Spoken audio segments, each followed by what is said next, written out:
Fundur settur á Alþingi. Forseta hefur borist bréf frá utanríkisráðherra þar sem óskað eftir fresti til að veita skriflegt svar við fyrirspurn á þingskjali 508 dvalar- og atvinnuréttindi fyrir ungt fólk frá Höllu Signýju Kristjánsdóttur og fyrirspurn á þingskjali 784 skipan í stjórnir, starfshópa, nefndir og ráð frá Hildi Jönu Gísladóttur. Einnig hefur borist bréf frá dómsmálaráðherra þar sem óskað eftir fresti til að veita skriflegt svar við fyrirspurn á þingskjali 762 úrskurði málskotsnefndar Menntasjóðs námsmanna frá Helgu Þórðardóttur. Þá hefur borist bréf frá forsætisráðherra þar sem óskað eftir fresti til að veita skriflegt svar við fyrirspurn á þingskjali 778 skipan í stjórnir, starfshópa, nefndir og ráð og þess háttar frá Hildi Jönu Gísladóttur. Og að lokum hafa borist bréf frá háskóla-, iðnaðar- og nýsköpunarráðherra þar sem óskað eftir fresti til að veita skriflegt svar við fyrirspurnum á þingskjali 746 styrkumsóknir hjá Nýsköpunarsjóði Evrópu og nýsköpunarlausnir í loftslagsmálum og á þingskjali 873 stöðu kvenna í nýsköpun, báðar frá Þorbjörgu Sigríði Gunnlaugsdóttur. Og fyrirspurn á þingskjali 789 skipan í stjórnir, starfshópa og nefndir og ráð og þess háttar og þingskjali 851 landshlutasamtök og umhverfismál, báðar frá Hildi Jönu Gísladóttur.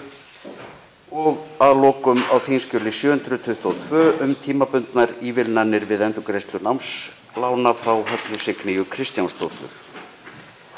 Þrátt fyrir ákvæði 4. málsgreinar 10. greinar þingskapa lengd þingfunda er það til að forseta að þingfundur geti staðið lengur í dag en hvað þingsköp kveða á um. Það er óskað eftir atkvæðagreiðslu og fer þá fram atkvæðagreiðsla að loknum störfum þingsins.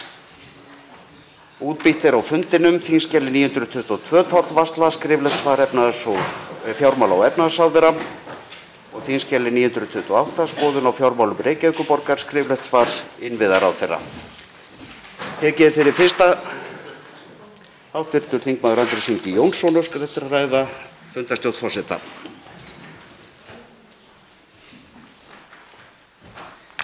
Herra forseti, ég var nú svolítið hissa þegar ég sá dagskrá þingfundar í dag og rak þar augun í 13. dagskrárlið, frumvarp Jóns Gunnarssonar það að vera vond við hælisleitendur, sem er eitthvað sem að ríkisstjórnin sá sérstaka ástæðu til að minna okkur á að hún setur í forgang, ekki síður en það að fúska bankasölu.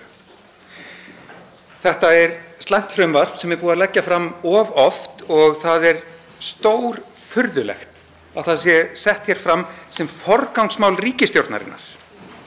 Að ríkisstjórnin seti í forgang að draga úr mannréttindavernd fólks á flótta. Þess vegna vil ég gera þá tillögu, herra forseti, vegna þess að ég reikna ekki með því að við komumst niður að 13. máli í dag, að ef forseta dettur í hug að setja málið á dagskrá þingfundar á morgun, þá greiðum við tillögu dagskrábreytingu frá mér, þess efnis að málið sé tekið af dagskrá. Þannig að þingmenn stjórnarflokkanna geti sýnt hvort þeim þykir þetta vera forgangsmál eða ekki.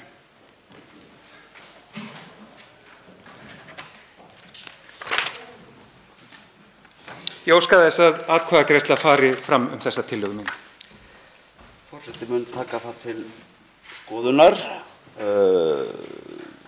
Við tökum atkvæðagreiðslu þá ekki síðar en hugsanlega á fundinum og eftir. Við þurfum að meta það, hvenær atkvæðagreiðsla fer þetta fram. En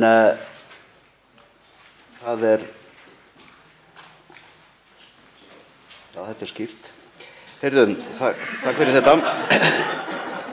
Takk fyrir þetta. Þá er tekið fyrir fyrsta dagskrármálið.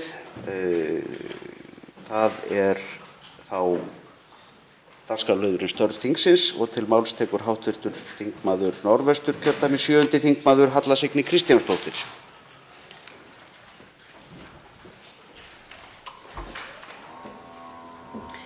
Virðulegi forseti. Losun kolefnis í landbúnaði á Íslandi er metin út frá tveimur þáttum. Annars vegar er það kolefnislosun frá framræstum jarðvegi og hins vegar er losun sem verður vegna annarra þátta innan bílanna. Kolefnislosun frá framræstum jarðvegi er metin 100% hærri en aðrir þættir innan bílanna og vegur því þungt. Svo þungt að margir halda því fram að kolefnisspor íslensks lambakjöts sé meira heldur en innflutts lambakjöts frá Ástralíu. Sem auðvitað fráleitt enda þarf ekki nema að hugsa það til enda til að sjá að það stenst enga skoðun. Nýlega sendi Landbúnaðarháskólinn á Hvanneyri frá sér skýrslu sem byggir annars á rannsóknum sem gerðar voru á Norðurlandi á kolefnislosun frá framræstu landi. Niðurstöður þeirra rannsókna sýna að fullyrðingar sem haldið hefur verið á lofti á Íslandi árum saman losun koltvísýring og annarra meintra gróðurhúsalofttegunda úr framræstu landi eru langt frá því að geta staðist. Í skýrslunni segir að losun sem hér mælist verða að teljast lítil miðað við eldri mælingar sem gerðar hafa verið á framræstum óræktuðum lífrænum mýrum. Virðulegi forseti, það er full ástæða til að leggja í frekari rannsóknir á þessum málum hér á landi, því það hefur flogið nokkrar háværar fullyrðingar á langtímalosun koltvísýrings úr framræstu landi og mikilvægi þess að endurheimta þau votlendi sem framræst hafa verið á undanförnum áratugum. Í skýrslunni segir, með leyfi forseta, til að kortleggja sem næst raunverulegu langtíma kolefnislosun þarf að gera átak í að mæla hana skipulega og sem víðast. Tilvitnun lýkur. Mæla hana skipulega og væntanlega út frá mismunandi jarðvegi og mismunandi landsvæðum. Það er mjög mikilvægt að frekari og stöðug vöktun fari fram á þeim þætti allt land. Það er mikilvægt ekki síst vegna þess að horft er til markmiða stjórnvalda í loftslagsmálum. Þá tekur til máls hv. 8. þingmaður Reykjavíkurkjördæmis suður, Hanna Katrín Friðriksson.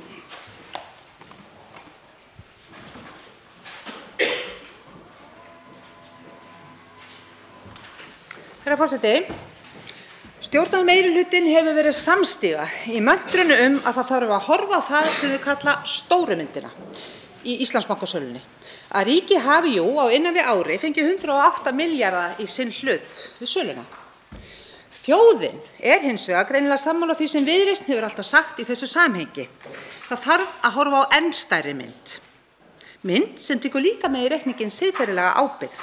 Siðferðilega ábyrgð stjórnvalda á því að vel takist til. Stjórnarmeirihlutinn segist sáttur við fjárhagslegu markmiðin sem náðust. Segir minna önnur markmið bankasölunnar, þau sem varða almannahagsmuni. Gegnsæi, jafnræði, traust. En kannski eiga þessi markmið ekkert heima í hinni stóru mynd ríkisstjórnarinnar. Söluandvirði upp á 108 milljarða króna eru fjármunir sem á nýta í niðurgreiðslu á halla ríkissjóðs sem ríkisstjórnin hefur ekkert gert til að vinna á frá upphafi stjórnarsamstarfsins. Svo ekki sé talað innviðafjárfestingu sem hefur verið vanrækt í tíð þessarar ríkisstjórnar. En því miður hefur ríkisstjórnin klúðrað þessu verkefni undir verkstjórn Sjálfstæðisflokksins.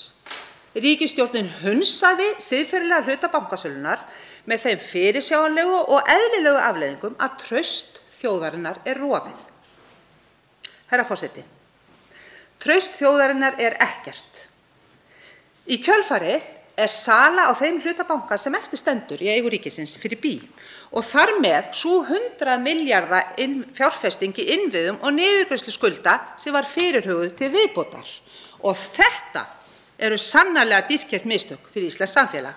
Og ríkisstjórnin á eftir enn að svara því hvort afleiðingar mistakanna verði minni uppbygging innviða, skattahækkanir eða eitthvað annað. En lærdómurinn er þessi. Sjálfstæðisflokknum er ekki treystandi til að selja ríkiseignir.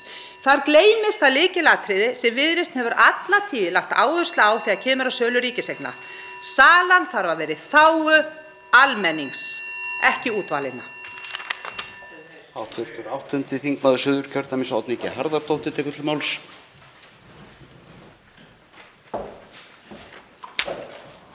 Herra forseti, Garðyrkjuskólinn á Reykjum var sjálfstæð stofnun á árunum 1939 til 2004 þegar að sameining við Landbúnaðarháskólann á Hvanneyri átti sér stað. Sameiningin tókst aldrei almennilega og sambúðin oft erfið, enda býður það því heim þegar að starfsemi skiptist á milli landshluta og á milli skólastiga. Landið að Reykjum er mikilvægt kennslu- og tilraunasvæði en kennslurými, gróðurhús og önnur húsakynni þarfnast mikils viðhalds. Húsunum hefur verið leyft að drabbast niður og nú er svo komið að umtalsverða fjármuna er þörf til að bæta þar úr og það blasir við að það þarf að gera fjármagnaða og tímasetta áætlun viðhald og uppbyggingu. Garðyrkjuskólinn á Reykjum er ekki bara mikilvægur fyrir garðyrkjubæinn Hveragerði og Ölfus, heldur skiptir starfsemi miklu ef stjórnvöldum er alvara að ná þeim loftslagsmarkmiðum sem sett hafa verið fyrir Ísland og alþjóðasamþykktir krefjast. Á síðasta kjörtímabili var ákveðið að flytja Garðyrkjuskólann til Fjölbrautaskóla Suðurlands, en það gleymdist að flytja fjármuni til FSU og gera stjórnendum þar fært að taka við rekstrinum. Það gleymdist að undirbúa yfirfærsluna og ganga frá lausum endum og nú allt í uppnámi fyrir næsta skólaár. Kennurum og fulltrúum kennsluskrifstofu hefur verið sagt upp og deilur á milli ráðuneyta hver eigi að gera hvað.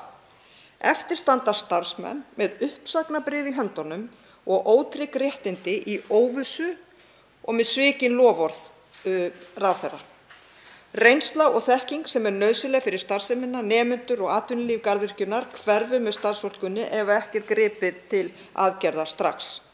Ég vil spyrja hv. þingmann Guðrúnu Hafsteinsdóttur hvers vegna slíkt klúður gat átt sér stað og hvernig hún sem stjórnarþingmaður sé að beita sér fyrir skólann, starfsfólk, nemendur og starfsgreinarnar sem þurfa á þeim að halda.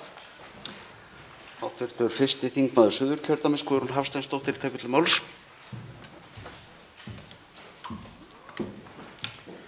Virðulegi forseti, ég þakka hv. 8. þingmanni Suðurkjördæmis Oddnýju G. Harðardóttur kærlega fyrir fyrirspurnina. Ég vil fá að draga hér upp nokkrar staðreyndir.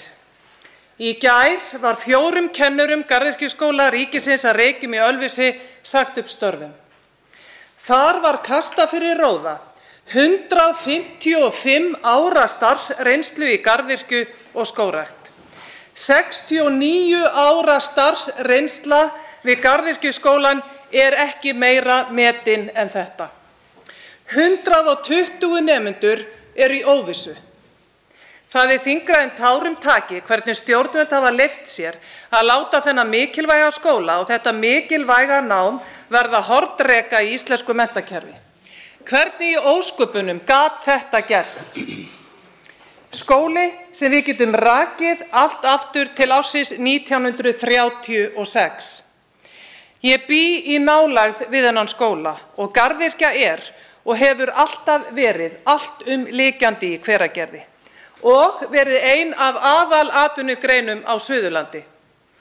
Ég hef reynt af öllum mætti að skilja og setja mig inn í stöðu garðyrkjunáms á Íslandi. Ég hef verið í sambandi við rektor Landbúnaðarháskólans, skólameistara FSU, ráðherra menntamála, ráðherra háskóla, ýmsa aðra ráðherra, kennara við skólann, starfsmenn skólans, sveitarstjórnarfólk á öllu Suðurlandi og síðast en ekki síst nemendur. Allir þingmenn Suðurkjördæmis hafa sett sig vel inn í málið og standa einhuga að baki skólanum og til merkis það lögðu allir þingmenn kjördæmisins utan Framsóknar fram þingsályktunartillögu sjálfstæði skólans. Það nauðsynlegt að renna styrkum stoðunum undir Garðyrkjuskólann sem sjálfseignarstofnun með þjónustusamning við ríkið. Við megum ekki láta það gerast að garðyrkjunám á Íslandi sé að líða undir lok. Til máls tekur hv. 13. þingmaður Suðvesturkjördæmis Gísli Rafn Ólafsson.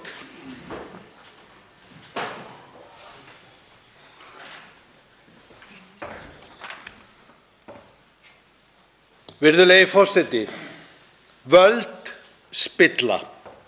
Þetta var eitt mikilvægasta gildið sem afi minn heitinn kenndi mér, en hann sat einmitt hér á þingi í 30 ár. Hann lærði þessa lexíu ekki einungis innan veggja þessa salar, heldur sá hann fólk í valdastöðum víða heim, fólk sem hann þekkti og skrifaðist á við, breytast úr hugsjónafólki í valdagráðuga einræðisherra sem einskis svifust til þess að auka við og tryggja völd sín. Hér í umræðum fundarstjórn forseta fyrr í vor vitnaði ég í orð John Wooden sem sagði að það væri mælistika á siðferði fólks hvernig það hegðaði sér þegar enginn sæi til. Útfært fyrir okkur sem störfum í heimi stjórnmálanna færi spakmælin á þann veginn að það sé góð mælistika á siðferði stjórnmálamanna að taka eftir hvernig þeir hegða sér þegar þeir hafa náð völdum. Eru völdin þeim mikilvægari en að bregðast við ójafnrétti? Eru völdin þeim mikilvægari en að bregðast við kynþáttafordómum? Eru völdin þeim mikilvægari en að bregðast við frændhygli? Eru völdin þeim mikilvægari en að bregðast við lögbroti? Já, virðulegi forseti, það er ótrúlegt hver stór hluti stjórnmálamanna fer létt með að láta öll sín margbásunuðu gildi, siðferðiskennd og samvisku víkja leið og þau komast í snertingu við minnsta snefilmagn af valdi. Við megum ekki gleyma því að þau sem í þessum valdastólum sitja gera það í krafti þagnarinnar. Þagnar þeirra okkar sem sitja stillt á prúð að meðan siðferði, jafnrétti og jöfnuður eru fótum troðum fyrir sakir valdsins. Virðulegi forseti, ég skora á samstarfsfólk mitt hér inni að standa í lappirnar gegn spillingu valdsins. Forseti verður að minna hv. ræðumenn á að ræðutími í störfum þingsins er takmarkaður. Til máls tekur hv. 10. þingmaður Reykjavíkurkjördæmis norður, Andrés Ingi Jónsson. Herra forseti, ómannúðlegt útlendingakerfi íslenskra stjórnvalda er ekki bara kerfi, heldur snertir einstaklinga. Þess vegna skiptir svo miklu máli að við fáum af og til fréttir af því hvernig kerfið kemur fram við fólk. Fólki sem leitar hér hjálpar og aðstoðar. Í fréttum í dag lásum við af Darju Novitskaja sem þurfti að flýja pólitískar ofsóknir í Belarús. Hún lenti síðan í því hér á landi að vera beitt kynferðisofbeldi. Það brot er enn í rannsókn. Hvernig ætla íslensk stjórnvöld að standa með Darju? Ætla að vísa henni úr landi. Hvert ætla að vísa henni úr landi? Til Póllands, sem var fyrsta Schengen-ríkið þar sem Darja steig fæti eftir að hafa flúið Belarús. Haldið að Pólland geti með 4 milljón flóttamenn frá Úkraínu veitt Darju þá aðstoð sem hún á skilið? Haldið að Ísland sé ekki betri færum með það? Málið er að Darja er eiginlega skólabókardæmi fólkið sem ofan í er endursent án þess að hljóta áheyrn hjá íslenskum stjórnvöldum. Árum saman hafa íslensk stjórnvöld stunda það að endursenda fólk, sérstaklega inn í brotin verndarkerfi Grikklands, Ítalíu og Ungverjalands, þvert á það sem er fólkinu sjálfu fyrir bestu, þvert á það sem er þessum ríkjum fyrir bestu. Þau gera það með ærnum tilkostnaði, eins og kom fram í skriflegu svari dómsmálaráðherra hér fyrr í vikunni. Það kostar 2 milljónir að flytja hvern hælisleitanda úr landi með valdi. Þessum 2 milljónum tímir ríkisstjórnin til þess að brjóta á mannréttindum fólks. Herra forseti, rasismi er kerfislegt fyrirbæri og hann birtist allstaðar. Hann birtist gagnvart einstaklingum án þess að einhver taki meðvitaða ákvörðun að beita honum. Og endursendingar hælisleitanda inn í brotin verndarkerfi víðs vegar Evrópu eru ein skýrasta birtingarmynd kerfislegs rasisma á Íslandi. Forseti ítrekar það sem áður kom fram að ræðutíminn er takmarkaður og gengur það jafnt yfir alla. Hv. 11. þingmaður Suðvesturkjördæmis, Ágúst Bjarni Garðarsson, tekur til máls. Virðulegi forseti, loksins hafa náðst langþráðir langtímasamningar milli Sambands íslenskra sveitarfélaga, Samtaka fyrirtækja í velferðarþjónustu og Sjúkratrygginga Íslands rekstur hjúkrunarheimila. Er að ræða samninga til 3 ára og er heildarupphæð þeirra tæpir 130 milljarðar. Samningarnir kveða á aukið fjármagn til hjúkrunarheimila og bætta þjónustu við íbúa. Auk þess á að efla þjónustu við þá einstaklinga sem þurfa hvað mest á umönnun með auknum framlögum í útlagasjóð. Einnig er í samningnum tryggð aukafjárveiting til lítilla hjúkrunarheimila. Þá er ég sérstaklega ánægður með að í samningnum er kveðið á að styrkja í úrræði fyrir yngri einstaklinga sem þurfa á þjónustu hjúkrunarheimila að halda og þá sem glíma við geð- og fíknisjúkdóma. Hér að ræða brýnt verkefni og ánægjulegt er að tekið sé vel utan þennan hóp. Samningarnir eru við rekstraraðila allra þeirra 45 hjúkrunarheimila sem starfa víðs vegar landið og samkvæmt samningum við Sjúkratryggingar Íslands og eru unnir í góðri sátt.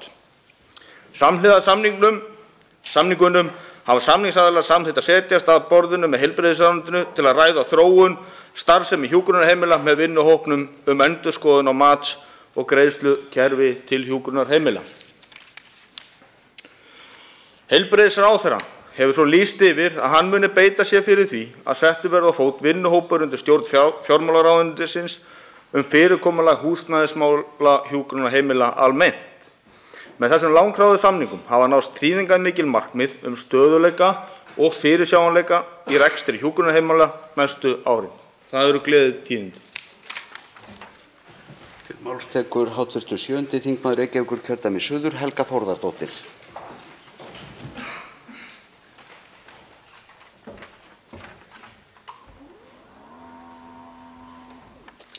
Virðulegi forseti. Vegna villandi og umræðu samfélagsbanka hérna á þinginu undanfarna daga hafði ég samband við vin minn, Wolfram Morales, í gær, en hann framkvæmdastjóri Sparkasse bankans í Þýskalandi. Hann tjáði mér eftirfarandi: Sparkasse hefur 50 milljón Þjóðverja sem viðskiptavini. Þetta ekkert bara lítill krúttlegur banki.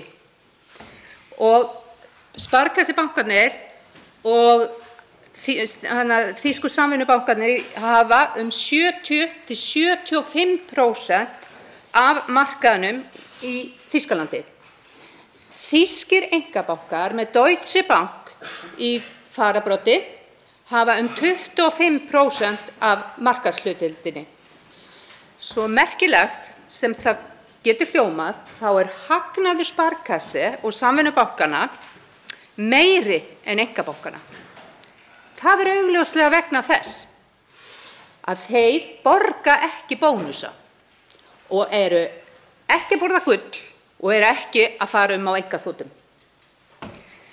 Þeir eru einfaldlega hagkvæmari. Það augljóst að það mikil samkeppni á þýska markaðnum vegna samfélagsbankana. Því ódýrt að vera viðskiptavinur banka í Þýskalandi. Tökum annað dæmi. Í Bretlandi eru 4 einkabankar sem eru markaðsráðandi. Þeir stjórna allri verðlagningu á breska bankamarkaðnum. Það engin samkeppni frekar en á Íslandi.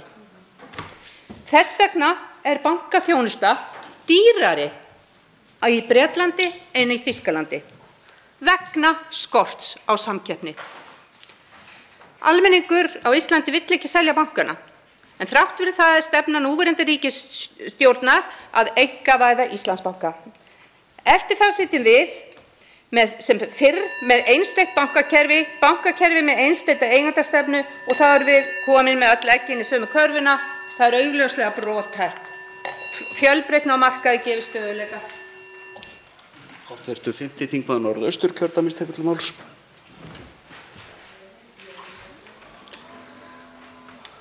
Herra forseti, skilaboð Bankasýslunnar og opnum fundi í morgun eiginlega þessi: þið verðið öll að læra þessu. Fólk hefur einfaldlega ekki skilið hversu opið þetta lokaða útboð í rauninni var. Þessi málflutningur dæmir sig sjálfur, en auðvitað hægt að draga vissan lærdóm af bankasöluhneykslinu. Og hann sá að þetta það sem gerist þegar við eftirlátum sjálfstæðismönnum að stýra fjármálum og eignaumsýslu ríkissjóðs. Þetta það sem gerist þegar sjálfstæðismenn stýra för. Það ekki farið eftir reglum eða þær sveigðar í vinnslu málsins og allt breytist einhvern veginn í leiðinni. Reglur sem miðast við fáa langtímafjárfesta leiða samt til þess að margir skammtímafjárfesta stinga í vasann hagnaði af bréfum sem þeir fengu að kaupa með afslætti. Þetta ekki fyrsta svona fjármálahneykslið sem tengist stjórn sjálfstæðismanna í fjármálum þjóðarinnar og heldur ekki það síðasta ef þeir fá áfram að halda fjárráðin. Herra forseti, þetta ekki náttúrulögmál. Það alveg hægt að hugsa sér heiminn án þess að sjálfstæðismenn ráði þar meira eða minna öllu. Því það tvennt sem einkennir stjórnarhætti sjálfstæðismanna. Það eru biðlistar og það eru afslættir. Biðlistar fyrir almenning, afslættir fyrir auðmenn. Biðlistar fyrir aldrað fólk sem þarf á eðlilegri þjónustu að halda eftir langa ævi, afslættir fyrir auðmenn sem kaupa bréf í Íslandsbanka. Biðlistar fyrir eldra fólk og aðra eðlilega heilbrigðisþjónustu, afslættir á veiðigjöldum fyrir auðmenn sem að reka stórútgerðina. En þetta er ekki náttúrulögmál, herra forseti. Sjálfstæðismenn hafa ekki endilega neitunarvald framlög til velferðarmála. Aðrir flokkar geta tekið saman höndum stjórn landsins og í rauninni er ekkert því til fyrirstöðu að við gerum það. Hv. 7. þingmaður Suðvesturkjördæmis, Eva Sjöfn Helgadóttir, tekur til máls. Forseti, hæstvirtur heilbrigðisráðherra hefur nú svarað 2 fyrirspurnum geðlyfjanotkun hjá viðkvæmustu hópum samfélagsins. Niðurstöður eru sláandi. Notkun geðlyfja hjá börnum hefur aukist til muna frá árinu 2012 í öllum aldursflokkum. Hlutfallið hefur hækkað úr 12% upp í tæplega 25% barna. 1 af hverjum 4 börnum á Íslandi á aldrinum 14 til 17 ára eru nú á 1 eða fleiri geðlyfjum. Tæplega 19% barna á aldrinum 10 til 13 ára á Íslandi eru á geðlyfjum. Er það ekki áhyggjuefni að notkun geðlyfja, sem sum hver eru ávanabindandi, hafi aukist svona mikið meðal barna undanfarin ár? Lyfjastofnun leiðir að því líkur að í skýrslu frá 2017 að þessi lyfjanotkun sé afleiðing þess að ekki sé boðið upp á viðeigandi úrræði á Íslandi. Sálfræðiþjónusta er þar að auki ekki niðurgreidd þrátt fyrir að vita sé að fyrsta meðferð og áhrifamesta úrræði við kvíða, sem til að taka dæmi, eigi alltaf að vera gagnrýnd samtalsmeðferð. Það er vanræksla af hálfu ríkisstjórnarinnar sem setur viðeigandi úrræði fyrir börn ekki í forgang þrátt fyrir að vita vel að þessu er ógnvænlegur þróun. En hvað með aldraða? Í svari hæstv. Heilbrigðisráðherra kemur fram að 70% einstaklinga á hjúkrunarheimilum eru á 1 eða fleiri geðlyfjum. Í svarinu segir, með leyfi forseta: rannsóknarniðurstöður sýna fram á mikilvægi þess að sérstaklega sé vandað til ávísana geðlyfja til aldraðra einstaklinga og að þær byggi á nákvæmri geðskoðun.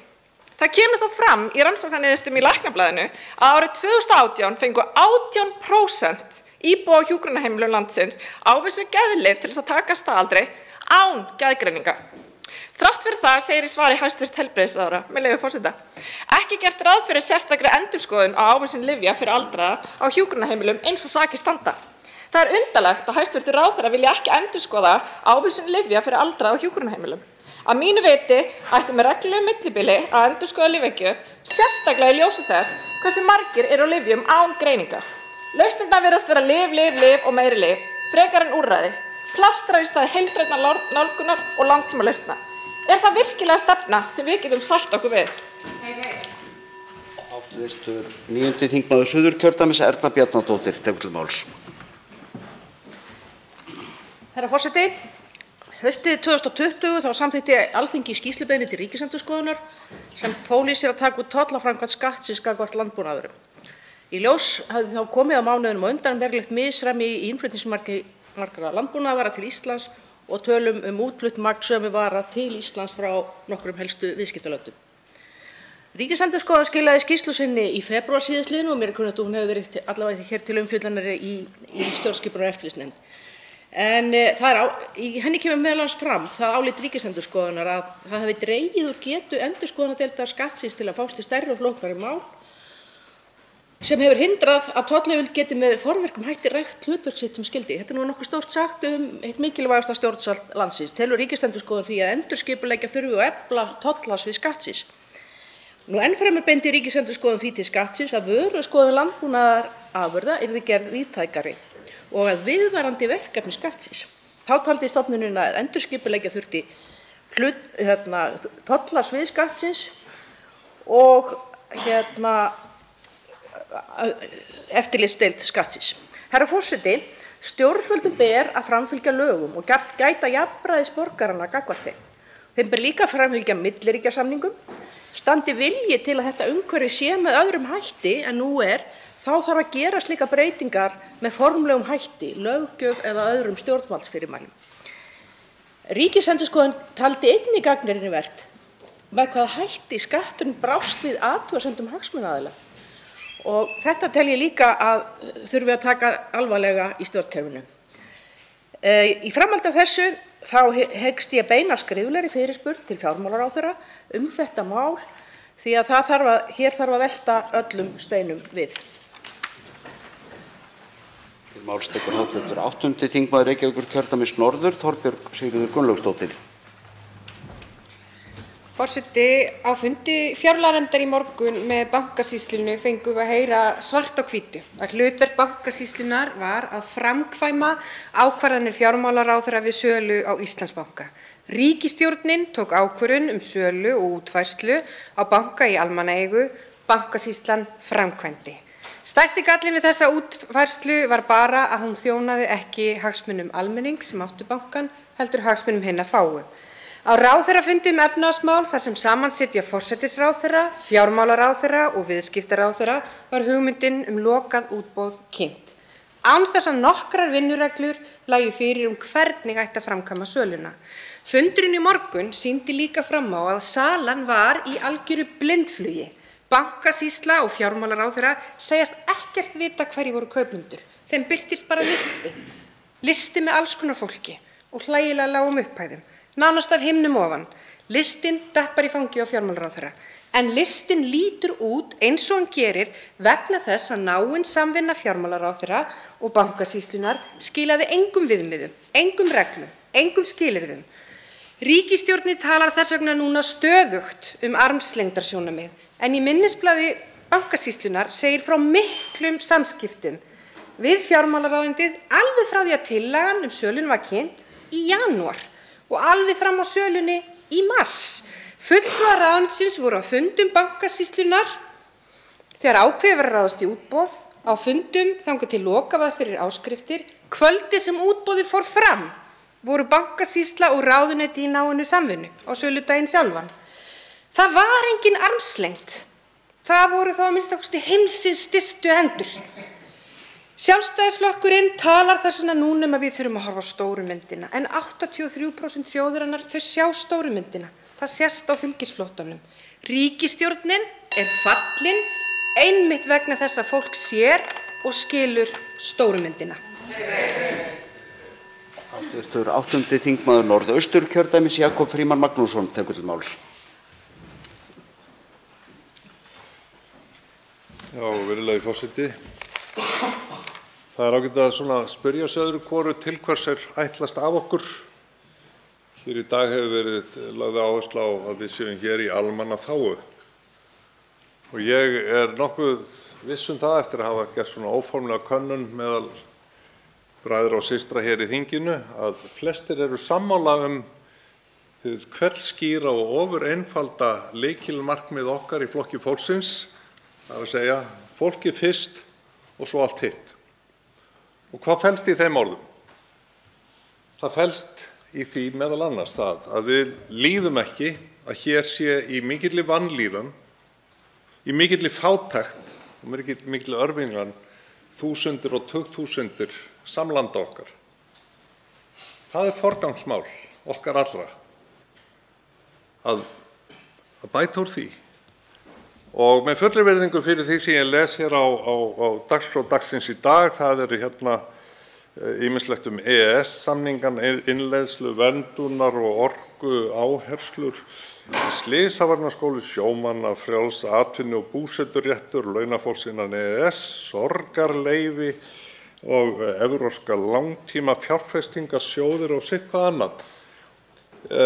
Ég hefði gjarnan viljað sjá meiri tíma varið í tilgang okkar allra, sameiginlegan, og ég skora á alla þá sem hér sitja í flokki framsækinna, í flokki sjálfstæðra, í flokki Vinstri grænna, í flokki Viðreisnar, í flokki Miðflokks og allra sem sitja hérna á þinginu, að við megum bera gæfu til þess að snúa bökum saman fyrr en seinna að koma lykil áherslunum, því allra brýnasta í samfélaginu, á dagskrá þessa þings fyrir þinglok og nýtum síðan sumarið til þess að ná sátt næsta þing og megi það verða gjöfult og gott samstiga þing. Guðlaugur. Til máls tekur þingsins hv. þingmaður Sigmundur Davíð Gunnlaugsson, 7. þingmaður Norðausturkjördæmis.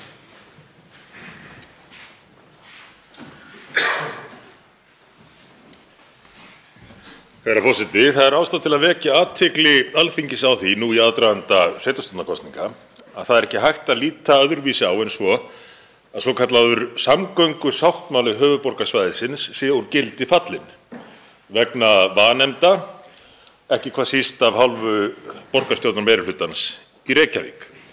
Reyndar var ljóst strax og þetta samkomulag var gert að þáverandi samgönguráðherra og þar með ríkisstjórnin öll hefðu látið borgarstjórinn í Reykjavík plata sig. Það kom svo fljótlega á daginn að sá grunur reyndist réttur, að minnsta kosti 2 formenn skipulagsráðs Reykjavíkur hafa lýst því yfir opinberlega að það sé engin áform að standa við þann hluta samkomulagsins sem að ríkisstjórnin notaði til þess að réttlæta samkomulagið í heild, einkum 50 milljarða króna fyrstu greiðslu í að uppfylla kosningaloforð Samfylkingarinnar í Reykjavík borgarlínu. Það engu að síður ljóst að rekstur þessara borgarlínu í fullkominni óvissu, þrátt fyrir þetta 50 milljarða króna framlag í framkvæmdina. En svo bætist það við að borgarstjórn Reykjavíkur, eða meirihluti hennar, hefur ítrekað tekið fram að ekki standi til að uppfylla samkomulagið í heild, eingöngu líklega borgarlínu hlutana því. Og nú sjáum við í kosningastefnu, þar með talið augljóslega og auðvitað Samfylkingarinnar í Reykjavík, að með kosningunum ætli menn að staðfesta þetta. Staðfesta að ekki verði staðið við samkomulagið. En hvað mun ríkisstjórnin gera? Hún mun væntanlega bara halda áfram að borga lausnargjaldið þrátt fyrir að lausnin sé ekki veitt. Þá tekur til máls störf þingsins hv. 3. þingmaður Norðausturkjördæmis Bjarkey Olsen Gunnarsdóttir.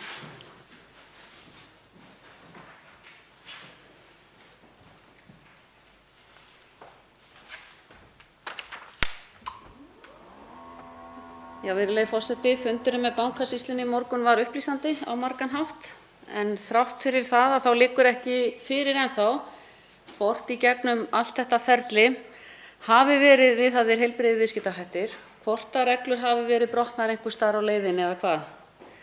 Bankasýslan var sannarlega stofnuð á sínum tíma til að vera í armslengd frá framkvæmdarvaldinu og þegar við treystum henni fyrir sölu á slíkri eign eins og Íslandsbanki að þá auðvitað mjög mikilvægt að við upplifum að það sé hægt að treysta. Og það alveg augljóst að það hefur ekki gengið eftir.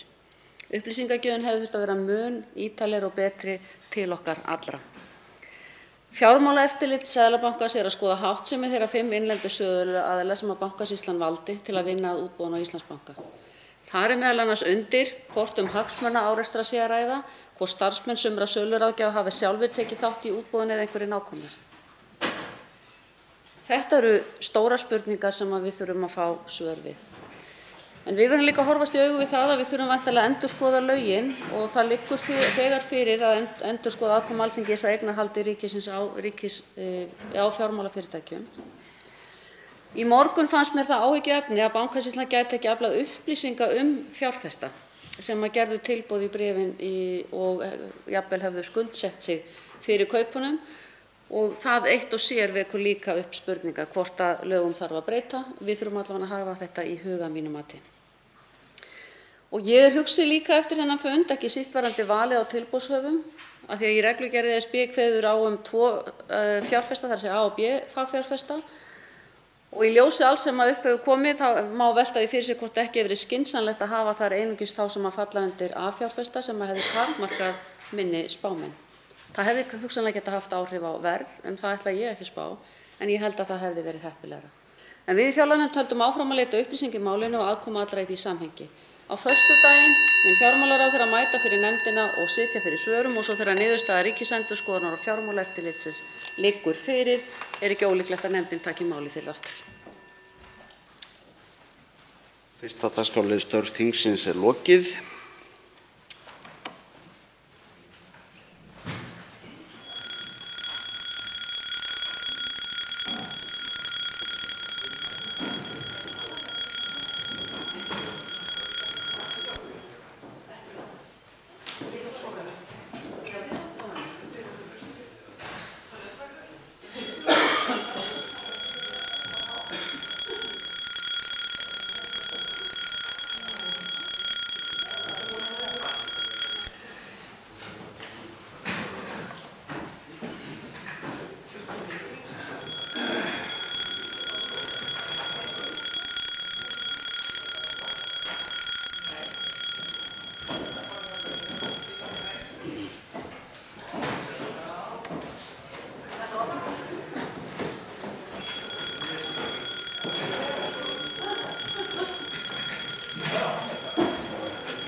Forseti hyggst nú láta greiða atkvæði áður framkomna tillögu forseta að heimilt verði að halda þingfundi lengur áfram í kvöld en þingsköp kveða á um. Hv. þingmaður Björn Leví Gunnarsson óskar eftir að ræða atkvæðagreiðslu.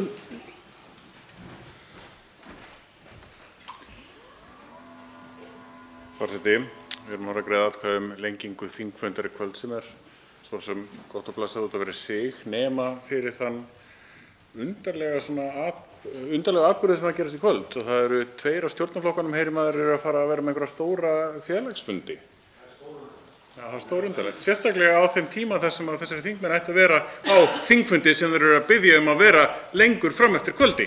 Er það ekki? Skrítið. Ég myndi halda það. Það veit ég, fundur hérna út á Austurveldi á laugardaginn klukkan 2 þar sem engin stjórnarþingmaður mætir. Það getur ekki skiptað á þeim tíma. Ég myndi leggja til þess allavega, í staðan fyrir að hafa þingfund í kvöld. Ef að stjórnarflokkanir vilja hafa þingfund í kvöld, þá geta þeir sleppt félagsfundunum sínum og fara það bara yfir á laugardaginn klukkan 2 þegar þeir mæta hvort þið ekki á mótmælafund hérna út á Laugavelli. Hæstv. fjármálaráðherra tekur til máls atkvæðagreiðslu. Virðulegi forseti, ég hef aldrei heyrt annað eins rugl eins og að það sé ekki hægt að hafa þingfund. Það sé ekki hægt að hafa þingfund þegar það félagsfundur í stjórnmálaflokki. Það held ég bara hjá Pírötum þar sem enginn mætir þegar þingmennirnir komast ekki. Það nefnilega öðruvísi hjá öðrum stjórnmálaflokkum. Þar sem að margir taka þátt í prófkjörum og menn eru með virt félagsstarf. Það ekki fundafall þó að þingmaður kjördæmisins sé í vinnunni. Stundum geta þingmenn líka skipt með sér verkum og svona. Þannig ég verð að segja það, hæstv. forseti, að það engin ástæða til þess að hafa áhyggjur af félagsfundum í stjórnmálasamtökum varðandi þingfundin í kvöld. Hv. þingmaður Helga Vala Helgadóttir tekur til máls atkvæðagreiðslu.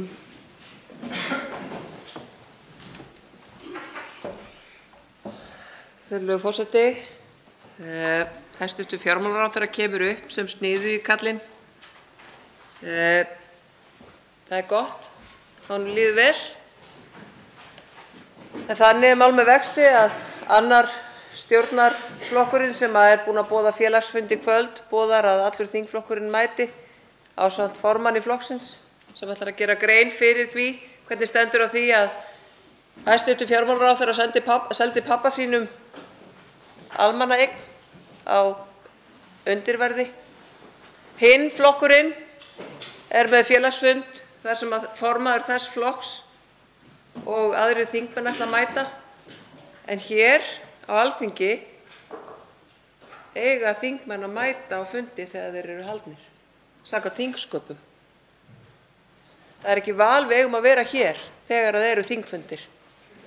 Okkur ber að mæta á þingfundi og það þess vegna sem verið að vekja athygli á þessu. Það mjög eðlilegt að stjórnarflokkarnir þurfi að halda krísufundi með sínu fólki enda baklandið brjálað.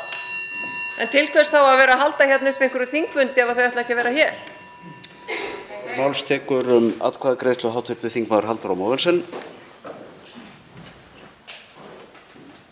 Já, forseti, hún Helga Vala Helgadóttir fór bara alveg ágætlega yfir þetta hérna í sinni ræðu hér á undan mér, en það einmitt þannig að það bara furðulegt að þegar það eru stórir fundir, grasrótarfundir, þar sem að þingmenn og formenn eru boðaðir að mæta, skiljanlega, ríkisstjórnin fallin, skiljanlega þarf fólk að funda og ræða við sína grasrót, en ef fólk ætlar ekki að mæta hérna, ef að þingmenn stjórnarflokkana ætla ekki að mæta á þingfund, ætla ekki að mæta í vinnuna, þá skil ég ekki af hverju það verið að boða lengri þingfund.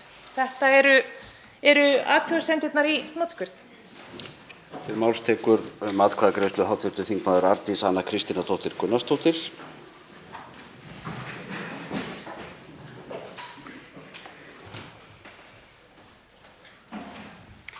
Herra forseti, ég get svo sem ekki annað en tekið undir með hv. þingmanni Helgu Völu Helgadóttur og hv. þingmanni Halldóru Mogensen, en ég skildi ekki hæstv. fjármálaráðherra öðruvísi en svo að það verði fundafall hjá þingmönnum á þessum félagsfundum flokkanna í kvöld og þeir munu mæta hér í þingsal. Ég vil annars vegar benda á akkúrat það sem hér hefur verið sagt, sem það að það ekki frjáls mæting á þingfundi af hálfu þingmanna. Það mætingaskylda samkvæmt lögum þingsköp Alþingis. Í ofanálag eru hér á dagskránni mál sem við höfum lýst gríðarlegri andstöðu við nú þegar í minnihlutanum og við viljum fá að ræða við meirihlutann. Og það algjörlega ótækt að ætla að fara að láta okkur vera hér minnihlutann ein fram eftir kvöldi að rífast og skammast yfir einhverju sem meirihluti má ekki einu sinni vera að því að ræða við okkur. Þannig ég get ekki séð að það sé tilefni til þess að hafa lengri þingfund hérna í dag til þess að ræða mál sem við erum búin að gera alveg ljóst að verður ekki hleypt hér í gegn með auðveldum hætti. Til máls tekur atkvæðagreiðslu hv. þingmaður Diljá Mist Einarsdóttir.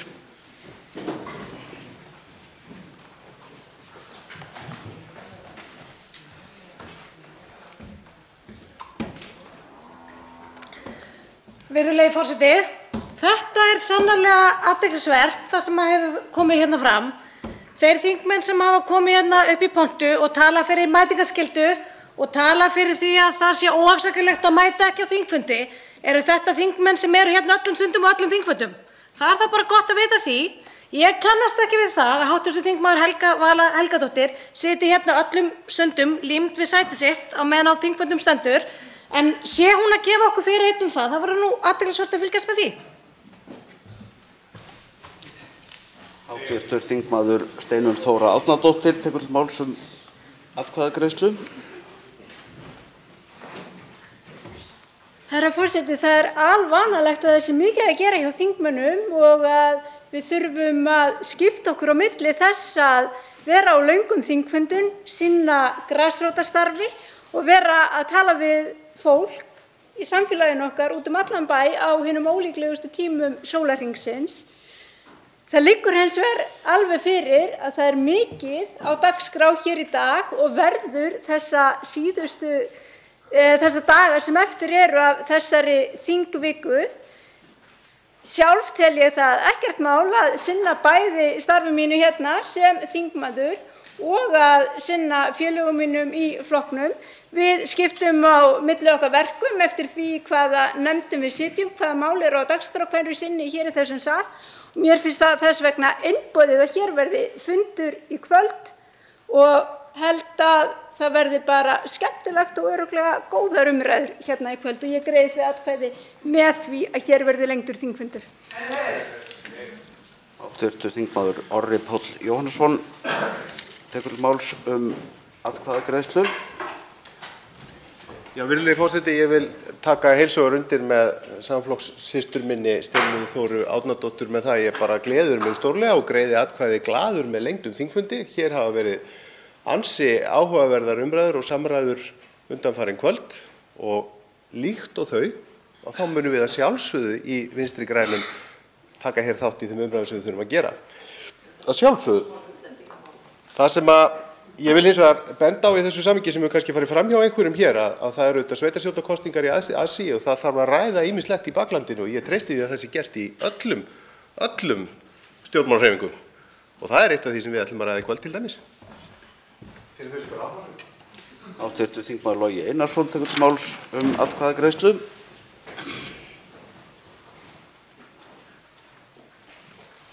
Já, herra forseti, mér sýnist nú vera gefinn býsna ríflegur tími til þess að undirbúa sig fyrir sveitarstjórnarkosningarnar. Við erum að fara í hálfsmánaðar frí frá þingfundum. Hins vegar það alveg rétt hjá hæstv. Fjármálaráðherra. Það alveg hægt að halda þingfundi þó að séu tilfallandi fundir út í bæ. Það sem vekur athygli mína núna að þessu sinni að allur þingflokkur Vinstri grænna ásamt ráðherrum, formanni, á fundi í kvöld þegar við erum með mál á dagskrá sem ég hefði haldið að væri þeim flokki sérstaklega kært að þau vildu koma sínum sjónarmiðum þar að, sem mál númer 595 útlendingalög. Og mér finnst eðlilegt að slíkt mál, þar sem ofboðslega mikil og ólíkar skoðanir á, að það sé sett á þeim tíma sem flestir geta tekið þátt í umræðum. Fleiri hafa ekki óskað eftir að taka til máls atkvæðagreiðsluna. Hv. þingmaður Andrés Ingi Jónsson óskar eftir að taka til máls atkvæðagreiðslu.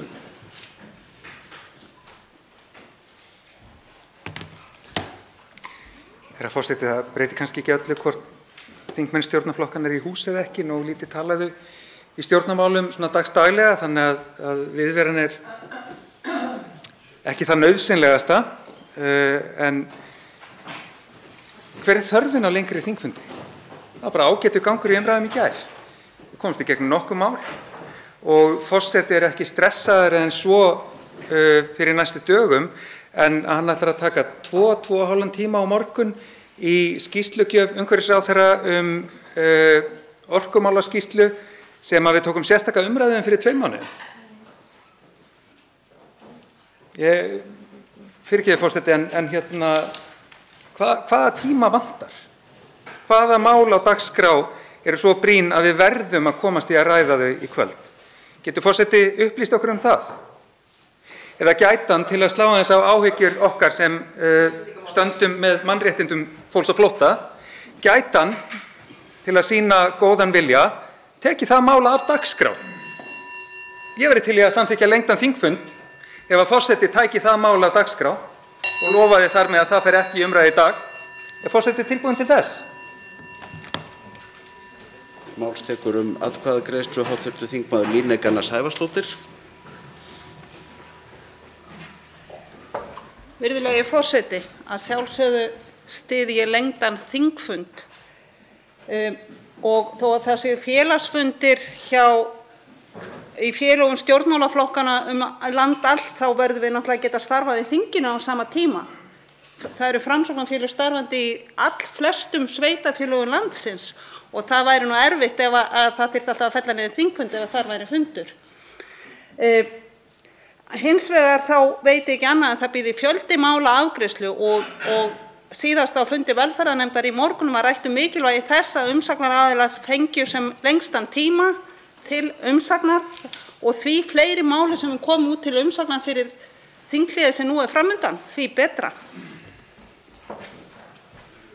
Til máls tekur atkvæðagreiðslu hv. þingmaður Bjarkey Olsen Gunnarsdóttir. Já, virðulegi forseti, ég styð lengdan þingfund. Ég hef gjarnan gaman að því að vera hér og ekki síst á kvöldin. Ég ætla nú að lýsa ánægju minni með ef það er uppleggið að við komumst í mál 14 í kvöld. Það er þá dálítið nýtt. Það hefur ekki gerst ansi lengi að mál hafi hreyst mikið. Gerðist í gærkvöldi sannarlega, þá svona aðeins kom skriður á málin sem er mjög ánægjulegt af því hér eru ansi mörg mál sem ég trúi því að við séum sammála að við þurfum að fara í gegnum.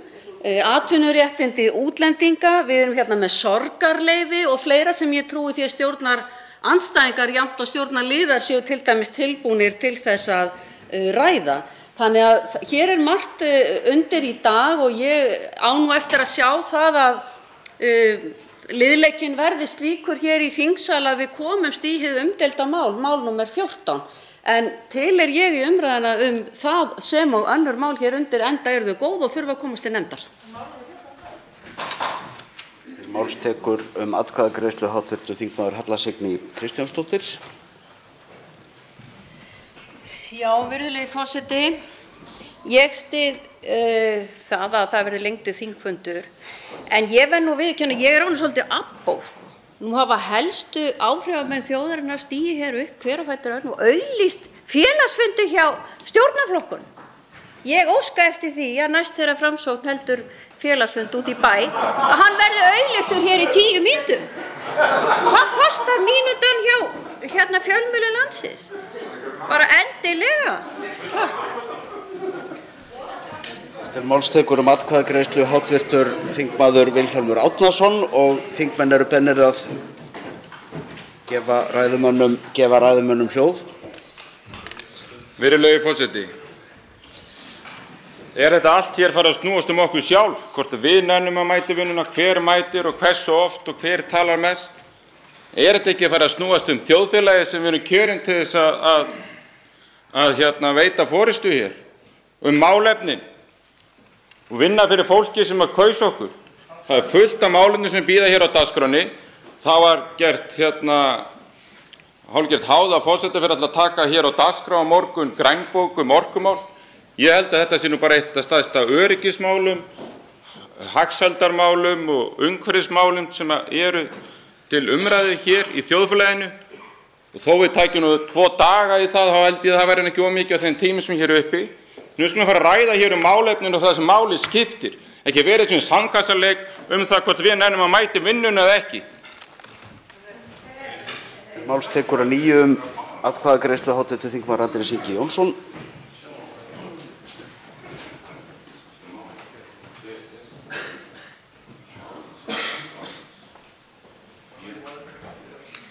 Herra forseti, bara í framhaldi af því sem hv. þingmaður Vilhjálmur Árnason sagði, þá ekkert að því að ræða orkumál hér í þingsal. En ef að tíminn einhver lúxusvara í dag sem við þurfum að lengja þingfundi til að fá meira af, þá kannski hægt að endurhugsa það að ætla að splæsa 2,5 klukkutíma á morgun af dýrmætum þingfundatíma í að ræða skýrslu sem búið að ræða hér í þingsal einu sinni. Ræðum hana endilega aftur. Gerum það bara fyrir tími til þess. Annars langar mig að benda bara á orð háttvirts varaþingmanns þingflokks Vinstri grænna sem lýsti ánægju sinni með það ef við kæmumst í útlendingamálið í dag. Og sagði síðan að ef við kæmumst í hið umdeilda mál númer 14 sem og önnur mál, enda eru þau góð og þurfa að komast til nefndar. Enda eru þau góð og þurfa að komast til nefndar. Svona fólk orðið samdauna.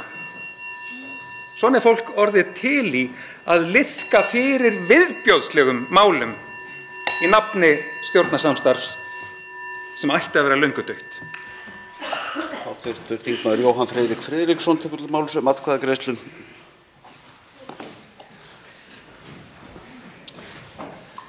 Virðulegi forseti, ég verð að segja það, mér finnst svona málflutningur þar sem að þingmenn koma upp og tala ógeðsleg mál, gott mál, slæmt mál. Eru þetta ekki allt málefni sem við þurfum að ræða hér á þinginu? Og verið að leggja til og snúast líf fólksins í landinu? Mér finnst við bara geta verið hér, það okkar hlutverk, og auðvitað getum við skroppið hérna frá. Ég hef engar áhyggjur af því, ekki nokkrar. Okkur ber bara að sinna okkar skyldum hér sem þingmenn og við að taka því alvarlega og við að gæta orðræðunni hér í pontu. Og svo vil ég benda á það að mér finnst skorta verulega á samvinnuhugsjóninni hérna, en það vex í þingflokki Framsóknar, þannig að vonandi heldur það bara áfram og næstu árum og áratugum, þannig að samvinnan verði meiri. Það verður háttvirtur þingmaður Jódís Skúladóttir tekur til máls atkvæðagreiðslu. Herra forseti, lengd þingfundar, jú, ég kýs með því að við getum haft lengri þingfund, en ég vil hins vegar taka það fram að mér bæði ljúft og skylt að ef að svo fer að mál númer 16 verði komið hér á dagskrá, að þá get ég alveg vikið af félagsfundi Vinstri-hreyfingarinnar Græns framboð og veit að fyrir því í okkar grasrót fullur skilningur.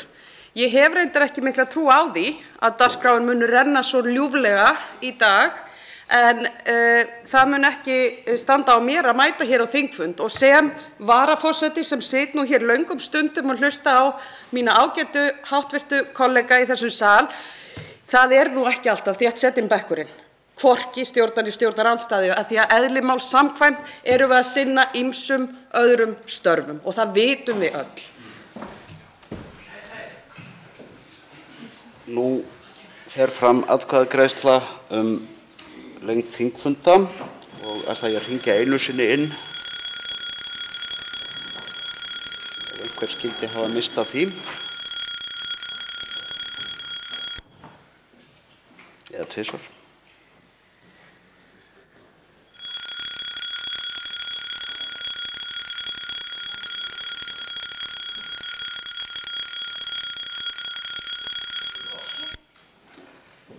Hefst nú atkvæðagreiðslan.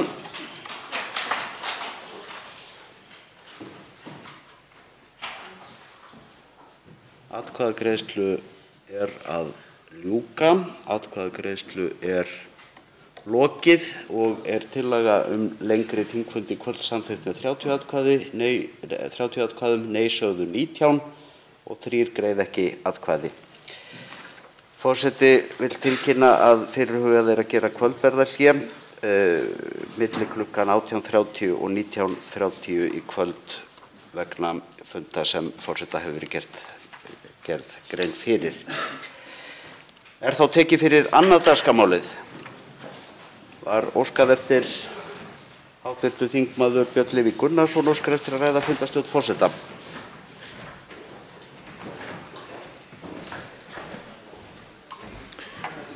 Forseti, það sem hefur verið rætt hérna oft í þessum ræðustól og einnig í fundarstjórn forseta hefur verið þau orð þar sem að stjórnarmeirihlutinn er að ásaka stjórnarandstöðuna að vantreysta Ríkisendurskoðun það þegar við segjum að málið sé komið þangað á forsendum fjármálaráðherra og frá fjármálaráðherra kom beiðni úttekt þar sem segir: samkvæmt lögum ríkisendurskoðanda og endurskoðun ríkisreikninga hefur ríkisendurskoðandi meðal annars það hlutverk að hafa eftirlit með framkvæmd samninga sem eru gerðir við einkaaðila og hafa eftirlit með starfsemi og árangri ríkisaðila. Þetta er forsenda fjármálaráðherra. Þarna er hann að benda á hvað hann telur vera að. Þetta er það sem við gerum athugasemd við. Það er ekki verið að segja allt söluferlið, heldur þessi hluti. Þetta er forsendan sem við erum að benda á. Hv. þingmaður Óli Björn Kárason óskar eftir að taka til máls fundarstjórn forseta. Herra forseti, ég ætla að segja þetta enn einu sinni sem ég hef sagt hér áður. Ríkisendurskoðandi hefur í gegnum tíðina tekið við beiðnum frá ráðherrum og ráðuneytum að gera úttektir, þess vegna ákveðnum lagabálkum, ákveðnum rekstri ákveðinna stofnana og svo framvegis. Ég hygg að það sé meginregla hjá ríkisendurskoðanda að verða við þeirri beiðni. En alltaf er það gert með því fororði að sú skoðun, sú úttekt sé á forsendum ríkisendurskoðanda og farið eftir því sem hann telur að skynsamlegt sé. Það er ekki gert eftir einhverju forskrift ráðherra eða ráðuneytis. Að halda öðru fram er ekki bara villandi, það er beinlínis blekking sem er ætluð að kasta ryki í augu almennings. Ríkisendurskoðandi er og verður sjálfstæður í öllum sínum verkum og það er hlutverk þessara stofnunar að standa vörð það sjálfstæði. Hv. þingmaður Helga Vala Helgadóttir tekur til máls fundarstjórn forseta. Virðulegur forseti, ég kem hér upp vegna orða hv. þingmanns Ólafs Björns Kárasonar að það sé alvanalegt að ráðherra og ráðuneyti óski eftir því að Ríkisendurskoðun hefji rannsókn. Þá er það ekki alvanalegt að ráðherra óski eftir því að Ríkisendurskoðun hefji rannsókn á störfum ráðherra. Það þekkist að Ríkisendurskoðun sé beðin af ráðherra að hefja skoðun á undirstofnunum ráðherra. Tökum sem dæmi, hæstv. Dómsmálaráðherra óskar eftir að skoðuð sé bílaleiga ríkislögreglustjóra. Er það á borði ráðherra? Nei. Íslandsbankasala, er hún á borði ráðherra? Já. Fylgdist fólk hæstv. ráðherra með því ferli allt kvöldið og alla nóttina? Já. Er aðkoma ráðherra bundin í lög við sölu á hlut í Íslandsbanka? Já. Þarf hann að staðfesta ferlið allt frá upphafi til enda á öllum stigum, velja söluaðila, aðferð og hverjir fá að kaupa? Já. Á hvaða tilboðsverði? Já. Hann er að óska eftir rannsókn á sínu starfi. Og það er ótrúlegt að hv. þingmaður átti sig ekki á muninum. Forseti verður að minna á að ræðutími þegar rætt fundarstjórn forseta er aðeins 1 mínúta en ekki 1,5 mínúta. Til máls tekur fundarstjórn forseta hv. þingmaður Björn Leví Gunnarsson.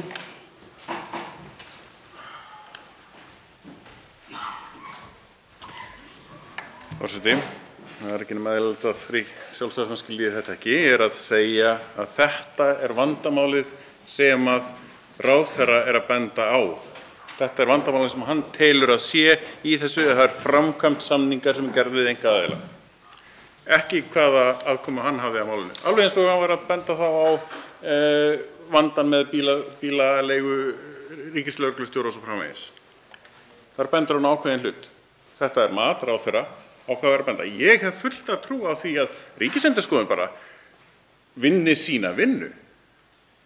En við erum að benda á það að fjármálaráðherra segir að þetta sé vandamálið. Alls ekkert að horfa í eigin barm og mögulega vanhæfni og klúður hjá sér. Hann bendir ekki á það. Hann bendir ekki á skoðiði vinsamlegast söluna frá A til Ö, frá öllum aðilum. Ef það væri það sem að ráðherra var að leggja upp með, hefði ég ekkert út á þetta athuga, ekki neitt. En þarna bendir hann á gerð samninga við einkaaðila. Það er þarna hjá þessum söluaðilum og ráðgjöfum og mögulega bankasýslunum og svo framvegis, ekki á ráðherra. Ég hef fulla trú á því að Ríkisendurskoðun geri þetta að sinni stöku snilld, en ég geri athugasemdir þessar forsendur ráðherra. Hv. þingmaður Erna Bjarnadóttir tekur til máls fundarstjórn forseta. Já, forseti, ég vil nú bara leyfa mér að rifja upp hvort ekki sé hægt að bera klæði á vopnin í þessari umræðu. Hv. þingmaður Bergþór Ólason lagði til hérna í umræðum í gær fyrradag að forseti kannaði fordæmi sem væri til sambærilega rannsókn sem ekki hefði farið gegnum þingið, ef ég man rétt. Þannig að ég bara beina því til forseta hvort þetta hafi verið skoðað með þeim hætti sem hv. þingmaður lagði til.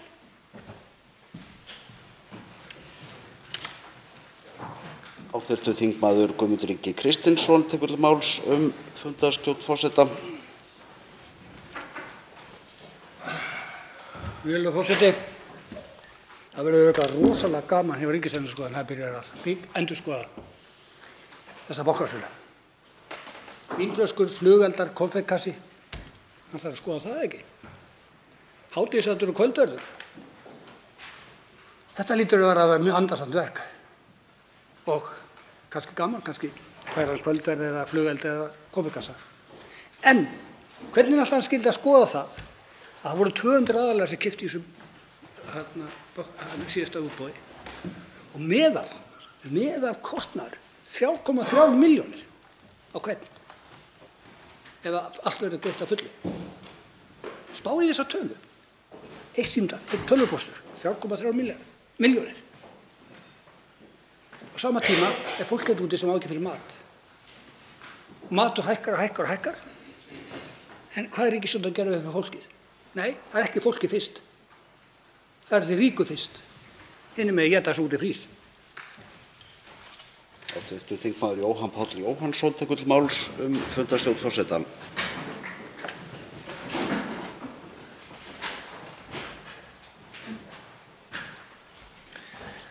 Já, virðulegi forseti, ég vil benda á að samkvæmt tilkynningu sem barst frá ríkisendurskoðanda daginn þá byggir athugun hans á 2. málsgrein 8. greinar laga ríkisendurskoðanda sem er gjaldtökuheimild og snýst að ríkisendurskoðandi geti tekið gjald fyrir ákveðnar athuganir sem ráðist í.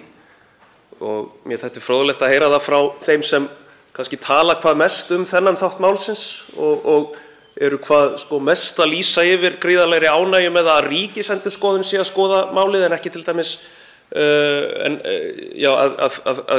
og að frumkvæðið komi með þessum hætti frá fjármálaráðherra. Þetta er athugavert að heyra svona skýringar á þessu og hvort þingmenn viti hvernig þessari gjaldtöku verði háttað.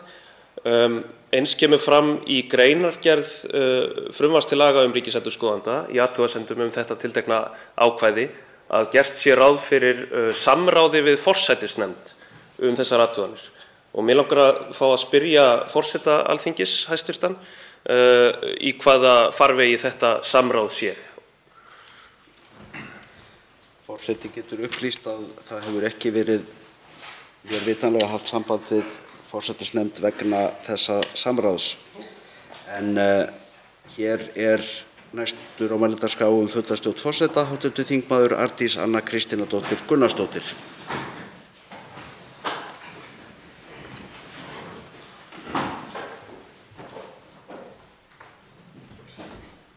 Herra forseti, við skulum bara tala skýrt hérna. Við skulum bara tala það sem þetta mál snýst Meirihlutinn hefur talað mikið það að ríkisendurskoðanda sé treystandi og hann sé frábær og við erum öll sammála það. Meirihlutinn hefur ekki á neinum tímapunkti útskýrt hvers vegna þau vilja ekki að það verði skipuð hér rannsóknarnefnd Alþingis. Það hefur aldrei verið útskýrt, það hefur aldrei verið rökstutt. Ef það hefði verið fallist á það, ef það hefði bara verið ráðist í það strax í upphafi, þá stæðum við ekki hér. Þá værum við ekki að þræta þetta. Þá væri traust þjóðarinnar mögulega ekki í því lágmarki sem það akkúrat núna. En hvers vegna vill ríkisstjórnin ekki rannsóknarnefnd Alþingis? Vegna þess að niðurstöður rannsóknarnefndar Alþingis gætu stofnað þessari ríkisstjórn í hættu. Það ólíklegt að rannsókn ríkisendurskoðanda muni gera það. Við skulum bara tala skýrt, tala hreint út hérna. Hv. þingmaður Gísli Rafn Ólafsson tekur til máls fundarstjórn forseta.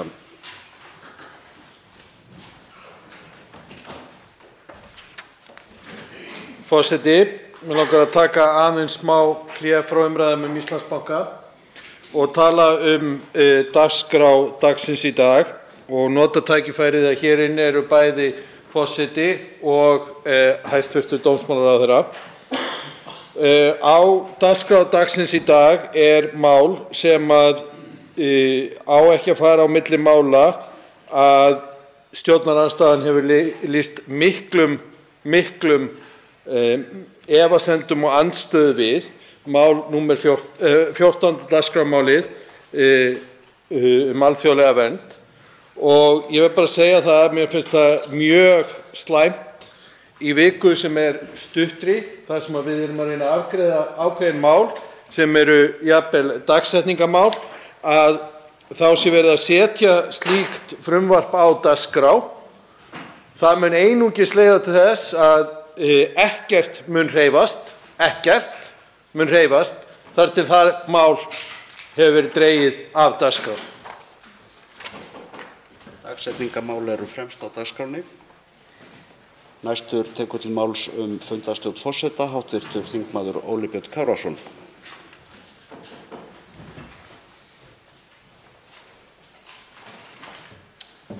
Herra forseti, beiðni hæstv. Fjármálaráðherra var að Ríkisendurskoðun myndi fara yfir það hvort að fylgt hefði verið lögum og góðum stjórnsýsluháttum við sölu á Íslandsbanka bréfunum. Það þannig. Og í bréfi ríkisendurskoðanda kemur fram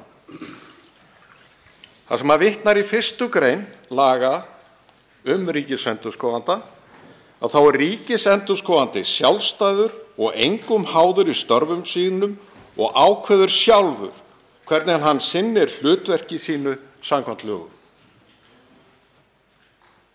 Og tala síðan hér, eins og menn hafa gert hér á undanfarnum dögum, að ríkisendurskoðandi sé að gera úttekt á einhverjum forsendum fjármálaráðherra, þetta ómerkilegur málflutningur og menn ættu að láta af honum. Ég óska þess, hæstv. forseti. Næstur tekur til máls fundarstjórn forseta hv. þingmaður Hanna Katrín Friðriksson.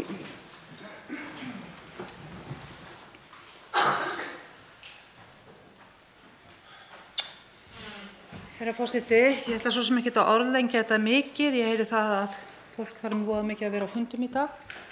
En af því að hv. þingmaður Óli Björn Kárason talaði hér ómerkilega málflutning, þá langar mig á þeim nótum að lýsa því yfir hversu miður mér þykir það að stjórnarþingmenn í vörn sinni gegn þeirri eðlilegu kröfu að hér verði rannsóknarnefnd falið að fara ofan í saumana á þessu máli skuli brigsla þingmönnum, þar með talið mér væntanlega, sem tala fyrir rannsóknarnefndinni, það að vantreysta, tala niður, tala illa sýna vanvirðingu hinna ágætu stofnunar Ríkisendurskoðunar.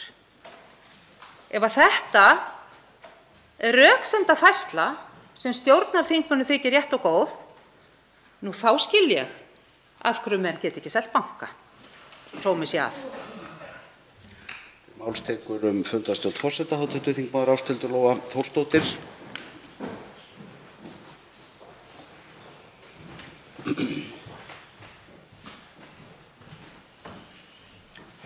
Virðulegi forseti. Ég kannast bara ekki við það að nokkur einasti þingmaður hafi sagst vantreysta Ríkisendurskoðun. Við hins vegar veltum fyrir okkur hvaða heimildir, hverjar valdheimildir Ríkisendurskoðunar eru til þess að fara í þetta mál og rannsaka það. Ég get hins vegar sagt það að ég algjörlega vantreysti Fjármálaeftirlitinu. Saga þessi bara blóði drifin frá því fyrir hrun og hefur ekkert batnað eftir það. Þannig að því vantreysti ég algjörlega og ætla ekkert að fara í felum með það. Þetta snýst traust. Þetta snýst að endurbyggja traust og til þess að komast hjá öllu þessum umræðum og öllu því sem að búið er að vera að eiga sér stað nú undanfarnum dögum, til þess einfaldlega að fá niðurstöðu sem allir treysta og er að stofna rannsóknarnefnd, skipa rannsóknarnefnd með víðtækar valdheimildir til þess að fara í þetta.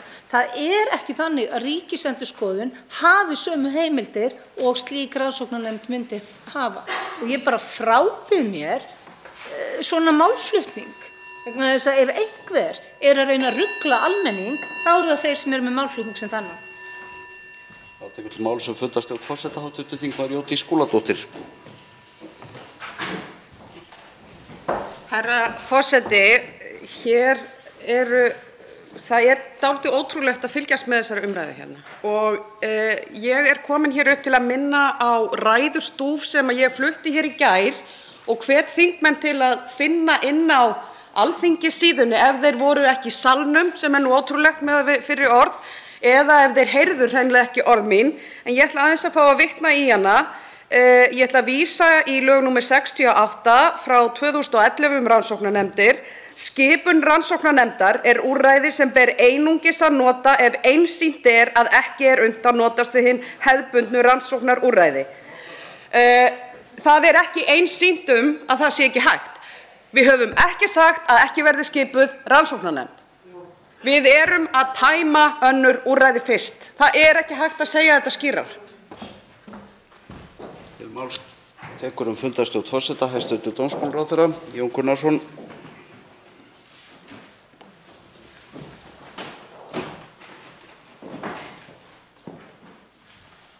Virðulegi forseti, fyrst af öllu verið nú fagnað því að það skuli hafa verið samþykkt til þingfundar áðan, tel það mikilvægt, nú í ljósi, ekki síst í ljósi þess hvernig þessi umræða fer á stað hér í þinginu núna, sem er svona kunnugleg staða á undanförnum vikum og alveg ljóst að við þurfum að nýta tímann vel og ég hvet forseta til að hafa bara fundið eins lengi og þörf þykir til þess að koma þessum málum á dagskrá. Hér er svona verið að karpa eiginlega ekki neitt fyrir einhverjar sýningar, en það er ágætt að það kom fram hér hjá hv. þingmanni Gísla Rafni Ólafssyni áðan að ef að það mál sem að þau eru á móti hér einhverju stjórnarandstöðunni fer á dagskrá þá mun ekkert hér hreyfast. Þetta snýst þetta. Þetta er nú öll virðingi fyrir lýðræðinu hjá þessum minnihlutaflokkum eða þeim minnihlutaþingmönnum og minnihlutaflokkunum sem að svona hugsa og tala. Hér hefur verið lögð fram tillaga það að þetta mál verði ekki tekið á dagskrá. Þetta er mál stjórnar meirihlutans, meirihluti þingmanna styður þetta mál og það er mikilvægt að það fari á dagskrá, virðulegur forseti, og ég hvet til þess að það verði sett fyrst á dagskrá á þingfund á morgun. Til máls tekur öðru sinni fundarstjórn forseta hv. þingmaður Helga Vala Helgadóttir.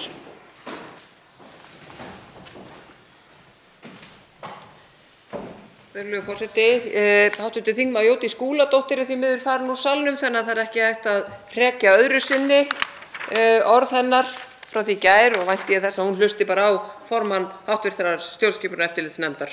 Aðeins varðandi það sem að hv. þingmaður Óli Björn Kárason sagði hér varðandi 1. grein laga ríkisendurskoðanda, en Óli Björn Kárason er líka farin úr salnum, en þá er ekki hægt annað en að horfa á 17. greinina sem að er varðandi það að stjórnskipunar- og eftirlitsnefnd getur óskað eftir aðkomu Ríkisendurskoðunar og skýrslu frá Ríkisendurskoðun sem og gildir ákvæðið ef 9 þingmenn óska eftir skýrslubeiðni og rannsókn. Það er ekkert í lögum Ríkisendurskoðun sem heimilar ráðherra að krefjast þess. Ekki neitt. Ekki neitt. Ríkisendurskoðun fer í frumkvæðisathugun sem þýðir að ein frumkvæði eða þá að stjórnskipunar- og eftirlitsnefnd á að gera það eða ef 9 þingmenn óska eftir því að Ríkisendurskoðun fari í rannsókn.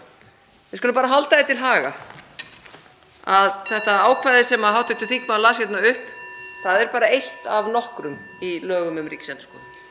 Hv. þingmaður Eyjólfur Ármannsson tekur til máls fundarstjórn forseta.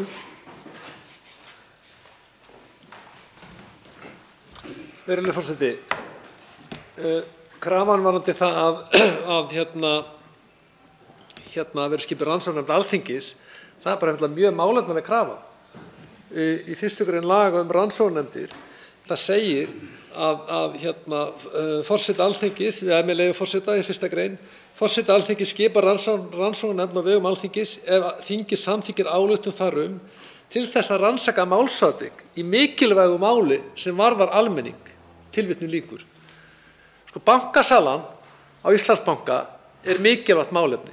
Það er að selja eign ríkisins fyrir 52,6 milljarða króna og hún varðar svo sannarlega almenning og það sýna skoðanakannir. 83% þjóðarinnar er óánægð með þessa sölu og ég var á fundi fjárlaganefndar í morgun og ég segi bara alveg eins og ég hef aldrei lent í öðru eins. Það virðist vera að Bankasýsla ríkisins hafi ekki lagt fyrir sig hvernig þessi sala átti að fara fram nokkurn einasta hætti. Eina skjalið sem fengu var skjal frá lögmannsstofunni White & Chase í London og þeir virðast ekki hafa skoðað neitt einasta hátt. Og vitið hvað ágreiningur fyrir söluráðgjafana? Hún var að fara fyrir gerðardóm í London, ekki íslenska dómstóla. Þá tekur til máls fundarstjórn forseta öðru sinni hv. þingmaður Arndís Anna Kristínardóttir Gunnarsdóttir.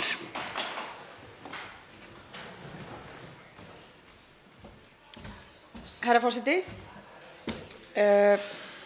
ég ætla að kalla aftur eftir því að þingmenn meirihlutans útskýri fyrir okkur á einhvern skynsamlegan máta hvers vegna þá má ekki skipa rannsóknarnefnd Alþingis. Þá vil ég leiðrétta það sem kom fram í máli hv. þingmanns Jódísar Skúladóttur hér áðan varðandi það að meirihlutinn hefði ekki hafnað því. Það er ekki rétt. Við höfum þegar lagt til, við höfum þegar boðið meirihlutanum að klára rannsókn ríkisendurskoðanda að því gefnu að hægt verði að fara í skipa rannsóknarnefnd að frumkvæði minnihlutans í kjölfarið. Þessu var hafnað. Þá er það alveg ljóst, við höfum fært mjög skýr og mjög eðlileg rök fyrir því að það verði skipuð rannsóknarnefnd. Við höfum útskýrt hvers vegna það þarf að skipa rannsóknarnefnd og það snýst valdheimildir. Og ég segja það sama og hér hefur verið sagt. Ég frábið mér að það sé verið að tala að við séum að lýsa einhverju vantrausti á Ríkisendurskoðun. Það hefur aldrei verið gert, það hefur enginn hér gert. Það er heldur ekki þannig að það þurfi einhvern veginn að tæma allar rannsóknarheimildir í heiminum áður en rannsóknarnefnd er skipuð. Það var ekki gert þegar hér var skipuð rannsóknarnefnd eftir hrun. Þess þarf ekki þetta skiptið. Það er fyrirsláttur, það eru tafir. Ég krefst þess að meirihlutinn komi hérna upp og útskýri hvers vegna þau vilja ekki sjá rannsóknarnefnd Alþingis í þessu máli. Máls tekur fundarstjórn forseta öðru sinni hv. þingmaður Jóhann Páll Jóhannsson.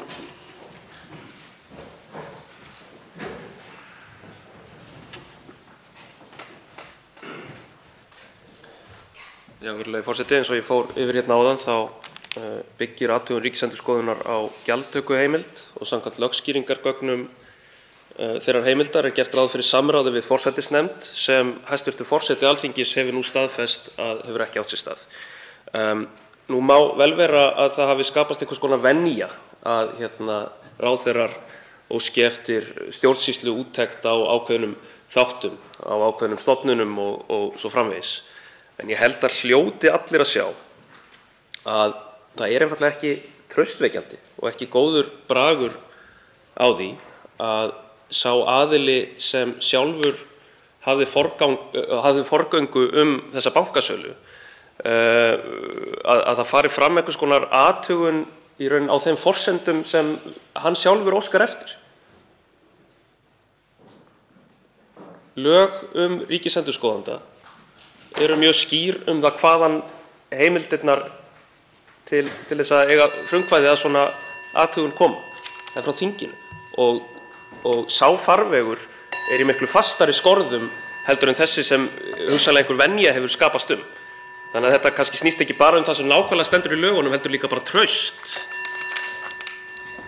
Þá tekur mál sem fundarstjórn forseta hv. þingmaður Vilhjálmur Árnason.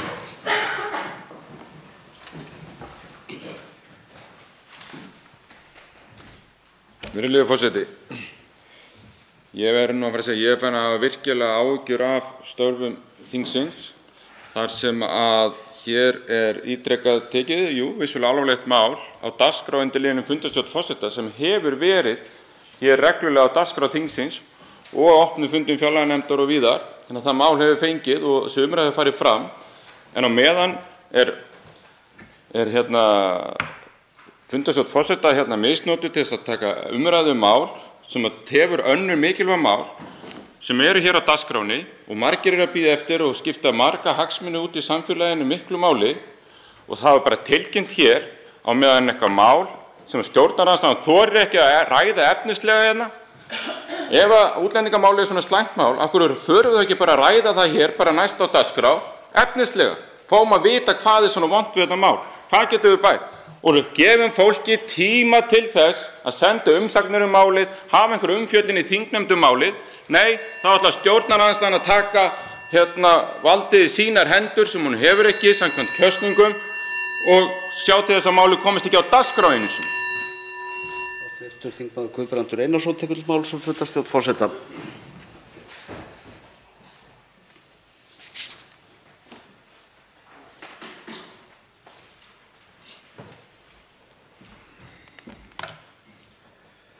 Virðulegur forseti,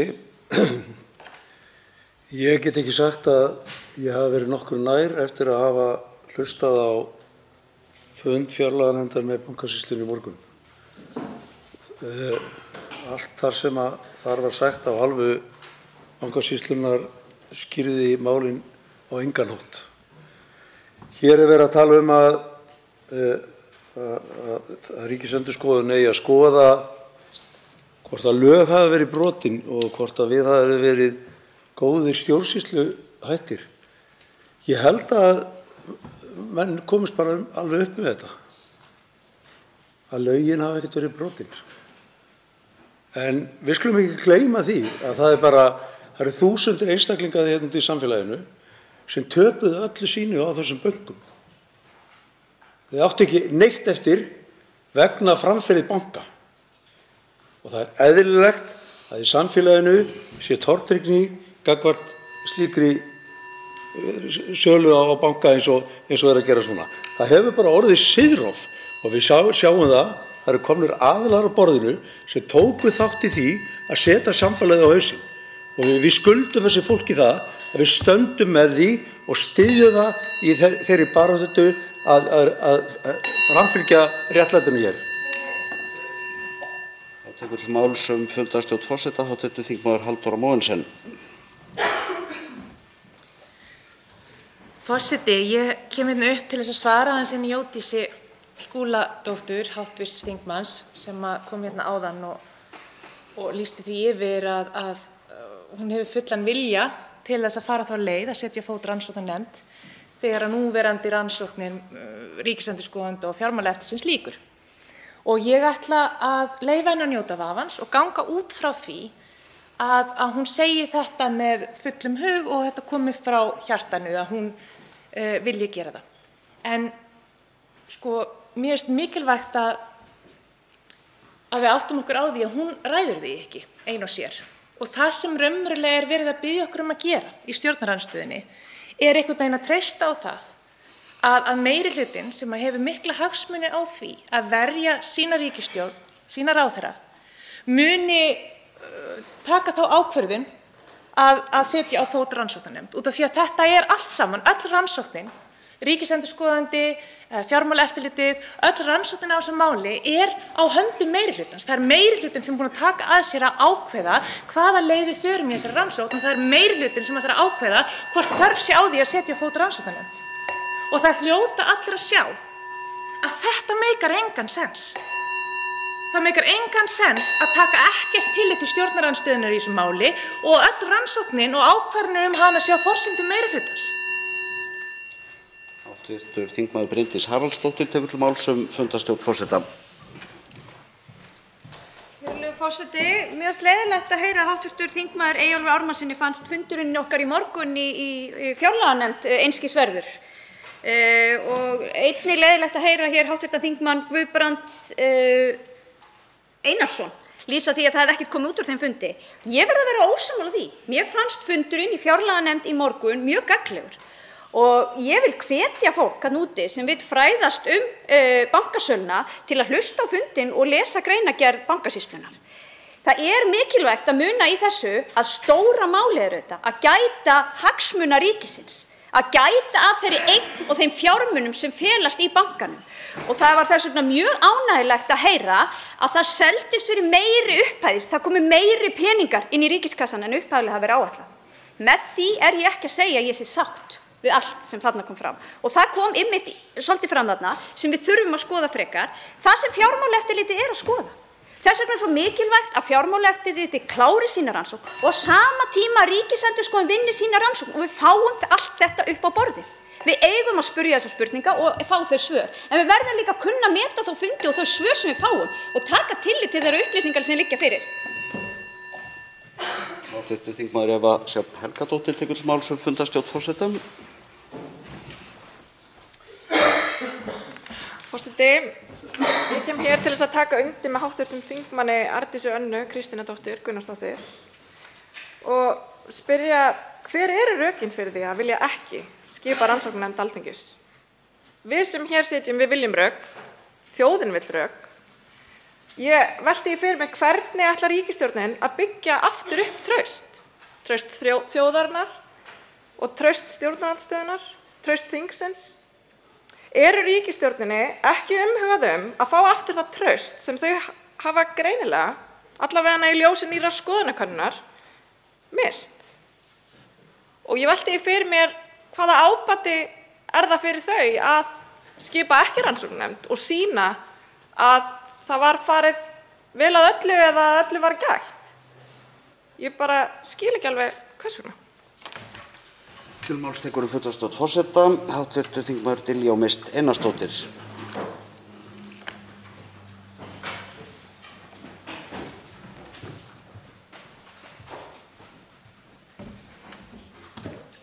Virðulegi forseti, hér kemur hver þingmaður stjórnarandstöðunnar á fætur öðrum í pontu og lýsir yfir eindregnum stuðningi og trausti í garð ríkisendurskoðanda á sama tíma og það er reynt að gera tortryggilegt með einhverjum hætti hvernig tiltekna rannsókn bar að garði. Og að því að hv. þingmaður Jóhann Páll Jóhannsson vísa hér í kýrskýr lög ríkisendurskoðun, þá langar mig til þess að benda á það að það er alveg kýrskýrt samkvæmt sömu lögum að ríkisendurskoðandi er fullkomlega sjálfstæður og óháður í sínum störfum og það hefur ekkert, nákvæmlega ekkert að gera með það hvernig tiltekna rannsókn bar að garði. Svo langar mig líka til þess að minnast á það að það virðist hafa kvarnast aðeins úr þingsalnum í hópi stjórnarandstöðu þingmanna. Ég ætla rétt að vona að sé ekki félagsfundur. Hv. þingmaður Guðrún Hafsteinsdóttir tekur til máls fundarstjórn forseta.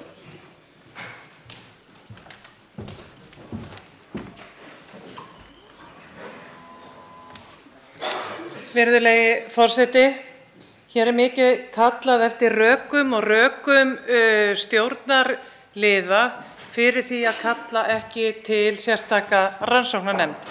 Ég veit ekki betur til en svo að það er margoft búið að koma fram. Það er búið að tala það núna í nokkra vikur. Fjármálaráðherra nefndi strax hér rök fyrir því, fyrir páska.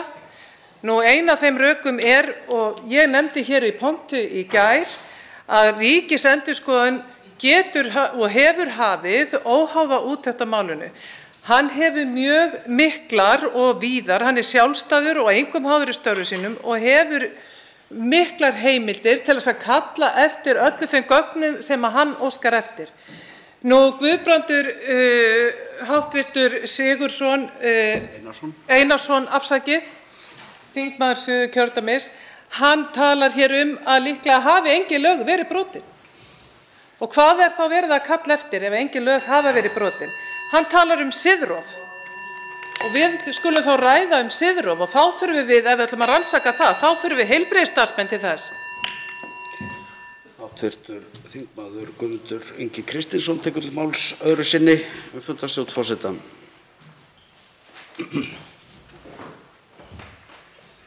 Virðulegur forseti, það hefur varpað spurningu hvort að við treystum ríkisendurskoðanda. Ég verð að segja það, jú, það ekki annað hægt í sjálfu sér, en ég vorkenni honum óskaplega mikið. Þetta hlýtur að vera ömurleg aðstaða sem búið að setja hann í. Þess vegna ættum við að frekar að hafa rannsóknarnefnd vegna þess að hann skipað ríkisstjórninni og hann umsækjandi að verða áframhaldandi ríkisendurskoðandi. Og fjármálaráðherra sendir á hann spurningar sem hann á að svara fyrir ríkisstjórnina. Ég bara segi fyrir mitt leyti að þetta hlýtur að vera skelfileg staða að vera í. Ég hugsa með mér að hvað skeður ef hann á móti ríkisstjórninni? Fær hann þá ekki ráðning áfram? Því meirihlutinn hér á þingi getur ráðið því hvort hann verður áfram eða ekki. Þess vegna væri miklu nær að skipa rannsóknarnefnd og láta taka ríkisstjórnina út úr þessari mynd og leyfa honum þá bara að vera í umsóknarferli. Til máls tekur að nýju fundarstjórn forseta hv. þingmaður Guðbrandur Einarsson.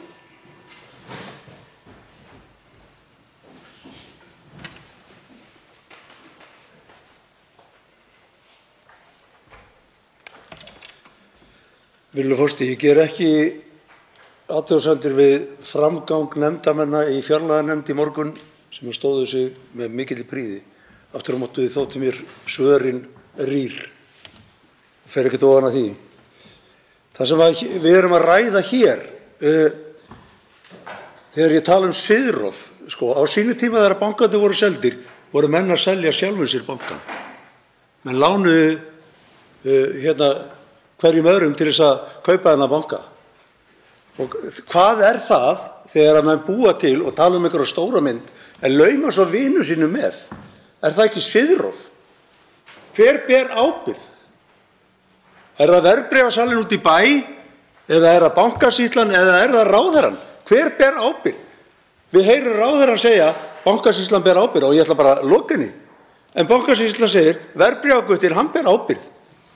Það ætlar enginn að axla ábyrgð. Þetta að útvista bara verkefnum, pólitískum verkefnum og segja svo bara, það var ekki ég, það var hinn? Þá tekur til máls öðru sinni fundarstjórn forseta hv. þingmaður Erna Bjarnadóttir.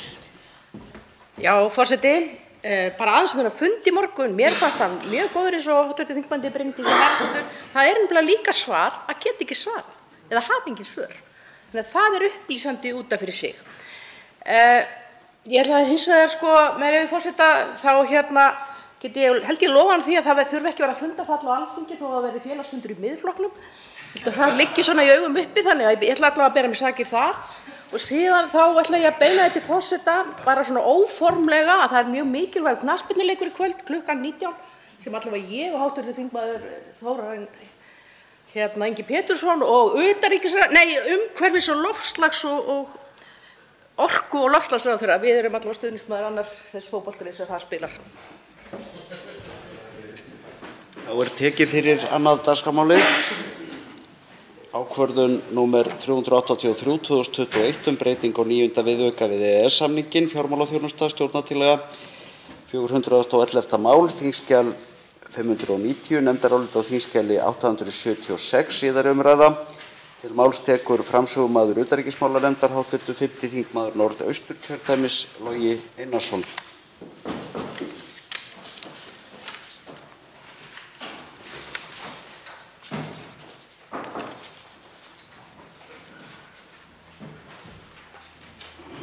Herra forseti, ég mæli fyrir hönd utanríkismálanefndar fyrir nefndaráliti tillögu til þingsályktunar staðfestingu ákvörðunar sameiginlegu EES-nefndarinnar nr. 383/2021 breytingu á 9. viðauka við EES-samninginn. Með tillögunni leitað heimildar Alþingis til að staðfesta ákvörðun sameiginlegu EES-nefndarinnar nr. 383/2021 frá 10. desember 2021 breytingu á 9. viðauka við EES-samninginn og fella inn í samninginn tilskipun Evrópuþingsins og ráðsins frá 2019/878 og að því varðar aðila sem njóta undanþágu eignarhaldsfélög á fjármálasviði, blöndur eignarhaldsfélög í fjármálastarfsemi, starfskjör, eftirlitsráðstafanir og heimildir og ráðstafanir til að varðveita eigið fé. Nefndin fjallaði málið og fékk gesti á sinn fund eins og fram kemur í nefndaráliti sem liggur frammi. Framsetning tillögunnar telst að mati nefndarinnar í samræmi við 7. grein reglna þinglega meðferð EES-mála og að því sögðu leggur utanríkismálanefnd til að þingsályktunartillagan verði samþykkt. Undir nefndarálitið rita, auk þess sem hér stendur, hv. þingmenn Bjarni Jónsson, formaður, Birgir Þórarinsson, Diljá Mist Einarsdóttir, Jakob Frímann Magnússon, Jóhann Friðrik Friðriksson, Njáll Trausti Friðbertsson og Þorgerður Katrín Gunnarsdóttir. Gísli Rafn Ólafsson, áheyrnarfulltrúi í nefndinni, hann samþykkur álitinu. Þá tekur til máls hv. 13. þingmaður Suðvesturkjördæmis, Gísli Rafn Ólafsson.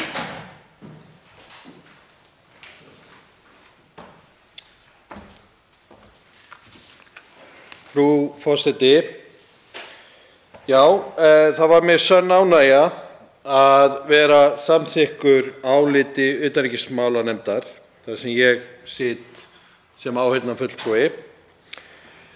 Það sérstaklega vegna þess að hér enn ein reglugerðin fjármálaþjónustu frá Evrópusambandinu. En henni ætlað, eins og flestum öðrum reglugerðum fjármálaþjónustu frá Evrópusambandinu, að laga hið brotna regluverk sem leiddi til efnahagshrunsins fyrir 14 árum síðan. Reglugerðum sem ætlað að tryggja hag og réttindi neytenda og stöðva ólöglega og siðferðislausa hegðun fjárfesta. Já, það kemur stundum eitthvað gott frá Evrópusambandinu. Hér til dæmis verið að setja upp stöðugra og virkara regluverk í kringum svokölluð eignarhaldsfélög. En það heiti sem notað einkahlutafélög sem hafa það markmið að halda utan eignir einstaklinga. En af hverju skiptir máli að hafa gott regluverk í kringum eignarhaldsfélög? Já, tökum nýlegt dæmi. Fyrir utan lífeyrissjóði, fyrirtæki og fjárfestingafélög, þá voru flestir þeir sem gerðu tilboð í Íslandsbanka nú fyrir stuttu einmitt eignarhaldsfélög. En hvað hafa þessi regluverk Evrópusambandsins gert fyrir okkur þegar kemur að þessu? Jú, tökum nokkur dæmi. Regluverkið tekur til dæmis utan það hverjir raunverulegir eigendur slíkra félaga eru. Regluverkið skilgreinir einnig hvað fagfjárfestar eru og fjármálaregluverk Evrópusambandsins sem við innleiðum setur einnig upp reglur sem tengjast því hvernig mútur eða greiðslur tengdar hryðjuverkum eru höndlaðar. Já, förum aðeins dýpra í þetta. Raunverulegir eigendur.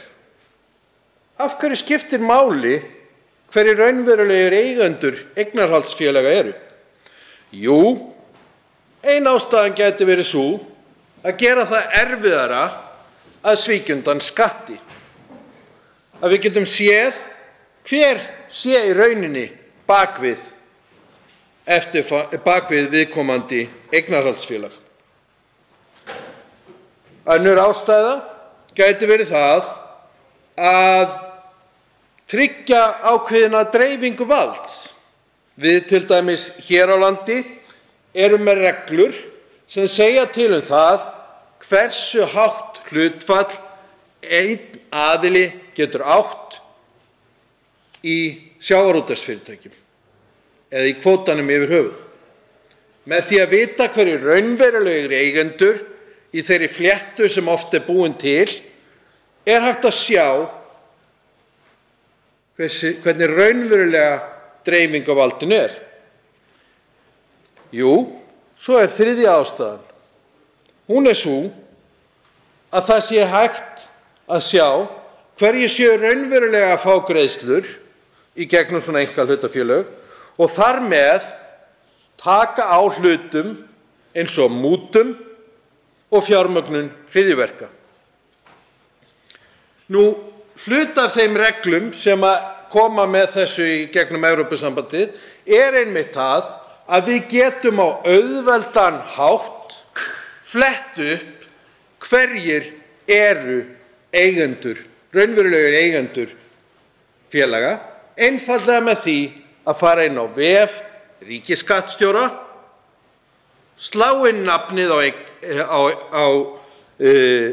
á viðkomandi eignarhaldsfélagi og fá hverjir stjórna því og hverjir eiga eignarhluta í því.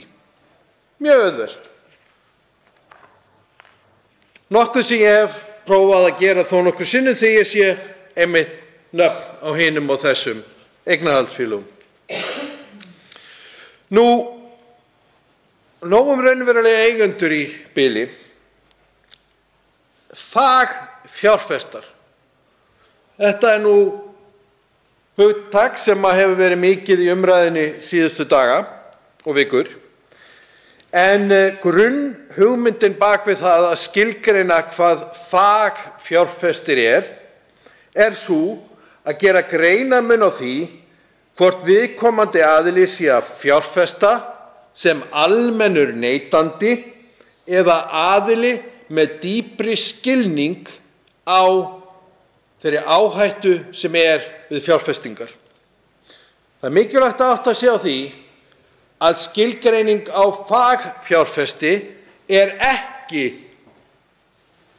hvort viðkomandi sé hæfur fjárfestir. Það er tvennt ólíkt. Það hvort þú sért fagfjárfestir er reyndar skilgreint í lögum. Og það skemmtilega að ef borin eru saman lög markaði og fjármálagerninga sem sett voru í júní á síðasta ári eða uppfærð voru í júní á síðasta ári og svo ef þetta borið saman við reglugerðir Evrópusambandsins önnur þeirra frá 2014 og nú þarf ég að sjá að því að heftaði akkurat yfir hinn frá 2017 að þá einmitt í íslensku lögunum notaðar skilgreiningarnar upp úr Evrópusambandsreglugerðunum rétt eins og við að vinna hér í að koma úr þessari þingsályktun yfir í lög hér á Íslandi. En í lögum fjármálagerninga segir með leyfi forseta: fagfjárfestir er viðskiptavinur sem býr yfir reynslu, þekkingu og sérfræðikunnáttu til að taka sjálfur ákvarðanir fjárfestingar og meta áhættuna sem þeim fylgir. Í lögunum kemur síðan listi yfir það hvað skilgreint eða hvaða aðilar teljast til fagfjárfesta og með leyfi forseta ætla ég bara svona að taka stóru punktana. Það eru aðilar sem hafa starfsleyfi á fjármálamarkaðum, til dæmis verðbréfafyrirtæki. Það eru stór fyrirtæki sem eru með uppfylla ákveðin skilyrði veltu eða stærð efnahagsreiknings. Athyglisvert líka að ríkisstjórnir eru skilgreindar sem fagfjárfestar. Seðlabankar líka. Meira að segja Alþjóðagjaldeyrissjóðurinn skilgreindur sem fagfjárfestir. Aðrir stofnanafjárfestar, þarna sennilega verið að tala aðila eins og lífeyrissjóði og slíkt. Og svo kemur í lokin aðilar sem samþykktir hafa verið sem fagfjárfestar samkvæmt 54. grein laganna. En þar í 54. greininni segir með leyfi forseta að hægt sé að sækjast eftir því að vera skilgreindur sem slíkur, en þá þarf viðkomandi að uppfylla að minnsta kosti 2 af eftirfarandi skilyrðum.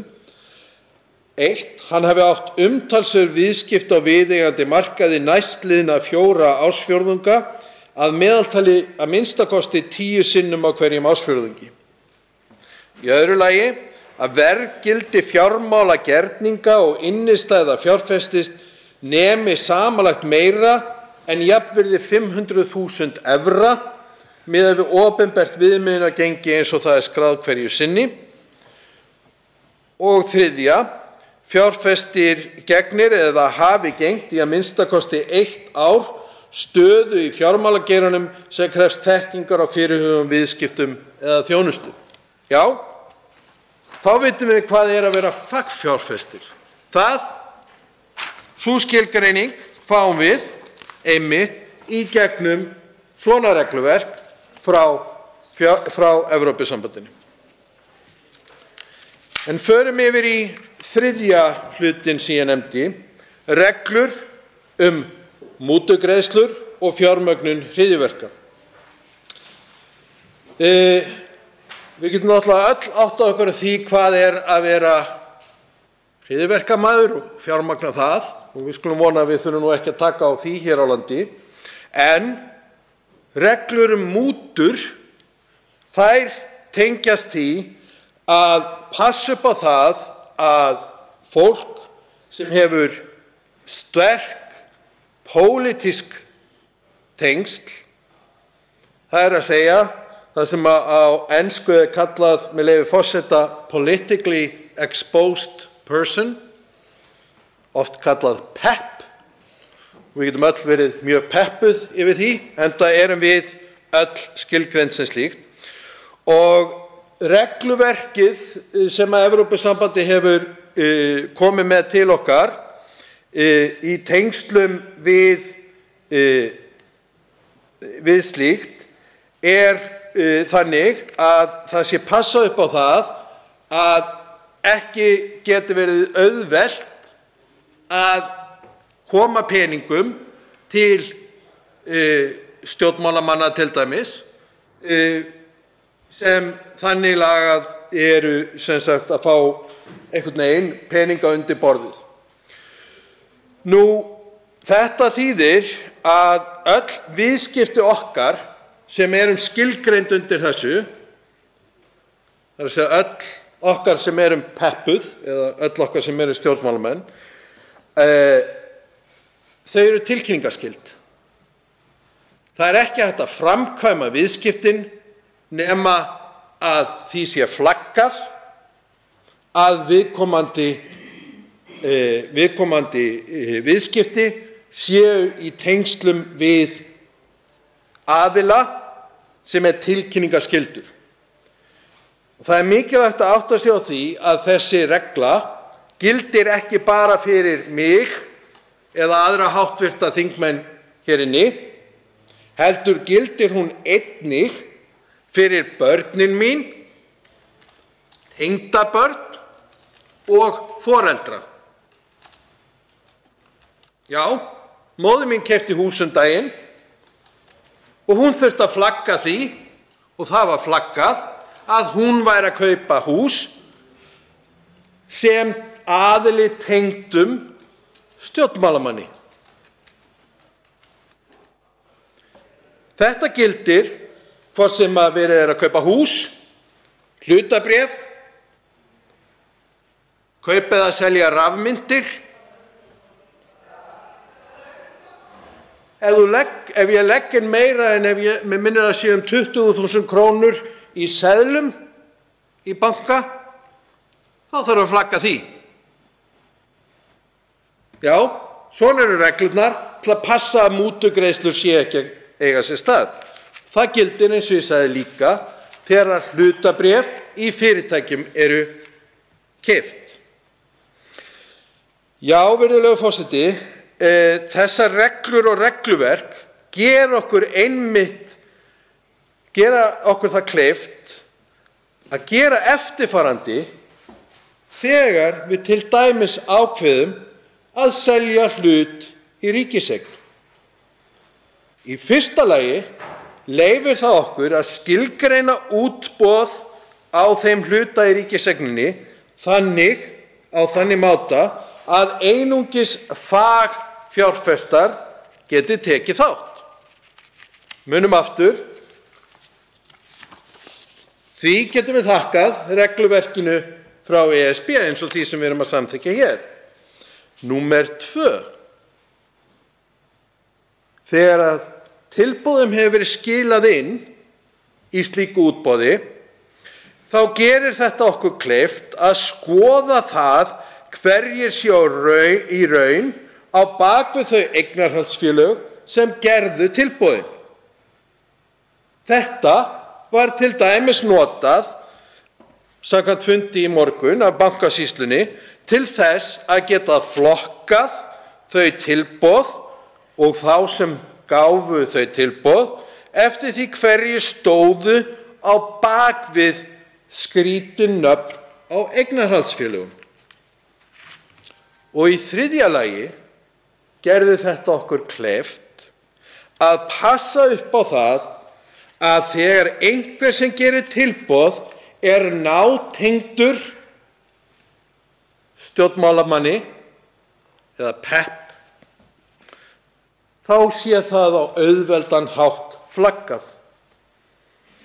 Já, virðulegi forseti, það mikilvægt að hafa gott regluverk svo þegar við ráðumst í jafn stórar aðgerðir og að selja stóran hluta í einum af 3 bönkum landsins, þá sé það gert á réttan máta. Regluverk sem tryggir að hægt sé að velja fjárfesta sem uppfylla skilyrði, en líka að velja fjárfesta sem eru hæfir þeirri kríteríu, þeirri skilgreiningu sem viljum á fjárfesta. Til dæmis viljum við fá kvika fjárfesta eða langtíma fjárfesta. Og við höfum heyrt til dæmis að aðilar voru útilokaðir frá útboðinu í Íslandsbanka af því að þegar búið var að skoða hverjir voru þar á bakvið, voru skilgreindir sem kvikir. Það líka hægt að nota þetta nákvæmlega sama þegar þú sér hverjir sitja þarna bakvið, til að athuga hvort að viðkomandi aðilar til dæmis sitji undir rannsókn á glæpum. Eða notað flöggunina til þess að finna þá sem eru nátengdir stjórnmálamönnum. Já, þetta getum við þakka fyrir að þetta regluverk og önnur regluverk sem koma frá Evrópusambandinu stoppar okkur í því að klúðra sölu á ríkiseignum. Já, það að segja, ef við förum eftir því góða regluverki sem Evrópusambandið hefur samið fyrir okkur.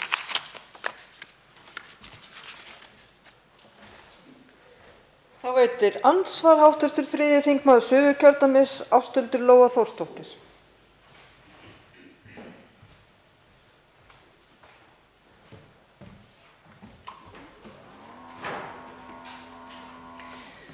Já, ég held að maður geti ekki annað, virðulegi forseti, ég held að maður geti ekki annað en fagna því að sett séu lög raunverulega eigendur og hert að ýmsum reglum og hvað varðar hryðjuverkastarfsemi og bara fjármálagjörninga sem eru mútur eða peningaþvætti eða eitthvað þess háttar. En ég hef oft haft það á tilfinningunni frá hruni þegar farið var að herða þetta að allar herðingar þær beinist í rauninni fyrst og fremst að venjulegu fólki þær komi rosalega mikið niður á bara venjulegu fólki sem bara, kaupa sér húsnæði, lifa sínu venjulega lífi, ekkert með mikið að tekjum eða eitthvað. Það eru miklar kröfur á það. Og til dæmis sem sagt, bara lögaðilar eða bara sem eru með ófjárhagslegan tilboð og húsfélög, sem sagt, ófjárhagslegan tilgang og húsfélög og annað slíkt, þetta eru oft aðilar sem þurfa að gangast undir mjög strangar reglur og manni finnast þær oft vera, mér finnst áherslan þeirra oft á röngum stað. Ég til dæmis þurfti að skrá mig sem raunverulegan eiganda hagsmunasamtaka heimilanna, sem náttúrulega eiginlega bara algjörlega fáránlegt dæmi. Ég ekki eigandi þessara samtaka og verð aldrei, en þetta varð að gera. Þetta eru samtök sem að hafa lítið fé til umræða. En þú veist, og það eru til önnur samtök þetta, en á sama tíma þá til dæmis ekki þurfa bankar í einkaeigu ekki að gefa upp raunverulega eigendur. Við til dæmis vitum ekki enn hver eru raunverulegur eigendur Arion banka. Það ekki ljóst. Þeir eru undanþegnir þessari reglu. Og það virkilega þar sem það skiptir máli að vita þetta. Og ég hv. þingmaður Gísli Rafn Ólafsson hefur kynnt sér þetta frumvarp vel. Ég ekki að sjá það sjálf að það breytist hér. Kannski hann geti svarað mér. Svarar andsvari hv. 13. þingmaður Suðvesturkjördæmis Gísli Rafn Ólafsson. Frú forseti, ég þakka hv. þingmanni fyrir andsvarið.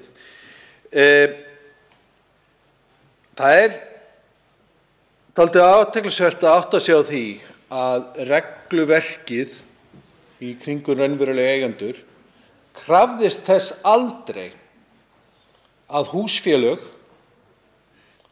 myndu vera skráð til dæmis hverjir væru eigendur, né frjáls félagasamtök. Ástæðan fyrir því að það þurfti að skrá það var það að í reglugerð var sagt að þeir sem væru skráðir í fyrirtækjaskrá skattsins þyrftu að gefa upp raunverulega eigendur.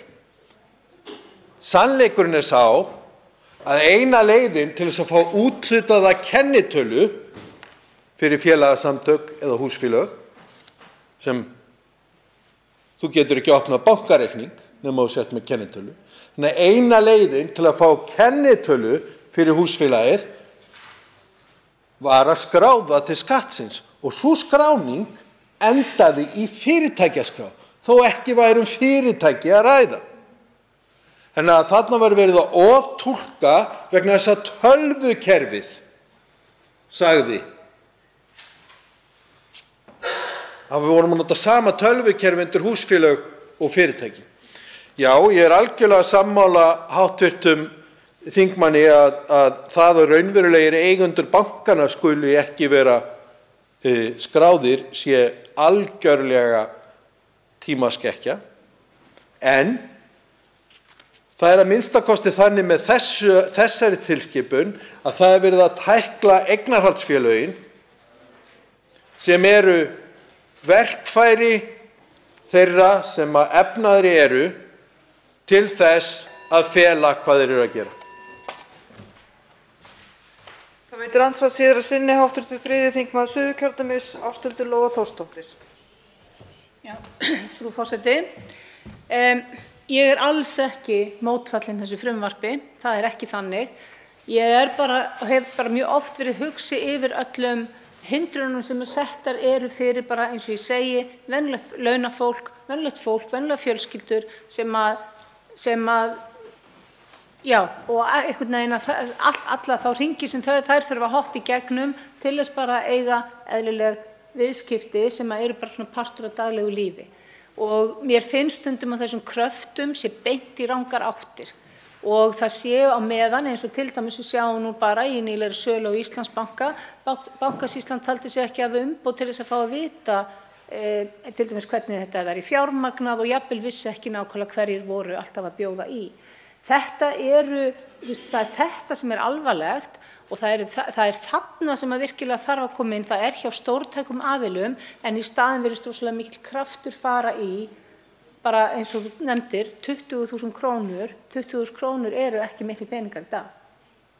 Og ef það er hægt að kaupa einhvern fyrir 20.000 krónur, ja, þá skulum við bara orða, þá selur sá viðkomandi samvisku sína mjög ódýrt. Þannig að það er svona kannski þetta sem mér langaði bara til þess að koma að, og svo finnst mér eins og ég segi þetta með að það sem að virkilega skiptir máli, eins og hvað varðar eigendur banka, að þar er undanþágan. Svarar andsvari síðari sinni hv. 13. þingmaður Suðvesturkjördæmis Gísli Rafn Ólafsson. Frú forseti, ég verð bara að segja að ég er algjörlega sammála hv. Þingmanni. Það er líka athyglisvert að hugsa til þess af hverju verið er að flýta þessu frumvarpi hér. Af hverju er það dagsetningarmál sem þarf að klára? Jú, það er það vegna þess að íslenska ríkið hefur verið áminnt af viðkomandi eftirlitsstofnunum innan EFTA og Evrópusambandsins að hafa ekki innleitt þessa reglugerð nógu hratt. Og það er kannski þar sem að við lendum á ákveðnum vegg. Það er vel þekkt að það er dálítill, hvað má segja, hali eftir af innleiðingum og reglugerða svona bunki sem á eftir að aðlaga að íslensku umhverfi og eftir að fara með í gegnum þetta ferli, og við sem sitjum í utanríkismálanefnd fáum alltaf yfirlit yfir það hvað er verið að vinna í. En það er að sjálfsögðu þannig að ríkisstjórnir hverju sinni setja forgang á þau mál sem að þau vilja að fari áfram. Það getur náttúrulega þýtt að vera ekki með of flóknar reglur fyrir þá sem að eiga endalaust af peningum sé ekki forgangsraðað, en reglur sem að íþyngja almenningi að þær séu ekki forgangsraðar. Og myndi kannski langa til að fá að tala aðeins meira það og óska eftir því að fara aftur á mælendaskrá.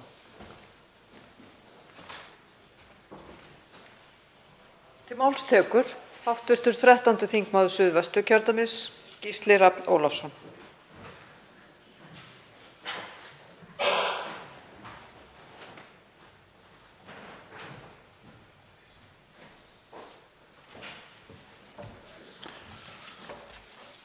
Frú forseti, eignarhaldsfélög, þetta er það sem við erum að setja reglur hér. Það er reyndar athyglisvert í þessari löggjöf að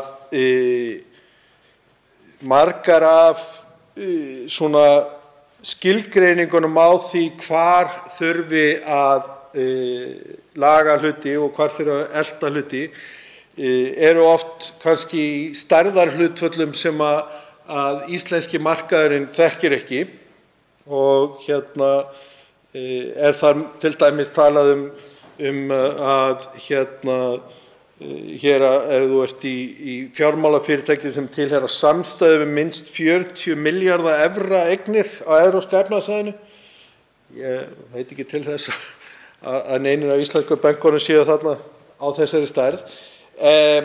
En það er hins vegar mikilvægt, eins og hv. þingmaður Ásthildur Lóa Þórsdóttir benti á, að við séum með reglur og regluverk sem taki á þeim hlutum sem að við sáum því miður vera misnýttir og misnotaðir í hruninu, vegna þess að það er alltaf þannig að þegar við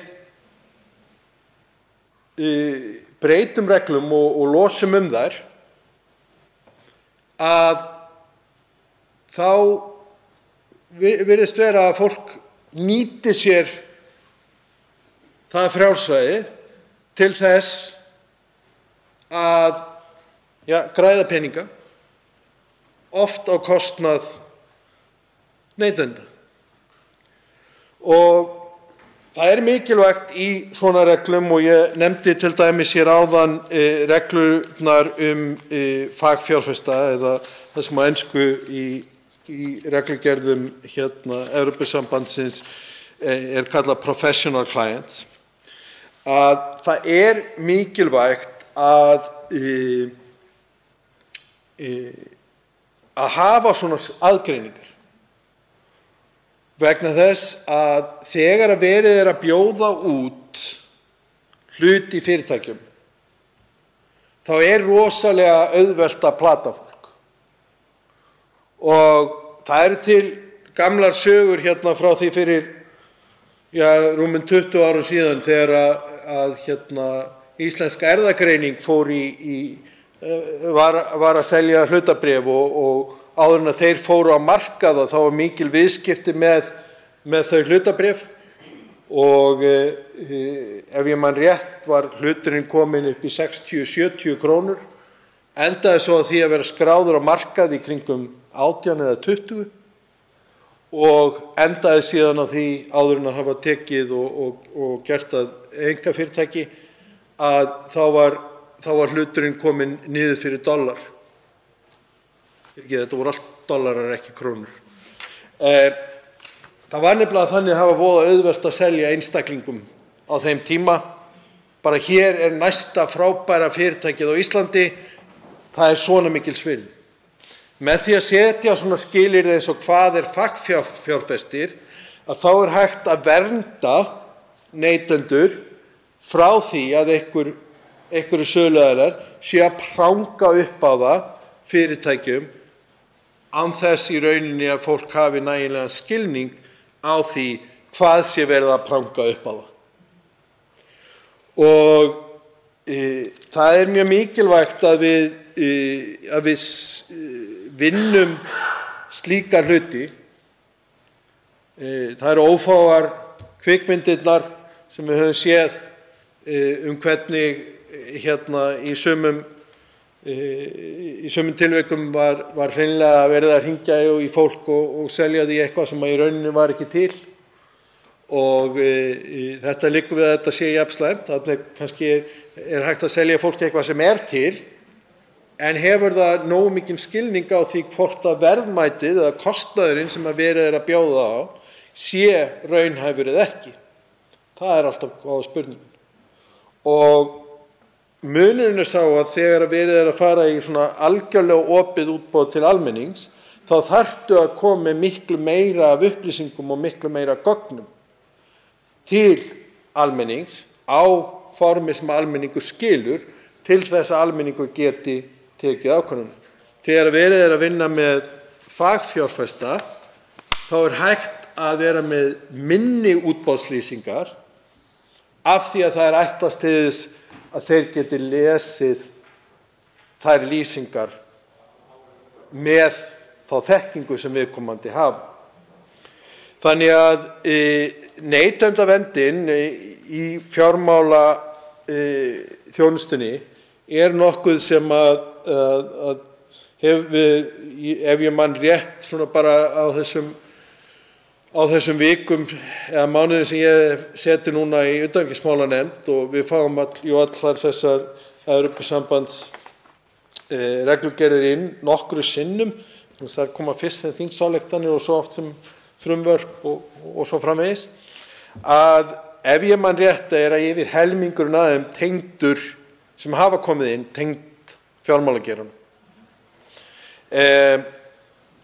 En það væri gaman að skoða svolítið og hvort einhverjir sem að vantar verkefni í ritgerði í hagfræði eða viðskiptum eða eitthvað, eða lögfræði, færi og skoðuðu til dæmis svona hver hallinn er meira af reglugerðum tengdum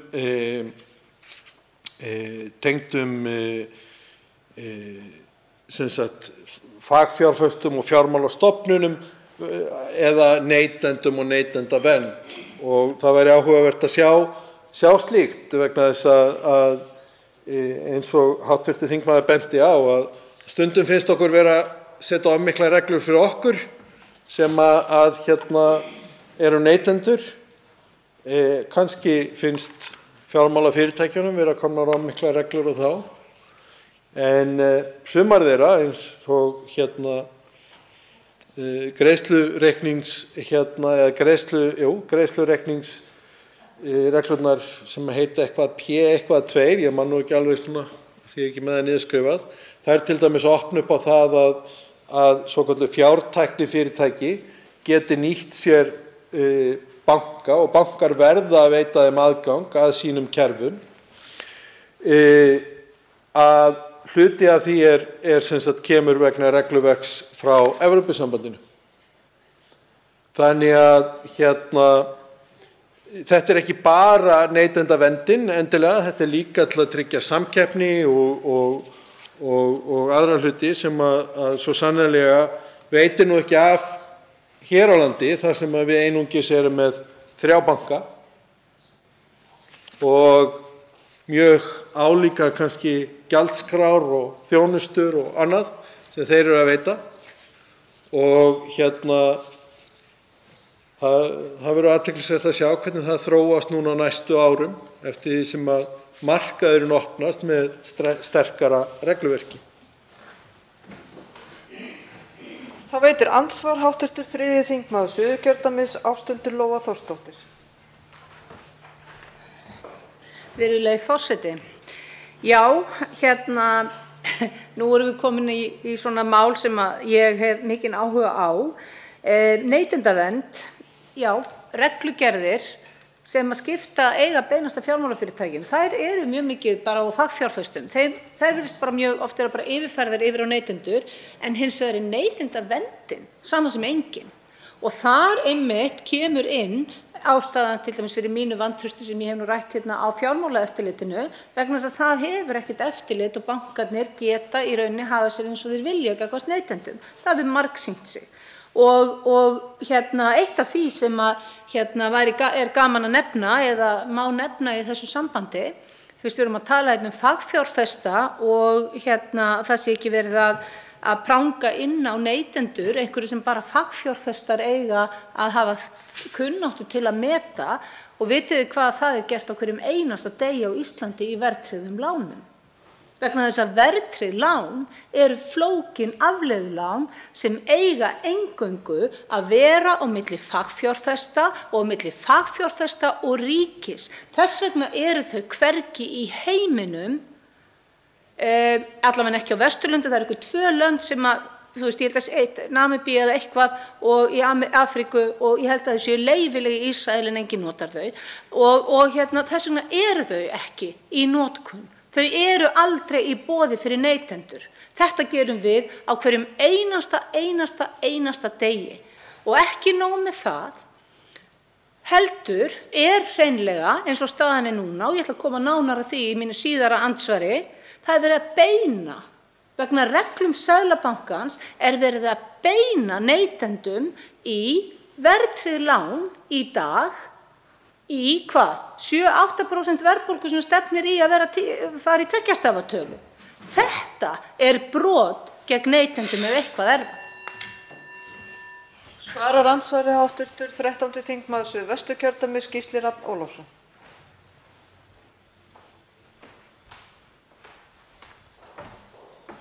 Ég þakka hv.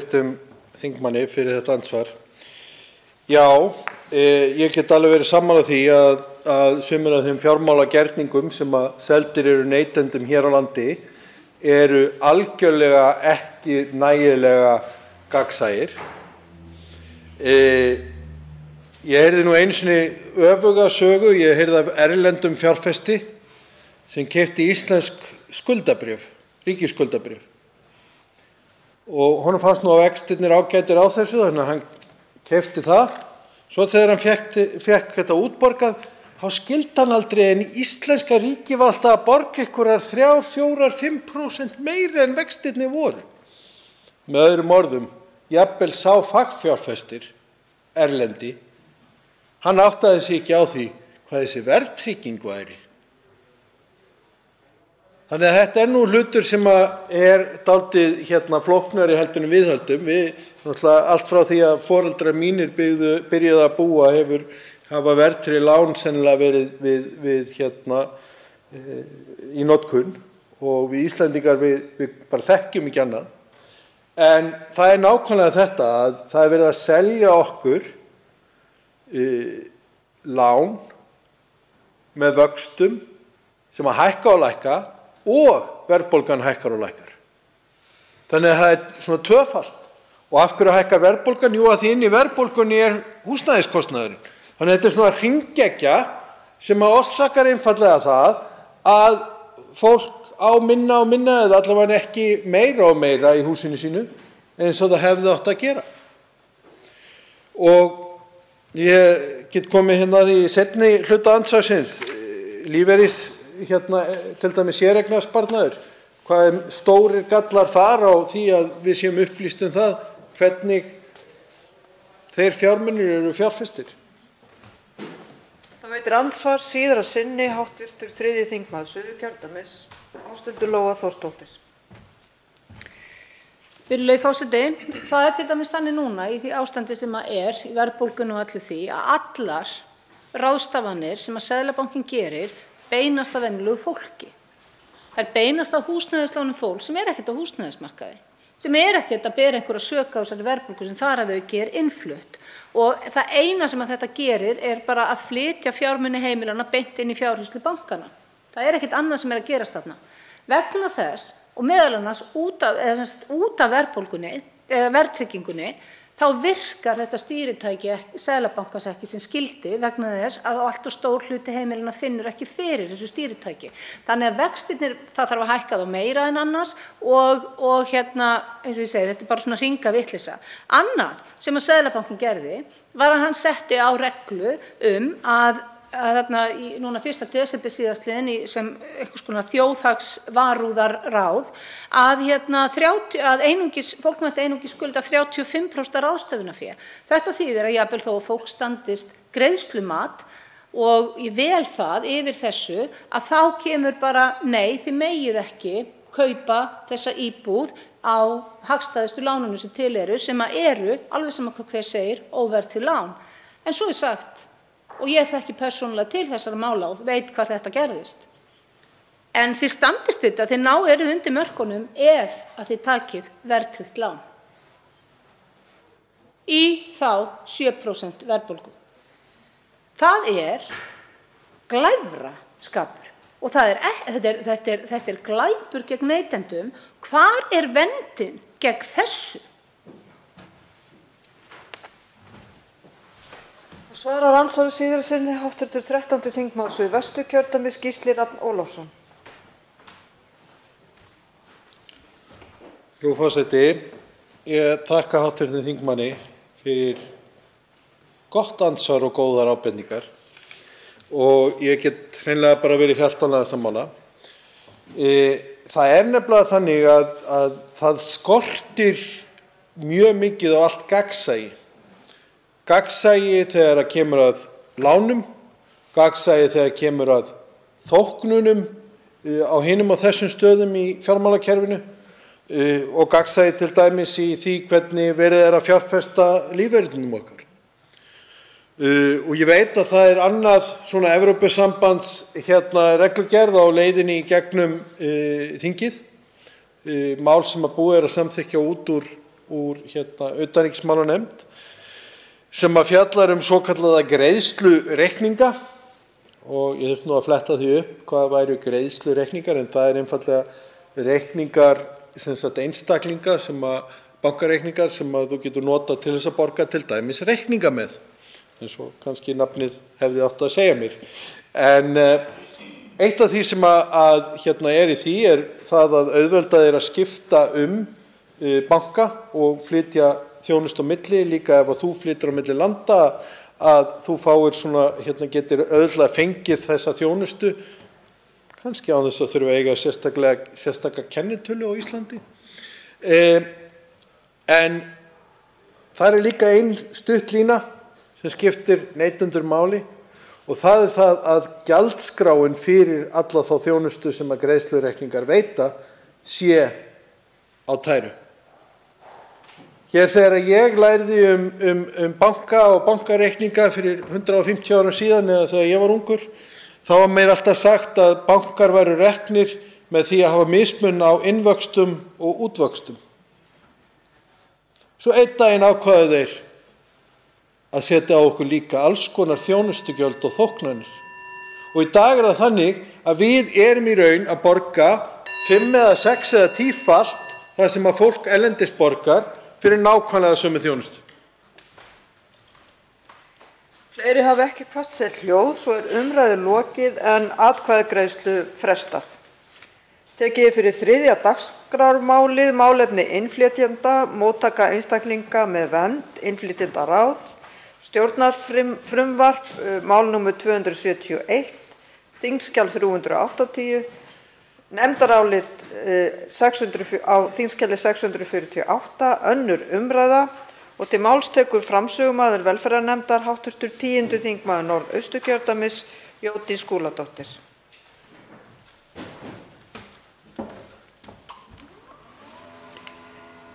Frú forseti, ég mæli fyrir hönd meirihluta velferðarnefndar fyrir nefndaráliti frumvarp til laga breytingu á lögum málefni innflytjenda, móttaka einstaklinga með vernd, innflytjendaráð. Með frumvarpinu eru lagðar til breytingar á lögum málefni innflytjenda nr. 116 frá 2012 sem miða meðal annars að því að fela Fjölmenningarsetri víðtækara hlutverk vegna samræmdar móttöku flóttafólks með því að fela stofnuninni að veita sveitarfélögum faglegar leiðbeiningar og ráðgjöf í tengslum við móttöku flóttafólks með ýmsum hætti. Frumvarpinu er ætlað að jafna þjónustu við flóttafólk hvort sem það kemur hingað til lands á eigin vegum, í boði stjórnvalda eða í gegnum fjölskyldusameiningu. Frumvarpið var lagt fram á 150. löggjafarþingi og löggjafarþingi 151 og er það að meginstefnu til óbreytt frá fyrri þingum með þeim undantekningum að gerðar hafa verið breytingar til samræmis við nefndarálit og breytingartillögu meirihluta velferðarnefndar Alþingis á 151. löggjafarþingi auk annarra minni háttar breytinga. Nefndin fjallaði málið, fékk á sinn fund gesti og bárust umsagnir. Greint er frá því í nefndaráliti sem liggur frammi. Í kjölfar umfjöllunar nefndarinnar málið vill meirihlutinn árétta nokkur atriði sérstaklega. Umsagnaraðilar voru almennt jákvæðir gagnvart frumvarpinu og styðja markmið og framgang þess. Á fyrri þingum gerði Persónuvernd athugasemdir við framlögð frumvörp meðal annars á grundvelli þess að hlutverk Fjölmenningarseturs væri óskýrt og ekki hefði verið framkvæmt mat á áhrifum á persónuvernd sem hluta af almennu áhrifamati í tengslum við samþykkt frumvarpsins.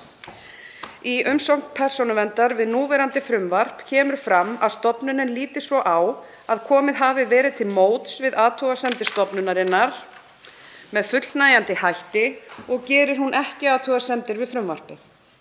Nefndinni bárust athugasemdir frá Landssamtökum Þroskahjálp að fatlað fólk sem kemur til landsins sem flóttafólk sé í sérstaklega viðkvæmri stöðu hvað varðar söfnun og vinnslu persónuupplýsinga. Samtökin vekja athygli á mikilvægi þess að tryggja upplýst samþykki áður en vinnsla eða miðlun slíkra upplýsinga fatlað flóttafólk á sér stað. Þá benda þau á að þessi hópur sé oft sérlega berskjaldaður vegna takmarkaðrar tungumálakunnáttu og stöðu sinnar sem flóttafólk í nýjum aðstæðum en ekki síður vegna fötlunar og eða einhvers konar skerðinga sem verður að taka fullt tillit til.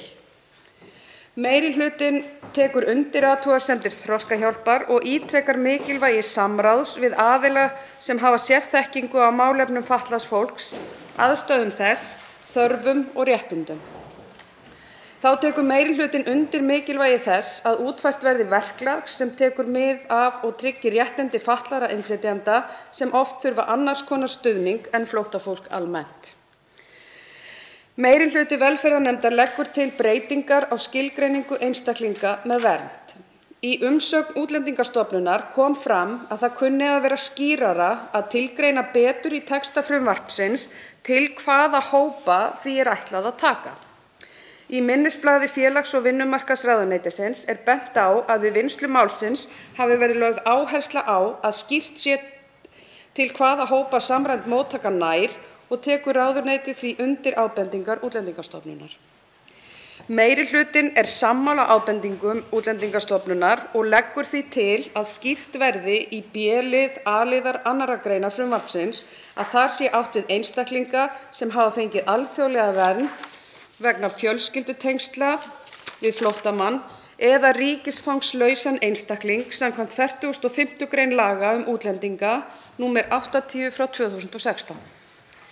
Einnig leggur meirihlutinn til að skýrt verði í E-lið A-liðar 2. greinar frumvarpsins að þar sé átt við ríkisfangslausa einstaklinga samkvæmt 39. grein laga útlendinga. Að framansögðu virtu leggur meirihluti velferðarnefndar til að frumvarpið verði samþykkt með þeim breytingum sem gert hefur verið grein fyrir.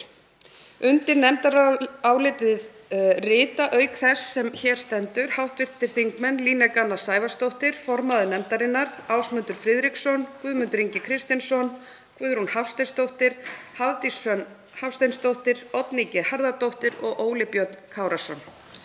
Frú forseti, hér ég að mæla fyrir nefndaráliti meirihluta velferðarnefndar í mikilvægu máli til þess að tryggja samfellda og jafna þjónustu við einstaklinga með vernd óháð því hvort fólk kemur hingað á eigin vegum eða boðið af íslenska ríkinu.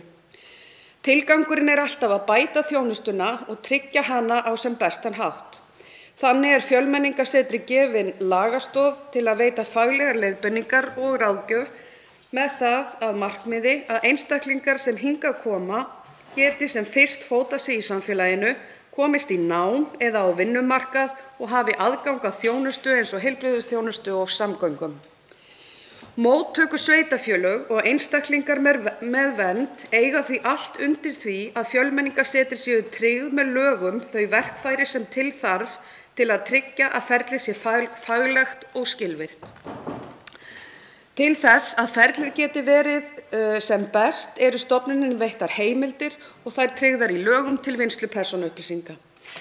Meginreglur laga persónuvernd sem fram koma í 8. grein persónuverndarlaga eiga hér við, en mig langar að ítreka sérstaklega mikilvægi þess að fólk með fötlun í viðkvæmri stöðu og alþekkt að gengið sé lengra í söfnun og vinnslu persónuupplýsinga fatlað fólk en ófatlað að ósekju.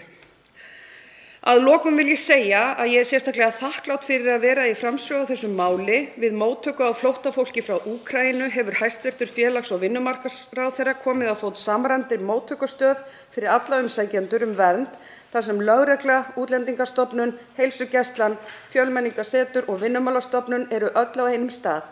Þannig á að vinna og þess vegna leggur meirihluti hæstv. velferðarnefndar hér fram þetta nefndarálit. Þeir hv. þingmenn hafa óskað eftir að veita andsvar við ræðu þingmanns og fyrst til að veita andsvar hv. þingmaður Erna Bjarnadóttir. Forseti, ég þakka hv. þingmanni yfirferðina yfir þetta mál og nefndarálitið. Ég kem nú aðallega til þess að biðja framsögumann að fara nánar yfir þessa áhrifagreiningu sem fjallað í mat á áhrifum frumvarpsins. Og tvennt sem ég staldra þar við, það annars vegar kostnaðurinn.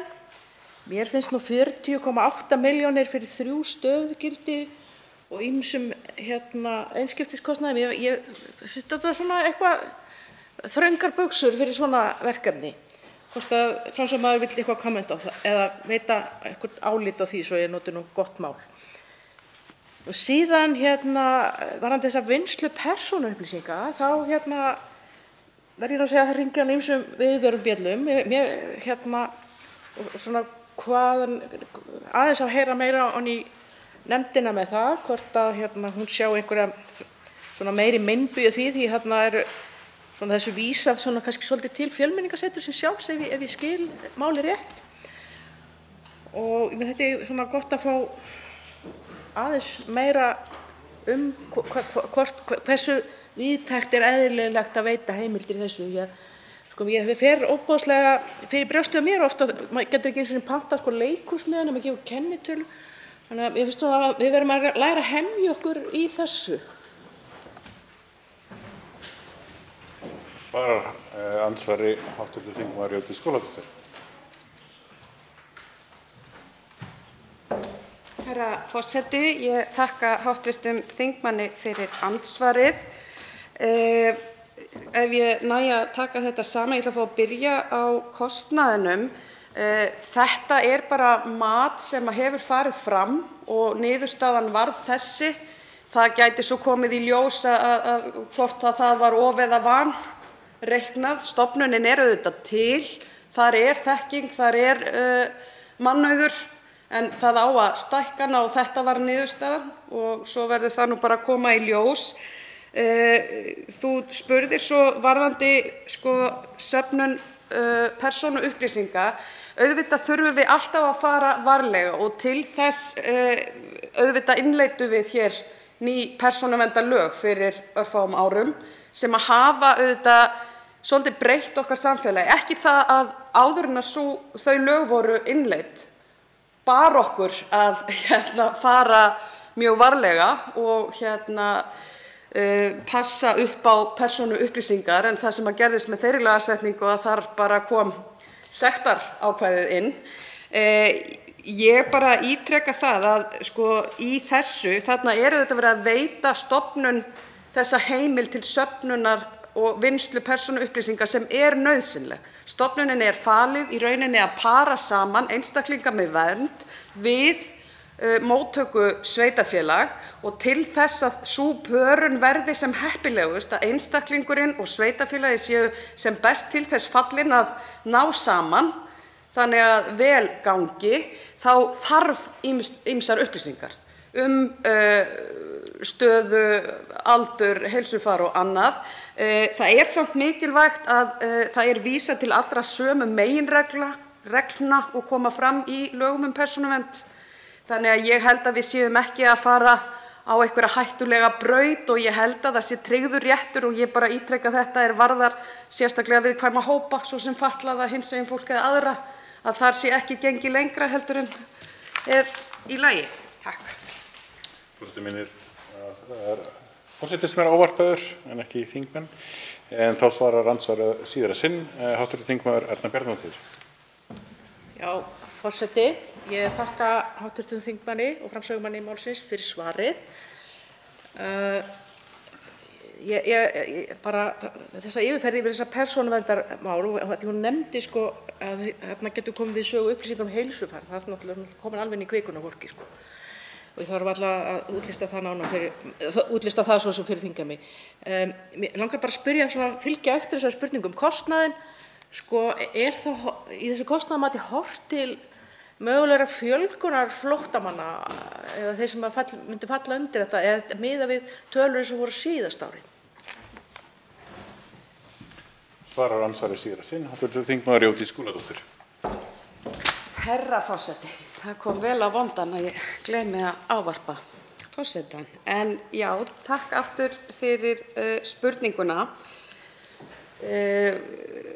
Hv. þingmaður, ég varðandi kostnaðinn, þá er farið á stað í þessa vinnu vegna þess að það er augljóst að það er að fjölga gríðarlega í þessum hópi og við því þarf að bregðast.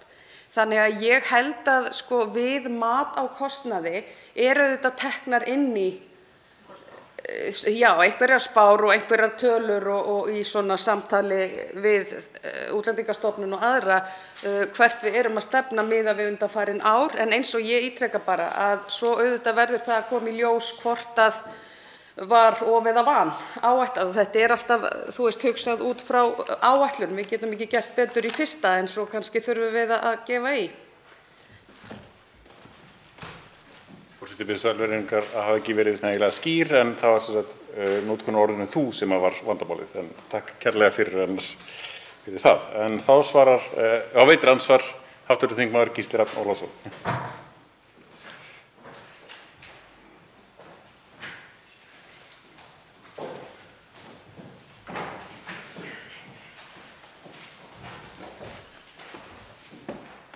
Virðulegi forseti, ég þakka hv. þingmanni fyrir framsöguna á þessu mikilvæga frumvarpi. Ég held að það fari ekki á milli mála fyrir öll okkur sem höfum einhver afskipti af flóttamönnum, hvort sem það hefur verið hérlendis eða erlendis, að það er mikilvægt að halda vel utan þessi mál. Og það hefur líka verið ánægjulegt að sjá hvernig samfélagið allt og ríkið og einstaklingar og fyrirtæki hafa virkilega á undanförnum vikum komið saman og hjálpast til við að takast á við þann stóra kúf sem kom í fjölda hælisleitenda vegna stríðsins í Úkraínu. Það er svo sannarlega líka þannig í þessu að þó svo að þessi stríð í Úkraínu og tæplega 1000 manns hafi komið þaðan núna, að þá halda áfram að koma hælisleitendur annars staðar frá. Nú hefur ríkið sérstaklega lýst yfir að þeir sem koma frá Úkraínu fái hér hæli eitthvert árabil. En það er ennþá aðilar sem þurfa að fara í gegnum hið formlega ferli að sækja hæli.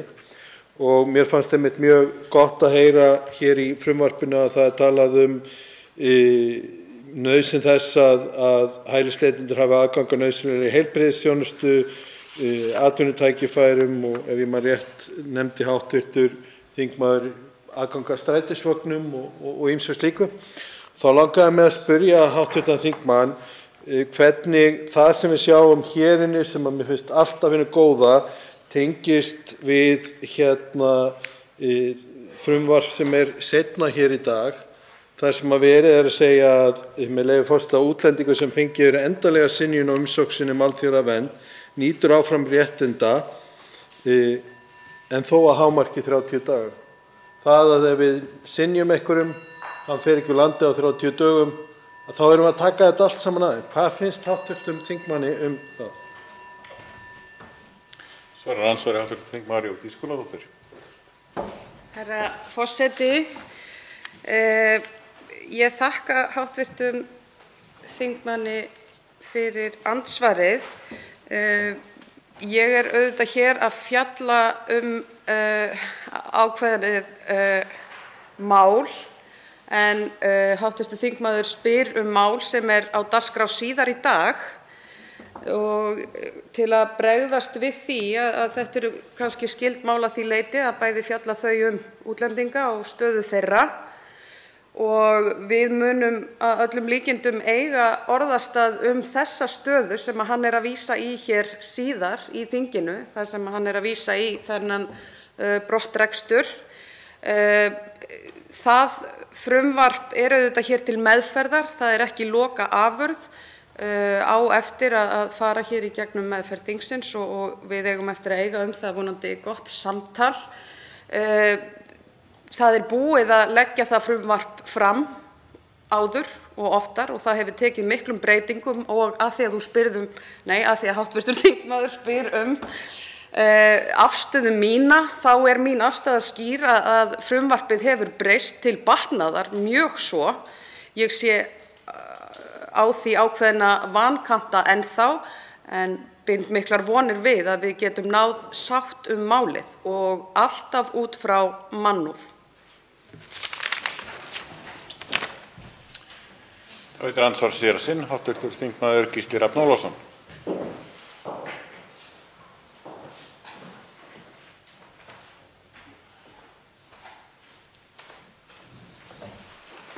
Forseti, ég þakka hv. þingmanni Jódísi Skúladóttur fyrir svarið og hv. þingmaður endaði svarið á orðunum mannúð og það er nákvæmlega það sem að ég vonast til þess að þingið allt, þegar það horfir á það frumvarp sem er hér á dagskrá seinna í dag eða hvenær sem það endar, að horft sé til, því það er mikilvægt að við séum til dæmis ekki að henda fólki út á götuna. Sérlega ekki eftir að við erum búin að taka á móti því svo vel eins og verið er að leggja til hér. En mér langaði að spyrja hv. Þingmann, nú getum við reiknað með því að hingað komi jafnvel þegar orðið tvöfalt, en þrefalt, fjórfalt, fimmfalt, jafnvel tífalt sá fjöldi sem við höfum verið vön að taka á móti. Það mun kosta peninga og ég hef saknað þess svolítið að ekki sé þegar búið að óska eftir auknu fjármagni frá Alþingi til þess. Á sama tíma hefur líka komið fram hérna í svari ráðherra til hv. þingmanns Arndísar Önnu Kristínardóttur Gunnarsdóttur kostnað við flutning umsækjenda um alþjóðlega vernd úr landi, að þar erum við að eyða vel á 300 milljónum í að flytja fólk úr landi. Og mér langaði að heyra í hv. þingmanni hvað henni fyndist það hvernig við getum fjármagnað þetta aukna magn, en líka gætum við verið að nýta eitthvað af þessum peningum sem við í dag erum að nýta í að flytja fólk úr landi, sem kannski gæti bara orðið góðir þegnar hér heima. Svarar andsvarið séra sinn, hv. þingmaður Jódís Skúladóttir. Herra forseti, enn erum við hér að fjalla ákveðið mál, en spurning hv. þingmanns beinist kannski í aðrar áttir. Ég get svarað því til að það fjármagn sem þarf í þessu máli þetta er full fjármagnað innan ramma málasviðs 29, svo nánar sé farið ofan í það. Hvað varðar fjármögnun í hinum breytta heimi, þar sem við stöndum frammi fyrir svo stórkostlega auknum fólksflótta af ýmsum ástæðum. Eitt er stríðið í Úkraínu sem brestur á öllum að óvörum og bætir gríðarlega í, en á sama skapi halda áfram hamfarir allan heim í formi stríðs, náttúruhamfara, loftslagsbreytinga og annars. Þannig að við horfum fram á gríðarlega fjölgun og þunga bylgju af flóttafólki, og við því verðum við að bregðast. Og ég trúi því að íslensk stjórnvöld hafi verið að gera sitt allra besta. Ég hef bjargfasta trú á því að okkar hæstv. Félags- og vinnumarkaðsráðherra, eins og hann hefur sýnt á þessum stutta tíma sem hann hefur setið, að gera vel í þessum málaflokki. Það er dýrt að senda fólk úr landi. Þetta er umræða sem við munum eiga hér undir öðru máli. Ég vildi óska þess, alveg eins og hv. þingmaður, að við gætum hjálpað og tekið á móti öllum. En við getum það ekki, og við verðum að finna sameiginlega leið að einhvers konar regluverki sem skilgreinir hvernig við getum gert sem best fyrir sem flest. En við verðum líka að horfast í augu við það að einhverjir einstaklingar, og mjög margir, munu ekki geta sest hér að. Andsvörum lokið. Næstur tekur til máls hv. þingmaður Sigmundur Davíð Gunnlaugsson. Gunnlaugs. Ég sagði það. Þú sagði það? Já, Gunnlaugs. En núna? Venjulega ekki. Herra forseti, það sætir furðu að þetta mál skuli dúkka hér upp efst á lista, forgangslista ríkisstjórnarinnar, nú skömmu fyrir hlé vegna sveitarstjórnarkosninga, af ýmsum ástæðum. Augljóslega vegna þeirrar stöðu sem uppi, þar sem það liggur fyrir að við Íslendingar munum þurfa og viljum að sjálfsögðu taka á móti miklum fjölda flóttamanna frá Úkraínu vegna stríðsins þar. En hæstv. Dómsmálaráðherra lýsti því yfir fljótlega eftir að stríðið hófst að við værum illa í stakk búin til að taka við miklum fjölda vegna þess að kerfið eins og það virkaði ekki. Það væri teppt. Það hefði verið of mikið af umsóknum sem var ekki tilefni til og það tæki of langan tíma að vinna á slíku.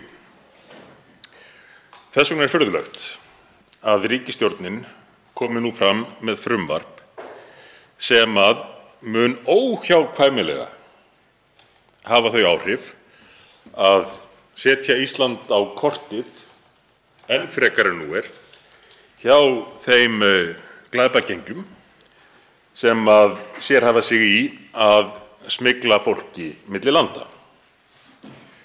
Og eins og fulltrúar Evrópusambandsins hafa sagt þá líklega talsverður meirihluti þeirra sem hafa komið til Evrópu á undanförnum árum sem hælisleitendur, þeir hafa komið á vegum slíkra gengja.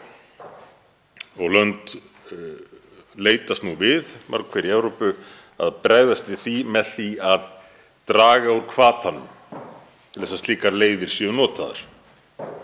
Hér verið að fara í þveröfuga átt, þvert á það sem verið að gera til að mynda annars staðar á Norðurlöndunum og búa til hvata til þess að koma hingað á vegum slíkra hópa, fremur en að fara í gegnum hið örugga formlega kerfi. Hitt herra forseti, að þetta mál skuli koma nú fram hér í aðra umræðu áður en að ríkisstjórnin hefur treyst sér til að setja annað mál sem varðar hælisleitendur í umræðu hér í þá fyrstu. Og það ekki hægt annað en að líta svo á að þetta sé vísbending það hver staðan milli stjórnarflokkana í pólitíkinni þessa dagana, því að þetta mál sem ég vísa hér til og hefur verið nefnt hér fyrr í þessari umræðu var flutt af dómsmálaráðherra Sjálfstæðisflokksins, Sigríði Andersen, fyrir nokkrum árum. Hefur tekið breytingum síðan, verið flutt af öðrum ráðherra og svo þeim þriðja, en ríkisstjórnin ekki lagt áherslu á það eða ekki náði í gegn. Það mál til þess ætlað að auka skilvirkni í því að fást við þetta umfangsmikla mál sem móttaka hælisleitenda. En það sett til hliðar og í staðinn farið hér í aðra umræðu mál sem hefur þveröfug áhrif. Ýtir undir það að hælisleitendur fylgi ekki öruggu, lögformlegu leiðinni, heldur taki áhættu, jafnvel lífshættulega áhættu, borgi jafnvel aleiguna til glæpamanna fyrir að smygla sér áleiðis til Evrópuríkis og svo frá væntanlega einhverju Evrópuríki áfram til Íslands. Þetta hlýtur að benda til þess, herra forseti, að Sjálfstæðisflokkinn skorti sjálfstraust þessa dagana. Þeir létu reyndar hæstv. Forsætisráðherra reka ráðherra Sjálfstæðisflokksins úr ríkisstjórn, þann sem fyrstur lagði fram frumvarpið sem ég vísaði til, en treysta sig nú ekki einu sinni til að hefja fyrstu umræðu það mál fyrr en að það mál sem við ræðum nú klárað. Og það mál sem við ræðum nú ekki til þess fallið að gera okkur betur kleift að hjálpa flóttamönnum. Þvert á móti. Þetta mál, eins og ég nefndi hér áðan, gengur þvert á það sem önnur lönd að reyna að gera til að gera aðstoð við flóttamenn skilvirkari. Framsögumaður málsins, hv. þingmaður Jódís Skúladóttir, sagði sem raunin að þetta snerist að gera stöðu allra jafna, hvort sem að þeir koma hér á eigin vegum eða borga einhverjum fyrir að koma sér til Evrópu og svo hugsanlega áleiðis til Íslands, eða boðið til Íslands sem kvótaflóttamönnum. Menn fái sömu þjónustu, menn eigi rétt á sömu þjónustu og hún mjög umfangsmikil. Við höfum viljað taka vel á móti þeim flóttamönnum sem við bjóðum til landsins, en það skiptir ekki máli með hvaða hætti menn koma, menn eigi rétt á sömu þjónustu. Á sama tíma forsætisráðherra Danmerkur, leiðtogi jafnaðarmanna þar í landi, búinn að lýsa því yfir að það sé markmið ríkisstjórnar Danmerkur að enginn komi til Danmerkur til að sækja hæli. Geri það annars staðar, en fari lögformlegar leiðir. Og hvers vegna segir forsætisráðherra Danmerkur, formaður jafnaðarmanna, þetta? Formanni jafnaðarmanna í Danmörku illa við flóttamenn, hælisleitendur? Nei. Formaður jafnaðarmanna í Danmörku að líta á staðreyndir og það hvernig þessi mál hafa raunverulega þróast og sér það að Danmörk, eins og forsætisráðherrann segir, geti ekki verið auglýst í sölu bæklingum glæpamanna sem áfangastaður. Það megi ekki búa til þann hvata að senda fólk af stað í jafnvel lífshættulega för á vegum Danmerkur. Að við hljótum að vilja beina fólki í þá leið að fara í gegnum Sameinuðu þjóðirnar og aðrar leiðir sem eru til staðar til þess að sé hægt að bjóða fólki svo til landsins og velja þá sem að eiga rétt á hæli, fremur en að vinna úr því þegar að til landsins komið. Forsætisráðherra Danmerkur hefur verið afdráttarlaus með þetta, mátt sæta árásum, útúrsnúningum, en engu að síður notið stuðnings eigin flokks og flest allra annarra flokka í Danmörku, vegna þess að þar í landi gera menn sér grein fyrir því að núverandi ástand það gengur ekki lengur. Og það hjálpar ekki þeim sem þurfa mest á hjálpina að halda. Hlutfallslega fjöldi hælisumsókna á Íslandi áður en að Úkraínustríðið hófst orðinn 6-falt meiri en í Danmörku og Noregi. Það gerist ekki af sjálfu sér. Það gerist vegna þeirra skilaboða sem að norræn stjórnvöld sendu frá sér, dönsk og norsk, finnsk, ekki hvað síst, og vegna þeirra skilaboða sem bárust frá Íslandi. Því að upplýsingar eru fljótar að dreifast í þessum heimi, þessum tæknivædda heimi samfélagsmiðlana.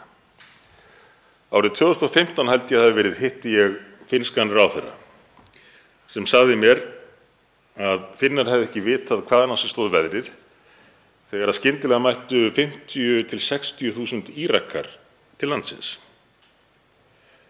Þeir könnuðu hvað hefði gerst. Raunin var sú að breyting á reglu, það sem að finnskir þingmenn töldu smávægilega breytingu á reglu á því hvernig brugðist væri við hælisumsóknum þar í landi, hefði orðið til þess að þeir sem skipulögðu fólksflutningana ákváðu að flytja straum sem áður hafði legið til Belgíu til Finnlands og auglýsa það. Þessi þjónusta, ef þjónustu skildi kalla, auglýst á Facebook og öðrum samfélagsmiðlum og með dreifibréfum á götuhornum víða heim. Og menn fylgjast með því hvert sé vænlegast að senda fólk og selja fólki fyrir vikið væntingar. Selja fólki væntingar að ákveðinn staður bjóði upp á það mikla þjónustu að það sé réttlætanlegt fyrir viðkomandi að leggja allt að veði, jafnvel eigur allrar fjölskyldunar, jafnvel ganga lengra og skuldsetja sig til þess að geta keypt aðgang að því sem að stjórnvöld í tilteknu landi bjóði upp á. og með því að aðstoða slíka hópa við það að selja Ísland sem áfangastað ekki verið að gera neinum nema hugsanlega þessum aðilum greiða. Þetta vita dönsk stjórnvöld. Þau ekki aðeins vitaðu þetta, þau útlistaðu þetta í stefnu danskra sósíaldemókrata og stefnu ríkisstjórnarinnar. Danmörk getur ekki orðið að söluvöru fyrir menn sem eru tilbúnir til þess að taka aðleiguna af fólki og leggja það í lífshættu. Og þess vegna þurfum við hér á Íslandi að líta augljóslega til þróunar á öðrum Norðurlöndum en einnig til þróunarinnar í heiminum. Þetta er risastórt mál. Þetta er líklega stærsta viðfangsefni næstu ára, jafnvel áratuga. Það eru flóttamannamál í heiminum. En vegna þess hversu stórt þetta mál er, þá þurfum við að bregðast við með rökum, staðreyndum og skynsemi til að geta gert sem mest gagn. En það hafi ekki alltaf verið viðbrögðin. Sú hefur ekki verið nálgunin. Allt of oft þegar þessi málaflokkur er ræddur. Árið 2015 þegar að flóttamannastraumurinn jókst til mikilla muna vegna stríðsins í Sýrlandi, ekki hvað síst en einnig af öðrum ástæðum,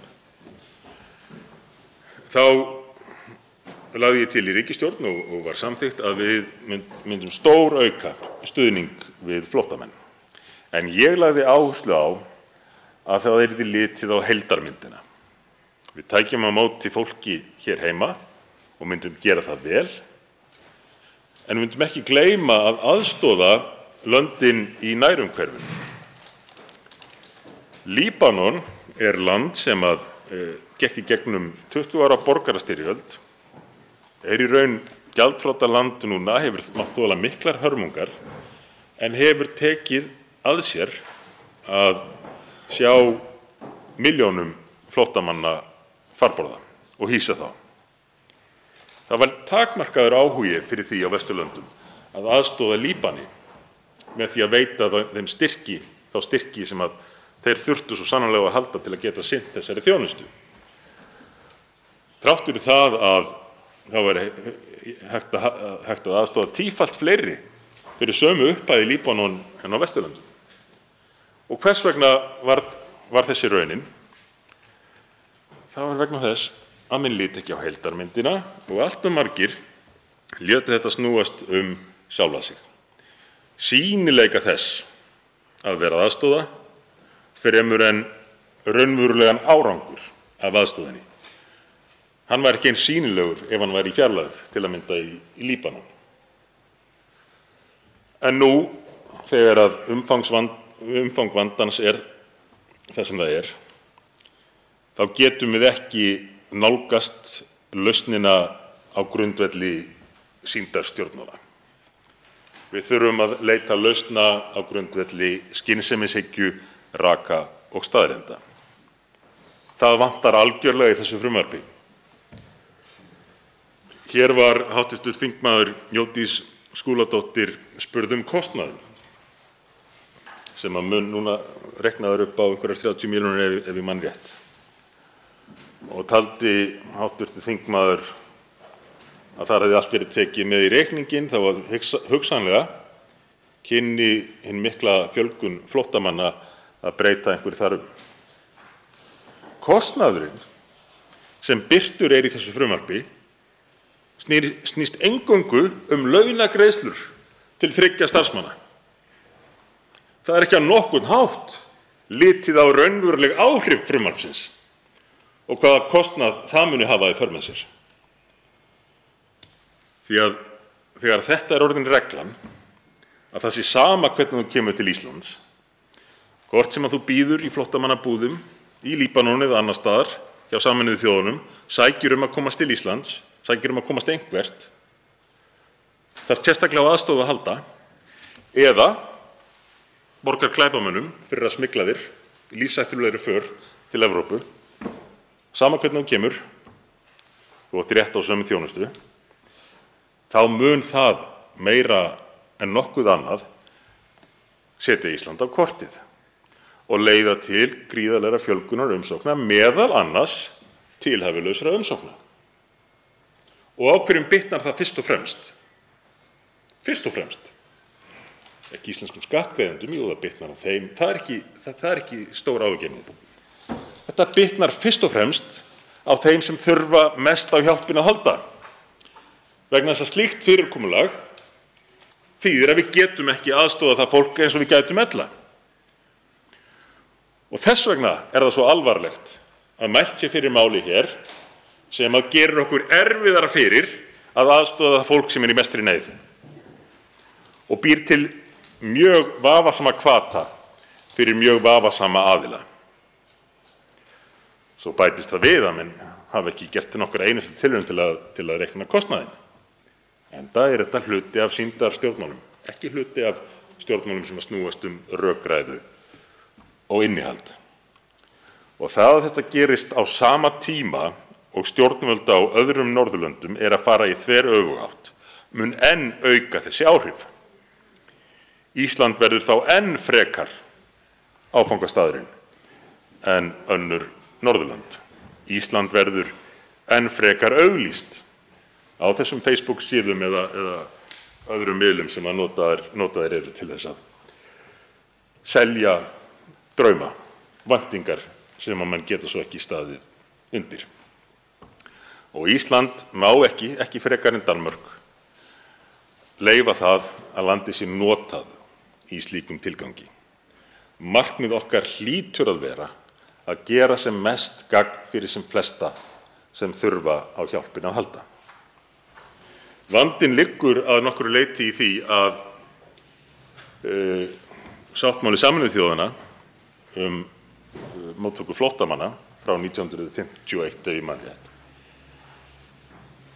sá ekki fyrir eða tók ekki tillit til þess hvernig heimurinn hefur breyst, samgöngur og annað. Hann var hannaður til þess að taka á ástandi sem er mjög í líkingu við það sem við horfum nú upp á í Úkraínu.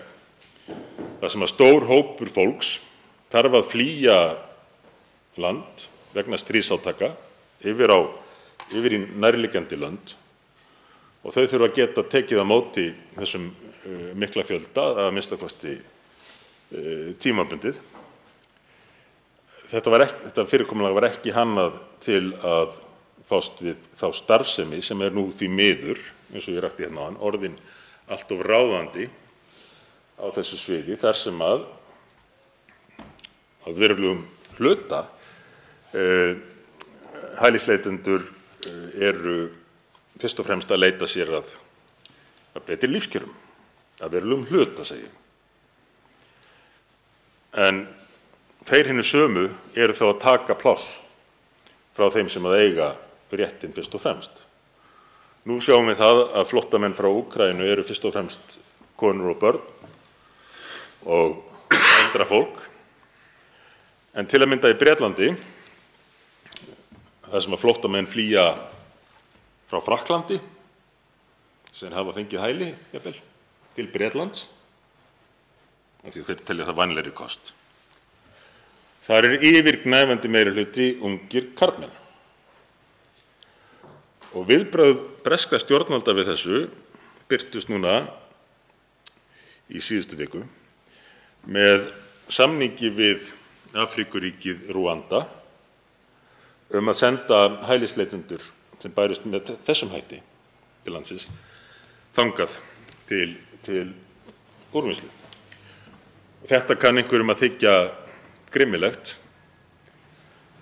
en þetta er hugmynd sem kom fyrst fram frá dönskum jafnaðarmönnum sem að hófu viðræður við Rúanda slíka móttökustöð og raunar held ég fleiri lönd. Tilgangurinn er ekki að senda sem flesta til Rúanda og láta þá bíða þar.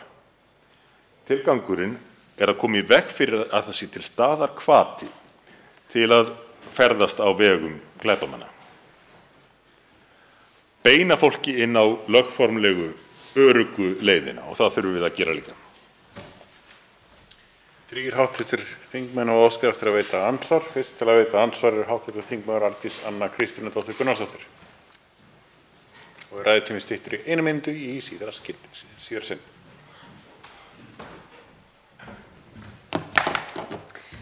Herra forseti, Ég þakka hv. þingmanni fyrir að taka til máls undir þessum mikilvæga dagskrárlið. Ég þarf svo sem miklu meira en 2 mínútur pluss 1 til þess að svara öllu sem ég tel að bera að svara í ræðu hv. þingmanns og mun ég nú halda mínum andsvörum áfram í minni ræðu hér á eftir og hvet hann til þess að vera kyrr í salnum og eiga við mig frekara samtal síðar í kvöld. Það sem mig langaði kannski til þess að spyrja hv. þingmann á þessum tímapunkti, það varðar það sem hv. þingmaður nefndi í tengslum við það að í stað þess að leita á náðir glæpasamtaka og eyða í það fúlgum að þá ætti fólk að velja þær löglegu og formlegu, eins og ef ég bara fer í beina tilvitnun í hv. þingmann, fara í gegnum hið örugga formlega kerfi. Nú það svo að samkvæmt þeirri löggjöf sem gildir í Evrópu, alþjóðalöggjöf og evrópskri löggjöf og löggjöf ríkja, allra Evrópuríkja, þá á flóttamaður sem kemur á landi rétt á vernd. Það þýðir það ef þú kemur til Evrópu og ert flóttamaður, þá áttu rétt á vernd. En þú mátt ekki koma hingað. Það engin lögleg leið fyrir flóttamann að koma til Evrópu og sækja hæli. Engin. Þannig að það örugga formlega kerfi sem hv. þingmaður að tala það getur einungis verið eitt. Og það annað kerfi sem eru flóttamannabúðir á vegum Sameinuðu þjóðanna, þar sem tínt út ákveðið fólk og sent eins og bögglar eitthvert í heiminum, það stjórnar ekki hvert það fer. Ef það segir nei, þá þarf það að bíða í jafnvel árum saman eftir næsta möguleika. Mig langar til þess að spyrja hv. þingmann hvaða örugga formlega kerfi hann að tala hvað hann telji vera bestu leiðina til þess að veita flóttafólki vernd í Evrópu sem mesta þörf hefur á því. Svarar andsvari hv. þingmaður Sigmundur Davíð Gunnlaugsson.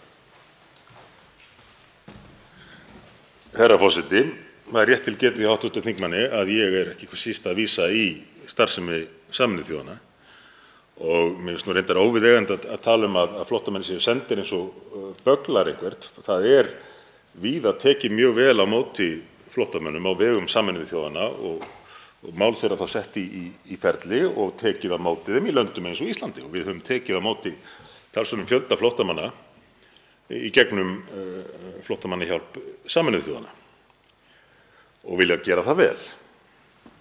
Lagt áherslu á það. En hv. þingmaður kemur einmitt inn á mjög áhugavert stórt atriði, siðferðislegt atriði sem ég hafði hugsað mér að ræða nánar í ræðu hér síðar.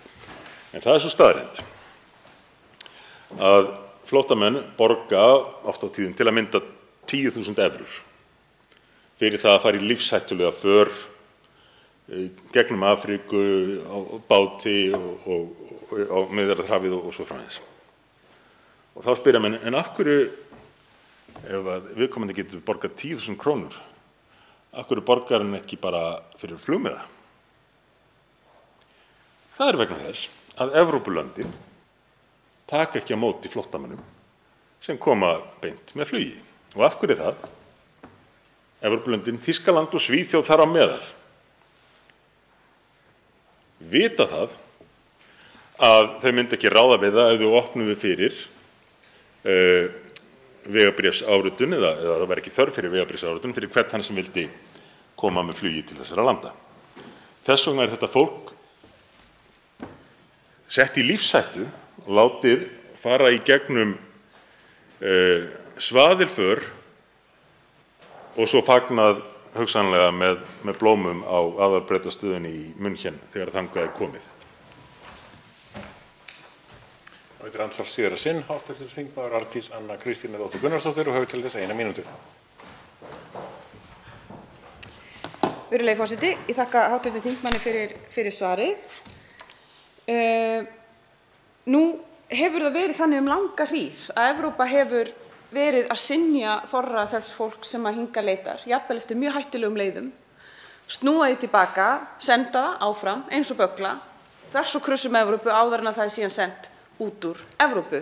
Evrópa jafnvel búin að gera samninga við ríki þar sem mannréttindabrot og gríðarlegt ofbeldi og bara virkilega viðurstyggilegi hlutir í gangi til þess að koma fólki þangað aftur.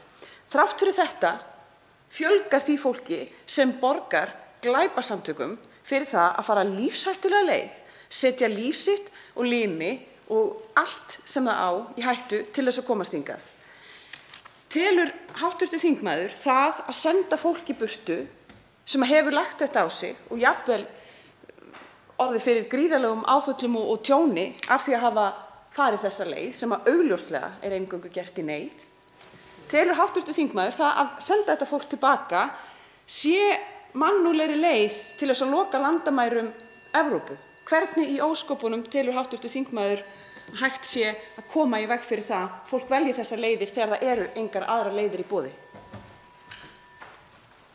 Svarar andsvari síðara sinn, hv. þingmaður Sigmundur Davíð Gunnlaugsson og hefur til þess 1 mínútu. Ég skal vera afdráttarlaus með það til að byrja með. Ég tel að það verði að vera aðrar leiðir í boði, öruggari leiðir. En ég efast að það sé rétt hjá hv. þingmanni að mikill meirihluti þeirra sem að sækja um hæli í Evrópu að þeim hafi verið vísað tilbaka. Stundum er reynt, en oft virðist það nú ganga erfiðlega. Ég vísa aftur í dæmið Bretland og flóttamennina sem hafa jafnvel fengið hæli í Frakklandi en vilja frekar freista gæfunnar í Bretlandi. Það hefur reynst gríðarlega erfitt, nánast ómögulegt fyrir bresk stjórnvöld að skila þeim bara til Frakklands, hvað þá einhvert annað. Og þess vegna fara þeir nú þessa leið með þessa móttökustöð, en það að einfaldlega opna á að menn komi og fái jafna þjónustu á sama hvaða hátt þeir koma, með því er verið að búa til mjög hættulegan hvata og verið að auglýsa glæpastarfsemina meira en við ættum að gera og sannarlega meira en dönsk stjórnvöld telja forsvaranlegt. Þá veitir andsvar hv. þingmaður Líneik Anna Sævarsdóttir.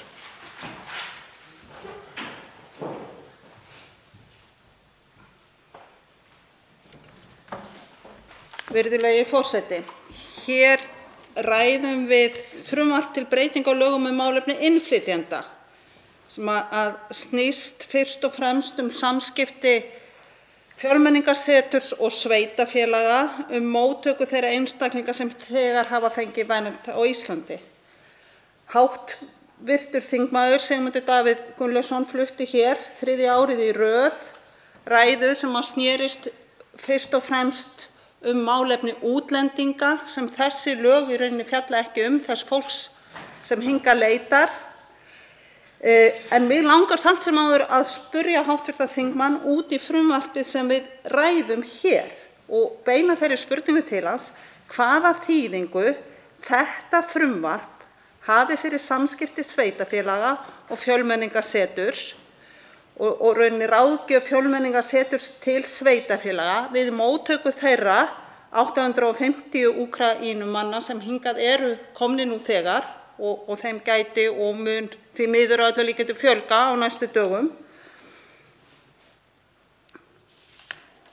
Hvaða þýðingu hefur þetta frumvarp sem hér er til umfjöllunar varðandi þessi samskipti? Svarar andsvari hv. þingmaður Sigmundur Davíð Gunnlaugsson. Herra forseti, ég undrandi á því að í þingflokki Framsóknarmanna sé enn stuðst við talpunkta sem kom á daginn í fyrri umræðu þetta mál að reyndust algjörlega innihaldslausir. Og það eftir að framsögumaður málsins, hv. þingmaður Jódís Skúladóttir, fór ágætlega yfir staðreyndir málsins. En einhverra hluta vegna vilja menn ekki kannast við það hvað þetta raunverulega snýst. Hér kom í fyrri umræðu hæstv. Félagsmálaráðherra og hélt í fram að þeir sem vera á móti þessu vildu ekki að innflytjendur fengju að læra íslensku. Það var bara ekkert það í þessu máli. Það hafði ekki nokkur einustu áhrif á það. Þetta mál snýst að leggja grunn að því að fólk eigi rétt á sömu þjónustu, sömu greiðslum þar með talið, óháð því með hvaða hætti það kemur til landsins.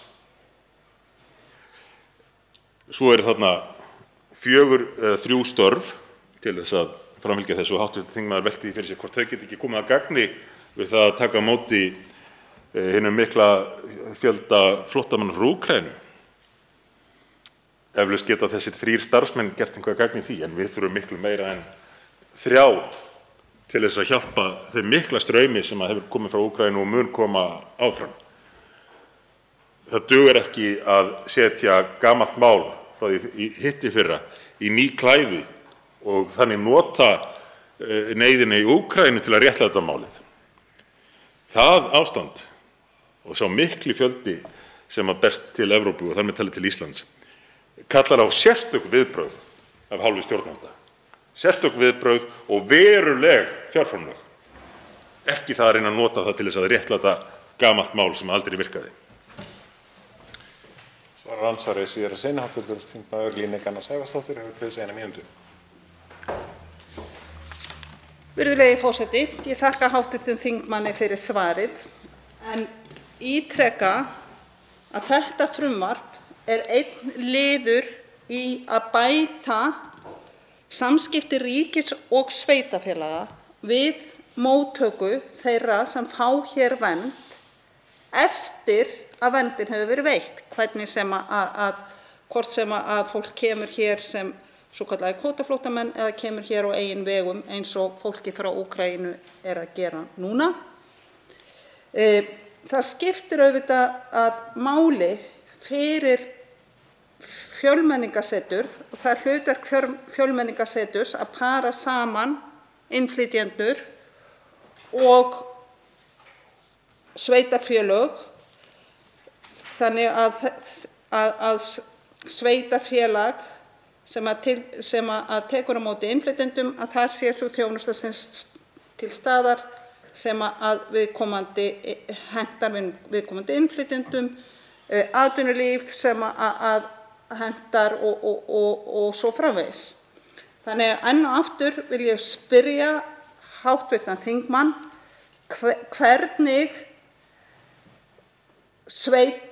hvernig frumvarpið þetta mælir fyrir þjónustu fjölmenningarseturs við sveitarfélög sem taka á móti innflytjendum.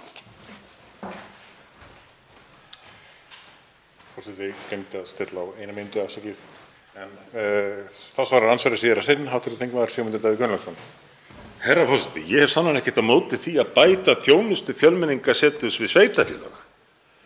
Og þetta nú orðinn mikill ósiður, sérstaklega hjá þessari ríkisstjórn á þessu síðasta kjörtímabili, að henda inn í mál, inn í frumvörp, alls konar hlutum og svo þegar menn gagnrýna meginatriðið, megintilganginn, megináhrifin, þá bent að byrja á móti þessu sem líka í frumvarpinu.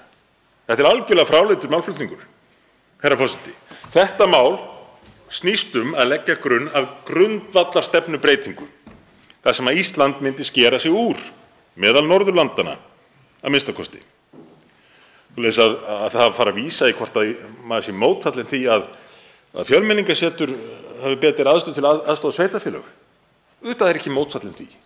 En það hægt að gera það með allt öðrum hætti heldur en að ráðast leið í grundvallarstefnubreytingu sem að glæpagengi munu nota í auglýsingum til að gera Ísland að áfangastað á sama hátt og dönsk stjórnvöld eru sérstaklega að reyna að koma í veg fyrir núna. Að lokum veitir andsvar hv. þingmaður Orri Páll Jóhannsson.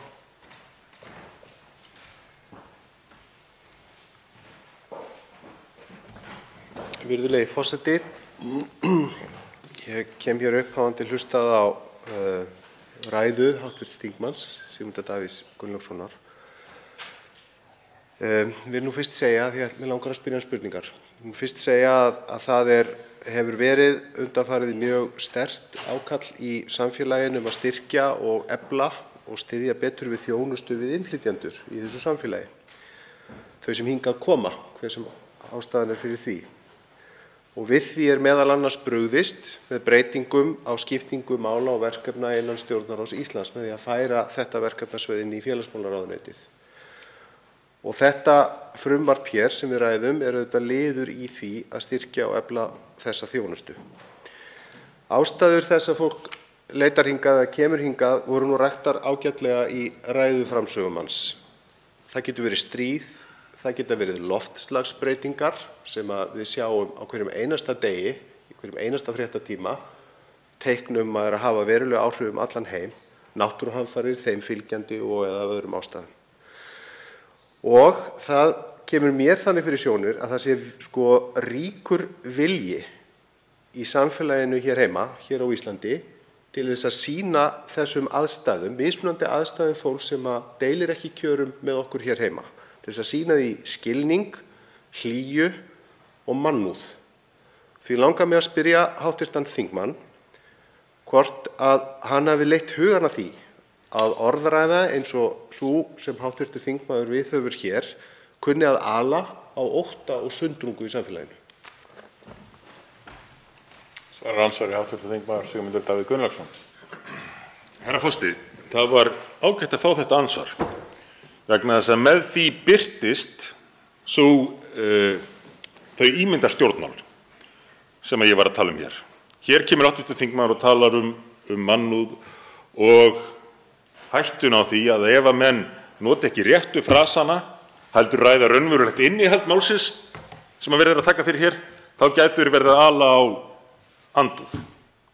Þetta er ekki hægt, herra forseti, að nálgast mál með þessum hætti. Við verðum að geta rætt raunverulegt innihald. Og ég er algjörlega sannfærður það, þessi rétt hjá hv. þingmanni, að langflestir Íslendingar vilji leggja mikið af mörkum við að aðstoða fólk sem stendur illa. Af ýmsum ástæðum.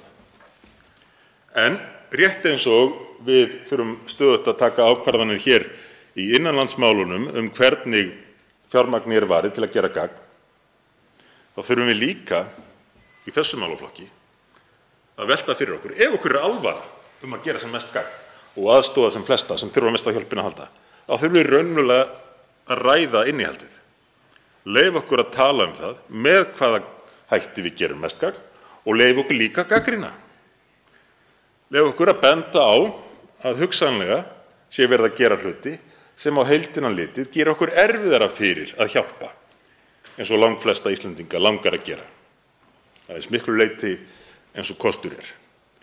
Það er ekki hægt að nálgast þennan risastóra málaflokk, jafnvel þennan stærsta málaflokk samtímans, með því bara að segja, er ekki allir hlynntir mannúð? Ætlar að gagnrýna mál sem snýst mannúð? Það er ekki mannúð nema þú raunverulega leitir leiða til þess að ná sem mestri mannúð, hjálpa sem flestum þeirra sem þurfa mest á hjálpina að halda. Það veitir ansvar síra sinn, hv. þingmaður Orri Páll Jóhannsson, og hefur til þess 1 mínútu. Virðulegi forseti, ég þakka hv. þingmanni fyrir andsvarið. Ég er þó ekki alveg viss að ég hafi fengið svarið við spurningunni minni. Gott og vel. Mér fannst ég þó greina þann sameiginlega skilning okkar að hér sé samfélagið að breytast ansi hratt, meðal annars í ljósi þeirra aðstæðna sem uppi í heiminum, stríð, loftslagsbreytingar, náttúruhamfarir, svo ég telji þetta upp aftur. Það er nýr veruleiki og nýr veruleiki fyrir ansi marga einstaklinga, eitthvað sem við, og ég sagði hér áðan, deilum ekki kjörum með þessum einstaklingum, skiljum það til ekki nægilega vel. Hv. þingmaður bendir á að með þessari lagasetningu að þá sé hér grundvallar stefnubreytingu að ræða og við skerum okkur út frá Norðurlöndunum. Er til vill kominn tími til þess, og ég spyrji hv. þingmann, er til vill kominn tími til þess í ljósi hraðra breytinga samtímans að við hreinlega vöndum okkur við að skera okkur úr og bregðast hraðar við aðstæðum? Svarar andsvarið síðara sinn, hv. þingmaður Sigmundur Davíð Gunnlaugsson. Herra forseti, það er minnsta kosti ekki gott að við skerum okkur úr ef við ætlum að verða hið eina af Norðurlöndunum sem lítur ekki á staðreyndir mála, heldur höldum áfram að nálgast þetta á grundvelli einhverja frasa. Og staðreynd mála er sú að fjöldi flóttamanna í heiminum er gríðarlega mikill og hann mun bara aukast því miður af ýmsum ástæðum.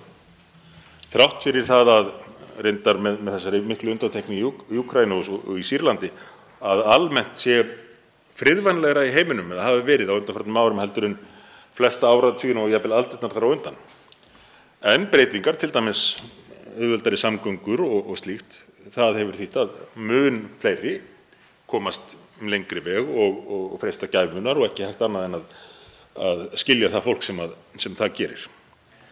En það þýðir líka að því að hv. þingmaður spurði sérstöðu Íslands, að við munum einfaldlega þurfa að velja hvernig við gerum mest gagn.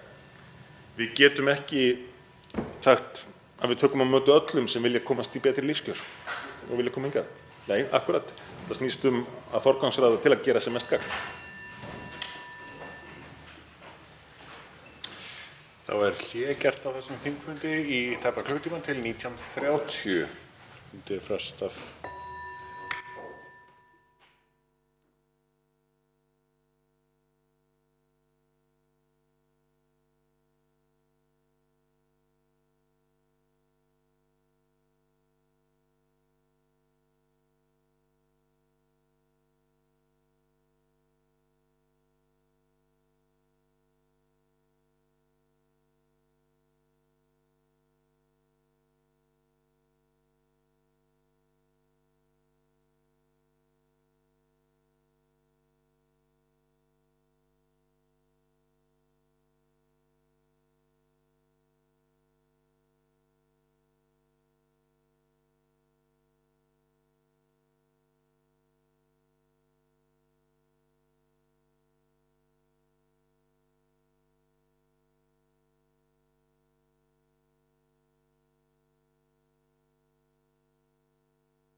Fundur er settur á Alþingi.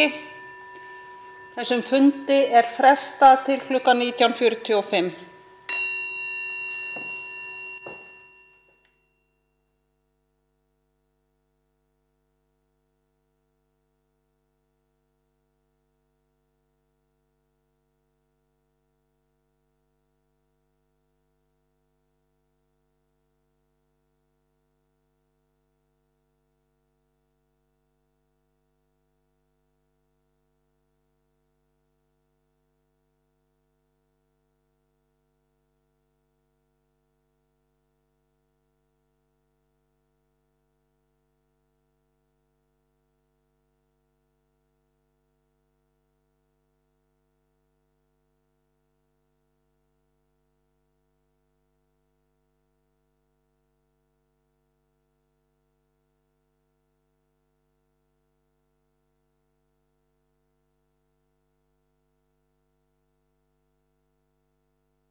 Fundi er framhaldið á Alþingi.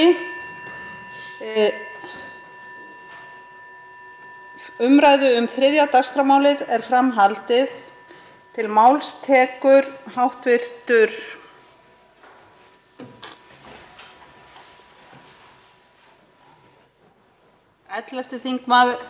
Til máls tekur háttvirtur 11. þingmaður Reykjavíkurkjördæmis suður, Arndís Anna Kristínardóttir Gunnarsdóttir.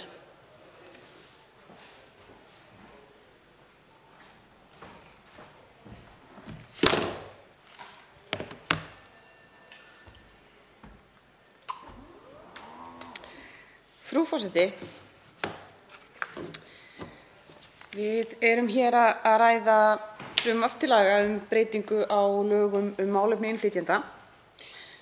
Breytingar er varða móttöku einstaklinga með alþjóðlega vernd fyrst og fremst, og það er kannski það sem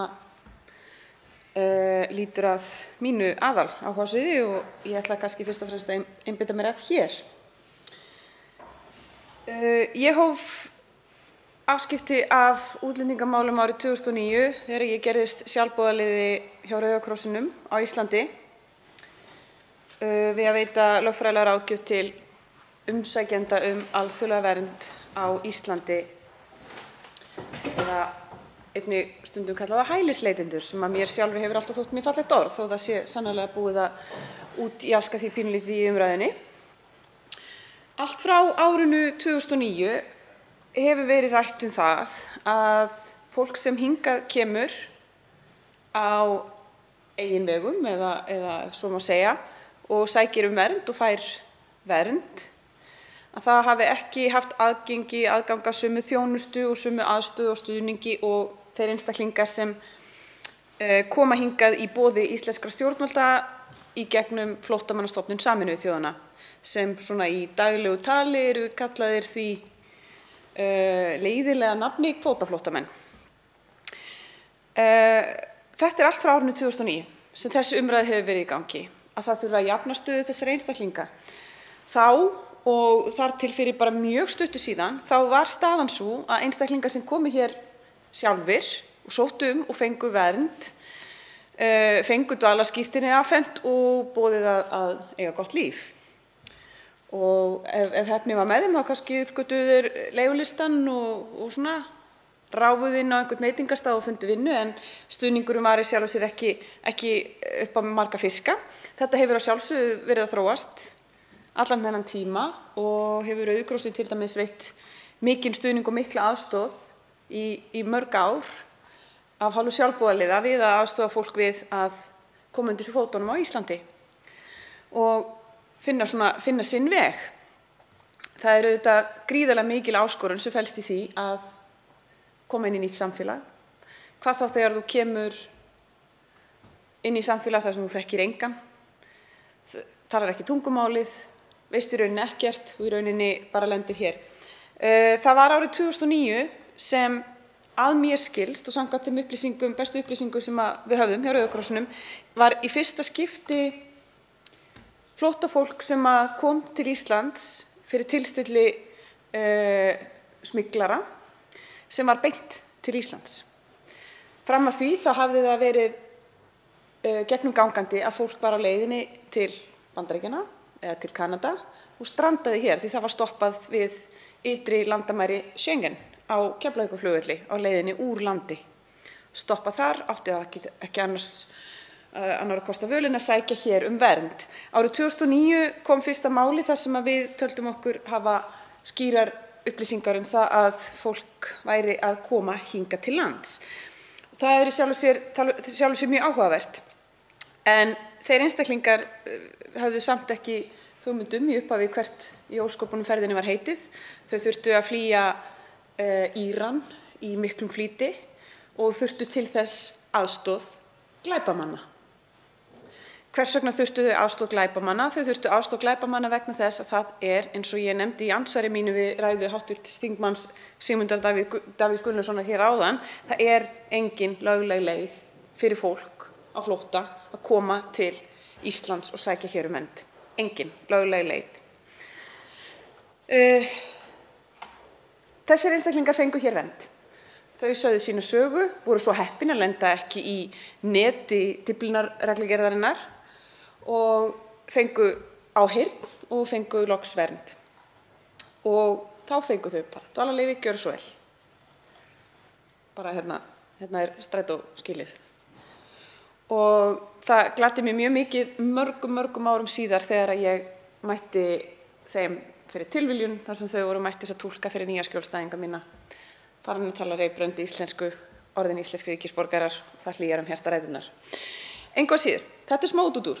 Það sem ég að vekja athygli á hér að síðan eru liðin 13 ár og það er fyrst núna sem að mótast einhvers konar kerfi sem styður flóttafólk á sama hátt, sama með hvað hætti það ratar hingað til lands. Það er auðvitað eitthvað sem hefur verið kallað eftir allan þennan tíma. Þetta frumvarp sem við erum að ræða hér er sannarlega mikilvægur þáttur í því og ég styð þetta frumvarp og þetta er mikil framför.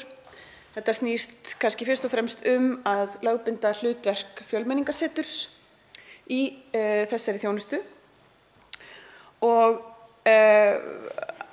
að því leytinu til þá er þetta mjög jákvætt. Ég tel í rauninni fátt við þetta frumvarp að athuga.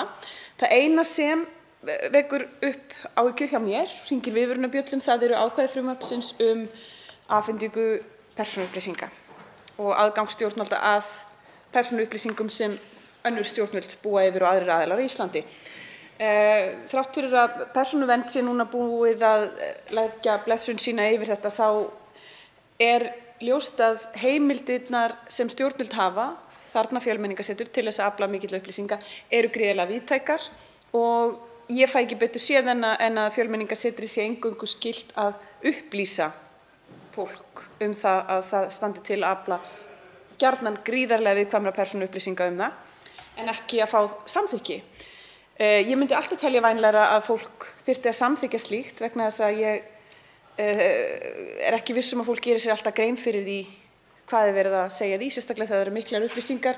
Það getur verið erfitt að meðtaka miklar upplýsingar í því ástandi sem fólk er gjarnan þegar því loksins er veitt vernd. Það kemur nefnilega mörgum á óvart að það að hafa verið á flótta í mörg ár, vera búið við gríðarlega hættulegar aðstæður, vera í því sem má kalla á ensku, afsakaðu forseti, survival mode, þá er það að fá svar, einhvers konar niðurstöðu sem líklega þýðir endalok þinna þjáninga að stóru leyti, það er áfall. Það er áfall í öllum skilningi þess orðs, það er gríðarlega mikil viðbrigði, það vekur upp tilfinningaviðbrögð hjá fólki, gerir fólki oft erfitt að hugsa skýra hugsun í kjölfarið. Þrátt fyrir það, þá er framkvæmdin þannig að fólki er tilkynnt þetta og oft búast kannski fulltrúar Útlendingastofnunar sem tilkynna ákvörðunina við miklum fagnaðarlátum og annað, en það er mjög algengt að sjá engin viðbrögð. Það er mjög algengt að fólk einfaldlega sé frosið, segir ok, skil, og svo kemur upplýsingaraunan. Svo kemur upplýsingaflæðið varðandi næstu skref. Þú fær hérna fullt af einhverjum pappírum og blöðum, þú ert að fylla þetta út hérna, lögfræðingurinn hjálpaði með þetta, fólk veit ekkert hvað er að gerast.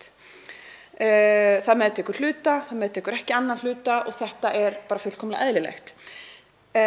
Að upplýsa fólki í þessari stöðu það, já, hérna og svo getur Fjölmenningarsetur aflað allra viðkvæmustu persónulegra upplýsinga þig frá hverjum sem að þeim dettur í hug á Íslandi, þannig kannski ekki alveg svo víðtækt en svo gott sem. Ég er ekki viss að það skili sér með öllu og vona að í framkvæmd verði tryggt að fólk geri sér grein fyrir því hvað þar er að eiga sér stað. Það er ekki að sjá að fólk hafi svo sem neina kosti á að mótmæla þeirri upplýsingaöflun og sannarlega er þessi upplýsingadeiling stjórnvalda í langflestum tilvikum mjög mikilvæg og nauðsynleg og af hinu góða. Þetta er eins og það sem að kannski hringir viðvörunarbjöllum við lestur þessa frumvarps og ég hefði gjarnan viljað sjá að það væri gerð krafa samþykki en með blessun persónuverndar þá sé ég kannski ekki endilega tilefni til þess að gera tillögu að breytingu hvað þetta varðar. Það sem að vantar líka það sem að mínu mati okkur hefur ekki enn tekist að taka nógu alvarlega til þess að setja það skýra stefnu og skýr lög og skýra ferla. Það varðandi aðlögun fólks að samfélaginu. Þarna sannarlega stigið mikilvægt skref og ég trúi því að Fjölmenningarsetur eigi eftir að gera góða hluti með því að sinna þessu hlutverki sínu. En það vantar engu að síður gríðarlega mikið upp á mikilvæga þætti í því að styðja fólk í að verða hluti af íslensku samfélagi. Þar kannski ekki síst, og ég hef nú átt orðastað það hér við hæstv. Félags- og vinnumarkaðsráðherra áður í þessum sal hvað það varðar í tengslum við aðgengi fólks að íslensku námskeiðum og íslensku kennslu. Það aðgengi hefur verið af skornum skammti, það hafa komið upp ýmsar athugasemdir varðandi það framboð sem varðandi eftirlit með gæðum þeirra kennslu og annað, en það sem vantar að stjórn taki af skarið og fjármagni það. Íslensku námskeið eru dýr, fólk þarf að taka þau í rauninni algjörlega á eigin forsendum sem jákvætt að flestu leyti en gjarnan kennsla á vinnutíma og hún sannarlega alltaf á vinnutíma einhvers því að sumir vinna á daginn og aðrir vinna á kvöldin. En það sem kannski mestu máli skiptir að það engin raunverulegur hvati, það engin raunveruleg pressa, það engin eftirfylgni með því að fólk læri íslensku. Þetta gríðarlega mikilvægur þáttur og stór þáttur og snýst ekki bara það að við þurfum ekki að tala ensku við strætóbílstjórann. Þetta snýst það að fólk hafi raunverulegt aðgengi að samfélaginu. Ef við komum upp að samtali þar sem á sér stað á tungumáli sem við skiljum ekki, þá getum við sannarlega ekki orðið þátttakendur í því. Það segir sig sjálft. Þó að það sé kannski hversu augljóst það endurspeglast kannski ekki í framkvæmd stjórnvalda. Hitt sem hefur aldrei verið almennilega í boði á Íslandi, ég veit að það eru einhver verkefni í gangi sem eru bara mjög ný af nálinni hjá Vinnumálastofnun og öðrum aðilum varðandi að kenna fólki og aðstoða það, fræða það íslenskt samfélag. Þá ég ekki bara að tala hver þjóðsöngurinn hvernig fáninn lítur út og hvaða tungumál talað, heldur. Hvernig berum við okkur að í íslensku samfélagi þegar við finnum íbúð? Ég þarf að finna mér íbúð. Hvernig berum við okkur að?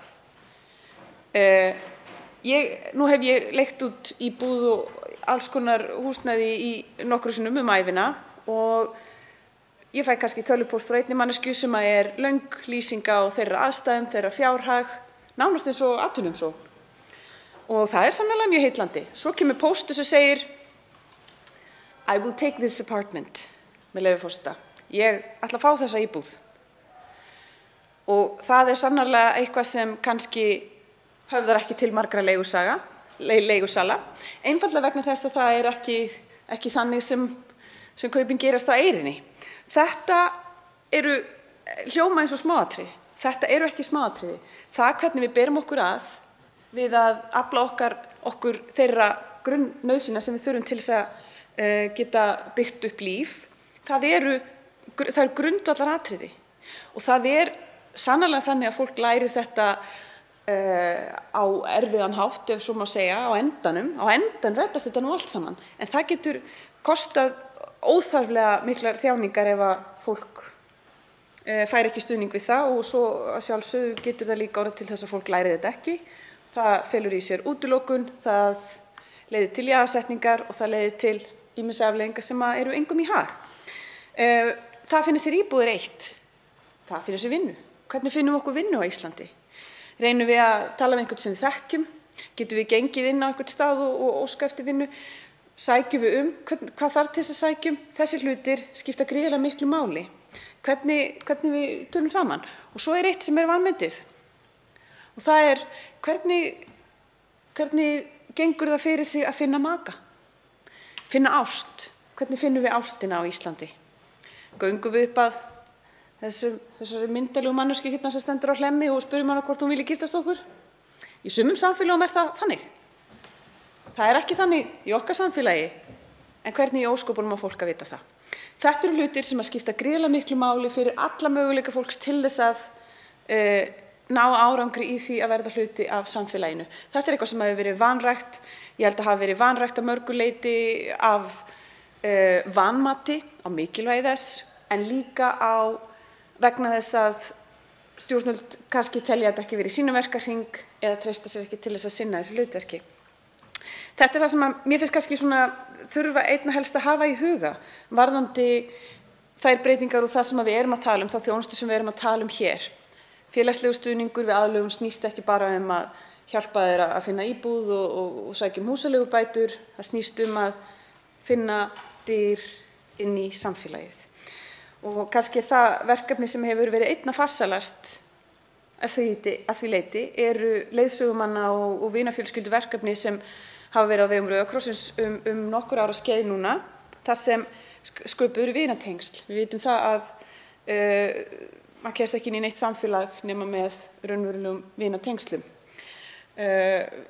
Og við þekkjum það nú sjálf líka bara Íslendingar sem höfum búið í mjög líkum samfélögum okkar. Það getur samt verið erfitt að komast þar inn nema og efla og útvega sér, verða sér út almennileg tengslin í samfélagið. Af þessu tilefni þá langar mig til þess að vekja sérstaka athygli á, af því það er góð umsögn sem barst þetta frumvarp frá ASÍ. Biðst afsökunar á að tölva mér lokaði sér hérna, þannig að ég þarf að slá inn langa lykilorðið mitt sem að gerð krafa í öryggisskyni. Ég ætla bara að fá að lesa upp úr þessari umsögn þar sem að þetta er bara mjög vel orðað hjá Alþýðusambandinu. Með leyfi forseta. Þótt frumvarpið feli í sér ótvíræð framfaraskref þarf að ganga lengra til að gera flóttafólki kleift að aðlagast íslensku samfélagi og verða fullir þátttakendur á vinnumarkaði. Móta þarf heildræna stefnu stjórnvalda í málefnum innflytjenda og flóttafólks til framtíðar. Innskot mitt: slík stefna hefur aldrei almennilega verið mótuð. Það er áhugavert út af fyrir sig. Tilvitnun hefst að nýju. Þar þarf að horfa til allra sviða samfélagsins sem lúta að innflytjendum og flóttafólki og þjónustu við það í þeirra daglega lífi. Þar með talið heilbrigðiskerfisins og menntakerfisins. Sérstaklega þarf að líta til þátttöku flóttafólks á vinnumarkaði og tryggja aðgengi þeirra að störfum við hæfi. Æskilegt er að líta til hinna Norðurlandana sem hafa mun víðtækara og heildrænna móttökukerfi fyrir flóttafólk en Ísland. Tilvitnun lýkur. Það sem einnig er gerð athugasemd við í þessari umsögn, þessari mjög góðu umsögn Alþýðusambands Íslands, það er varðandi tölfræði og rannsóknir á velferð flóttafólks á Íslandi. Það er lítið til rannsóknir, það er erfitt að fara á tölfræðilegar upplýsingar það til dæmis hvaðan fólk fær tekjur sínar og í raun er þessi tölfræði og annað, þetta er forsenda þess að hægt sé að greina vandann og finna lausn til frambúðar. Það er síðan alltaf hið ævinlega vandamál sem hefur líka verið vanmetið og er mjög vanrækt, og ég átta mig ekki, ég reyndar alveg algjörlega á því hvers vegna það vandamál er jafn þrálátt og raun ber vitni, og það varðar aftur tungumálið, varðar þýðingar og túlkun. Það er víða í lögum gerð krafa það, fólk hafi aðgengi að túlkun, það hafi aðgengi að fái túlkun, fái þýðingu og annað, en þetta er vanrækt af mjög mörgum sviðum. Í nútíma samfélagi höfum við greiðan aðgang að góðri túlkaþjónustu í gegnum síma. Sjálf rak ég lögmannsstofu til mjög skamms tíma áður en ég settist á þing, og áður hjá Rauða krossinum vorum við með samning við túlkaþjónustu í Bretlandi. Ég held mér að segja að fyrirtæki sé fyrst og fremst í Bandaríkjunum, en útibúið sem við áttum viðskipti við var í Bretlandi, og það virkaði þannig að ég hringdi í símanúmer, gat fengið túlk á 70 tungumálum á innan við 30 sekúndum.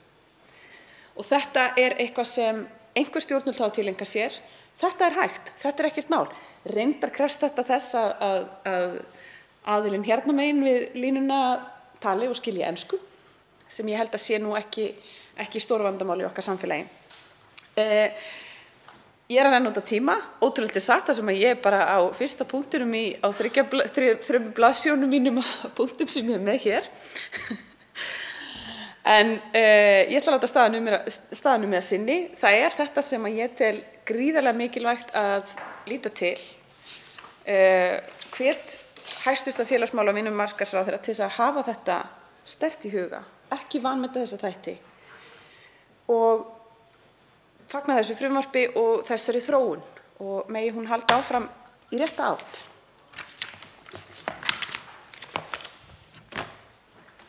Þá veitir andsvar hv. 8. þingmaður Norðvesturkjördæmis Bergþór Ólason.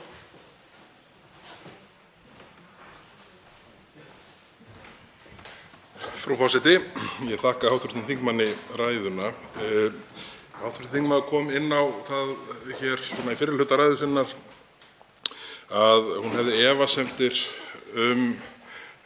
persónuverndarþátt málsins og svona upplýsingaflæði á grundvelli þeirra heimilda sem þar eru veittar. Mig langar til að spyrja hv. þingmann svona að því þingmaðurinn tilgreindi sérstaklega að svona hann teldi málið það til bóta að það væri ekki vildi ekki gera athugasemdir við þetta tiltekna atriði að sinni eða breytingartillögur. En kannski að þingmaðurinn hv. færa aðeins yfir með hvaða hætti hann sæi þessu best fyrir komið, því að það er auðvitað, við þekkjum auðvitað mjög skýra afstöðu Pírata í þessum efnum hvað persónuverndarmál varðar, hvers vegna svona réttlætanlegt, ef svo má segja, er að gefa eftir gagnvart þessum hópi hvað það varðar og hvort að slík svona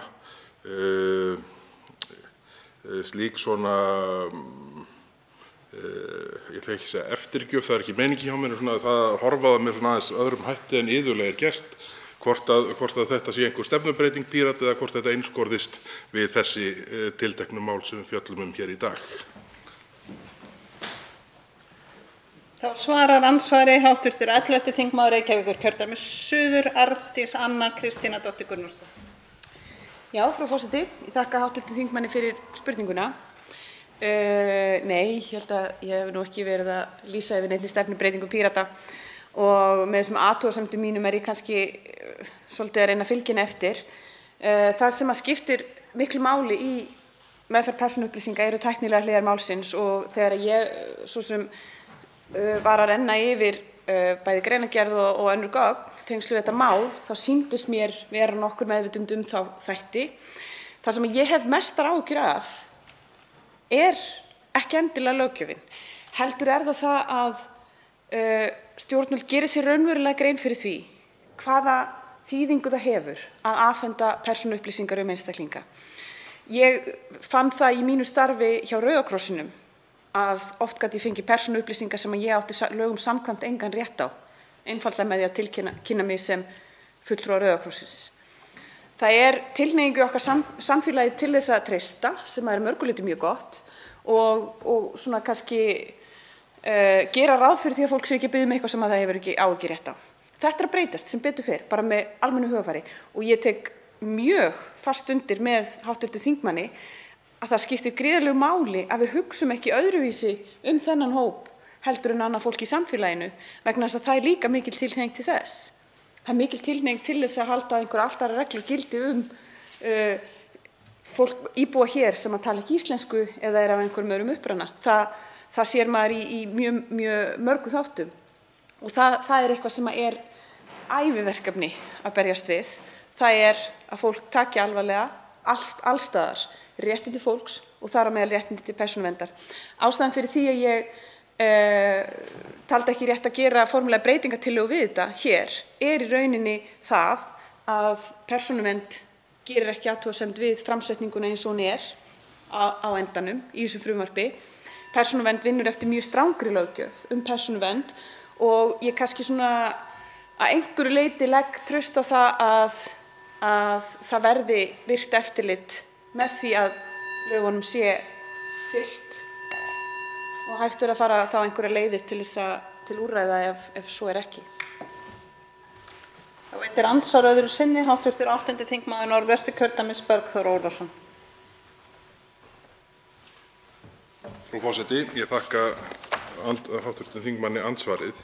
Ég sé hérna í umsögn Persónuverndar mat á áhrifum á persónuvernd semst á síðasta þingi, ekki núna heldur við síðastu framlagningu málsins. Þá segir hér í niðurlagi umsagnarinnar, með leyfi forseta: Persónuvernd telur að nauðsynlegt sé að ekki verður séð að mat á áhrifum frumvarpsins á persónuvernd hafi verið hluti af almennu áhrifamati í tengslum við samþykkt þess og með vísan í reglugerð ESB. Og áfram segir, með leyfi forseta: Persónuvernd telur nauðsynlegt sé að framkvæma slíkt mat af hálfu löggjafans, meðal annars með hliðsjón af þeim athugasemdum sem stofnunin hefur gert við frumvarpið.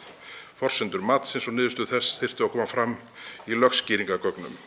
Og nú er ég að viðurkenna, ég hef ekki rannsakað þetta gagnvart málinu hingað til, en ég veit að hv. þingmaður er vel lesinn í þessum efnum.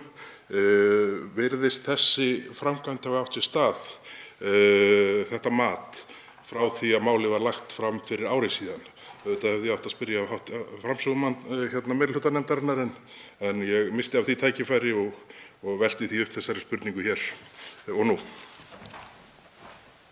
Þá svarar andsvar öðru sinni hv. 11. þingmaður Reykjavíkurkjördæmis suður Arndís Anna Kristínardóttir Gunnarsdóttir. Afsakaðu þetta, frú forseti. Frú forseti, ég þakka hv. þingmanni fyrir spurninguna. Það virðist sem þetta mat hafi ekki enn farið fram, en það er áhersla af hálfu Persónuverndar aftur að þetta fari fram. Það á vissulega að gera það á fyrri stigum við gerð frumvarpsins eins og bara alls staðar við gerð laga. Þannig að ég ímynda mér að þetta sé algeng athugasemd af hálfu Persónuverndar. Hins vegar þá gerir Persónuvernd ekki athugasemdir við frumvarpið eins og það er með þessum fyrirvara. Þannig að ég treysti því að þessu verði fylgt eftir og við sannarlega fylgjumst grannt með þessum málum eins og hv. þingmaður glögglega gat sér til hér áðan. Þetta eru náttúrulega okkar hjartans mál. En eftir sem áður þá hef ég minni áhyggjur af þessum lögum eins og þau eru heldur en framkvæmdinni. Jafnvel þó lögin væru í samræmi við alla okkar ströngu persónulöggjöf og allt sem hún virðist vera að mati Persónuverndar, þá er það samt alltaf þessi hætta á að stjórnvöld vanmeti mikilvægi þess að gæta trúnaðar allt sem varðar einstaklinga persónulega.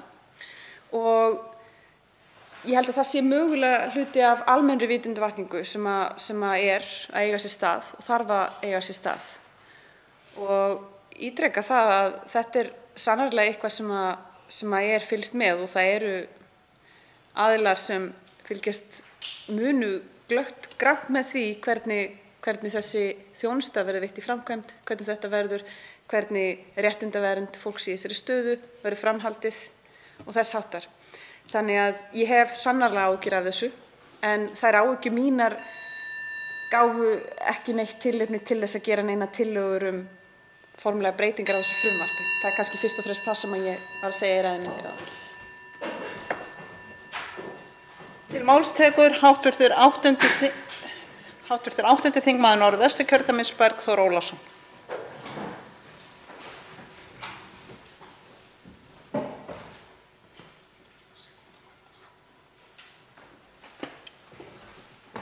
Frú forseti,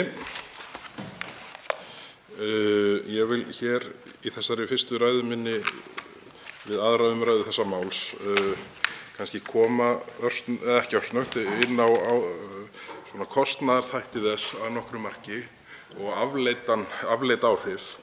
En ég vil samt byrja á því að gera hér ákveðnar athugasemdir við það sem kemur fram eins og hv. þingmaður Arndís Anna Kristínardóttir Gunnarsdóttir sagði hér í andsvari við mig rétt á undan að mat á áhrifum frumvarpsins á persónuvernd hafi enn ekki verið framkvæmt. Ég vil gera athugasemdir við að það sé staða núna þegar við finnum okkur í annarri umræðu um þetta mál. Þetta mál gekk til nefndar fyrir töluvert löngu síðan og hafði þá fengið heilt ár í meðferðum inn í ráðuneyti frá því að það var lagt fram hér á síðasta þingi og þessar athugasemdir sem ég las upp hér áðan frá Persónuvernd, úr umsögn Persónuverndar við frumvarpið þegar það var lagt fram í fyrra. Og eins og segir þar, þessi umsögn er frá 18. febrúar 2020, þetta er raunar þar síðasta þing en ekki síðasta þing eins og ég taldi hér áðan svo ég leiðrétti það úr andsvari mínu hér áðan. En í umsögn Persónuverndar frá 18. febrúar 2020 kemur fram, með leyfi forseta, ekki verður séð að mat á áhrifum frumvarpsins á persónuvernd hafi verið hluti af almennu áhrifamati í tengslum við samþykkt þess. Samanber hins vegar 10. málsgrein 35. greinar reglugerðar ESB nr. 2016/679 og áfram segir með leyfi forseta: Persónuvernd telur að nauðsynlegt sé að framkvæma slíkt mat af hálfu löggjafans, meðal annars með hliðsjón af þeim athugasemdum sem stofnunin hefur gert við frumvarpið. Forsendum matsins og niðurstöðu þess þurfi að koma fram í lögskýringargögnum. Og það er eiginlega enn meiri ástæða til að gera athugasemd við þetta en ég taldi áðan, að þetta mat sé enn ekki unnið og hafi ekki verið unnið, þegar horft er til þess að þessi athugasemd er frá 150. löggjafarþingi og dagsett 18. febrúar 2020. Sem sagt ráðuneyti málaflokksins hefur haft rúm 2 ár til að framkvæma þetta mat sem Persónuvernd gagnrýnir hafi ekki verið átt sér stað í byrjun árs 2020. Hvers slags færibandavinna er þetta og sleifarlag hjá ráðherra í þessum efnum? Ég vitandi það að þingmenn Pírata hafa áhyggjur af þessum málum, þá hef ég trú á því og treysti að því verði fylgt eftir að þetta mat eigi sér stað. En ég bara verð að gagnrýna að ráðherra málaflokksins sem leggur fram frumvarpið eins og segir hér í inngangi greinargerðar, með leyfi forseta: Frumvarpið er samið í félagsmálaráðuneytinu, hvað sem það nú heitir í dag. Það heitir, með leyfi forseta, félags- og vinnumarkaðsráðherra er Guðmundur Ingi Guðbrandsson hæstvirtur og fer með málaflokkinn í dag. Það er búið að taka félagsmálanafnið út úr nafni ráðuneytisins. Þetta lærist nú vonandi á endanum. En hér segir með leyfi forseta: Frumvarpið er samið í félagsmálaráðuneytinu, sem er augljóslega ekki, það hét það væntanlega á þeim tíma sem það var samið. En frumvarpið var lagt fram á 150. löggjafarþingi, 151. löggjafarþingi, náði ekki fram að ganga og frumvarpið er að mestu leyti óbreytt frá fyrri þingum. Þannig að efnislega segir hér í inngangi greinargerðar við frumvarpinu eins og það liggur fyrir núna, með leyfi forseta aftur: Frumvarpið er að mestu leyti óbreytt frá fyrri þingum. Og það er ekki hægt annað en að gera athugasemd við að það sé staðan þegar jafn skýrar athugasemdir og hér koma fram frá Persónuvernd í febrúar 2020 að ráðuneytinu hafi ekki dugað 2 ára svigrúm til að framkvæma þetta mat.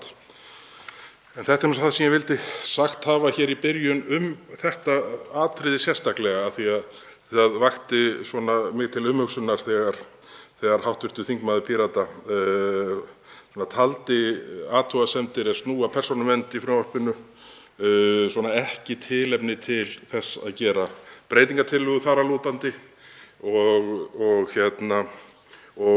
þá veitir maður því athygli að þetta atriði er með þessum hætti og það væri áhugavert að fá skýringar á því, þó að seint sé í rassinn gripið hvað það varðar.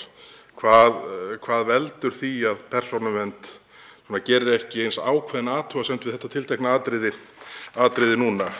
Kannski fer í það í seinni ræðu með hvað hætti Persónuvernd formar umsögn sína og athugasemdir hvað þetta varðar í umsögn þessa þings. En nú langar mig til þess að fara yfir í það sem ég ætlaði í raun að byrja á hér í dag. Og það er það sem snýr að kostnaðarmati og kostnaðaráhrifum þessa frumvarps. Í 6. lið greinargerðar frumvarpsins eins og það liggur fyrir segir með leyfi forseta: með frumvarpinu verður starfsemi Fjölmenningarseturs efld. Stofnunin tekur við nýjum verkefnum og fjölbreyttum þjónustuverkefnum vegna móttöku einstaklinga með vernd. Gert er ráð fyrir að ný verkefni Fjölmenningarseturs kalli á 3 viðbótarstöðugildi auk starfstengds kostnaðar sem nemur árlega 40,8 milljónum ásamt einskiptiskostnaði vegna búnaðarkaupa að fjárhæð 1 milljón króna. Kostnaðarauki ríkissjóðs er að fullu fjármagnaður innan ramma málefnasviðs 29. Þetta kann alveg að vera rétt kostnaðarmat hvað þessa 40,8 milljónir varðar þegar horft er til stöðugildanna sem bætast við og þeirra skrifborða, stóla og tölvubúnaðar sem þarf að kaupa. Það er ekki flókið reikningsdæmi. En það sem ég gagnrýni núna og gagnrýndi varðandi málið í fyrra á síðasta þingi og þinginu þar á undan er að engin tilraun sé gerð til að meta afleidd áhrif lagasetningarinnar. Og hvað á ég við með þessu? Jú, ég á við það að ég tel löggjöfina eins og hún verður stendur að þessu máli samþykktu vera með þeim hætti að það séu miklar líkur á að það auki verulega á svokallaðar tilhæfulausar umsóknir vernd hér á Íslandi. Og við þekkjum bara mál erlendis frá og við horfum auðvitað á það hér heima fyrir að umsóknir á Íslandi eru, ég man nú ekki hvort hlutfallið er 6 eða 8-falt hlutfallslega fleiri, hvort það eru 6 eða 8-falt fleiri heldur en til að mynda umsóknir í Danmörku og Noregi. Og eitthvað skýrir það, vall er það veðrið. Það hlýtur að vera eitthvað sem orsakar það að umsóknir eru hér mörg 100% fleiri hlutfallslega heldur en í þessum löndum sem eru hvað líkust okkur. Og þau svör sem ég hef fengið hingað til í þessum efnum eru að það sé þetta þessi púlfaktor fyrirkomulagsins sem við höfum nú þegar hér heima og ég hef áhyggjur af því að með þeirri fyrirætlan stjórnvalda að samræma móttöku sama með hvaða hætti viðkomandi einstaklingur kemur til landsins og sækir vernd. Ég held að það muni verða þess valdandi að Ísland verði fremst í bæklingum þeirra sem hafa fólk að féþúi í þessum efnum. Ég sé hér í salnum að það eru ekki allir þingmenn sem hér eru viðstaddir sammála mér þetta mat en við kannski ræðum það þegar líður á umræðuna. En það er engu að síður þannig að eitthvað veldur því að umsóknir eru jafn mikill hlutfallslegur munur á umsóknum, svo ég haldi áfram í dæmi hér og síðan í Noregi og í Danmörku. Og þær eru miklu fleiri hér á Íslandi heldur en til að mynda, ég ætla nú kannski ekki að fullyrða það, ég bara man ekki töluna nægilega til að fullyrða Svíþjóð, en mig minnir þó að hlutfallslega séu við töluvert yfir Svíþjóð í þessum efnum, en ég þori ekki að staðhæfa það nema að rifja það upp sérstaklega. Og þá sitjum við eftir með spurninguna, hvað veldur? Og er það að opna með víðtækari hætti fyrir mögulega fjölgun tilhæfulausra umsókna með þessum hætti, er það ekki líklegt til þess að draga úr getu okkar til að gera vel við þá sem við erum að taka á móti, treystum okkur til að taka á móti í ljósi umfangs, og ég er sammála orðum háttvirts framsögumann meirihlutaálits hér fyrir í dag, Jódísar Skúladóttur, háttvirts þingmanns, þar sem háttvirtur þingmaður sagði í andsvari efnislega, og þingmaðurinn leiðrétti mig ef ég fer rangt með, að við gætum ekki tekið á móti öllum.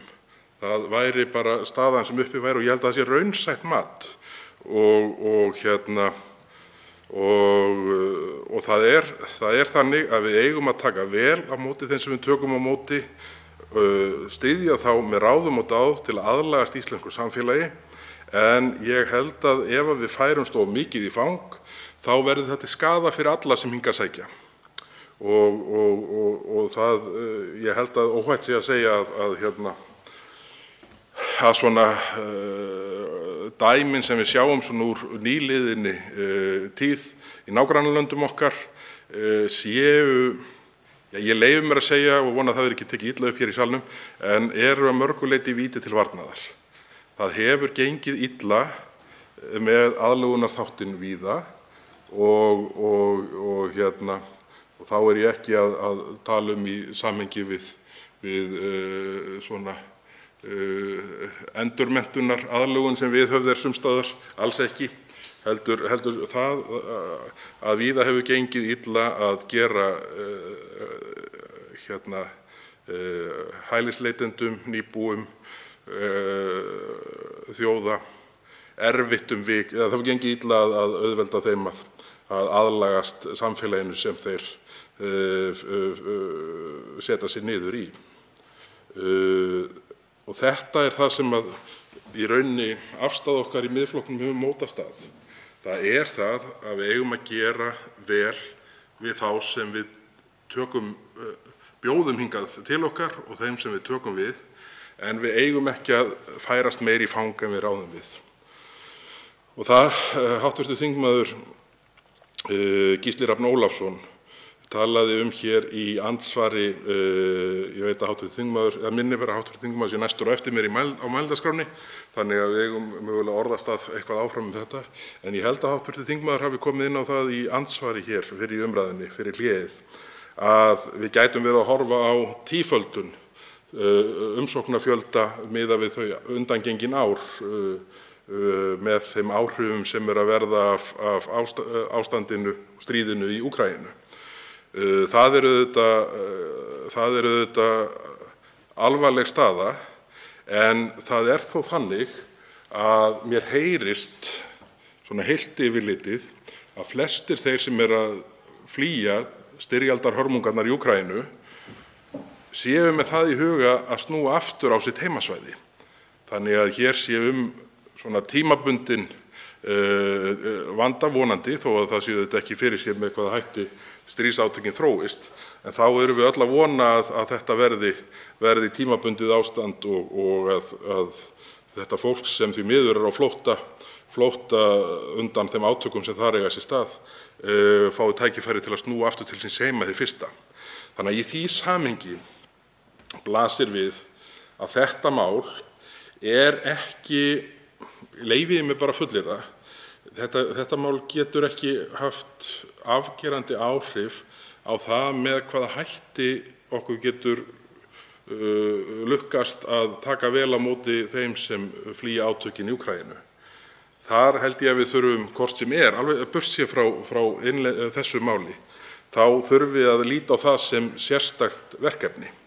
Og ég skynja það dálítið eins og þetta mál hafi verið sett í kórónuföt, eins og oft hefur verið gert undanfarin 2 ár. Þá hefur verið reynt að lauma inn málum á forsendum þess að þau væru kórónumál vegna heimsfaraldurs til þess að fá hraðmeðferð í gegnum þingið. Þetta sló mig aðeins með þessum hætti þegar því var skyndilega flaggað núna í vikunni að þetta tiltekna mál sem nú búið að liggja inni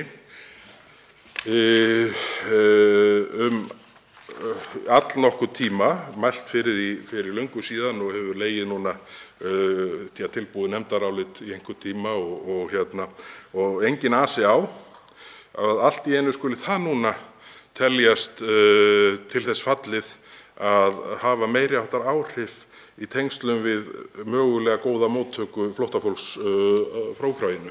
Þannig að ég held að það sé málinu ekki til bóta að reyna að setja það í þann búning. Við eigum að reyna að átta okkur á hvort að púlfaktorinn aukist verulega eins og ég og fleiri höfum áhyggjur af með þessari nálgun og ræða það atriði þá. Og þá kem ég aftur að þessum mati og áhrifum og kostnaði. Það er auðvitað að mínum mati algjörlega galið að það hafi ekki verið gerð nein tilraun til þess að leggja mat á afleiddan kostnað af þessu frumvarpi og þeim áhrifum sem það kallar fram, að mínum mati og fleiri. Og ef að kostnaðarmat, ef að fjármálaráðuneytið er orðið þeirrar skoðunar að mat kostnaðar á máli sem þessu snúist fyrst og fremst um það að súmmera saman hvað skrifborðsstólarnir og skrifborðin kosta, þá erum við í vondum málum hvað kostnaðarmat frumvarpa almennt varðar. Því að það eru auðvitað afleiddu áhrifin geta orðið ekki bara margföld, mörg hundruðföld og þá er ekki bara að tala um þetta mál heldur bara mál sem tengjast hinum ýmsa rekstri hins opinbera geta verið þeirra gerðar að kostnaður við skrifstofuhald er algjört aukaatriði í heildarmyndinni. Og ef við víkjum okkur undan því að leggja mat á slík atriði, þá erum við líka í þeirri stöðu og verðum að horfast í augu við það þingmenn, að þá erum við í þeirri stöðu að auka líkurnar á því að flækja þessa umræðu til framtíðar. Ef við ætlum bara að láta það koma í ljós hvað áhrif þetta hefur, eins og svo ég gagnrýni nú aðeins framsögu hv. Framsögumann álits meirihluta nefndarinnar, þá þótti mér kannski helst til óvarlega farið í framsetningu hv. framsögumanns varðandi það að það yrði að koma í ljós hver heildarkostnaðaráhrifin yrðu. Þetta voru í andsvörum við hv. þingmann Ernu Bjarnadóttur hér við upphaf umræðunnar. Þetta kostnaður við málaflokkinn er töluverður í dag. Ég held að þeim fjármunum sem í hann eru varið væri hægt að verja með mun, ég ætla ekki að segja hagkvæmari hætti, ég tel að þeim fjármunum væri hægt að verja með þeim hætti að meiri árangur náist. Meiri árangur hér heima í að aðstoða fólk sem hingað kemur eftir löglegum leiðum og skipulögðum til þess að aðlaga samfélaginu og líka til þess að aðstoða á fjársvæðunum, eins og ég veit að sá þingmaður sem er hér næstur í röðinni á mælendaskrá, Gísli Rafn Ólafsson, hv. þingmaður Pírata, hefur býsna mikla þekkingu og reynslu af. Að ég held að hv. þingmaður geti alveg örugglega staðfest að hver milljón skilar meiri áhrifum víða heldur en hér á Íslandi.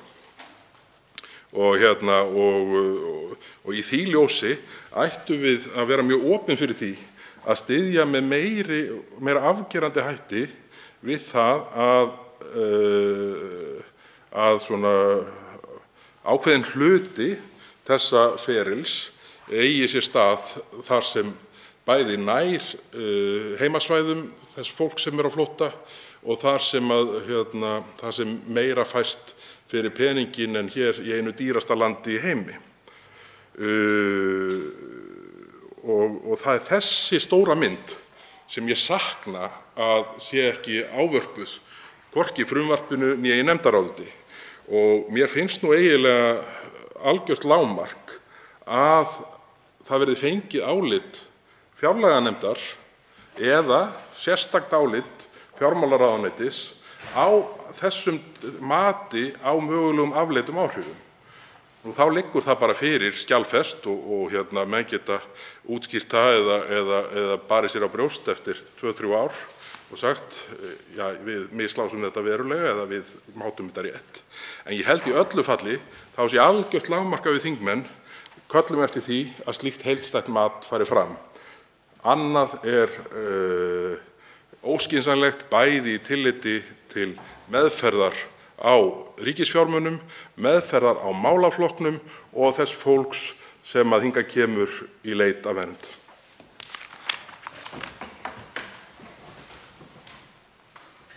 Svo háttar til að 2 hv. þingmenn hafa óskað eftir því að veita andsvar. Fyrstur til að veita andsvar er hv. 11. þingmaður Reykjavíkurkjördæmis suður, Arndís Anna Kristínardóttir Gunnarsdóttir.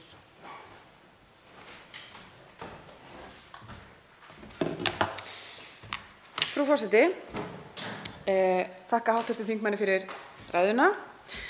Fátt í henni svo sem kom á óvart. Hv. þingmaður nefndi það tiltölulega snemma í sinni ræðu að hann hafði áhyggjur af því að þessi þjónusta, aukna þjónusta eða jafnaða þjónusta, auki á tilhæfulausar umsóknir hér á landi, hafi svokölluð svona aðdráttaráhrif. Ég vil byrja á að setja spurningamerki við tölfræðina sem hv. þingmaður nefnir, þar sem að það er þannig að þegar mjög fáa einstaklinga er að ræða eins og í tilviki Íslands þá þarf ekki marga til þess að velta tölfræðinni dálítið, ef það eru 2 og þá þarf ekki nema 2 til að tvöfalda og 4 til að þrefalda fjöldann. Ég vil eins og taka undir með þingmanninum varðandi það að það er valla veðrið. Valla er það veðrið sem fólk er að sækjast eftir þegar það kemur hingað, svo mikið er víst. Skýringar á því hvers vegna fólk leitar til Íslands en ekki eitthvert annað. Ég verð að byrja á að vekja athygli á því að þær eru ekkert annað en ágiskanir. Það hefur ekki verið gerð nein rannsókn á þessu, það hefur ekki verið gerð nein úttekt á því hvers vegna fólk leitar til Íslands. Ágiskanir Útlendingastofnunar að mínu mati eru algjörlega út í bláinn og byggjast á þeirra viðhorfum til flóttafólks almennt. Ég hins vegar hef áhuga á þessari spurningu líkt og hv. þingmaður og hef þess vegna í mínum störfum með flóttafólki til 13 ára gjarnan spurt fólk: hvers vegna valdirðu Ísland? Í þeim tilvikum sem minnst er á þjónustu, sem eru mjög fá, þá er það oftast í tilvikum þar sem fólk er að leitast eftir heilbrigðisþjónustu sem það á ekki kost á neins staðar annars staðar. Gjarnan er þar börn fólks að ræða, enda hver myndi ekki fara heiminn á enda til þess að leita að nauðsynlegri lífsbjargandi þjónustu fyrir barnið sitt. Þetta eru fá tilvik. Algengasta skýringin er þessi: ég heyrði að á Íslandi væru mannréttindi virt. Þannig að ég kannski ekki beinlínis með spurningu til þingmannsins, heldur vil ég benda honum á það að hæstv. Ríkisstjórn er búin að spotta þetta, að það eru mannréttindin sem draga fólk hingað til lands. Og því get ég með þess til að hv. þingmaður vilji gjarnan stökkva á vagninn með Vinstri grænum í kapphlaupinu á botninn með því að ráðast í víðtæka skerðingu á mannréttindum flóttafólks til þess að fæla fólk frá. Því eins og hv. þingmaður Jódís Skúladóttir sagði hér í sinni ræðu áðan, getum við ekki hjálpað öllum. Með öðrum orðum, mannréttindi ekki fyrir öll. Hv. þingmaður, tími til andsvara eru 2 mínútur, ekki alltaf því 3 mínútur. Þá svarar andsvari hv. 8. þingmaður Norðvesturkjördæmis Bergþór Ólason. Frú forseti, ég lofa að vera þægur hvað tíma meðferðina varðar. Ég þakka hv. þingmanni andsvarið og fyrst vil ég segja að ég tek undir það sem hv. þingmaður Jódís Skúladóttir kom inn á í ræðu sinni, sem að hv. þingmaður Arndís Anna Kristínardóttir Gunnarsdóttir mundi orðrétt sem ég mundi ekki, en efnislega að við getum ekki tekið á móti öllum. Við ráðum ekki við það. Ég held að það sé staðan sem að við stöndum frammi fyrir og þess vegna eigum við að reyna að gera þetta eins vel og við getum, nýta þá fjármuni sem við nýtum til þessa málaflokks eins vel og kostur er, og ég held að það verði gert öðruvísi, ég held að það verði gert best öðruvísi en með þeirri nálgun sem hér er teiknuð upp. En varðandi það sem hv. þingmaður kom inn á varðandi tölfræðina og fjöldann, þá held ég að það sé nú ekki gripið úr lausu lofti. Þetta nú bara tölur frá Útlendingastofnun. Þannig að ég held að þær séu nú býsna vel grundaðar, en það má vel vera að mat á ástæðum komu hingað sé í lausu lofti og það er sannarlega atriði sem ástæða til þess að kafa ofan í, og við ættum auðvitað að vera búin að gera fyrir löngu síðan, og ég held að það sé eitthvað sem hvar sem menn standa í þessar umræðu, þá eru meiri upplýsingar betri en minni. Þannig að ég bara tek undir það að við ættum að reyna að gera vel í þeim efnum að bæta þekkingu á þeim þáttum, en tölfræðin er nokkuð vel grunduð hvað varðar fjölda umsókna hér á landi. Þá veitir andsvar öðru sinni hv. 11. þingmaður Reykjavíkurkjördæmis suður, Arndís Anna Kristínardóttir Gunnarsdóttir. Frú forseti, ég held að tölfræðin frá Útlendingastofnun sé svo sem alveg áreiðanleg. Það sem ég átti við var að hún lítið marktæk þar sem bara lágar tölur að ræða og þá tvöfaldast hún með mjög litlum fjölda. Mér langar til að spyrja hv. þingmann í þessu öðru ég hef ekki kostað því kannski. Jú? Já. Maður alveg ruglaður hver byrjaði umræðina. Hv. þingmaður talar það að hann vilji gera betur og gera betur við færri einstaklinga ef ég skil þetta rétt. Hv. þingmaður vill ekki fara þá leið sem lögð til í þessu frumvarpi sem reyndar ekki í þessu frumvarpi heldur í þeim lögum sem þarna verið að breyta að jafna þjónustu við fólk sama hvernig það kemur. Þannig að mig langar til að spyrja hv. þingmann, hvernig vill hann gera betur? Vill hann gera betur með því að skerða þjónustu við flóttafólk? Af því það það sem að samkvæmt kenningum hv. þingmanns, ef ég skil það rétt, að þjónustan sem dregur fólk að, sem að ég reyndar held að sé alls ekki tilfellið, þá hlýtur það að gera betur, ætti það ekki að vera að auka þjónustuna, en ef við ætlum ekki að hafa aðdráttarafl í því, þá hlýtur það að þýða að skerða þjónustuna. Miðað við mína reynslu þá ástæðan fyrir því að fólk leita til Íslands sú að hér telur það mannréttindi vera virt. Hvernig gerum við betur án þess að auka á aðdráttarafl Íslands til fólks í neyð? Þá svarar andsvar öðru sinni hv. 8. þingmaður Norðvesturkjördæmis Bergþór Ólason. Frú forseti, ég þakka ansvarið. Ég held að hv. þingmaður sé aðeins að misskilja tímalínuna í hvaða röð hlutirnir gerast eins og ég að leggja málið upp. Það ekki verið að skerða neina þjónustu með því að gera tillögu að skerða neina þjónustu með að leggjast gegn þessari breytingu. Það verið að leggja til að það verði ekki aukið í fyrir svona ákveðna hópa sem hingað koma. Þannig að það engin skerðing sem lögð til, heldur bara beinlínis verið að leggja til að verði farið að lögum, núgildandi lögum í þessum efnum. Þannig að bara svo að það sé á hreinu að sú nálgun sem ég mæli hér fyrir, hún gengur út á að bæta ekki í gagnvart þeim hópum sem koma hér á öðrum forsendum en svona undir hatti flóttamannakerfisins. Nei, ekki flóttamanna, fyrirgefðu, nú gleymi ég hugtakinu sem ég að leita að. Það kemur rétt strax.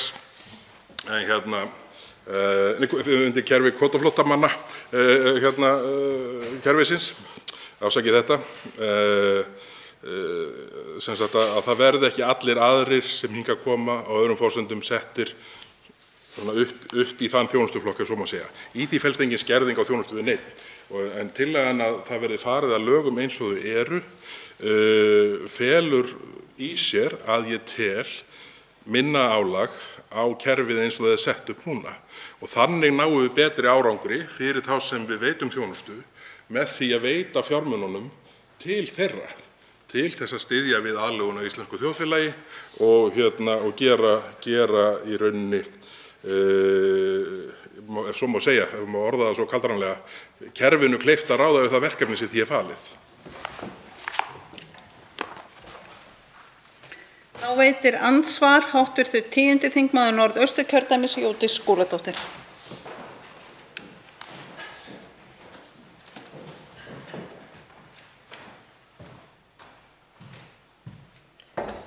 Já, frú forseti,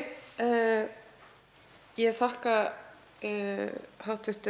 þingmanni Bergþóri Ólasyni fyrir hans innkomu í þessa mikilvægu umræðu. Mig langaði aðeins að koma hér upp og ræða kostnaðinn, af því að hann fór nú aðeins yfir það. Og það kom ekki fram hér í minni framsögu, en það mikilvægt að við áttum okkur á því að þegar kostnaðurinn metinn, þá það fyrir innrásina í Úkraínu.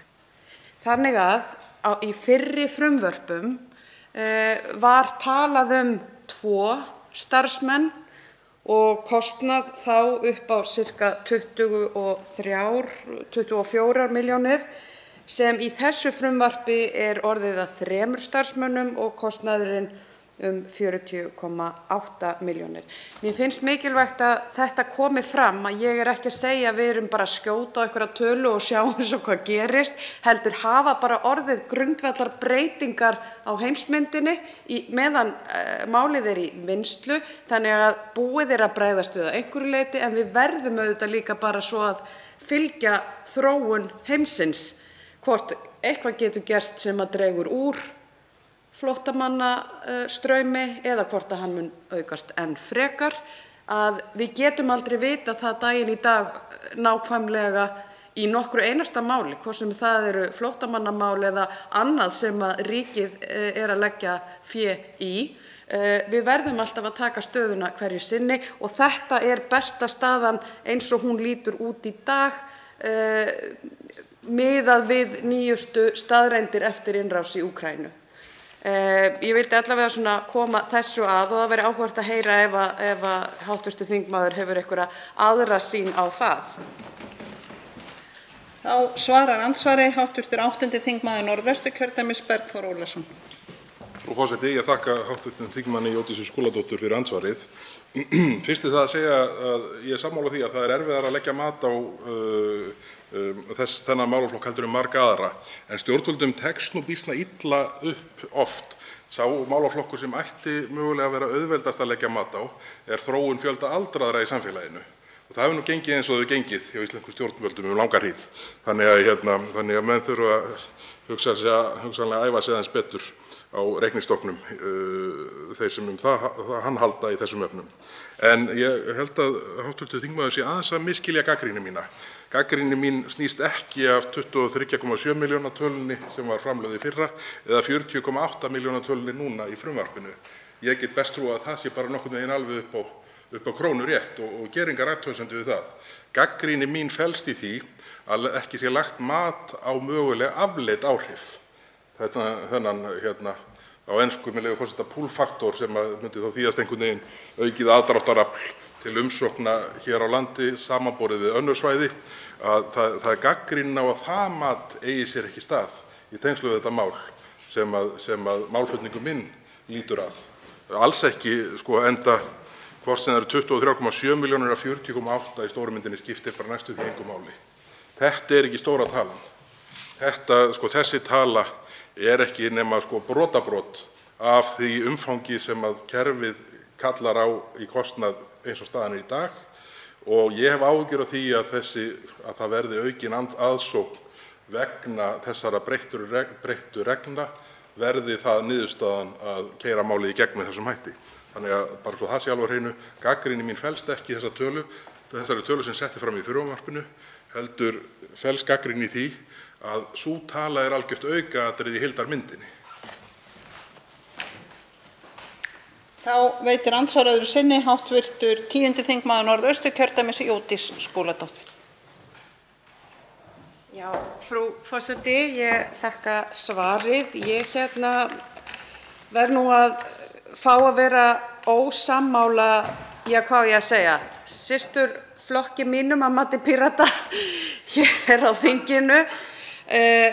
Ég verð að vera ósammála þessari hugmyndafræði að við séum hér að auglýsa einhverja útsölu vöru sem að muni trekkja gríðarlega að. Ég næ ekki alveg utan þá hugsun og ég hef ekki séð neitt sem að styður við þessa hugmyndafræði. Við erum hér að samræma þjónustu sem verið að veita. Við erum bara að samræma hana fyrir fólk, að það skiptir ekki máli hvort það kemur á þennan hátt eða hinn, allir eigi rétt á sömu þjónustu. Annað sem að mér finnst líka pínu gagnrýnivert í þessari umræðu það að þegar fjallað þetta, að hér muni bara koma holskefla af einhverju fólki sem vilji þiggja hér einhverja þjónustu, þá erum við ekki að gera ráð fyrir því að þessi þjónusta sem við erum að veita, hún að tryggja það á sem bestan hátt komist þessir einstaklingar í nám, til starfa, læri tungumálið, aðlagist í samfélaginu og verði hér góðir samfélagsþegnar sem að skapa verðmæti í samfélagi, á vinnumarkaði, koma með inn í okkar samfélag tekjur, skapa hér tekjur. Það er dálítið skakkt að horfa bara á það að hver einn og einasti einstaklingur sem fer í gegnum þetta ferli sé hingað kominn sem einhvers konar baggi á samfélaginu og verði það ókomna tíð. Það er bara ekki rétt. Stór hluti fer aftur til síns heima þegar að aðstæður leyfa, aðrir og langflestir verða hér gagnsamir þjóðfélagsþegnar sem að skapa fjölbreytileika og verðmæti í samfélagi. Þá svarar andsvarið sinni hv. 8. þingmaður Norðvesturkjördæmis Bergþór Ólason. Frú forseti, ég þakka andsvarið og það er auðvitað þannig eins og með svo marga flokka hér inn á þingi að við erum sem betur fer sammála býsna marga hluti, þannig að hvort við erum systurflokkar Vinstri grænna við í Miðflokknum eða einhvers annars flokks, það er mismunandi milli daga bara eins og við þekkjum. Sum okkar eru sammála einn daginn Evrópumál, aðrir hvernig eigi að hantera auðlindir landsins og þar undir götunum, en þannig að eins og þó það komi nú ekki þannig fram í fjölmiðlum þá er það nú býsna margt sem að það sem býsna oft sem skoðanir skarast þó það sé mismunandi á milli flokka eftir því hvert málið er. En að þessu sögðu þá er það auðvitað þannig að við erum ekkert að auglýsa í þessum efnum, sem sagt hvað varðar þá þjónustu sem til boða stendur. Það er auðvitað þekkt. Það eru aðrir og þeirrar gerða aðilar að ég vildi ekki vera kallaður í neinu systkinasambandi við slíka aðila í nokkru samhengi nokkurn dag ársins. Þannig að það er umræða sem við þekkjum og er bara vitað með hvaða hætti glæpagengi nýta sér neyð fólks. Og hv. þingmaður Sigmundur Davíð Gunnlaugsson kom inn á það í ræðu sinni hér fyrir í dag og nefndi þá sérstaklega, þó hefur ekki tíma til að fara í þá rifja það dæmi upp núna, þá nefndi hann dæmi frá Finnlandi þar sem finnskur ráðherra fór yfir hvaða áhrif örlítil breyting hafði hjá þeim, þar sem allt í einu kom svo holskefla að þeirra mati, ekki hv. formanns Miðflokksins, heldur að mati Finnanna, holskeflu upp á 20.000 svona viðbótar umsækjenda að þeirra mati vegna smávægilegra breytingar sem var gerð, sem hafði síðan þessi meiri háttar áhrif að því að það voru þeir aðilar sem enginn okkar vill vera í vinasambandi við sáu betri business í því þann daginn en daginn áður. Andsvörum lokið. Til máls tekur hv. 13. þingmaður Suðvesturkjördæmis Gísli Rafn Ólafsson.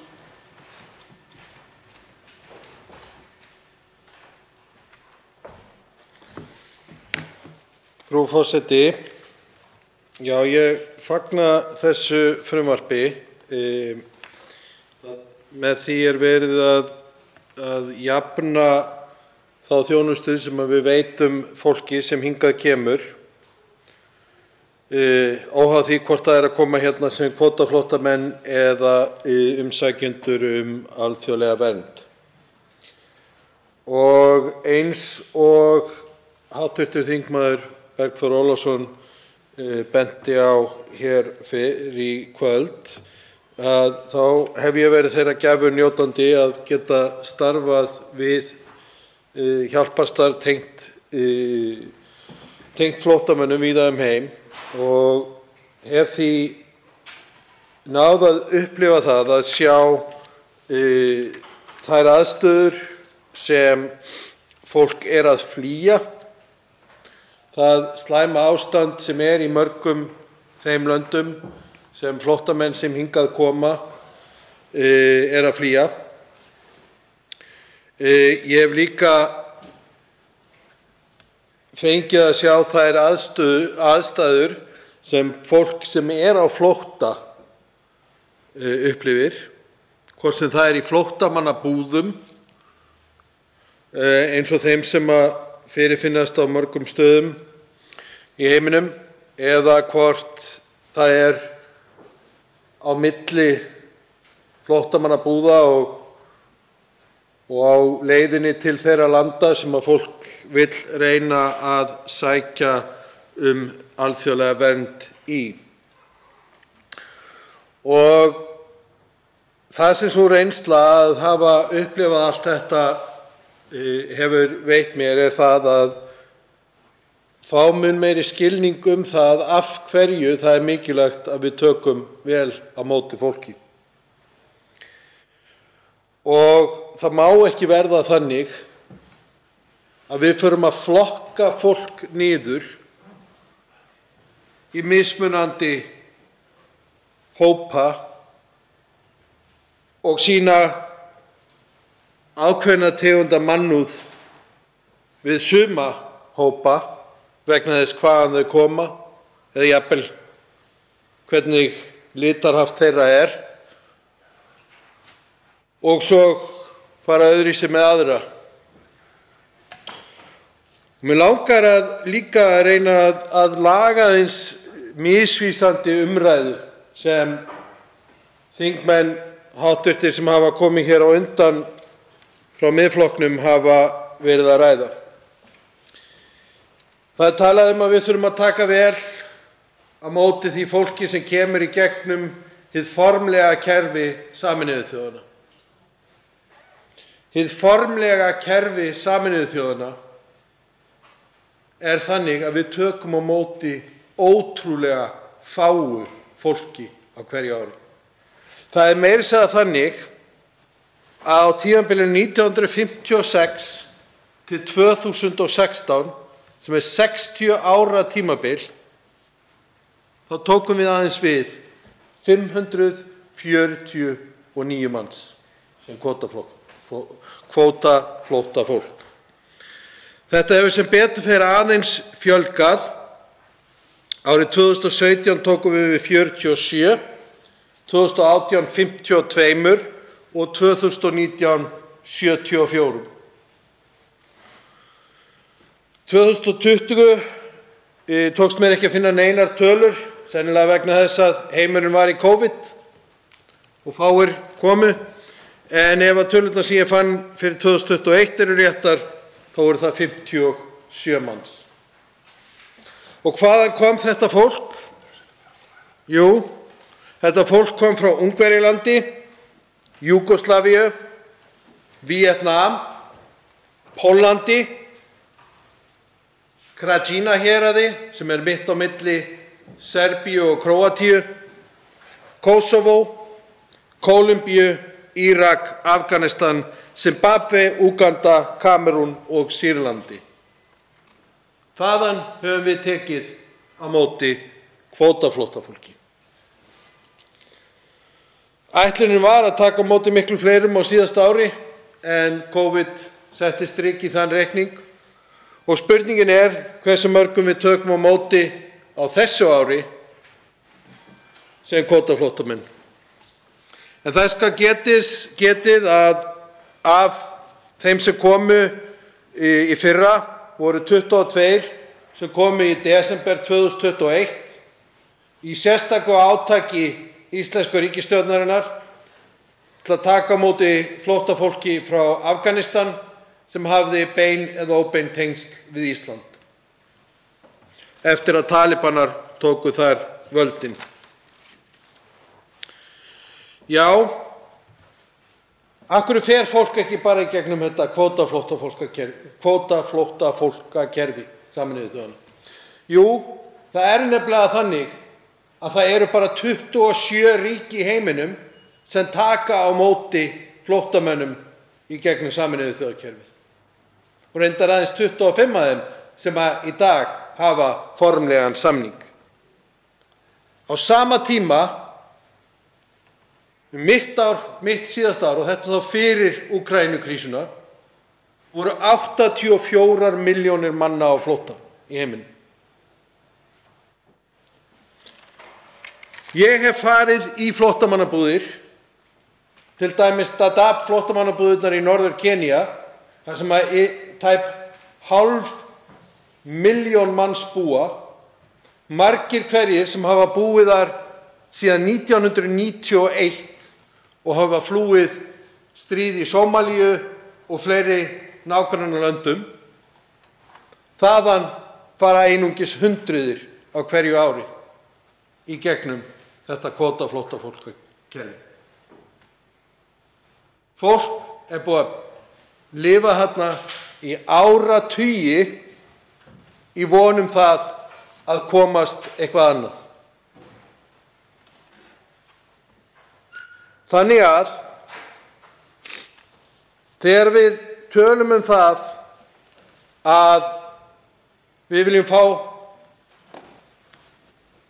fleiri kvótaflóttamenn en helst enga hælisleitendur, þá er vert að hafa þetta í huga. Og hvaða þjónusta er það nú sem að við erum að veita þessum kvótaflóttamönnum sem hingað koma, sem að við erum að tala að veita líka fólki sem leitar vernd? Jú, það er einhvers konar framfærsla fyrsta árið. Það er samt krafa það að það sé virkt á atvinnumarkaði. Ef að það eru foreldrar, þá fá þau aðstoð við hluti eins og leikskóla, skólamáltíðir og frístundaheimili og jafnvel íþróttir og tómstundir. En það greiðist einungis í 9 til 11 mánuði. Þau fá strætókort, þau fá aðstoð við íslenskukennslu, þau fá aðstoð við húsaleigu, en einungis í 2 mánuði á meðalverði. Og sími og internet, jú, það er greitt í 1 mánuð fyrir hverja fjölskyldu. Allt að 100.000 krónur eru greiddar fyrir hvern einstakling fyrir heilbrigðisþjónustu og lyf. Og jú, ef að viðkomandi flóttamaður þarf gleraugu, þá fær það 30.000 krónur. Já, það eru eitthvað örlítið fleiri hlutir, sálfræðiaðstoð og fleira. Þetta er nú allt saman sem við erum að tala að veita sem þjónustu. Og ef þetta er ekki hreinlega mannúð að veita þessa þjónustu, þá veit ég ekki hvað mannúð er. Fyrir einstakling, samkvæmt upplýsingum frá ráðuneytinu sem kom í svörum í fyrra á þingi, þá er kostnaður fyrir hvern einstakling í kvótaflóttafólki, ef að viðkomandi er einhleypur, er það 5,8 milljónir. Ef að hjón eða fólk í sambúð án barna koma, þá er það 4,3 milljónir á mann. Og ef að fjölskyldur koma með börn, þá er það 3,3 milljónir á mann. Þetta er miðað við að 10 til 25 einstaklingar séu að koma sem kvótaflóttamenn, sem er svona algengur fjöldi. Þannig að þetta eru nú ekki einhverjar risaháar upphæðir sem eru bak við það að veita mannúðlega aðstoð.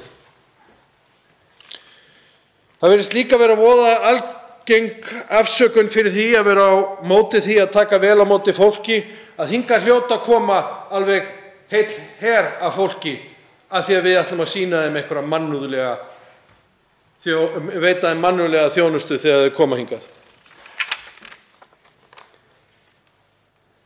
Þjónustan sem hefur verið veitt, hún hefur aukist, hún hefur verið meiri, en sannleikurinn er sá að það er ekki endilega að fjölga mikið flóttamönnunum. Það breytist aðalega hvaðan þeir koma. Og það er dálítið athyglisvert að horfa á það. Vegna þess að ef við skoðum tölurnar fyrir síðasta ár, þá kom langstærsti hópurinn frá Venesúela. Það gæti komið mörgum óvart. Af hverju eru fólk frá Venesúela að koma? Jú, þar hefur efnahagurinn hrunið algjörlega og er mikil ógnarstjórn í landinu og milljónir manna hafa flúið land þar, en vegna þess að Venesúelabúar þurfa ekki vegabréfsáritun til Íslands og þeir koma með beinu flugi í gegnum Bandaríkin og koma með tengiflugi frá Bandaríkjunum og stoppa ekki í neinu Dublin-reglugerðu landi, þá er Ísland vinsæll valkostur. Ef við vildum stoppa þetta, gætum við nú á auðveldan máta kannski skoða það að setja vegabréfsáritun.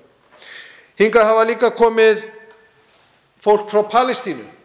Af hverju ætli Palestínumenn sækja til Íslands? Jú, við vorum eitt af fyrstu löndunum til að viðurkenna sjálfstæði Palestínu og fólk hefur heyrt góða hluti Ísland, eða eins og hv. þingmaður Arndís Anna Kristínardóttir Gunnarsdóttir benti á hér áðan, fólk er að sækja til Íslands vegna þess að það hefur heyrt að hér séu mannréttindi. Já, tölurnar fyrir þetta ár, það sem af ári, er ekkert ósvipaðar síðasta ári. Fyrir utan Úkraínu, að þá er einmitt Venesúela í öðru sæti og svo Palestína þar á eftir.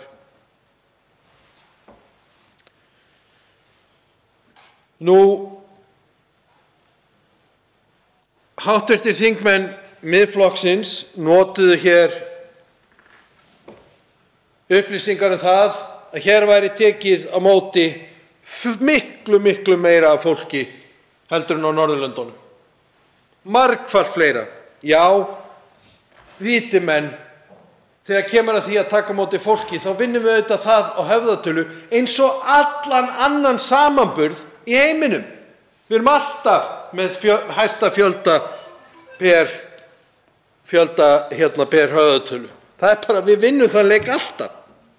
En bara til að gefa ykkur hugmynd, 2020 sóttu 1140 í Danmörku, 1460 í Finnlandi, 630 á Íslandi, 1340 á Noregi, 13.630 í Svíþjóð og í OECD-löndunum voru umsóknirnar alþjóðlega vernd tæpar 1,3 milljónir. Þannig að, já, við erum eflaust með hæsta ýmislegt í höfðatölu eins og þetta, en sannleikurinn er sá að við tókum bara við broti af því sem til dæmis Svíþjóð tók á móti. Og við getum spurt okkur, af hverju er fólk ekki að fara til Danmerkur og Noregs til dæmis?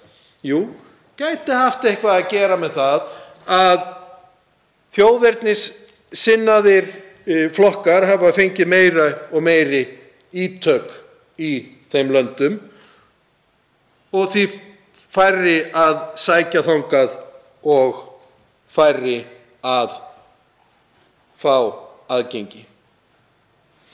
Já, það er auðvelt að tala tilhæfulausar umsóknir, það er auðvelt að tala eitthvað aðdráttarafl sem að það ef við veitum mannúðlega þjónustu gerir Ísland allt í einu að einhverjum vinsælasta kostinum fyrir fólk sem er að flýja stríð. Aðdráttaraflið sem Ísland hefur er það að við erum þekkt erlendis sem land mannréttinda, jafnréttis, réttinda fyrir kynsegin og hinsegin fólk. Þetta eru ástæðurnar fyrir því að fólk kemur til Íslands. Ekki að Ísland lendi allt í einu í einhverjum bæklingum manna sem er að flytja fólk á milli landa. Og það er nú reyndar þannig að það er ekkert allir sem er að borga einhverjum fyrir að koma hingað. Við sjáum til dæmis að mjög margir af Úkraínumönnum er að fljúga hingað einfaldlega sjálfir. Við sjáum líka þetta með Venesúelabúana. Jú, að sjálfsögðu líka verið að stunda flutning og glæpamansal. Og þá spyr ég bara, viljum við frekar að fólki lendi í klóm þeirra glæpamanna og lendi í því að kannski vera selt í ánauð eða í vændi eða annað? Og það kannski svarar spurningu margra, af hverju koma svona margir einhleypir karlmenn sem flóttamenn? Jú, það góð ástæða fyrir því. Margir þeirra koma vegna þess að þeir vilja ekki setja fjölskyldu sína í þá hættu að vera á flótta. Þannig að viðkomandi aðilar koma til landsins og fara svo í fjölskyldusameiningarferli til þess að fá restina af fjölskyldunni.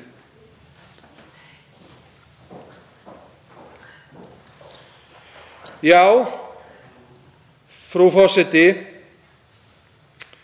það margt að skoða hér og ef hv. þingmaður Sigmundur Davíð Gunnlaugsson fengi að ráða, þá heyrðist mér hann helst vilja taka upp breska kerfið og senda alla beint til Rúanda eins og breska þingið tók ákvörðun fyrr í dag. En ef hv. þingmaður myndi lesa það bréf sem Flóttamannastofnun Sameinuðu þjóðanna sendi til breskra ráðamanna í dag, þá myndi hv. þingmaður sjá að þar breska þinginu bent á að þetta sé brot á alþjóðlegum samþykktum flóttamenn, þetta sé brot á mannúðarlögum og þetta sé auðveldasta leiðin til þess að brjóta niður kvótaflóttakerfið sem hv. þingmaður var þó að tala að best væri nú að nýta. Þannig að það von mín að við fylgjum svo sannarlega ekki frændum okkar og fyrrum lénsherrum í Danmörku, né fyrrum óvinum okkar í þorskastríði í Bretlandi, í því að senda fólk úr landi til landa sem eru tilbúin að nýta sér flóttamenn sem gjaldeyristekjur.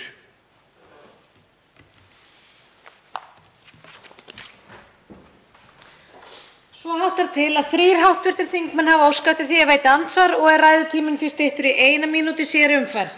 Fyrst veitir andsvar hv. 7. þingmaður Norðausturkjördæmis Sigmundur Davíð Gunnlaugsson.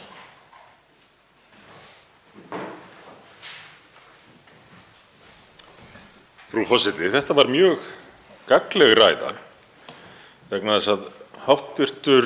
þingmaður talaði umbúðalaust, dró reyndar allt aðrar ályktanir en ég, en var ekki að reyna að fela afstöðu sína til málaflokksins á sama hátt og mér hefur þótt sumir þingmenn gera í fyrri umræðum þessi mál, ekki hvað síst ráðherrann sem lagði það fram.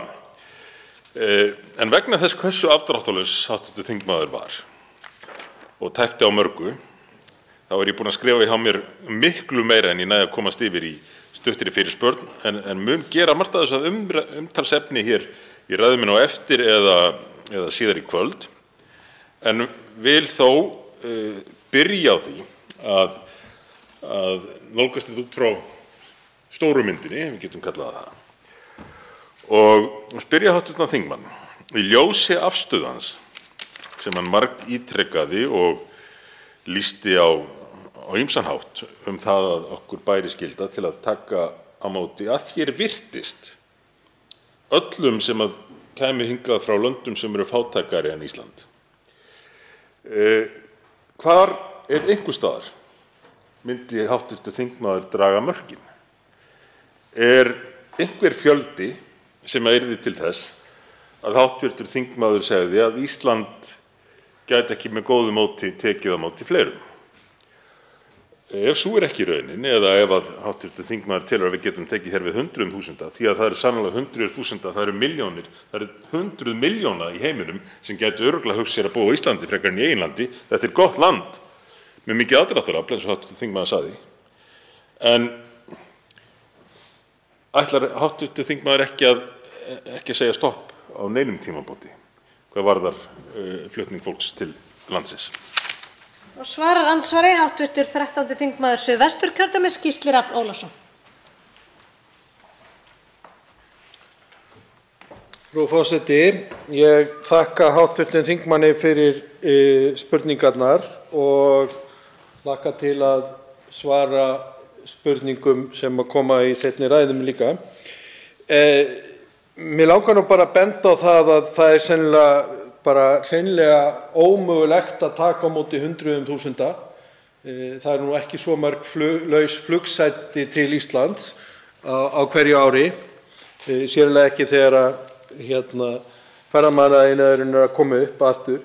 Ég sagði ekki að það ætti að taka endilega á móti fólki frá öllum löndum sem að væru fátækari en Ísland, en ég horfi á það að það er fólk að flýja stríð, það er fólk að flýja ofsóknir, til dæmis vegna kynhneigðar sinnar, það er fólk að flýja vegna pólitískra árása. Þetta er allt fólk sem við gætum tekið á móti umbúðalaust án þess að hingað væri að koma hundruðir þúsunda, sem er náttúrulega gamla góða hræðslu aðferðin að segja alltaf hingað er að koma holskefla. Það er ekkert að koma holskefla hérna á nyrsta hjara veraldar. Það er einfaldlega bara físiskt og flókið. Þannig að það er svo sannarlega bara þannig að við getum tekið á móti mun fleirum en við gerum í dag. Við getum líka tekið á móti þeim sem koma hingað í dag. Við sendum fullt af fólki tilbaka. Fullt af fólki við háan kostnað, eins og kom fram í svari hv. dómsmálaráðherra við fyrirspurn frá hv. þingmanni Arndísi Önnu Kristínardóttur Gunnarsdóttur. Við getum nýtt það í að taka á móti þessu fólki í stað þess að senda það úr landi. Þá veitir andsvar síðara sinni hv. 7. þingmaður Norðausturkjördæmis, Sigmundur Davíð Gunnlaugsson.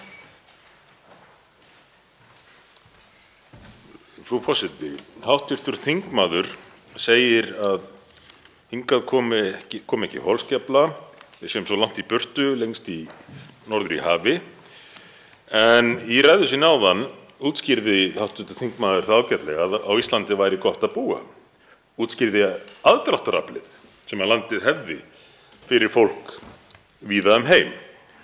Og nú bara liggur það fyrir að með breyttri tækni og ferðamöguleikum þá komast menn miklu víðar en áður og þar með talið til Íslands. Fjöldi hælisumsókna hér hefur margfaldast.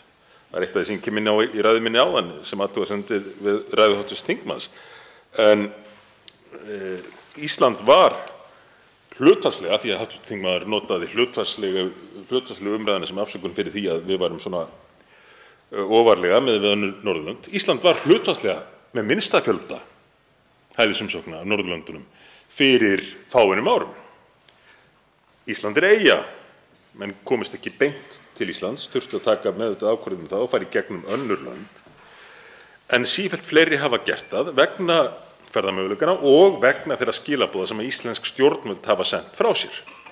Og auðvitað, eins og hv. þingmaður segir réttilega, vegna þess að Ísland er mjög gott land og hefur mikið aðdráttarafl. Ég myndi segja betra land en flest lönd í heimi.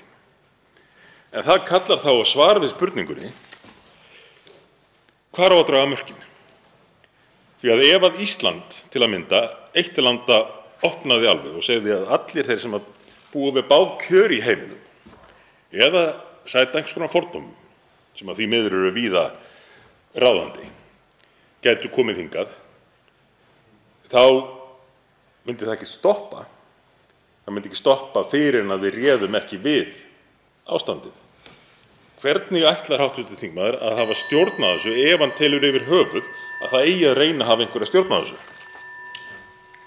Þá svarar andsvari síðar sinni hv. 13. þingmaður Suðvesturkjördæmis, Gísli Rafn Ólafsson.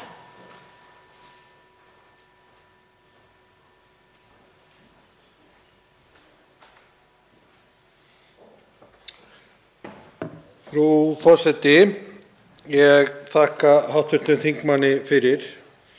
Ég held nú að forfeður okkar víkingarnir hafi nú verið einna bestir í því að takmarka fólksfjölda á Íslandi með því einfalda ráði að kalla það Ísland.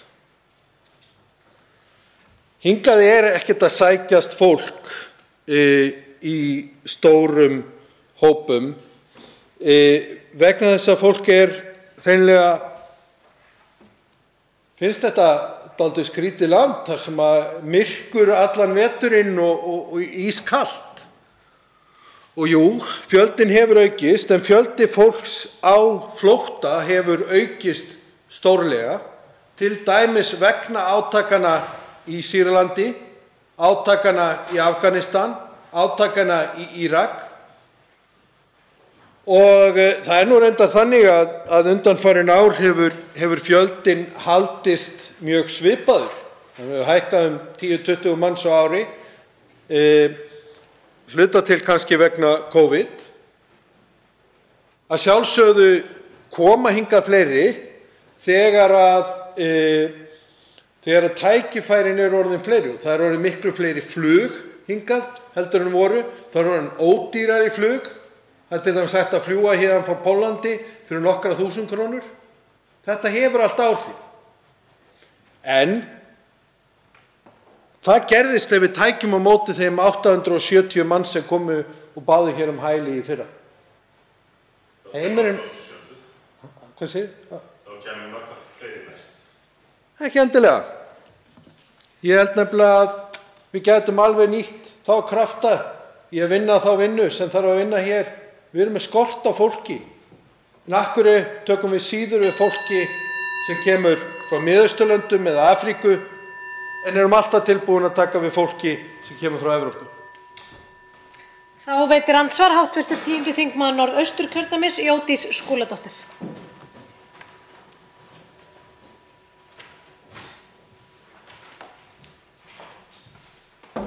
Frú forseti, mig langar að koma upp og þakka hv. þingmanni fyrir sína ræðu og mig langar bara líka að þakka almennt fyrir þessa umræðu hérna í dag. Hún gríðarlega mikilvæg. Við erum að koma hér mikilvægu máli á dagskrá sem ég mjög þakklát fyrir.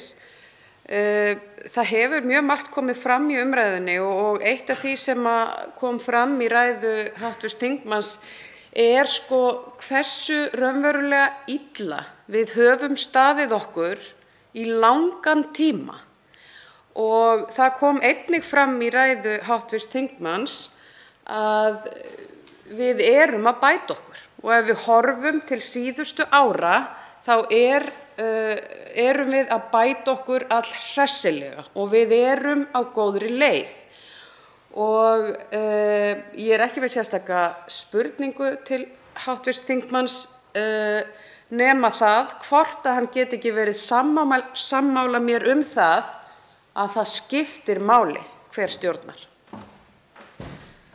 Þá svarar andsvari hv. 13. þingmaður Suðvesturkjördæmis, Gísli Rafn Ólafsson. Frú forseti, jú, það skiptir alltaf máli hver stjórnar. Og það kannski ánægjulegt að þessi mál að flytjast meira og meira úr dómsmálaráðuneytinu yfir í félags- og vinnumarkaðsráðuneytinu eða hvað það nú heitir, ráðuneytið sjálft. Ég tel að það sé af hinu góða. Ég tel líka að skipa flóttamannanefnd, það hvernig verið til dæmis að tækla málin núna með þennan stóra hóp flóttamanna eða hælisleitenda frá Úkraínu. Þar bæði stjórnkerfið, félagasamtök, einstaklingar, fyrirtæki og bara samfélagið allt að vinna saman að þessu. Og þegar við höfum mannúðina að leiðarljósi þá getum við gert ótrúlega hluti, hreint og klárt ótrúlega hluti. Og það er það sem að ég sakna í sumri löggjöf sem við höfum á þessu sviði. Svo sannarlega ekki í þessari löggjöf, hún er af hinu góða, hún er skrifuð með mannúðarleiðarljósi og styðja hana þess vegna. En eins og ég hef látið heyra í mér hátt og vel, það eru önnur lög og aðrar stefnur sem við erum með á þessu sviði þar sem við þurfum að láta mannúðina stjórna. Þá veitir andsvar Sigurðarsyni. Þá veitir andsvar hv. 8. þingmaður Norðvesturkjördæmis, Bergþór Ólason.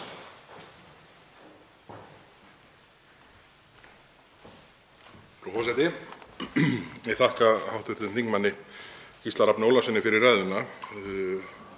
Þingmaðurinn er vel lesinn í þessum efnum þó að við séum ekki alltaf sammála um allt. En mér langaði, ég verða að gera ágreining við hv. þingmann um það að það sé vart marktækur mælikvarði í þessu samhengi að miða við hlutfallstölur þegar við berum okkur saman með aðrar þjóðir. Ég bara hreinlega sé ekki að annar mælikvarði sé tækur. Ef við ætlum til dæmis að bera okkur saman við Bandaríkin, bara svo dæmi sé tekið að því það er nú stuðullinn 1/1000, svona tiltölulega þægilegt að reikna það í huganum, þó að hann sé lægri gagnvart flestum þjóðum í heiminum, þá verðum við að hafa einhvern svona grundvöll til þess að bera saman tölur á og að því hv. þingmaður kom nú inn á, ef ég greip rétt, að það var 1,3 milljónir umsókna í OECD-ríkjunum í heild, var það ekki? Og svona í hraðleit á netinu sýnist mér svona tæplega 1,4 milljarður búa í OECD-löndunum. Þannig að mér sýnist umsóknir hér á Íslandi eru vel yfir 100% umfram meðaltal OECD-ríkjanna. Þannig að ef við horfum bara yfir heildarsviðið, ekki bara nágrannaþjóðirnar, þar sem hlutfallið er enn skarpara gagnvart sérstaklega Dönum og Norðmönnum. En ég vil spyrja hv. þingmann hvort að í svona því starfi sem hann hafi sinnt erlendis, hvort að höfðatölu viðmiðið sé bara hreinlega ekki notað í þeim samanburði og þeirri greiningu á tölum sem við eiga hverju sinni. Þá svarar andsvari hv. 13. þingmaður Suðvesturkjördæmis, Gísli Rafn Ólafsson. Frú forseti, ég þakka hv. þingmanni fyrir spurninguna. Jú, það er gott að nota höfðatölu viðmið þegar þú ert að skoða ákveðna hluti. Til dæmis þegar þú vilt skoða hvort að ungbarnadauði sé að hækka eða lækka, hvort að ungbarnadauði sé meiri í einu landi eða annar, að þá getur það verið góð leið. En ég get hins vegar bent hv. þingmann á það að í öllu mannúðarstarfi þá tölum við fólkið og fjöldan af því. Og ef að hv. þingmaður flettir upp fréttum hversu margir létust, hversu margir slösuðust eða hversu margir þurfa á mataraðstoð eða sjúkraaðstoð að halda, þá er það ekki eftir höfðatölu. Við getum bara séð nærtækt dæmi, stríðið í Úkraínu, hversu margir almennir íbúar hafa látist, það kemur fram ekki eftir höfðatölu. Hversu margir hafa flúið land, ekki eftir höfðatölu. Þannig að þegar við tölum fólk og einstaklinga, við erum að tala í sumum tilfellum börn og konur, þá tölum við ekki eftir höfðatölu. Þannig að það er svo auðvelt að nota statistík til þess að fela raunverulega hluti. Það er það sem það að fara í þessar flóttamannabúðir, það að fara og sjá fólk á flótta, þegar þú sérð menn, konur og börn sem að þjást, sem þurfa aðstoð. Þá hættir þetta að vera tölur og tölfræði og fer að verða eitthvað sem snertir hjartastað. Þá veitir andsvar síðar sinni hv. 8. þingmaður Norðvesturkjördæmis Bergþór Ólason.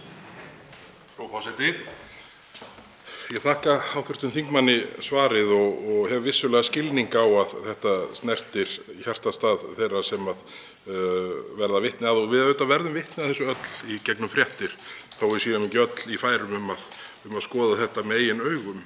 En þarna held ég að ég verð að segja að mínu mati sé þingmaðurinn á svolitlum villigötum, því að auðvitað eru þetta allt einstaklingar, hvort sem það eru börn eða fullorðnir sem ræðir, og að því að hv. þingmaður byrjaði nú að vísa í samanburðinni tengist ungbarnadauða, sem er nú sem betur fer með því allægsta ef ekki því lægsta sem þekkist í heiminum hér á Íslandi, þá er það auðvitað hlutfall og það er nú það viðkvæmasta af öllu sennilega fyrir hverja fjölskyldu ef ungt barn fellur frá. En ég held að það er nú kannski ekki spurning í þessu hjá mér, en ég held að við þurfum að hafa grundvöll til að standa á, því að auðvitað er þetta allt, við erum að fjalla takmarkað það auðlind sem eru þeir fjármunir og geta og resursar sem íslensk stjórnvöld hafa úr að spila, og til þess að ná sem mestu út úr því sem við verjum til þessa málaflokks, þá þurfum við sennilega, þó það sé súrt og sárt, að setja okkur í þá stöðu að tala einhverju marki út frá hlutföllum og tölfræði. Þá svarar andsvari síðar sinni hv. 13. þingmaður Suðvesturkjördæmis Gísli Rafn Ólafsson. Frú forseti, já, ég þakka hv. þingmanni fyrir andsvarið. Fyrir mér er þetta fólk, ekki tölfræði, eins og ég sagði hér áðan. Þetta er fólk sem kemur hingað til lands og í flestum tilfellum gerir þetta land betra heldur en það var fyrir. Við sem erum nógu gömul að muni til því þegar hingað komu flóttamenn frá Víetnam, munum líka eftir því þegar þessir flóttamenn byrjuðu til dæmis að selja hér asískan mat sem ekki hafði verið í boði áður. Þetta er að gerast enn þann dag í dag. Palestínskir flóttamenn að kynna okkur fyrir hinu frábæra Miðausturlanda matseld og svo framvegis. Þannig að gleymum því ekki að þarna eru fólk sem bara bæta landið. Þá tekur til máls hv. 7. þingmaður Norðausturkjördæmis Sigmundur Davíð Gunnlaugsson.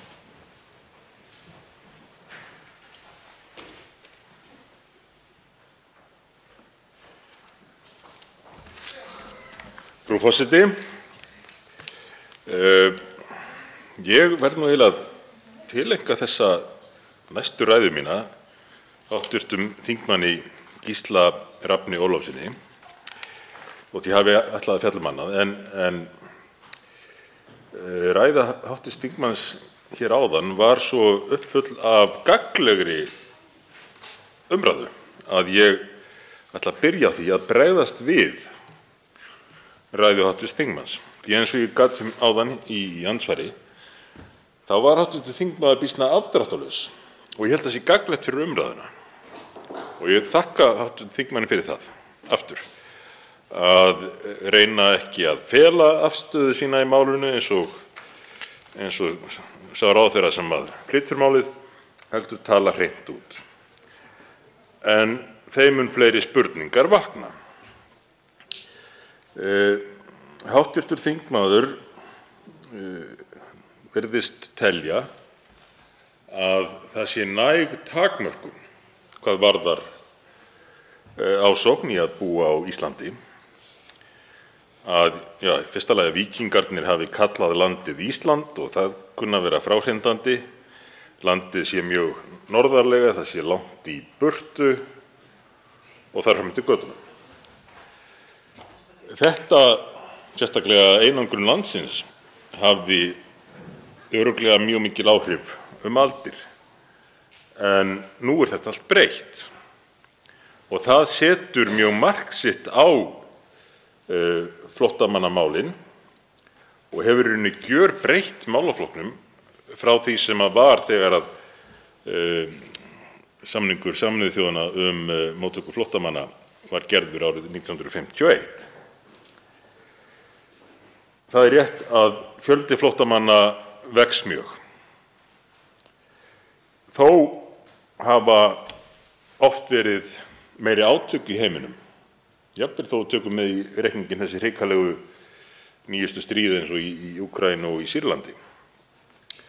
Og það hefur alltaf verið meiri fátækt í heiminum heldur en núna. Engu að síður var fjöldi flóttamanna ekki neitt í líkingu við það sem er nú. Það er einfaldlega vegna stórbættra samskipta og ferðamöguleika. Og það þýðir meðal annars að fólk mun nýta þau tækifæri sem gefast til að bæta kjör sín, flytja til landa þar sem að réttindi eru meiri og lífskjör betri. Og hver myndi ekki vilja gera það?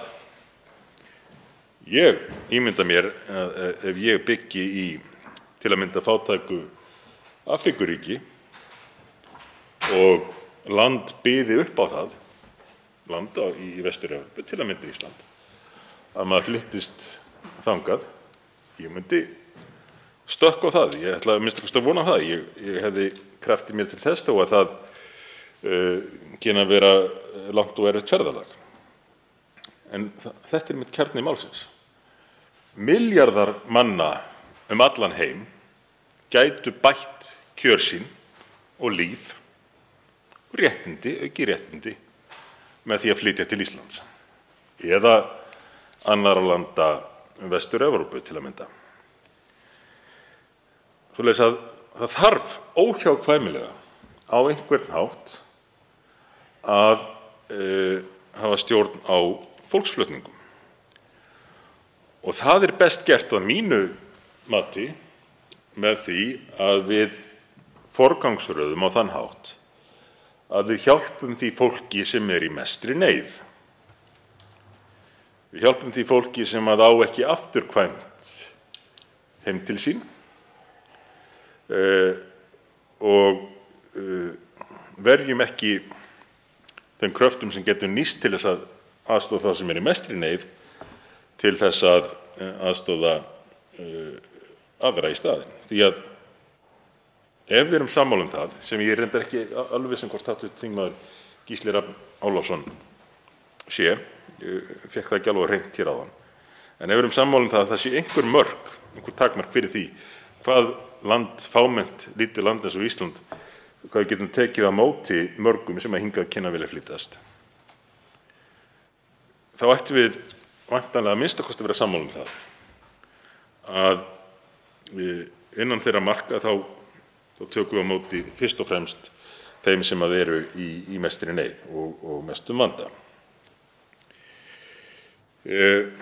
Háttvirtur þingmaður nefndi það líka að hingað hefði komið töluverður fjöldi frá Venesúela á flótta undan hreinu vinstri stjórninni þar og frá Palestínu.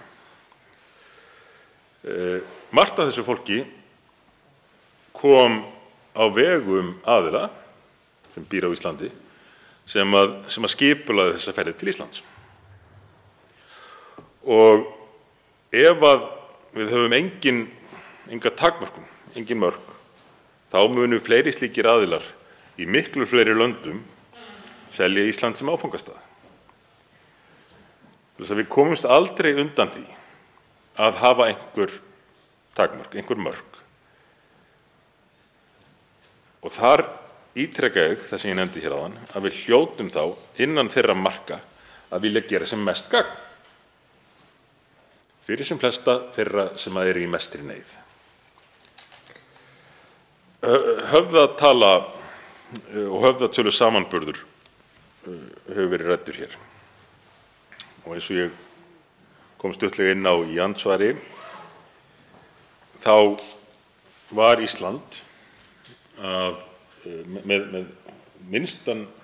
með fæstar hælisumsóknir af öllum Norðurlöndunum miðað við höfðatölu þar til fyrir skömmu. Á fáeinum árum, á mjög fáum árum, gjörbreyttist þetta og fjöldinn varð mestur á Íslandi. En það gerðist ekki að ástæðulausu.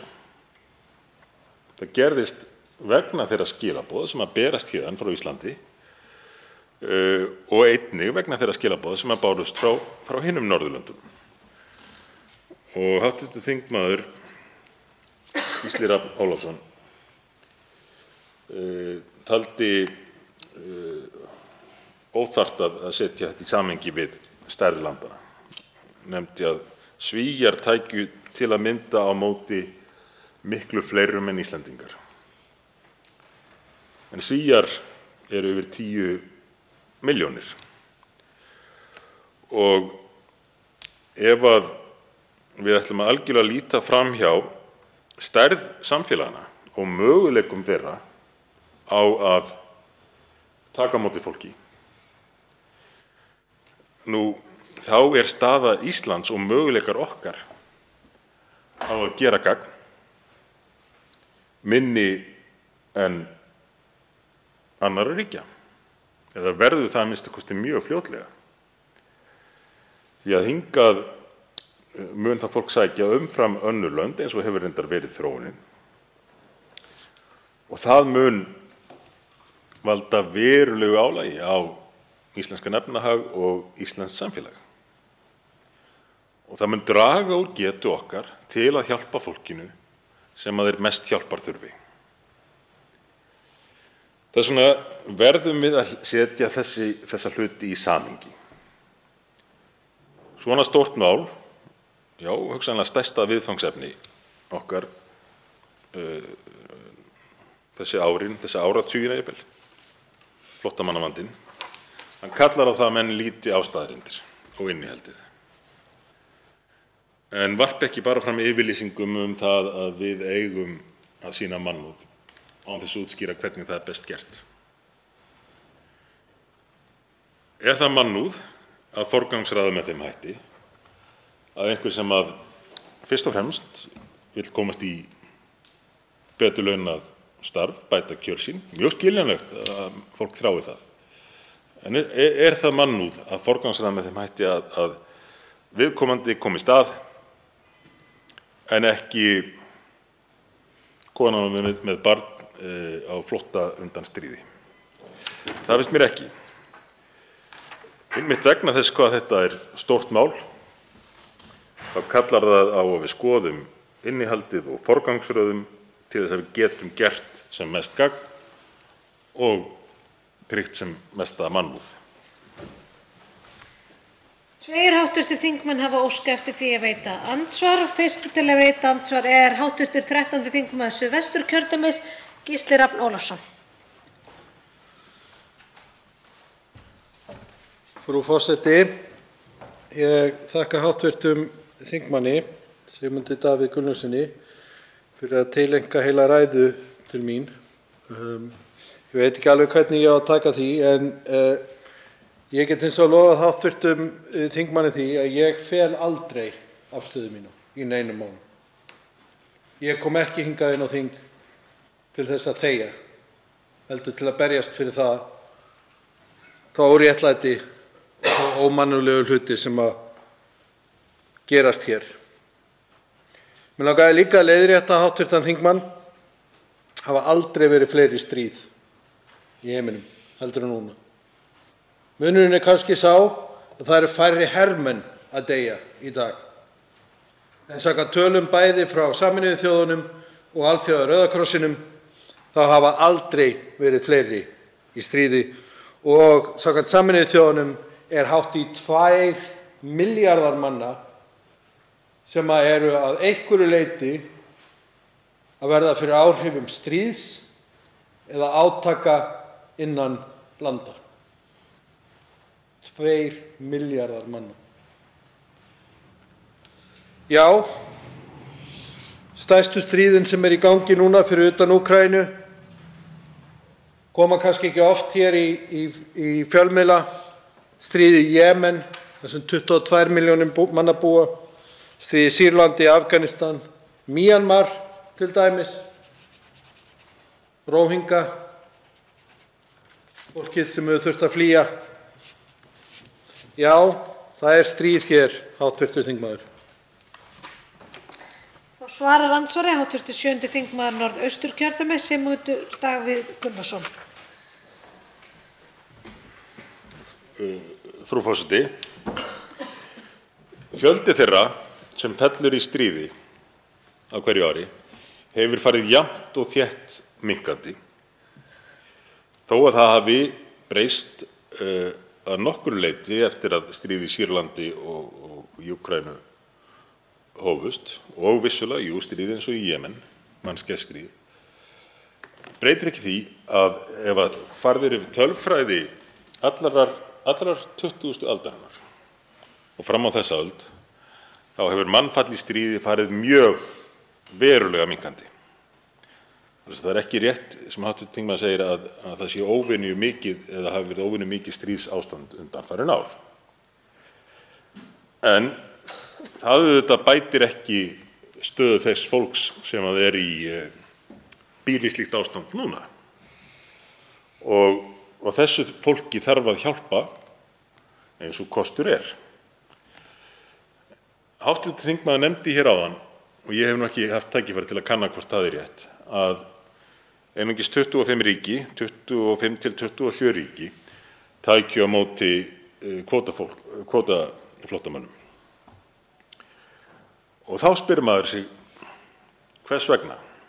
Hvers vegna til dæmis með stríðin, þessi hræðilegu stríði með Austurlöndum, taka nágrannalöndin ekki á móti flóttamönnum? Sum gera það vissulega, Líbanon augljóst dæmi og Jórdanía til að mynda, en löndin við Persaflóa svo að segja ekki neitt. Og það ásættanlegt að okkar mati, þegar við erum að fást við svona stórt vandamál á heimsvísu, að lönd einfaldlega komist hjá því, jafnvel mjög rík lönd, sem ríkustu lönd heims, komist algjörlega hjá því að taka þátt í að aðstoða fólk í neyð. Þá veitir andsvar síðar sinni hv. 13. þingmaður Suðvesturkjördæmis, Gísli Rafn Ólafsson. Frú forseti, mér langar að leiðrétta hv. þingmann. Ég sagði ekki að fjöldi fólks sem deyi í stríðum hafi aukist. Það hefur þvert á móti farið niður á við. En fólki sem þarf mannúðaraðstoð og fólk sem flýr átök, það hefur aldrei verið fleira. Og fjöldi átaka í heiminum hefur heldur aldrei verið hærri en núna. En ég get verið sammála hv. þingmanni eitt, ótrúlegt en satt, við erum stundum sammála eitthvað, og það það að rík lönd eigi að sjálfsögðu að taka á móti fleirum. Og hvort sem það eru rík lönd eins og Bandaríkin eða Dubai, að sjálfsögðu á fólk eiga þau lönd að taka á móti fleiri flóttamönnum. Og við getum ekki alltaf ætlast til þess að það séu bara nágrannalöndin sem sitji uppi með milljónir manna, kannski vegna stríðs, sem við erum hluti af því sem hernaðarbandalag að orsaka. Og við erum bara með gott dæmi akkúrat núna. Fólk að flýja á Úkraínu. Það eru tæpar 5 milljónir komnar í öll nágrannalöndin. Þetta eru sum lönd sem geta tekið á móti fólki. Önnur eins og til dæmis Moldóva sem hefur fengið 500.000 tæplega flóttamenn frá Úkraínu. Hreinlega hefur ekki fjármagn til þess að taka á móti öllu þessu fólki. Og var því ánægjulegt að sjá að ákveðið hefur verið að sækja þangað flóttafólk og létta á þeim hingað til Íslands. Þá Þá svarar andsvari síðar sinni hv. 7. þingmaður Norðausturkjördæmis Sigmundur Davíð Gunnlaugsson.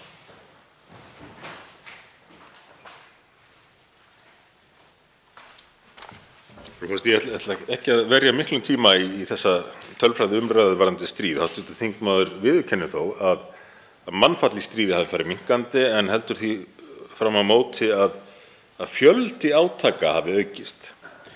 Það fer nú væntanlega eftir því hvernig manni gengur að telja það. Ég hugsa að á fyrri hluta 20. aldar og í tala á 19. öld hafi verið ýmis átök í vanþróaðri ríkjum sem að menn töldu ekki einu sinni með. Látum það liggja á milli hluta. Það sem ég ætlaði að gera athugasemd við var að hv. þingmaður nefndi það að þrátt fyrir að mannfall í stríði væri mun minna en áður, hefði verið oft í gegnum tíðina, þá voru miklu fleiri sem þyrftu hjálp af þeim sökum. Staðreyndin sú, frú forseti, að það hefur alla tíð frá upphafi mannkyns verið mikill fjöldi fólks sem hefur þurft hjálp vegna átaka. Munurinn felst í því sem að ég rakti hér stuttlega í ræðu minni, að samskipti og möguleikar á að ferðast hafa aldrei verið neitt í viðlíkingu við það sem nú er. Og til dæmis þetta má nefna að þegar að Indland og Pakistan skildust að og úrvarð stríð í þessum gríðarlega fjölmennu löndum, þá áttu íbúar þessara landa rétt á að flytjast til Bretlands. Og það féllu milljónir manna.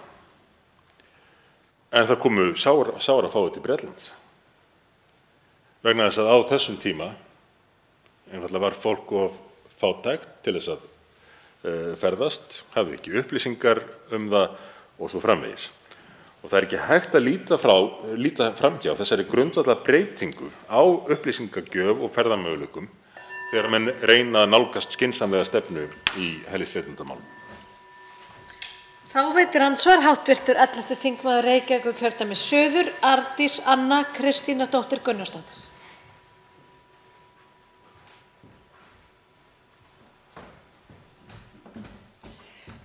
Virðulegi forseti.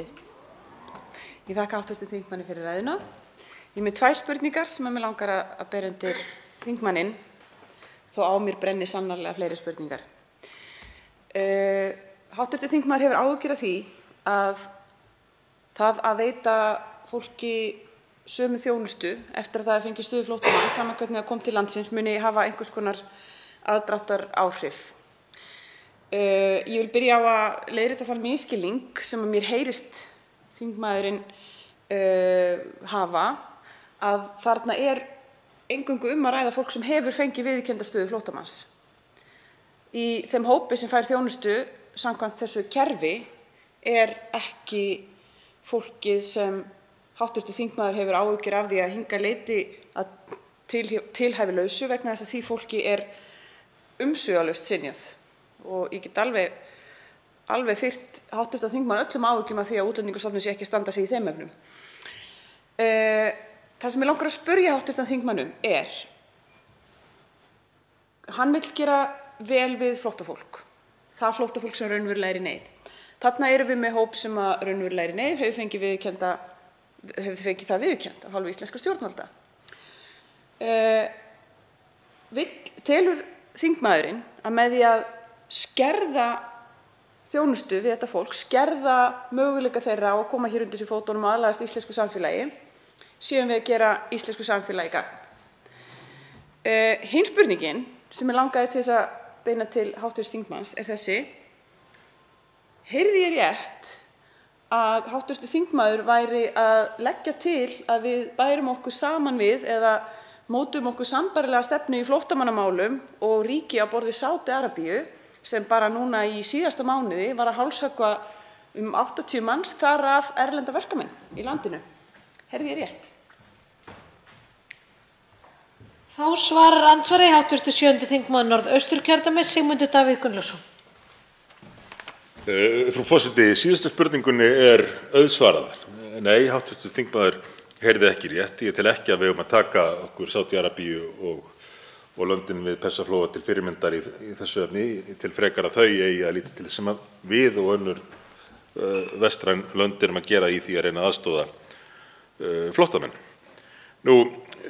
Svo benti hv. þingmaður á að einungis væri að ræða fólk sem hefur fengið viðurkennda stöðu flóttamanns hvað varðar þessa samræmdu þjónustu. Ég geri mér fyllilega grein fyrir því.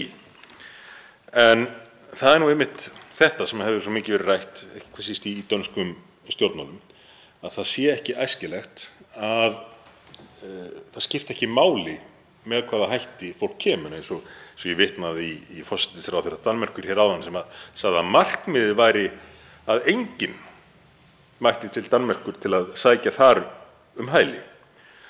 Er ég þeirrar skoðunar að það eigi að draga úr þjónustu við fólk, skerða þjónustuna til að fyrirgefðu frú forseti, spurt var hvort við værum að gera íslensku samfélagi gagn með því að skerða þjónustu við flóttafólk.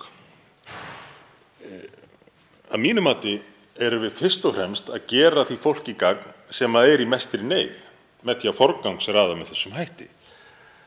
Það er að segja að menn geta ekki stokkið fram fyrir þeir sem eiga kannski síður rétt á því eða síður kröfu, stokkið fram fyrir þá sem í mestri neyð.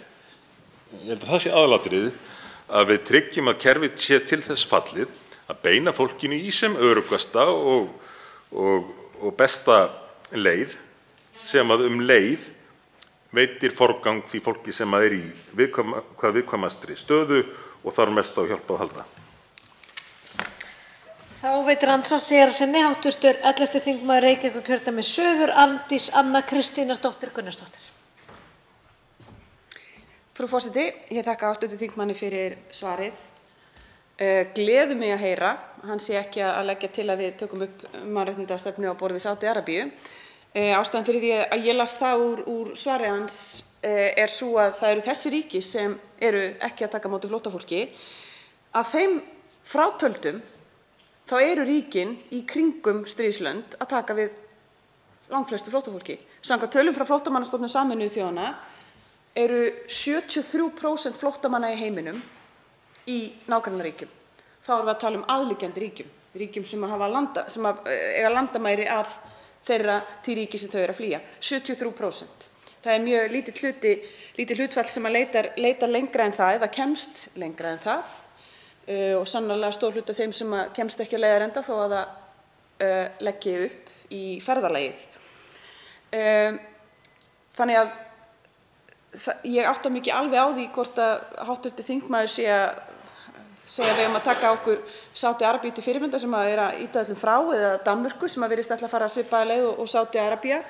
En þess má geta að Danmörk hefur gert gríðarlega mikil mistök í sinni innflytjendastefnu sem að lítur fyrst og fremst að mistökum sambærilegum þeim sem mér heyrist hv. þingmaður vera að leggja til, sem að eru mistök sem leiða til útskúfunar, sem leiða til aðgreiningar í samfélaginu, sem leiða til jaðarsetningar flóttafólks sem aftur leiðir til andfélagslegrar hegðunar, sem aftur leiðir til ítrekara fátæktar, vítahring sem veldur því að annar og þriðju kynslóðar flóttamenn ná ekki að festa rætur í samfélaginu. Þessi staða sem hefur komið upp á ákveðnum svæðum í Danmörku er afleiðing rasískrar útlendingastefnu Danmerkur, ekki öfugt. Og ég spyr hv. þingmann hvort hann sé að leggja til að við förum sömu leið. Þá svarar andsvar Sigurðarsyni hv. 7. þingmaður Norðausturkjördæmis Sigmundur Davíð Gunnlaugsson. Frú forseti, það að 73% flóttamanna séu í nágrannaríkjum er lægri tala en ég hefði átt von á því að eðli máls samkvæmt þá er fyrsti viðkomustaður í langflestum tilvikum nágrannaríki og það er rétt sem hv. þingmaður bendir á að hvað varðar til að mynda stríð í Sýrlandi þá er mestur fjöldi flóttamanna í Líbanon, Jórdaníu og Tyrklandi en stjórnvöld þar, sérstaklega í Tyrklandi, hafa nú reynt að beita flóttamönnum til að skapa pólitískan þrýsting á á Vesturlönd. Það er önnur saga sem ég fer kannski í hér í seinni ræðu. En mér þótti nú heldur langt gengið að líkja stefnunni í Danmörku við stefnu Sádi-Arabíu. Því að Danir hafa nú þrátt fyrir allt tekið við miklum fjölda flóttamanna í gegnum tíðina. En það er eflaust rétt, sem hv. þingmaður segir, að aðlögun hafi ekki gengið sem skyldi. Fyrir því eru margar ástæður. Þetta er, frú forseti, er efni í eina af ræðunum mínum hér síðar í kvöld. Aðlögunarmálin, sem eru gríðarlega mikilvæg eins og hv. þingmaður kemur inn á. En það tengist leið þeirri staðreynd að það þarf að með einhverjum hætti að stýra ásókninni. Því að ef hún verður of mikil og hratt, þá bregst aðlögunin og þá jafnvel bregðast heilu samfélögin.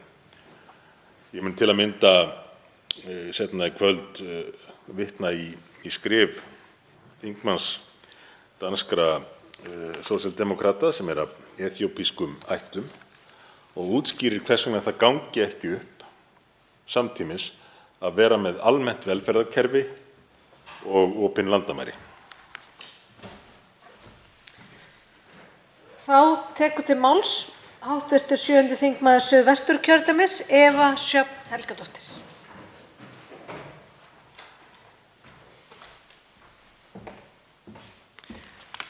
Forseti, mig langar að byrja á því að tala ummæli sem að hv. þingmaður Bergþór Ólason kom inn á og talar að bæta ekki þjónustu svo verði ekki of aðlaðandi fyrir flóttamenn að koma, að þjónustan verði það aðlaðandi að fleiri flóttamenn koma, réttara sagt, til landsins. Og í samhengi þá var einnig hv. þingmaður Sigmundur Davíð Gunnlaugsson, hann talaði að það einhvern veginn kom það þannig fyrir að það var eina sem stæði í vegi fyrir því að fólk kæmi til landsins væri þetta langa og erfiða ferðalag, að hér væri betra að vera. En mér finnst þetta vera dálítil einföldun vegna þess að það að fara og flýja land sitt eða flýja sína heimahaga, það er ekkert eitthvað sem er tekið út með sældinni. Það er ekkert auðveld aðgerð eða neitt við það er auðvelt. Ég veit ekki hvort að hv. þingmenn hafi búið erlendis eða hvernig það er, en bara það að flytja í annað land, þar sem er mögulega annað tungumál, væntanlega ef þau flytja til Íslands, þá er annað tungumál og önnur menning, annað fólk, úr fjarri því sem þú þekkir, fjarri því sem þú ólst upp við, fjarri fjölskyldu. Og þetta er ekkert eitthvað sem er endilega mjög eftirsóknarvert.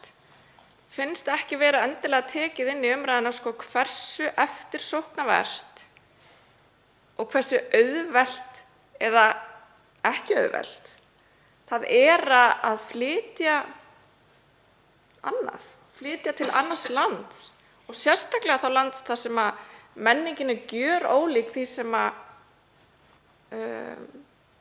þessir einstaklingar hafa vanist.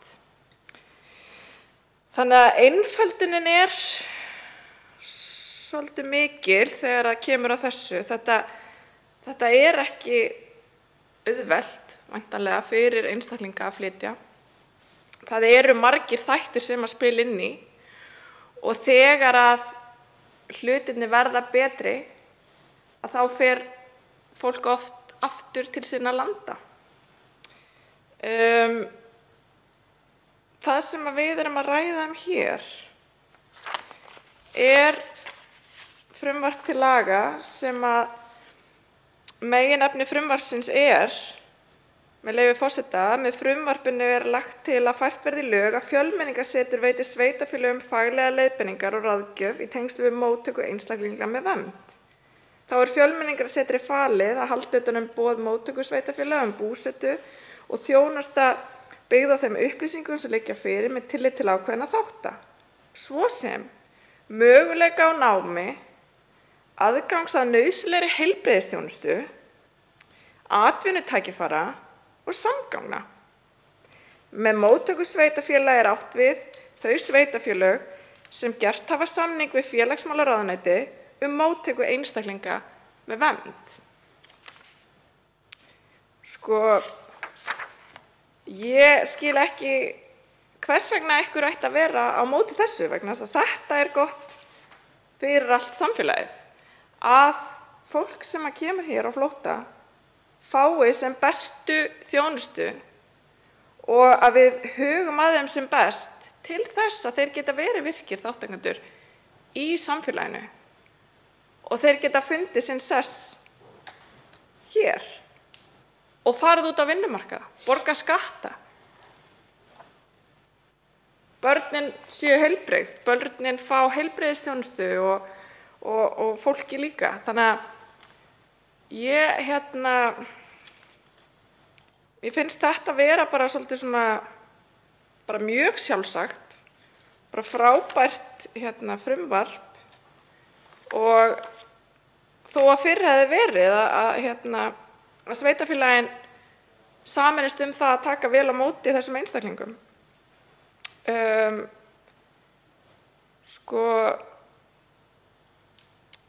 Mér finnst líka að við þurfum aðeins að hugsa þetta út frá því að við erum öll manneskjur og að við ættum ekki að bera neina ábyrgð á því að aðstoða aðrar manneskjur á flótta eða gera það alls ekki eitthvað, aðlaðandi að koma til landsins. Það bara ekkert aðlaðandi að flytja frá sínum heimahögum. Það ekki aðlaðandi að fara til Íslands fyrir eitthvað sem býr annars þar, hefur vanist öðru. Menningin allt öðruvísi. Það ekki aðlaðandi, það erfitt, það átakanlegt, það eru áföll að baki, það ýmislegt. En aðlaðandi og auðvelt eru held ég ekki orð sem að lýsa því hvernig það fyrir fólk á flótta að fara til annarra landa. Ég held að það sé stór misskilningur að þetta sé aðlaðandi. Að það að flytja frá fjölskyldu sinni, frá öllu sem þau þekkja, frá því tungumáli, frá þeim menningarvenjum til þess að koma til Íslands þar sem hvað? Þar sem allt svo frábært og þér tekið svo vel og það ekkert þannig. Við erum að reyna að stefna þangað sem betur fer, sem bara frábært og við erum á réttri braut en við eigum samt langt í land. Og mér finnst pínu undarlegt að tala þetta eins og þetta sé ekkert mál og þetta sé eitthvað sem allir myndu gera ef að þeir byggju einhvers staðar og væru fátækir.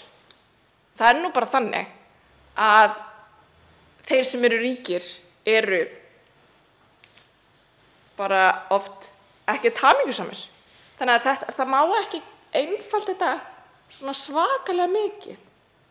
Vegna þess að ég fátækur og ég fátækur ríki, þá mun ég flytja til Íslands. Ef ég í neyð og ég á flótta undan stríði eða öðrum ofsóknum, að þá kannski þarf ég því miður og væntanlega í öllum tilfellum að þá fólk að hugsa því miður, þá neyðist ég til þess að fara annað. Ég kýs það ekki endilega. Og ef ég kýs það, hverjar eru ástæðurnar á bak við? Við berum ábyrgð eins og önnur lönd að taka á móti einhverju fólki. Svo auðvitað má deila það hversu margir og hvernig og allt þetta.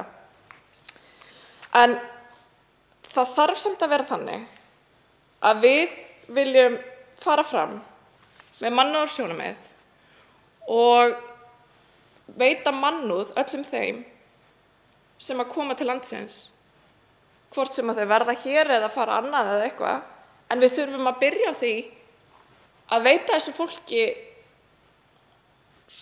samkennd og skilning og möguleika á námi, nauðsynlega heilbrigðisþjónustu, atvinnutækifæri. Flestum Íslendingum finnst þetta sjálfsögð réttindi að fá nauðsynlega heilbrigðisþjónustu. Og þetta eitthvað sem við eigum að standa vörð að við tökum við fólki með mannúð og samkennd og umhyggju og að þetta sé ekki bara það að fara til landsins og flytja til Íslands eins og það sé mjög auðveld ákvörðun, tekið léttvægt, ekkert mál, ég hef það örugglega betra á Íslandi og ég ætla að flytja þangað. Þetta ekki svona auðvelt. Fólk gerir þetta ekki án þess að það sé í neyð eða sumir flytja og eru ævintýragjarnir og allt það, en þá þarf að tala þetta með það að leiðarljósi að þetta sé ekki eins auðvelt og bara það að ég bara flytja eitthvert annað út af því að ég frá fátæku ríki eða hvernig sem það er. Þetta ekki svona auðvelt. Við þurfum að vanda til verka, við þurfum að vanda það hvernig við tökum á móti þessum einstaklingum og hér verið að gera það í þessu frumvarpi og þetta bara mjög gott og mikið í þessu sem að bara eitthvað sem að við ættum alltaf að vera að gera og hefðum verið búin að gera áður en þetta bara frábært að þessi vera að gera þetta núna. En það misskilningur að fólk muni koma í hrönnum vegna þess að við erum að taka á móti fólki með mannúð og við erum að passa upp á grundvallarréttindi þeirra til þess að aðlagast samfélaginu, til þess að vera hluti að samfélaginu og að það gangi að þeim líði vel og þau fái þjónustuna sem þau þurfa. Mér finnst það bara mjög mikilvægt að við tökum þessu ekki eins og þetta sé bara ekkert mál fyrir einstaklinga að flytja og flytja til annarra landa.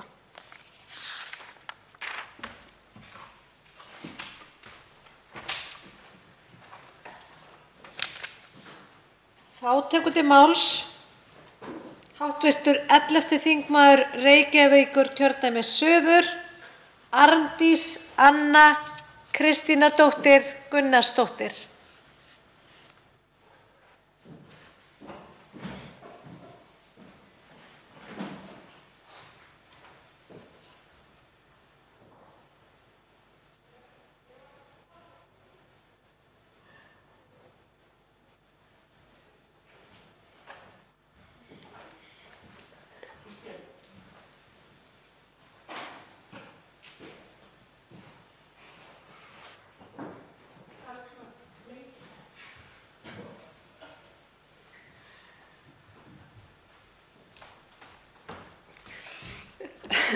Virðulegi forseti,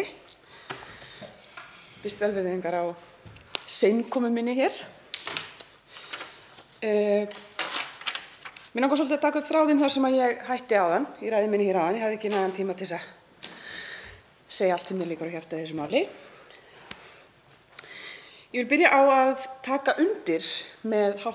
þingmanni Sigmundi Davíð Gunnlaugssyni sem nefndi það að þrátt fyrir miklar yfirlýsingar ríkisstjórnarinnar að geta nú ekki hjálpað öllum. Við gætum ekki hjálpað öllum. hingað væri að koma allt of mikið af fólki, þá er svolítið furðulegt að allt í einu sé hægt að hjálpa öllu fólki. Mig langaði til þess að benda á tvískinnunginn í því, þó að ég sé reyndar ósammála því að ekki sé hægt að hjálpa öllu fólki sem hingað leitar. Ég er einfaldlega ósammála því. Til ekkert hafa verið sýnt fram á það að það sé ekki hægt. Sem dæmi vil ég nefna það sem af þessu ári, eða á fyrstu 3 mánuðum ársins 2022, sóttu 916 einstaklingar alþjóðlega vernd á Íslandi. Á þessum fyrstu 3 mánuðum hefur 431 einstaklingi verið veitt vernd. 431 einstaklingur hefur fengið samþykki fyrir því að dvelja á Íslandi, fengið viðurkenningu á stöðu sinni, viðurkenningu á því að viðkomandi þurfi á annaðhvort alþjóðlegri vernd eða dvalarleyfi á grundvelli mannúðarsjónarmiða að halda. Þetta er síðan áhugavert að bera saman við tölur þá einstaklinga sem fluttir hafa verið úr landi. Nú, ég endurtek, 431 einstaklingur á 3 mánuðum hefur fengið hér vernd. Er Ísland sokkið í svartan sæ undan þunganum? Nei, ég hef ekki orðið vör við það, enn sem komið er. Á síðustu 3 árum var, samkvæmt skriflegu svari hæstv. Dómsmálaráðherra við fyrirspurn minni kostnað við brottflutning fólks gegn þeirra vilja héðan á landi. Í svari hæstv. Dómsmálaráðherra kemur fram að á síðustu 3 árum hafi 457 einstaklingar verið fluttir úr landi með valdi. Þetta hefur náttúrulega kostað fleiri 100 milljóna, á meðan á 3 mánuðum var hægt að veita sambærilegum fjölda leyfi til að dvelja á Íslandi og það kostaði ekki 200-300 milljónir íslenskra króna. Það getur fullvissað ykkur Þeir einstaklingar eru núna komnir með dvalarleyfi hér á landi, margir með atvinnuleyfi líka, þó reyndar margir ekki, sem er önnur umræða, og geta bara farið og gerst skattgreiðendur, fundið sér vinnu, fundið sér húsnæði, farið að byggja upp sitt líf eins og við viljum öll gera. Það sem við komum inn á þarna er síðan akkurat annað vandamál sem er í okkar kerfi núna, sem ég hef heldur aldrei almennilega skilið, sem er það að það fá ekki allir einstaklingar sem er boðið hér dvöl á grundvelli einhvers konar mannúðarsjónarmiða, og það er að þeir fá ekki öll atvinnuleyfi, fá ekki sjálfkrafa leyfi til þess að vinna. Þannig er það nefnilega að dvalarleyfi á grundvelli mannúðarsjónarmiða fylgir ekki atvinnuleyfi.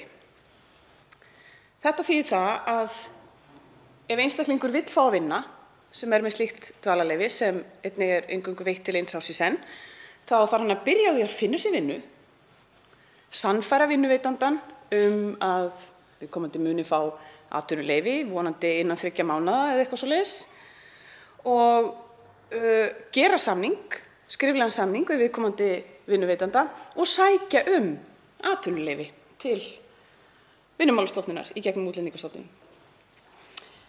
Þið getið rétt ímyndað ykkur í ástandi eins og er núna, það vantar hér vinnuafl, þá eru vinnuveitandar kannski ekki að setja fremst í umsóknarbunkann einstaklinga sem hafa ekki þegar heimild til að vinna hér á landi og þurfa jafnvel að bíða einhverjum mánuðum skipti eftir svari við því hvort þau fái að vinna. Samkvæmt tölfræðinni eru nú allar líkur á að leyfið verði samþykkt, en það breytir því ekki að fyrir því eru samt sem áður gríðarmiklar stjórnsýslulegar hindranir sem takmarka þessa möguleika mjög mikið. Það að þessir einstaklingar finni vinnu, það verður að teljast mikil heppni og mikil blessun og alls ekki auðvelt og alls ekki sjálfsagt. Í ofanálag bætum við svo hlutum eins og skort á tungumálakunnáttu eða annað, það að fólk hafi ekki sín réttindaskjöl og sín menntaskjöl til reiðu, eins og gjarnan á við fólk á flótta. Hvernig á þetta að ganga upp? Og þetta eru einstaklingar sem úr því að þeir fá ekki atvinnuleyfi eða hafa ekki atvinnuleyfi þurfa einfaldlega að þiggja ölmusu frá stjórnvöldum vegna þess að það er sem betur fer enn sem komið er ekki svo að á Íslandi setjum við fólk út á guð og gaddinn algjörlega allslaust og með ekki neitt á milli handanna. Það er almennt þannig ennþá að fólk í neyð, jafnvel útlendingar í neyð, eiga rétt á einhvers konar lágmarkssporslum til þess að geta hér tórað þrátt fyrir erfiðar aðstæður. Það er þó ekkert til að hrópa húrra yfir og það er mjög vond staða þegar einstaklingur sem vill vinna, vill geta byggt upp sitt líf, fara að lifa eðlilegu lífi, fær ekki að gera það og er í rauninni neyddur til þess að þiggja ölmusu úr ríkissjóði. Nú stendur til samkvæmt öðru frumvarpi sem liggur fyrir þessu þingi því miður að firra marga útlendinga þeim grundvallarréttindum, þeim lágmarksréttindum og vísa þeim út á götu, engum til hagsbóta og skapandi með því miklar hættur fyrir þá einstaklinga og fyrir okkar samfélag. Og ég vona sannarlega að það mun ekki fara í gegn og mun sannarlega gera allt sem mínu valdi stendur til þess að koma í veg fyrir að það frumvarp verði samþykkt hér og sannfæra fólk að það sé ekki rétta leiðin. Varðandi þessa þjónustu þá sem veitt er einstaklingum sem hafa fengið dvalarleyfi hér á landi, hafa fengið alþjóðlega vernd, hafa fengið dvalarleyfi á grundvelli mannúðarsjónarmiða.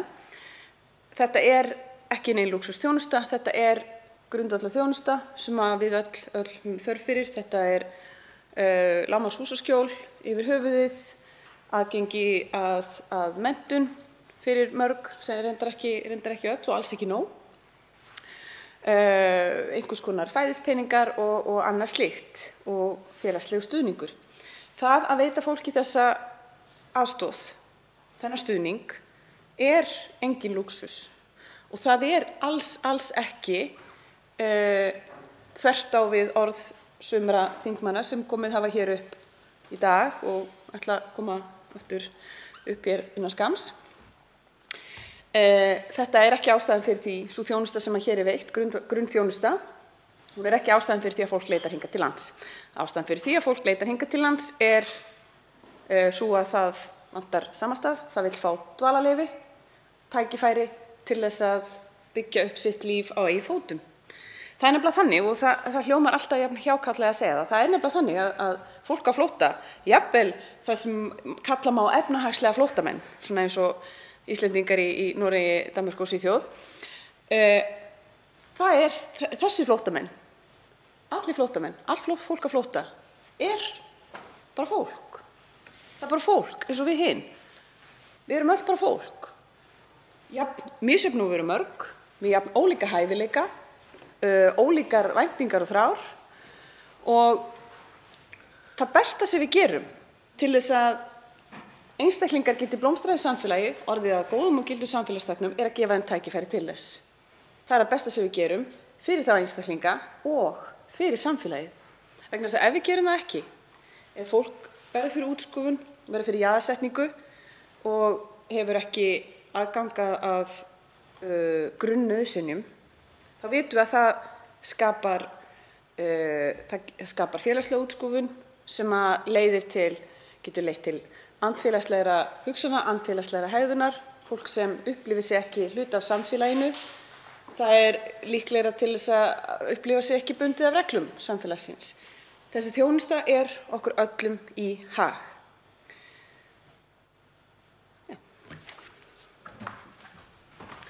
Tveir hv. þingmenn hafa óskað eftir því að veita andsvar og fyrstu til að veita andsvar er hv. 7. þingmaður Norðausturkjördæmis, Sigmundur Davíð Gunnlaugsson.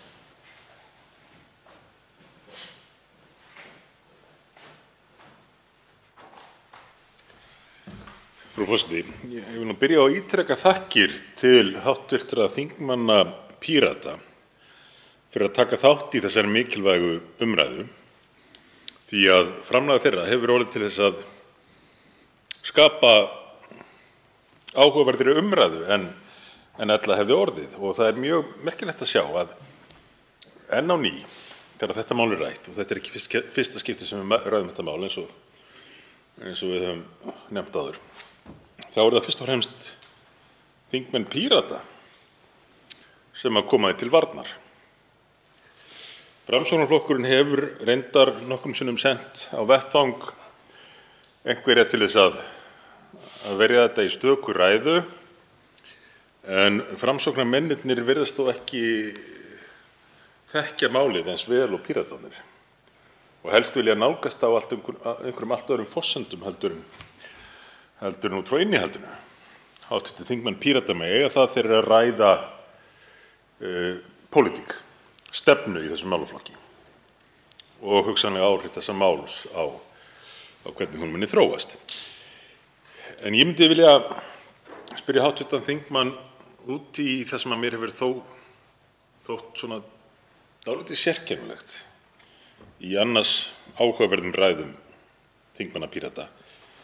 Það að Ísland sé ekkert sérstaklega aðlaðandi áfangastaður fyrir fólk sem að kynni að vilja leita sér betri lífskjara.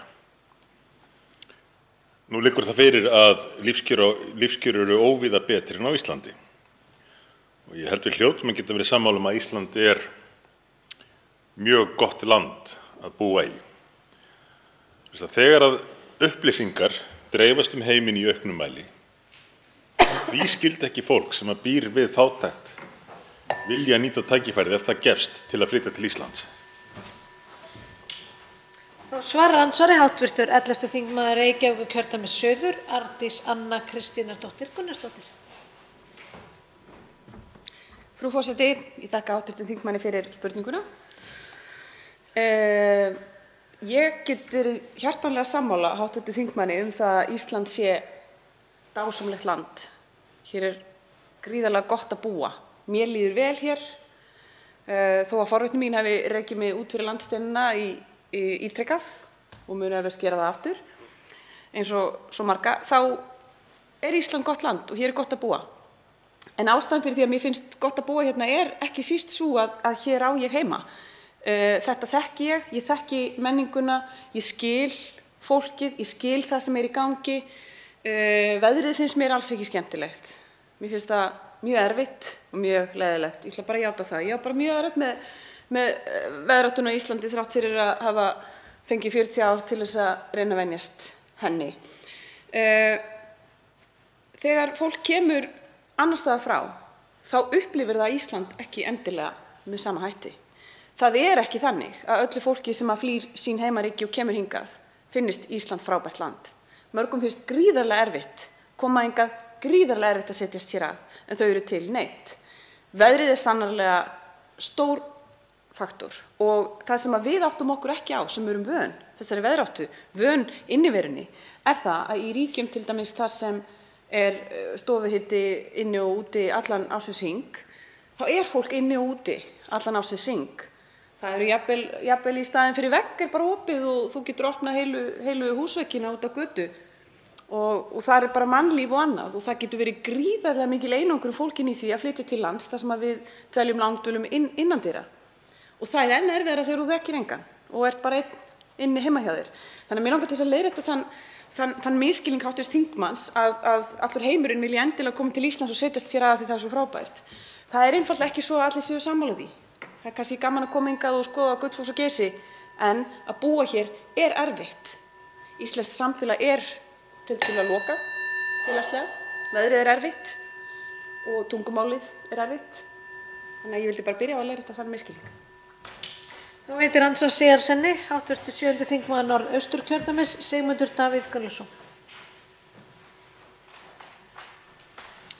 Frú forseti, ég ætla að taka undir með hv.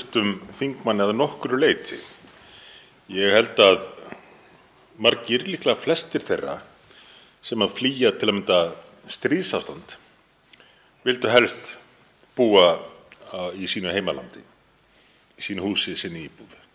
Það var allavega upplifun mín af því að heimsækja flóttamannabúðir í Líbanon og Ísrael að það fólk sem maður hitti þar yfirgnæfandi meirihluti þess langaði fyrst og fremst að geta snúið heim. Hins vegar þetta mjög stór hópur fólk sem einfaldlega að leita nýjum tækifærum og ekkert út á það að setja, er að leita möguleikum á að bæta lífskjör sín. Og það þarf ekkert mjög stórt hlutfall fólks í öðrum heimsálfum að hafa það markmið að komast til lands þar sem að lífskjör eru betri og möguleiki til að auka eigin lífsgæði, til þess að fjöldinn hlutfallslega með við Ísland getur orðið mjög mikill. Og þess vegna spyr ég, þurfum við ekki, í ljósi þess að við erum lítið fámennt land, að minnsta kosti að hafa einhver mörk á því, einhver takmörk, hversu margir geti komið hingað einfaldlega til að bæta lífskjör sín. Af því að, svo ítreki það þarf ekki stórt hlutfall að sjá Ísland sem vænlegan áfangastað til þess að fjöldinn yrði töluvert meiri en nemur allir íslensku þjóðinni. Er ekki alltaf óhjákvæmilegt að setja slíku einhverjar skorður? Þá svarar andsvari síðar sinni hv. 11. þingmaður Reykjavíkurkjördæmis suður, Arndís Anna Kristínardóttir Gunnarsdóttir. Frú forseti, ég þakka hv. þingmanni fyrir spurninguna. Svar mitt er nei. Ég tel enga þörf á því að setja því neina skorður. Ástæðan fyrir því er ekki svo að ég telji Ísland alveg í stakk búið til þess að taka á móti þeim 100 milljóna flóttamanna sem eru á flótta í heiminum, heldur vegna þess að ég hef engar áhyggjur af því að hálfur heimurinn sé að fara að koma hingað, sér í lagi ekki nákvæmlega vegna þess sem hv. þingmaður segir. Fólk leitar þangað sem að það upplifir von betra líf. Hvort sem það er hreinlega bara líf yfir höfuð, skjól. Það er enginn sem vill einfaldlega búa þar sem hann er á lífi. Við viljum öll lifa. Við viljum hafa atvinnu, við viljum hafa eitthvað fyrir stafni, við viljum jafnvel eiga fjölskyldu, við viljum gera eitthvað við tímann okkar. Það er ekki nóg að fólk geti verið einhvers staðar þar sem það verður ekki skotið á færi ef það tekur eitt skref til hægri. Ég hef engar áhyggjur af þessu vegna þess að það sem fólk er að leita að eru tækifæri. Það er það sem við eigum við með góðu lífi, betra lífi. Fólk mun koma hingað á meðan það eru tækifæri. Þetta höfum við séð með þeirri tilraun sem að ég myndi segja hafi verið ansi árangursrík sem heitir EES-svæðið og það ferðafrelsi sem þar er innan. Það er ekki eins og það hafi verið Íslandi annað en til heilla að hingað geti komið fólk til þess að leita betri tækifæra þegar að hér eru tækifæri, vegna þess að síðan þegar tækifærin hverfa, þá hættir fólk að koma. Þannig næst jafnvægi. Ef fólk fær að elta sína hæfileika með ferðafrelsinu skapast jafnvægið. Með öllum þessu þvingunum erum við að þvinga hlutina í skorður sem eru engum til heilla. Annað sem mig langar að nefna í dag, og nú úr því að hv. þingmaður endurtekur ýmislegt sem að hann hefur áður sagt og er þar svolítið sennilega hugsa ég að tala til sinna kjósenda, þá ætla ég að, mögulega gegn betri vitund, afsakið, þá ætla ég að fá að endurtaka mig aðeins líka vegna þess að ég hef sagt þetta margoft hér í pontu og mun gera það oftar. Í dag eru 500 milljón manns sem geta komið til Íslands, sest hér aðeins og spyrja kónga eða prest. Allir EES-borgarar. Í Grikklandi búa 10 milljónir. Í Grikklandi er 40% atvinnuleysi meðal ungs fólks. Því langar mig að spyrja hv. þingmann, hvar eru Grikkirnir? Þá veitir andsvar hv. 8. þingmaður Norðvesturkjördæmis Bergþór Ólason.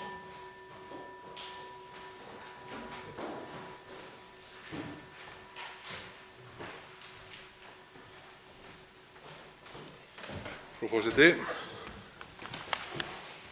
ég þakka hv. þingmanni Arndísi Annu Kristínardóttur Gunnarsdóttur fyrir ræðuna. Hv. þingmaður kom hér inn á með hvaða hætti fólk gæti sem hingað kæmi gæti haft með auðveldari hætti aðgang að innlendum atvinnumarkaði umfram það sem nú er. Og mig langar til að spyrja hv. þingmann, ég allavega finn það ekki í gögnum málsins fljótt á litið samanburð við nágrannaþjóðirnar, en að því ég veit að hv. þingmaður hefur starfað í þessu umhverfi, hvernig er íslenska kerfið, hvað mögulegt aðgengi hælisleitenda að atvinnumarkaði varðar samanborið við Norðurlandaþjóðirnar. Nú er þetta misjöfn regla í hverju landi, ímynda ég mér, en ég gef mér að hv. þingmaður hafi skoðað þetta að einhverju marki og það sem ég er að reyna að átta mig á að draga fram er hvort að við erum hér á Íslandi að sníða þrengri stakk í þeim efnum en annars staðar er.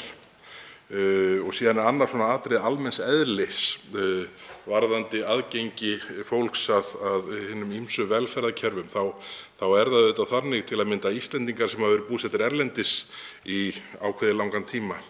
Þeir eru undirorpnir svona ákveðinni biðtímabili sem ég man nú ekki í augnablikinu hversu langt er áður en að þeir njóta fullrar þjónustu til að mynda í heilbrigðiskerfinu. Þannig að það er svo sem víða sem að slík staða er uppi og það er reyndar atriði sem að mér þætti full ástæða til að taka til endurskoðunar. En spurningin er, eins og ég segi, hvernig líta þessi skilyrði þeirra sem leita hér verndar út samanborið við þær þjóðir sem við helst berum okkur saman við þessum efnum.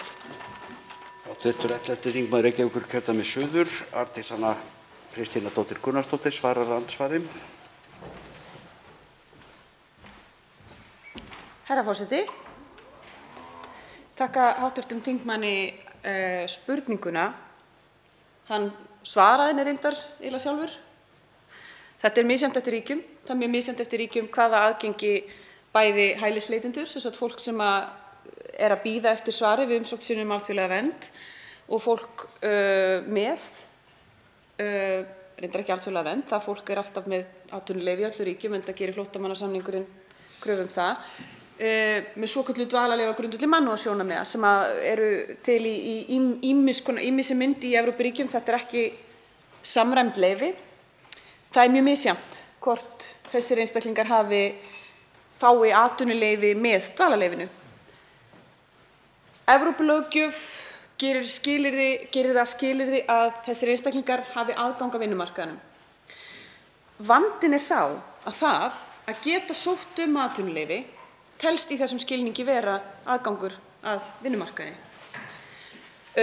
Vandamálið þar er vitanlega það sem er enda vandamálið af mjög mörgu leyti í þessum málaflokki yfir höfuð, sem er það að það er ekki það sama í orði og á borði. Það sem stendur á blaði, það kannski er ekki alveg það sem er reyndin í raunveruleikanum.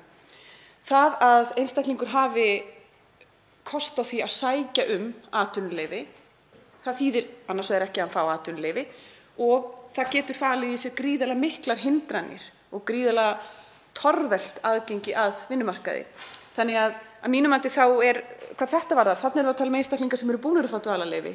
Ég persónulega sé ekki hvaða sjónarmið búa réttilega þar að baki að fólk sem fær rétt til þess að vera hérna, að það fá ekki rétt til þess að vinna. Mig grunar að það séu einhver vinnumarkaðssjónarmið, það eru ýmsir þættir sem þarf að huga að. En svarið við spurningu hv. þingmanns er þetta er mjög misjafnt á milli landa, en í mörgum ríkjum fær fólk í þessari stöðu sjálfkrafa atvinnuleyfi. Hv. 8. þingmaður Norðvesturkjördæmis veitir andsvar öðru sinni.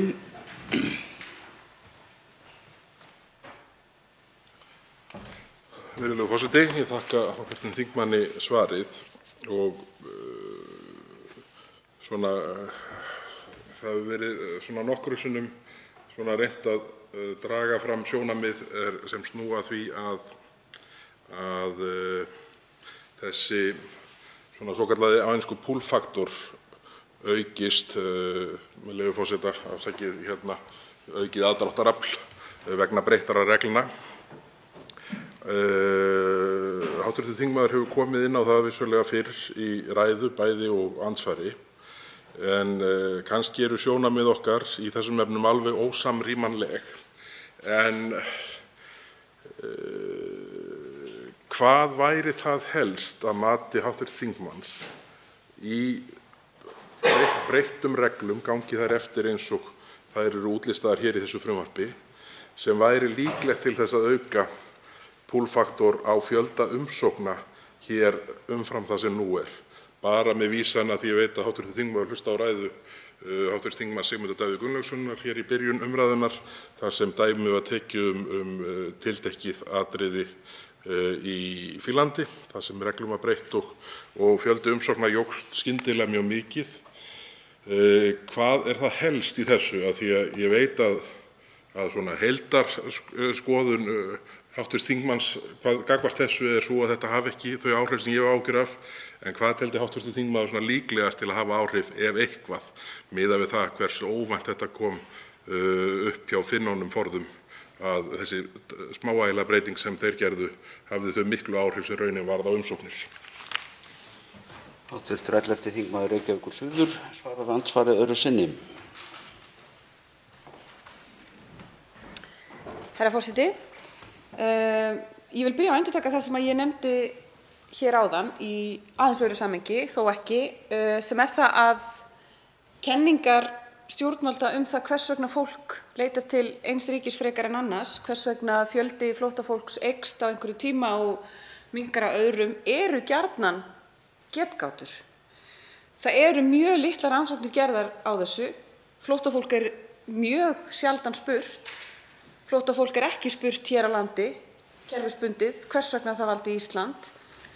Við höfum gert þetta í okkar vinnu talsmennir bara af einskeri forvitni. Og eins og ég nefndi í andsvari mínu hér fyrr í dag, þá er langalgengasta svari sem ég hef allavega fengið þegar ég spyr fólk hvers vegna í ósköpunum dettur þér í hug að koma hingað í þetta ömurlega veður og myrkur og annað. Þá segir fólk, ég heyrði að hér væru mannréttindi virt.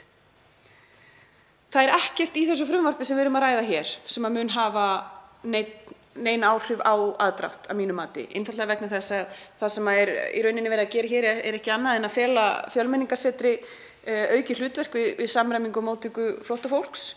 Þannig að það er ekki beinlínis verið að auka þjónustu, það er verið að gera hana skilvirkari og gera hana betri á heildina litið. Það hvarflar ekki að mér að nokkur út í heimi muni kveikja á því að þetta sé eitthvað sem að breyti neinu og hafi nein minnstu áhrif á ástæður þess að fólk komi hingað til lands. Ég get hins vegar svarað undirliggjandi spurningu hv. þingmanns sem er sú, hvað tel ég að hafi áhrif á, hafi þessi aðdráttaráhrif eða fráhrindandi áhrif. Ég tel það fyrst og fremst tengjast þessu svari sem ég hef fengið frá mínu skjólstæðingum í gegnum tíðina. Ég tel það vera mikla skerðingu mannréttinda. Þannig að ef við viljum fara þá leið að reyna að gera aðstæður hér svo hræðilegar að fólk kvælist frá, þá held ég því miður að við munum þurfa að ganga ansi langt. Jafnvel lengra heldur en ég held að hv. þingmaður sé reiðubúinn að gera í því að skerða mannréttindi flóttafólks. Andsvörum er lokið. Til máls tekur hv. 8. þingmaður Norðvesturkjördæmis, Bergþór Ólason. Herra forseti, fyrst vil ég þakka virðulegum þingmanni hv. fyrir andsvarið hér á undan, fyrir svarið hér á undan, fyrirgefið. En mig langar hér í annarri ræðu minni við þessa umræðu að koma inn á í rauninni það sem kjarna þessa máls, meginefni frumvarpsins og það með hvaða hætti þau meginatriði sem hér eru dregin fram beinlínis hljóta þeim beinlínis hlýtur að vera ágætlega fyrir komið í kerfinu eins og það er að starfa í dag. Það er hér verið að auka heimildir Fjölmenningarseturs hvað ýmsa þætti varðar, en þeir þættir eru gegnumgangandi með þeim hætti að ég sé ekki betur en að það ætti að vera hægt að framkvæma þau markmið sem hér eru sett fram til að ná fram betra utanumhaldi og þjónustu við þá sem það á við án þess að fella stærri hópa undir það regluverk og auknu þjónustu miðað við þá þjónustu sem þeir hópar njóta í dag. Það er ekki hér með því að hafa efasemdir þetta frumvarp það er ekki verið að tala fyrir því að draga úr þjónustu. Það er ekki það sem hefur verið að tala fyrir með því að leggjast gegn samþykkt þessa frumvarps eins og það liggur fyrir. Heldur er verið að tala gegn því að þjónusta verði aukin mjög verulega með ákveðna hluta þeirra hópa sem að hingað leita hælis. Og afleiðingin af því verður augljóslega sú að það þrengir að okkur að gera vel gagnvart þeim sem við teljum okkur í dag ráða við að taka við með góðum hætti og aðlaga íslensku samfélagi. Það því miður, finnst mér, svona gegnumgangandi í umræðunni hér í kvöld, svona að ég held ákveðið svona skilningsleysi á því hvaða áhrif skilaboð stjórnvalda geta haft. Skilaboð sem eru þeirrar gerðar að þau gera landið svona fýsilegri kost fyrir þá sem að hafa neyð fólks að féþúfu. Það er það sem er verið að tala gegn í þessum efnum. Og við eigum, eins og ég hef sagt hér áður, sagði í fyrri ræðu minni, við eigum að gera vel við þá sem við aðstoðum, en við eigum ekki að færast of mikið í fang, því að þá gerum við of lítið fyrir fleiri en við ráðum við og það endar á hinn versta veg. En hér aftur að meginefni frumvarpsins, virðulegur forseti, það segir hér, með leyfi forseta, að með frumvarpinu er lagt til að fært verði í lög að Fjölmenningarsetur veiti sveitarfélögum faglegar leiðbeiningar og ráðgjöf í tengslum við móttöku einstaklinga með vernd. Ég get ekki séð að það sé nokkurt vandamál að ná því markmiði fram án þess að fella alla sem hingað koma, sama með hvaða hætti það er, undir þann hatt er þeir sem koma hingað á forsendum kvótaflóttamannakerfisins í dag falla undir. Ég bara sé ekki tenginguna hér á milli.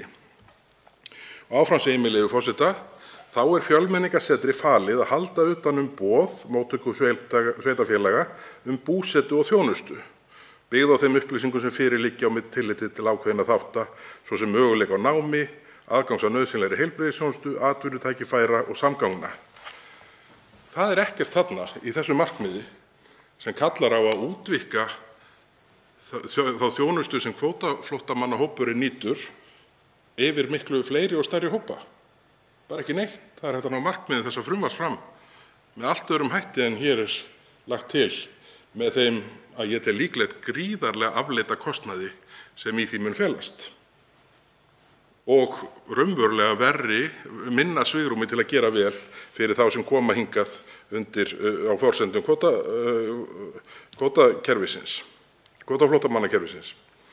Áfram segir hér með leyfi forseta, við framkvæmd þess hlutverks sem ég hef áður talið upp hér, þarf Fjölmenningarsetur að hafa aðgang að nauðsynlegum upplýsingum, annars vegar upplýsingum þau sveitarfélög sem gert hafa samning við félagsmálaráðuneytið, sem heitir nú eitthvað annað í dag, móttöku þjónustu við einstaklinga með vernd og hins vegar einstaklingana sjálfa frá Útlendingastofnun og sveitarfélögunum eftir því sem við á. Það er alveg hægt að veita Fjölmenningarsetri þessar heimildir án þess að útvíkka hópinn sem nýtur réttinda kvótaflóttafólks stórkostlega. Það er bara ekkert vandamál. Þetta er eins og oft vill verða að það eru sett fram frumvörp sem hafa oft göfugt, jákvætt markmið sem erfitt og engin ástæða til að vera á móti, en svo fylgir með eitthvað sem enginn vill tala um. Við sjáum nú hvað eru margir háttvirtir þingmenn Sjálfstæðisflokks, Framsóknarflokks og Vinstri grænna, ríkisstjórnarflokkanna allra, búin að taka til máls hér í kvöld. Það er samanlagt einn og hann gat ekki annað, verandi framsögumaður meirihluta nefndarinnar. Sá þingmaður bara beinlínis gat ekki annað en komið hér í pontu. Annað hefði bara verið mjög undarlegt, hefði framsögumaðurinn ekki mætt. Þannig að ekki er nú viljinn mikill til þess að tjá sig þetta mikilvæga mál og sennilega er það óttinn við andsvör sem heldur þingmönnum stjórnarflokkanna frá pontu hér í dag. En það sem ég hef nú þegar talið upp, það er allt þeirrar gerðar að lítið mál væri að útfæra þau markmið og ná þeim árangri sem hér er að stefnt án þess að breyta skilgreiningu á því hverjir falla undir þann þjónustuhluta sem nær utan kvótaflóttamenn. Og síðan segir hér áfram með leyfi forseta: mikilvægt er að kveðið sé skýrt á heimild Fjölmenningarseturs til vinnslu persónuupplýsinga þannig að stofnunin geti sinnt lögbundnu hlutverki sínu, bæði hvað varðar aðstoð við einstaklinga með vernd og til að geta veitt sveitarfélögum ráðgjöf og fræðslu. Sem dæmi slíkar upplýsingar eru grunnupplýsingar einstakling, þar með talið menntun, fjölskylduhagi og atvinnuþátttöku sem skipta máli varðandi þjónustustörf. Það bara ekkert vandamál að ná þessu markmiði fram án þess að útvíkka þann hóp svo mjög sem hér er ætlunin að gera, sem nýtur þeirra réttinda sem kvótaflóttamenn gera í dag. Það bara ekkert vandamál. En það bara ekki það sem þeir sem tala fyrir þessu máli vilja ræða um. Og áfram segir hér með leyfi forseta, ég er ennþá bara í fyrsta hluta greinargerðar frumvarpsins þar sem fjallað er meginefni þess. Og áfram segir hér með leyfi forseta, í framhaldi af því sem ég endaði áðan, upplýsingaheimildirnar, til að tryggja unnt sé að mæta þjónustuþörfum einstaklinganna, þarf stofnunin, sem sagt Fjölmenningarstofnun, Fjölmenningarsetur þarf stofnunin jafnt að geta unnið með viðkvæmar persónuupplýsingar og persónuupplýsingar sem talist geta viðkvæms eðlis, meðal annars upplýsingar ástæður þess að einstaklingum var veitt vernd, sálræn áföll, þjóðernisuppruna og heilsufar. Hérna á Fjölmenningarsetur að fá upplýsingar sem að þingmenn í allsherjar- og menntamálanefnd fá ekki undir því regluverki sem nú er stuðst við í tengslum við veitingu ríkisborgararéttar. En ég er nú ekki að gera athugasemd við það í sjálfu sér. Heldur punktur minn sá sami, það er ekkert vandamál að veita Fjölmenningarsetri þessi réttindi til þess að vinna með þessar upplýsingar án þess að útvíkka þann hóp svo mjög sem hér er ætlunin að gera, þannig að mikill fjöldi njóti þeirra réttinda sem kvótaflóttamenn gera eins og kerfið er í dag. Og svona, nú er ég bara, ég er rétt það bil hálfnaður með meginefni atriðin sem snúa að þessu, en meginpunkturinn sem ég skilja eftir hvað þetta atriði varðar er að það er, ef að markmiðið er það að veita Fjölmenningarsetri réttindi til að vinna með þessar upplýsingar til að bæta þjónustu, þá er hægur leikur að gera það án þess að útvíkka svo mjög þjónustuskyldu hins opinbera gagnvart öllum þeim hópum sem hingað sækja, burtséð frá með hvaða hætti þeir koma hingað til lands og óska verndar.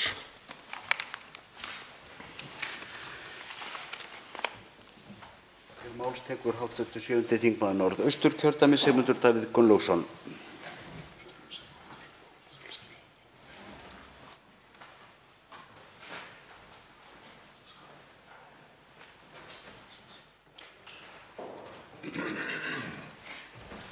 Hæstv. forseti. Ég vonast til að komast fljótlega í það að reifa nokkra helstu þætti þessa máls og þessa stóra málaflokks. En ennþá á ég nú eftir að bregðast við nokkrum þeirra atriða sem fram hafa komið í þessari umræðu, því að ræður hv. þingmanna Pírata sérstaklega þetta mál hafa margan hátt verið gagnlegar, því þær draga fram stór álitamál, stórar spurningar þetta. Og hér áðan talaði hv. þingmaður Arndís Anna Kristínardóttir mörkin, raunar brást við spurningum mínum hvar mörk ættu að liggja varðandi þann fjölda sem tekið er á móti, og ekki var annað að heyra á hv. þingmanni en að það væru engin mörk. Það væru engin mörk og við þyrftum ekki að hafa áhyggjur af því vegna þess að það væri ekki það stór hópur fólks sem myndi sækja hingað. Þetta minnir margt á ræður hv. þingmanns Gísla Rafns Ólafssonar hér fyrr í kvöld sem taldi nú bara að nafnið Ísland hefði áhrif á það að fólk myndi ekki leita hingað fyrir utan hnattræna leigu, veðurfar og slíkt. En svo spurði hv. þingmaður hvað með EES-samninginn? 500 milljónir sem eiga rétt á að ferðast innan EES-svæðisins. Af hverju koma þessar 500 milljónir ekki til Íslands ef Ísland er svona áhugaverður, eftirsóknarverður áfangastaður? Og hvar eru Grikkirnir? Sagði hv. þingmaður. Ja, Grikkirnir margir hverjir, en þetta milljónir þeirra eru í öðrum Evrópuríkjum. Rétt eins og mjög margir Pólverjar hafa flutt til annarra landa og Rúmenar, Búlgarir, fólk frá öllum nýrri löndum Evrópusambandsins, líka fólk frá Grikklandi, Ítalíu, Spáni, Portúgal, ekki hvað síst, hefur flust á milli landa. En þar er lykilatriði það að það var ekki opnað fyrir þessa fólksflutninga fyrir að búið var að semja sameiginlega sýn, sameiginlegt fyrirkomulag hvað varðar hvernig samfélag skuli rekið. Það er með talið launakjör eða hver séu réttindi fólks í vinnu. Og þetta er algjört grundvallaratriði til að geta opnað og nýtt á kosti sem því fylgja. Þá þarf að vera til staðar sameiginlegur skilningur á því hvaða reglum eigi að fylgja og hvaða réttinda fólk eigi að njóta. En mannréttindi eru mjög mikil á Íslandi miðað við víðast hvar annars staðar. Ég hugsa þess ekki mörg lönd sem að skora eins átt, ef það er nokkurt land sem skorar eins átt á sviði mannréttinda. Og bent var á það að það var nú kannski megin ástæðan fyrir því að fólk leitaði hingað. Það væru þau mannréttindi sem eru tryggð á Íslandi. Gott og vel, eflaust er það stór þáttur í þessu fyrir marga. En það eru fleiri þættir. Það eru til að mynda lífskjör, sem að sumir telja nú reyndar nú til dags til mannréttinda. En aðalatriðið þetta. Það eru ýmsir þættir sem að gera Ísland að aðlaðandi áfangastað. Og það þýðir að ef við einfaldlega lítum framhjá þörfinni fyrir einhverja takmörkun og það væru engin mörk, eins og hér var lagt til, þá eru margir þættir, mannréttindi þar með talið, sem að gera Ísland að sérstaklega eftirsóknarverðum áfangastað. Ég tala nú ekki hlutfallslega. Þegar annars vegar er heill heimur milljarða manna sem búa við miklu lakari kjör og miklu minni mannréttindi en við Íslendingar og svo 350.000 manna þjóð á sinni eyju hér. Þess að mjög hratt getur fjöldinn orðið slíkur að það umbylti íslensku samfélagi en gera okkur leið síður kleift að nýta þá velmegun sem hér er og sjálfstæði landsins til þess að aðstoða aðra. Og ég geri ráð fyrir, herra forseti, að ég hef ekki tíma til þess að fara út í dæmið það hvernig dönsk stjórnvöld hafa beitt. Herra forseti, ég sé á klukkuna að ég hef farið aðeins fram með tímann og þakka hæstv. Forseta fyrir umburðarlyndið. En bið hæstv. Forseta að skrá mig aftur á mælendaskrá. Til máls tekur hv. 8. þingmaður Norðvesturkjördæmis Bergþór Ólason.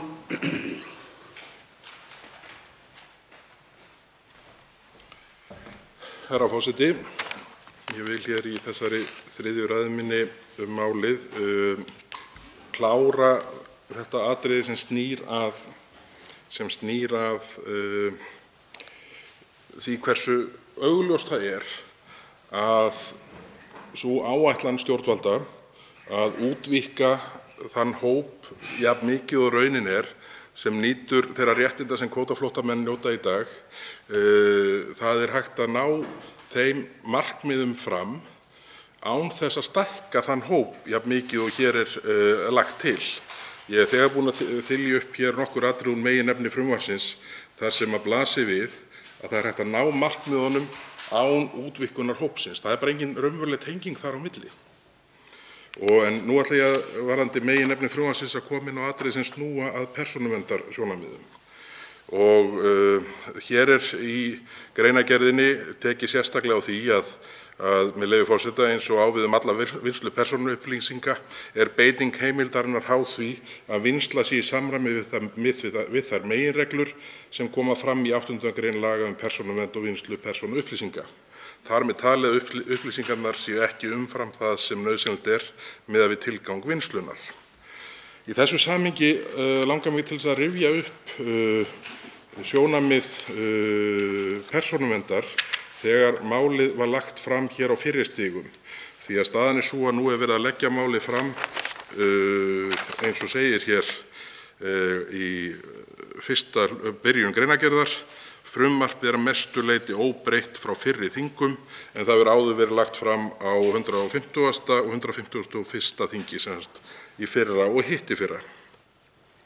Í athugasemdum persónuverndar þegar málið var lagt fram í hitt í fyrra fyrir 2 árum síðan, þá kom fram að, með leyfi forseta, þetta sem sagt álit persónuverndar frá því 18. febrúar 2020, fyrir rúmum 2 árum síðan. Þá segir hér með leyfi forseta í 4. lið umsagnar mat á áhrifum á persónuvernd: Ekki verður séð að mat á áhrifum frumvarpsins á persónuvernd hafi verið hluti af almennu áhrifamati í tengslum við samþykkt þess, samanber hins vegar 10. málsgrein 35. greinar reglugerðar ESB nr. 679/2016. Persónuvernd telur að nauðsynlegt sé að framkvæma slíkt mat af hálfu löggjafans, meðal annars með hliðsjón af þeim athugasemdum sem stofnunin hefur gert við frumvarpið. Forsendur matsins og niðurstöður þess þurfa að koma fram í lögskýringargögnum. Þetta fyrir rúmum 2 árum síðan. Síðan búið að leggja málið fram ekki einu sinni, heldur 2 svar, án þess að þetta mat fari fram.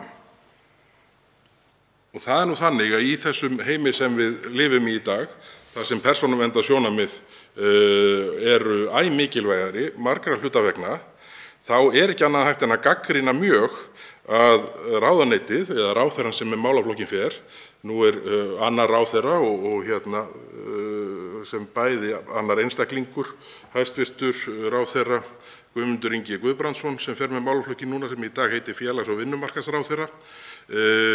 Áður var það hæstvirtur ráðherra Ásmundur Einar Daðason, sem nú heitir mennta- og barnamálaráðherra, hét þá félags- og barnamálaráðherra. Það erfitt að halda þræði í þessum efnum.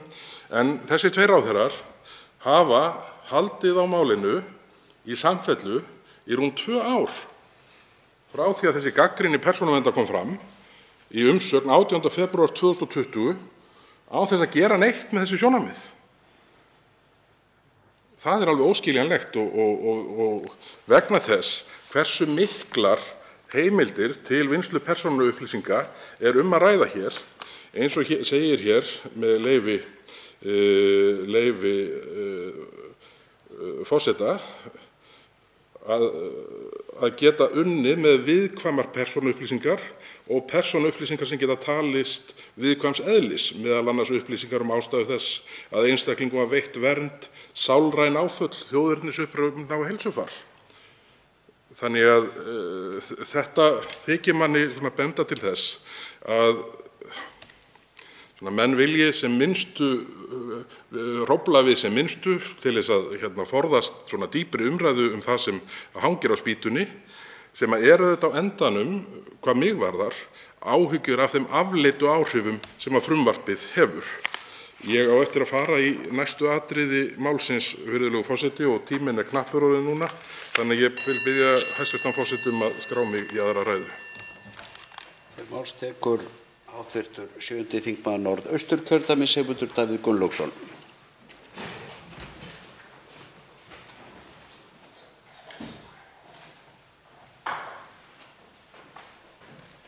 Herra forseti, nú kemst ég senn í þau atriði sem að ég hafði hugsað mér að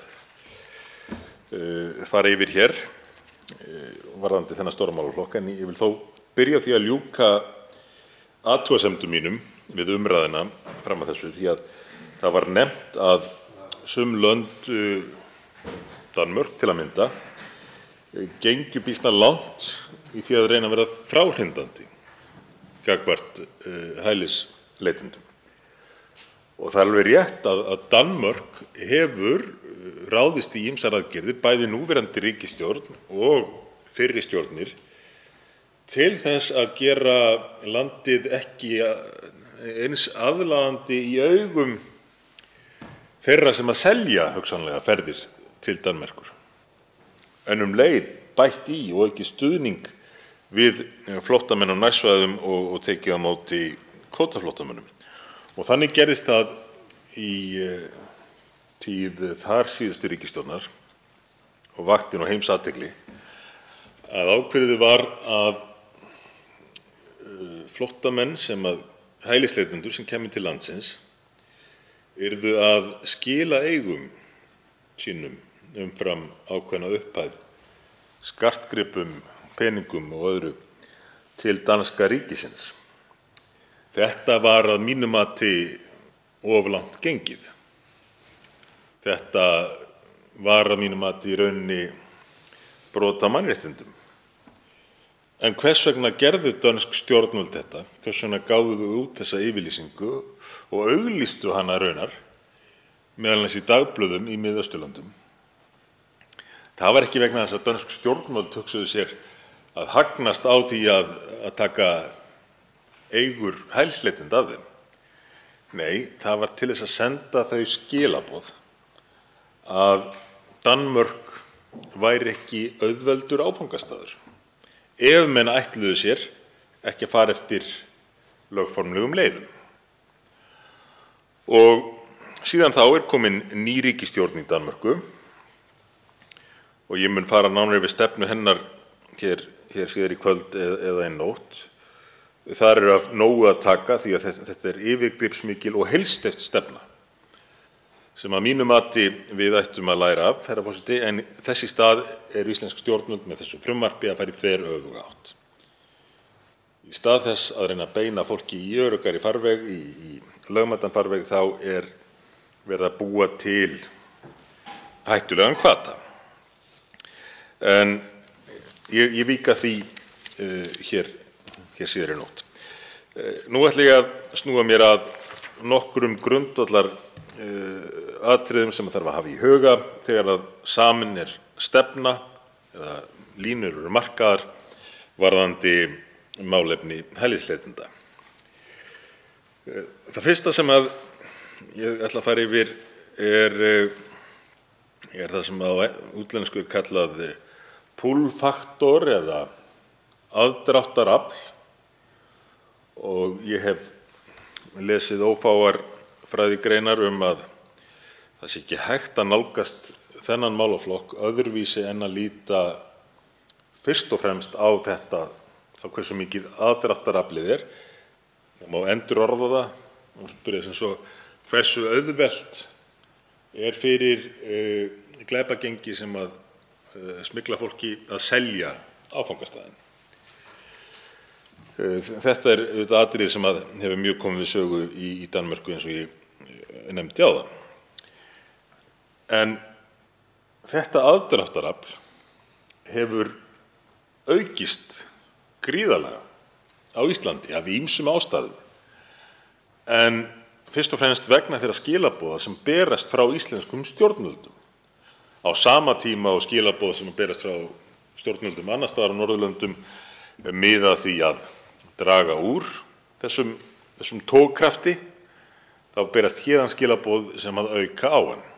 Að því marki að sexfalt fleiri, ég hugsa reyndar hlutfallið sé orðið meira núna, að minnsta kosti sexfalt fleiri sækja hæli á Íslandi hlutfallslega heldur en í Noregi og Danmörku. Og jafnvel hin gríðarlegu áhrif kórónuveiru faraldursins dugðu ekki til þess að slá á þetta, í rauninni þvert á móti, að minnsta kosti hlutfallslega, því að hlutfallslega fækkaði hælisumsóknum á meðan að lokanir stóðu yfir vegna kórónuveiru faraldursins mun meira á öðrum Norðurlöndum heldur en á Íslandi. Í júlí 2020, þegar að var tímabundið lítillega slakað á ferðatakmörkunum sem hafði vissulega haft áhrif á þennan straum, en þegar var lítillega slakað á þeim þá kom mest í fjöldi hælisleitenda sem komu til landsins á einum mánuði frá 2017 eða 1096 manns. Þetta nú væntanlega árið, herra forseti. Flestir þeirra sem að tíminn minnir á þrotum miðað við hringingu hæstv. Forseta og biðja hann því að skrá mig aftur á mælendaskrá.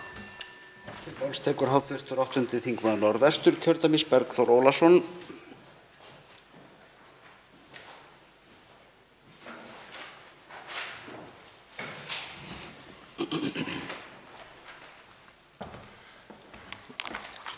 Virðulegur forseti, mig langar hér í þessari 4. ræðu minni, og þær eru nú ansi stuttar orðnar, að koma inn á það sem í greinargerð með málinu fellur undir inngang þess, sem lýsir því að málið hefur verið lagt fram tvívegis á fyrri þingum og það nú lagt fram að mestu leyti óbreytt frá fyrri þingum. En það sem kemur fram í inngangi í rauninni tilurð málsins, og ég ætla að reyna að koma því innan upp á samhengi hlutanna að ná að fara í tilurðina og nauðsyn lagasetningar eins og það horfir við ráðherranum sem leggur málið fram.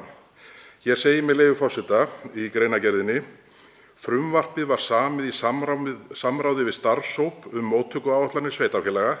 Starfshópnum var falið að fylgja eftir tillögum nefndar samræmda móttöku flóttafólks sem skipuð var af félags- og jafnréttismálaráðherra 24. mars 2017, sem hefur þá verið væntanlega hæstvirtur ráðherra Þorsteinn Víglundsson í þeirri ríkisstjórn sem sat árið 2000 og obban af árinu 2017,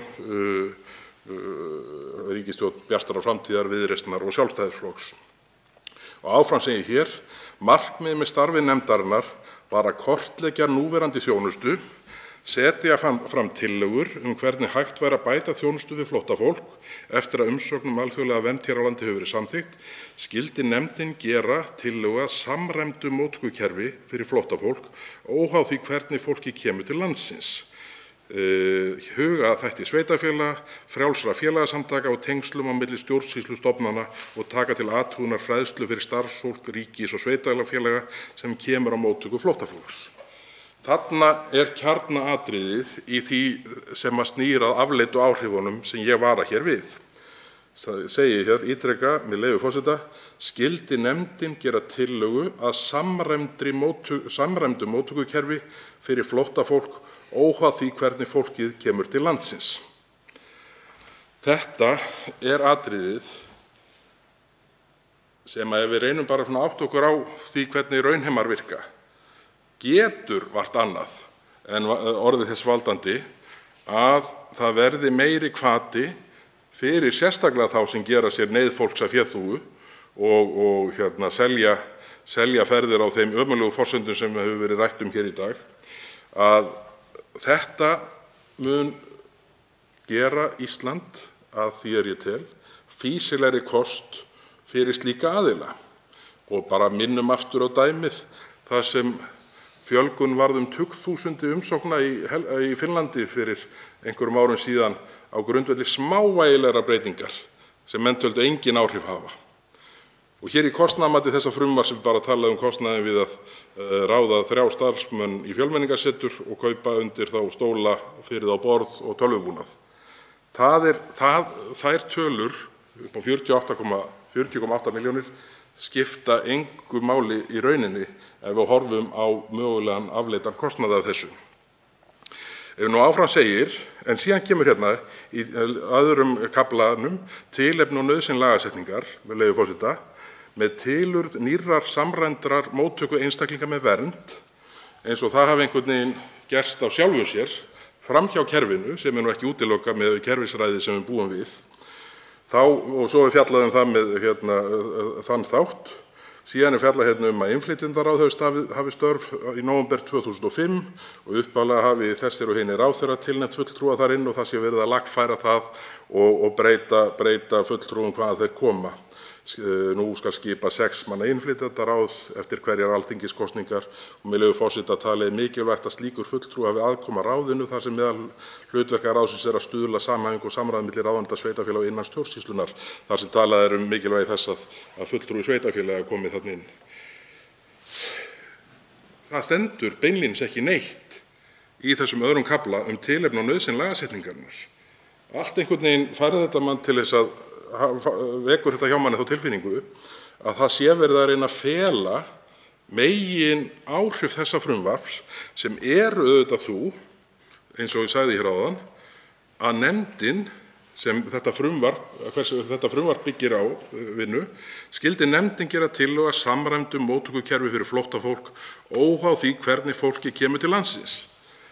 Og það er auðvitað skiljanlegt að menn vilji ekki skrifa þetta út í nákvæmum texta til að vekja athygli á þeirri grundvallarbreytingu sem er að verða gangi þetta mál fram eins og það liggur hér fyrir. Virðulegur forseti, það eru orðnar svo stuttar ræðurnar núna, ég verð að biðja hæstv. forseta að setja mig aftur á mælendaskrá. Tekur til máls hv. 7. þingmaður Norðausturkjördæmis, Sigmundur Davíð Gunnlaugsson.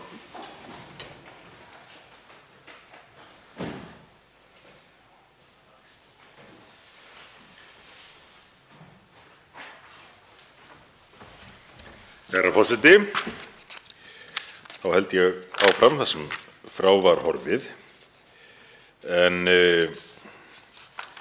ég var kominn að, ég var byrjað að ræða þessi svokallaðu áhrif aðdráttarafls, pull-faktor sem útlendingar kalla, og hin hliðin á því er það sem kallað er push-faktor eða hvernig myndum við þýða það, herra forseti, það sem að ýtir fólki af stað. Þetta þarf auðvitað að skoðast í samhengi, en af þessu tvennu, þegar kemur að því að móta stefnuna, þannig að hún verið sem skilvirkust og árangursríkust, þá benda margir reyndir menn á það að það sé óhjákvæmilegt að líta á aðdráttaraflið. Nú, hér hefur verið nefnt dæmi frá Finnlandi hversu hratt þetta getur breyst, þetta aðdráttarafl, og hversu mikil áhrif það getur haft með skömmum fyrirvara. Hvað þá hér á Íslandi, með þessari fámennu þjóðar í þessu gjöfula og velstæða landi, að þá getur tiltölulega lítil breyting á straumnum haft mjög mikil áhrif mjög hratt og jafnvel það hratt að það verði of seint að bregðast við. Dæmi frá Finnlandi snerist 50 til 60.000 manns sem kom á skömmum tíma á vegum einhverja sem áður hefðu beint þeim strauminn til Belgíu. Hvað ef að tugir þúsunda streymdu skyndilega til Íslands? Er það útilokað? Ég heyrði einhverja hv. þingmanna Pírata, ég held að verið hv. þingmaður Gísli Rafn Ólafsson halda því fram hér áðan að menn kæmist hvort ekki nógu hratt til Íslands af því að það þyrfti að ferðast með flugi, þannig að það gætu ekki hundruðir eða þúsundir komið hingað. Já, það komu nú reyndar vel yfir 1 milljón ferðamenn til landsins fyrir ekki svo löngu síðan og ef að straumurinn yrði hingað með flugi þá myndu flugfélög eflaust mæta því. Og þetta er eitthvað sem við hljótum að vilja ræða. Þetta snýst getu okkar til þess að aðstoða nauðstatt fólk og þetta snýst líka einfaldlega framtíð þjóðarinnar. En hér vill ríkisstjórnin einhvern veginn smeygja þessu í gegn helst án umræðu því að það hefur skort mjög á þátttöku stjórnarliða í umræðum þetta. og eftirláta kerfinu síðan að útfæra þetta og starfa eftir því. Þó það geti haft gríðarleg áhrif á íslenskt samfélag. Þá nú þessi ríkisstjórn ekki uppteknari af stjórnmálum en svo að hún vill helst bara líta undan og einhvern veginn láta þetta ganga í gegn, að því marki að annað mál sem að varðar hælisumsóknir og ríkisstjórnin hefur ítrekað gert tilraun til þess að koma hér í gegnum þingið, sett aftast á dagskrá þingsins. Það fyrsta umræða. Hér erum við í annarri umræðu þetta mál. Það nú kannski lýsandi fyrir stöðuna innan ríkisstjórnarinnar núna og sérstaklega stöðu Sjálfstæðisflokksins gagnvart samstarfsflokkunum, að hann treysti sér ekki einu sinni til þess að setja þetta áherslumál til margra ára og var á dagskrá en raun ber vitni, en ætlar hins vegar að klára mál sem gengur í raunni þvert gegn hinu. Það er að segja þetta mál sem við ræðum hér. Mál sem að byggist miklu meira á sýndarmennsku heldur en innihaldi. Og hvað eigum við með því? Já, við höfum heyrt rökstuðninginn að því marki sem hann hefur komið fram hér í pontu, til að mynda frá nokkrum háttvirtum þingmönnum Pírata, að það þurfi að sýna mannúð. Það svolítið nálgunin með þetta. Við þurfum að sýna mannúð, þess vegna eiga bara allir að fá alla þessa þjónustu og allar þessar greiðslur jafnt, óháð því hvernig þeir koma.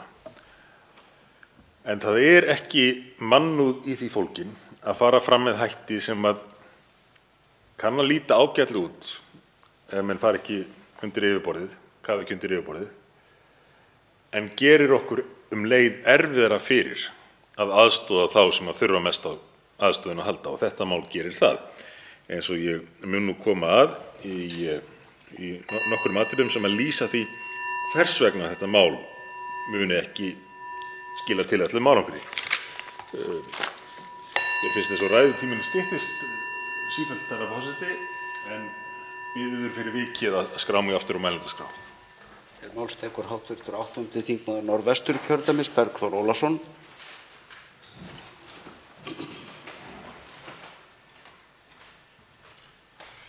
Herra forseti,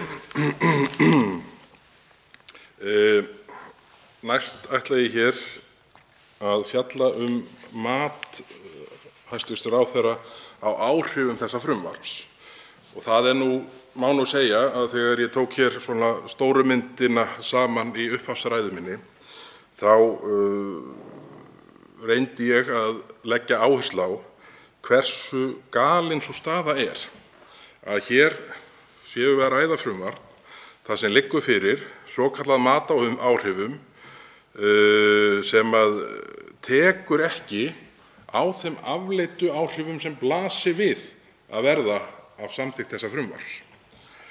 Eins og segir hér í inngangshluta þess greinargerðarinnar sem fellur undir mat á áhrifum, með leyfi forseta: í ljósi mikillar fjölgunar einstaklinga með vernd á síðustu árum er mikilvægt að ríki og sveitarfélög tryggi fólki samfellda og jafna þjónustu. Og síðan kemur áfram, með leyfi forseta: með samræmdu móttökukerfi er unnið að því að tryggja jafna þjónustu óháð því hvernig einstaklingar með vernd komi til landsins, ásamt nauðsynlegri aðstoð til að vinna úr áföllum, en jafnframt sjá til þess að þeir sem í hlut eiga fái fljótt tækifæri til virkra þátttöku í samfélaginu, hvort sem það er á vinnumarkaði, varðandi menntun eða öðrum sviðum. Og það er nú bara þannig að áfram er þessi rauði þráður hér í gegn, að það er vandalaust að manni sýnist að ná fram markmiðum frumvarpsins bætta og styrkari stöðu Fjölmenningarseturs til þess að vera sveitarfélögum til ráðgjafar og svona stýra betur, ef svo má segja, því hver einstaklingur eða fjölskylda lenda, hvort sem gagnvart sveitarfélögum og í hvers slags umhverfi. Það er algjörlega vandalaust að gera það án þess að fella alla sem hingað koma, sama með hvaða hætti þeir komu til landsins, undir sama hatt. Það er bara alveg vandalaust.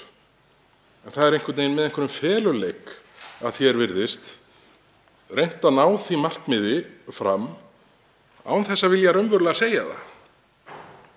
og það eru afleiddu áhrifin af þessu.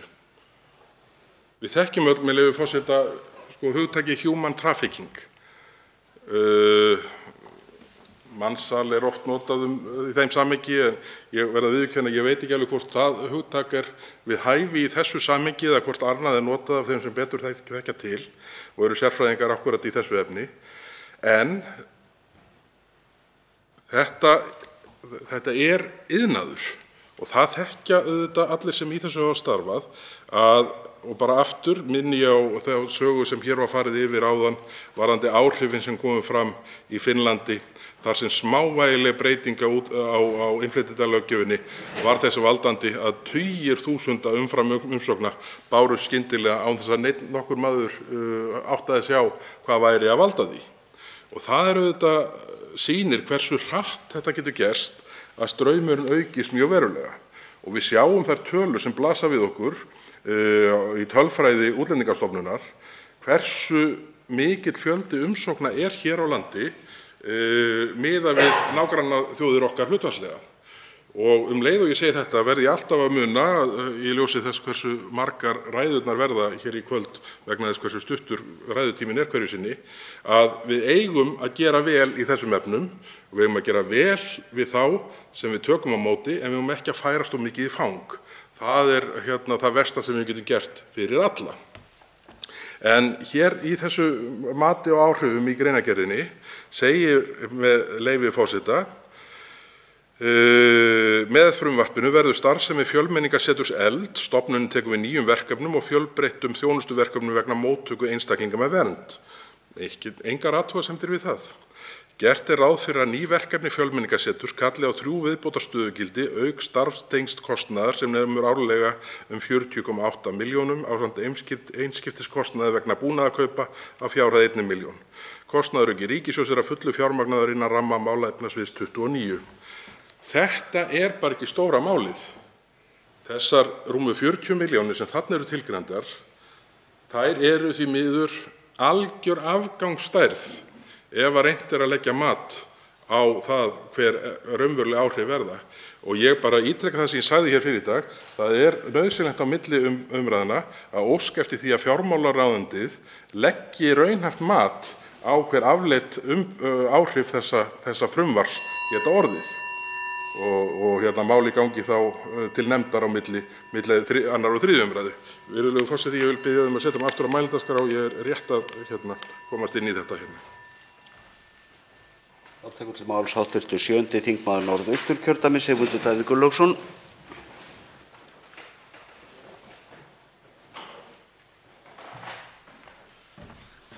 Herra forseti, ég var að hefja umræðu eðli vandans sem við að eiga og sérstaklega með tilliti til þess þegar að nálgun stjórnmálanna, stefna, byggist á sýndarmennsku umfram innihald.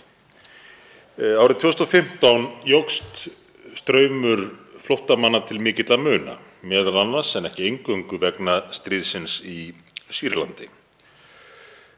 Það ár fór ég sem forsætisráðherra í ferð til Möltu og til Líbanon til að kynna mér aðstæður flóttamanna og aðgerðir alþjóðastofnana til að takast á við þennan vanda. Það var mjög lærdómsríkt, herra forseti, og gagnlegt hvað það varðar að leitast við að móta stefnu sem er til þess fallin að ná árangri. Flóttamenn sem ég hitti í Líbanon og í flóttamannabúðum bæði Palestínumanna og Sýrlendinga sögðu flestir sömu sögu, einkum þó Sýrlendingarnir, að þá langaði að geta snúið aftur heim. Það var yfirgnæfandi meirihluti þeirra skoðunar, þeir vildu geta snúið heim aftur. En í mörgum þessara búða skorti nauðsynlega þjónustu. Þær voru reyndar mjög ólíkar. Sums staðar ágætis aðstaða, matur, rennandi vatn og hiti og allt það sem þurfti, annars staðar mun fátæklegri aðstæður. En það fór meira og minna eftir því hversu mikinn stuðning þessar búðir fengu frá útlöndum.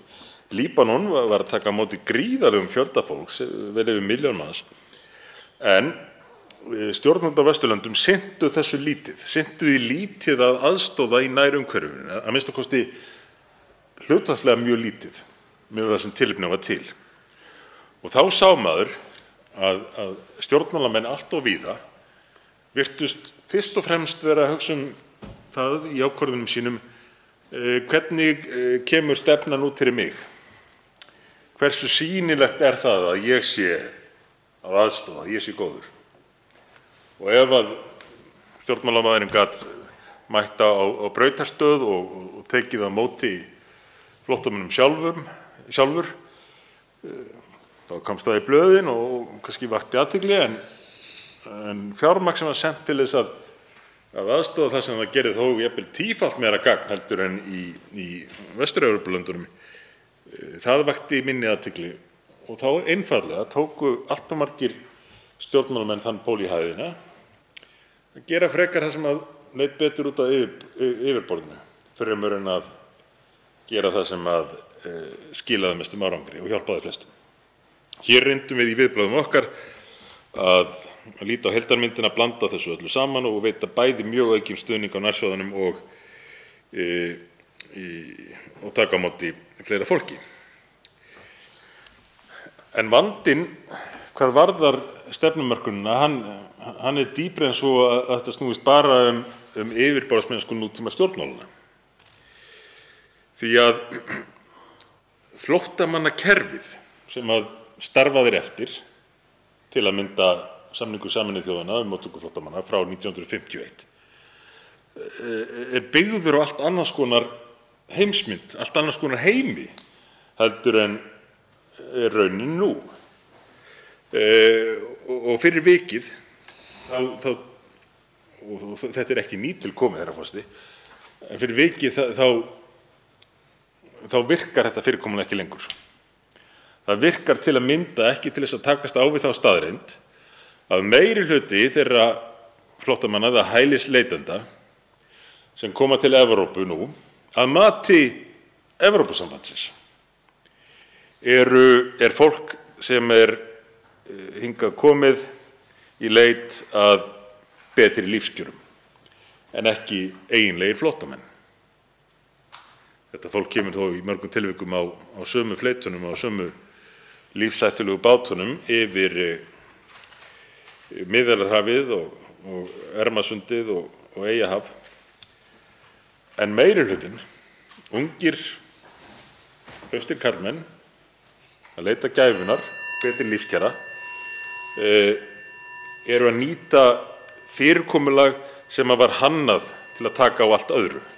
Herra forseti, nú er ég rétt að komast af stað með þennan þátt málsins og biður því að skrá mig aftur á mælendaskrá. Þá tekur til máls hv. 8. þingmaður Norðvesturkjördæmis Bergþór Ólason.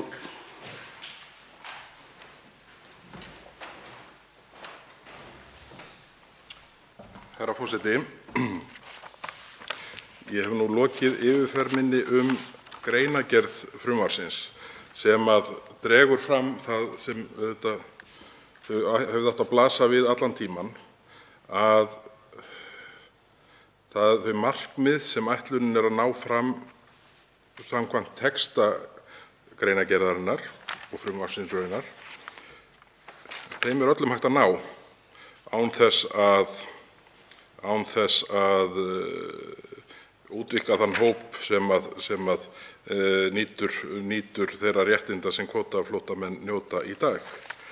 Og það var hér í umræðum 1. febrúar síðastliðinn þegar hæstv. Ráðherra mælti fyrir málinu, svaraði hæstv. Ráðherra í í andsvari við framsöguræðu sína þar sem spurt var, með leyfi forseta, hvort að með leyfi forseta, að þessu frumvarpi samþykktu eins og það liggur fyrir eru þá réttindi einstaklinga með vernd í öllu þau sömu og rétti einstaklinga sem koma hingað undir kvótaflóttamannakerfinu. Þetta var spurningin. Og hæstv. ráðherra svarar, með leyfi forseta, til að svara fyrir spurningu hv. þingmanns þá er svarið já. Ég verð að viðurkenna að ég næ ekki að lesa það út úr frumvarpstextanum með hvaða hætti þau réttindi sem kvótaflóttamenn njóta, hvernig þau eru leidd út af texta frumvarpsins. Og ég velti fyrir mér, einhver möguleiki á því, hæstv. forseti, að hæstv. ráðherra sé í húsi og gæti mögulega komið hér til samtals við þá sem hér eru enn að ræða málið. Því að það er ekki alveg augljóst miðað við texta frumvarpsins og greinargerðan sem henni fylgir, hvernig þetta í raun og veru atvikast. Því að það sem verið að lýsa hér í greinargerð frumvarpsins, það snýr ekki að þessum þáttum og ég velti því fyrir mér, eitthvað annað frumvarp sem er hér í kerfinu, sem væntanlegt, sem rammar þetta inn með skýrari hætti, því að hér er vísað til þess að þetta tiltekna frumvarp sé samið í samráði við starfshóp móttöku og áætlanir sveitarfélaga og að starfshópnum hafi verið falið að fylgja eftir tillögum nefndar samræmda móttöku flóttafólks sem skipuð var af félagsmálaráðherra 24. mars 2017.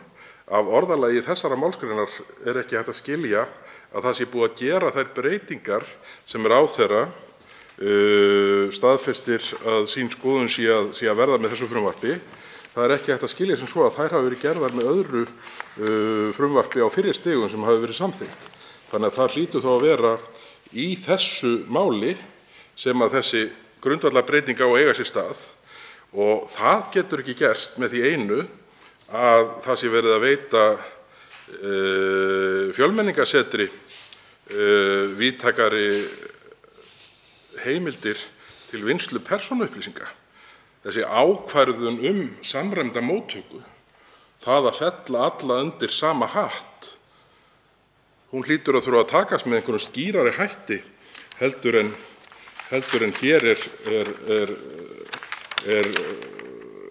hér kemur fram. Því að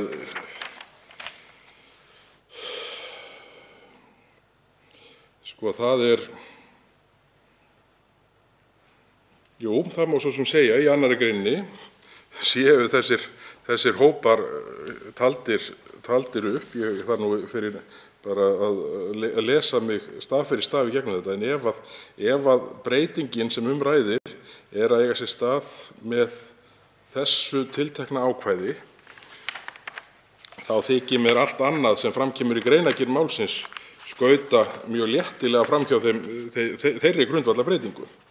En ég mun fara hér, ég bið hæstv. forseta að setja mig aftur í ræðu sem mun að líkindum fjalla aðra grein þessa frumvarps. Þá tekur til máls hv. 7. þingmaður Norðausturkjördæmis, Sigmundur Davíð Gunnlaugsson.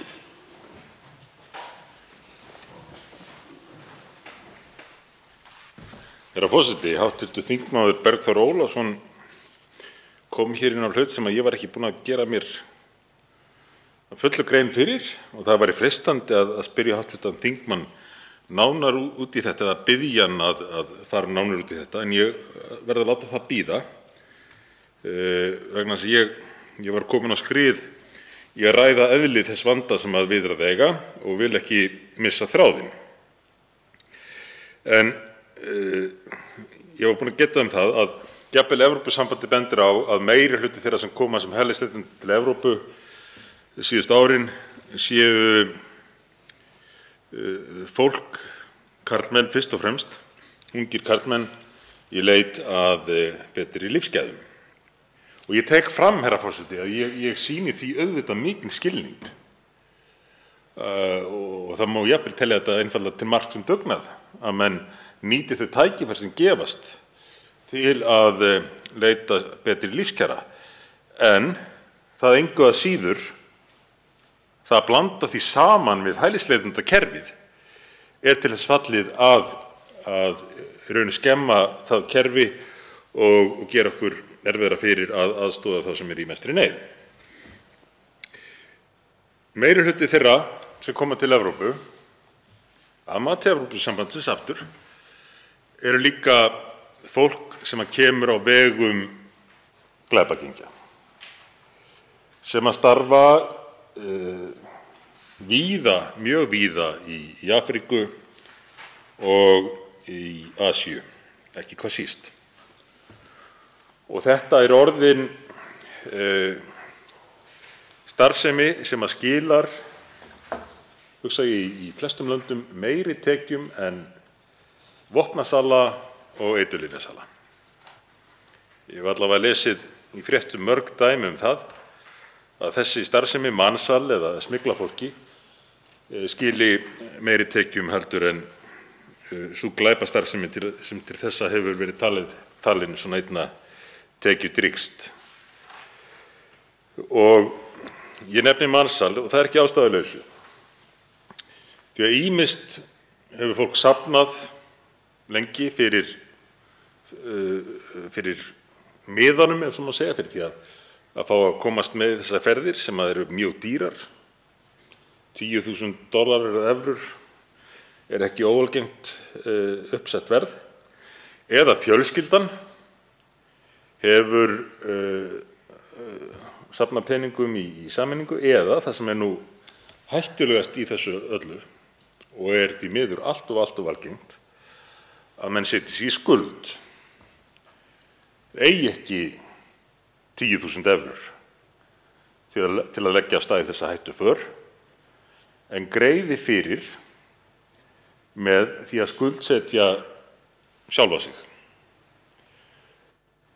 Og hvernig sú skuld greidd? Hún innheimt af hörku þegar komið til þeirra landa sem stefnt á, og viðkomandi oft neyddur í glæpastarfsemi í þeim löndum til þess að greiða skuldina. Þetta mansal, herra forseti, og í tilviki kvenna sérstaklega þetta oft innheimt með því að neyða konur í vændi. Svoleiðis að þetta ekki bara spurning hættuna sem felst í ferðalaginu sjálfu, og það getur verið mjög hættulegt. Tala nú ekki þegar börn eru send af stað. Ég ætla ekki einu svona að lýsa því sem þeim sögum sem maður hefur lesið í fréttum af þeim hremmingum sem börn sem eru senda í slíka ferð geta lent í. En það semst ekki bara ferðalagið sjálft, heldur það sem tekur við þegar komið á staðinn, sem getur reynst fólki hættulegt, jafnvel lífshættulegt. Og þessi gengi sem stunda þessa ábatasömu starfsemi, því miður, þau auglýsa sig með ýmsum hætti og hafa nýtt sér nútíma tækni, meðal annars samfélagsmiðla, þar sem birtar eru myndir frá öðrum löndum og lýsingar á því hvers sé að vænta, kaupi menn ferðina, og oft líka villandi myndir það hvernig ferðin gangi fyrir sig. Herra forseti, nú ég rétt að hefja þessa lýsingu á hvernig þessi gengi starfi og biður því að setja mig aftur á mælendaskrá. Til máls tekur hv. 8. þingmaður Norðvesturkjördæmis Bergþór Ólason. Herra forseti, varðandi efnisatriði 2. greinar, þar sem reynt að ná utan skilgreiningu á samræmdri móttöku einstaklinga með vernd, segir, með leyfi forseta: Fjölmenningarsetur skal veita móttökusveitarfélögum faglega leiðbeiningar og ráðgjöf vegna samræmdrar móttöku einstaklinga með vernd. og síðan kemur einstaklingar með vernd í skilningi þessa ákvæðis og þar eru taldir upp 5 liðir. Einn þeirra eru sem sagt sá hópur sem í daglegu tali og í dag sá hópur sem fellur innan kvótaflóttamannakerfis Sameinuðu þjóðanna. Aftur með leyfi forseta: Fjölmenningarsetur skal veita móttökusveitarfélögum faglegar leiðbeiningar og ráðgjöf vegna samræmdrar móttöku einstaklinga með vernd. Og hver nú í ljósi þess að hæstv. Ráðherra svaraði því til að þarna nú væri verið að fella alla hópana undir hatt réttinda kvótaflóttamannanna, þá rétt að skoða hvað fellur undir hver réttindin í því samhengi eru. Þar segir: Flóttafólk á rétt á sérstakri aðstoð að lágmarki 1 ár frá komu þess til landsins. Aðstoð sú sem flóttafólk á rétt á, samanber þó önnur ákvæði þessa kafla sem vísað í hér, eru a. fjárhagsaðstoð, b. félagsleg ráðgjöf, c. húsnæði ásamt nauðsynlegu innbúi og síma, d. menntun, einkum íslenskukennsla, móðurmálskennsla og samfélagsfræðsla, e. leikskólakennsla, f. tómstundastarf, g. heilbrigðisþjónusta og tannlækningar, h. þjónusta túlka, i. aðstoð við atvinnuleit, j. önnur nauðsynleg aðstoð. Og síðan þessar upptalningu lokið að þetta fjalli svokallað kvótaflóttafólk, sem auðvitað óskaplega leiðilegt hugtak, en það það hugtak sem kerfið notar þá sem hingað koma á þessum forsendum. Og það sem ég tel að þingið þyrfti að fá upplýsingar hvað þessara réttinda sem sérstaklega tilgreint að kvótaflóttafólk njóti, þeir hinir 4 hóparnir sem hér taldir upp í þessari samræmingarupptalningu, sem með leyfi forseta: a. einstaklingar sem fengið hafa stöðu flóttamanna samkvæmt lögum um útlendinga nr. 80/2016, b. einstaklingar sem fengið hafa dvalarleyfi vegna fjölskyldusameiningar við flóttamann sem fengið hefur stöðu samkvæmt 37. grein laga um útlendinga, c. einstaklingar sem fengið hafa synjun alþjóðlega vernd en fengið dvalarleyfi á grundvelli mannúðarsjónarmiða. Svo ætla ég að fara yfir í e. ríkisfangslausir einstaklingar, og d-liðurinn eru einstaklingar sem íslenska ríkið hefur boðið að setjast að hér á landi í samstarfi við Flóttamannastofnun Sameinuðu þjóðanna, sem í rauninni hópurinn sem rammar inn þau réttindi sem hér ræðir. Þannig að þarna eru 4 hópar, eins og þeir eru skilgreindir í lögum, að fá þau réttindi sem kvótaflóttamenn njóta í dag, og með vísan í þessa upptalningu sem ég taldi upp hér rétt áðan í lið A til J, sem snýr að kvótaflóttamönnum eins og regluverkið í dag. Ég sé ekkert í frumvarpinu það hver viðbótarréttindin eru fyrir þá sem þeirra munu njóta. Og þetta auðvitað ekki boðlegt að setja okkur þingmenn í þá stöðu að þurfa að taka afstöðu til máls sem hefur jafn umtalsverð áhrif bæði á réttindi og þar með kostnað hins opinbera vegna þeirra sem hér eru þegar og á leiðinni, ef svo má segja, og sömuleiðis þeirra viðbótarumsókna sem líklegt að verði á grundvelli þeirra breytinga sem hér ræðir. Því að það alveg ljóst að þessi upptalning mín hér áðan í A til J lið hina ýmsu þjónustu sem kvótaflóttafólk á rétt á að lágmarki 1 ár frá komu þess til landsins, það viðbótarréttindi að minnsta kosti til einhverra þeirra hópa sem taldir eru upp í leið A til E í 2. grein, og það eiginlega alveg nauðsynlegt að því ég renndi í gegnum ræðu hæstv. Ráðherra, framsöguræðu ráðherrans, og þar kemur ekkert fram þetta. Og Alþingi bara beinlínis verður að fá tækifæri til að glöggva sig á þessum áhrifum. Því að þessi áhrif eru auðvitað alveg jafn og í rauninni miklu það auðveldara að ná utan þau heldur en þau afleiddu áhrif sem ég hef verið að kalla eftir að reynt að leggja mat á. En ég bið hæstv. forseta að setja mig aftur í ræðu. Þá tekur til máls hv. 7. þingmaður Norðausturkjördæmis, Sigmundur Davíð Gunnlaugsson.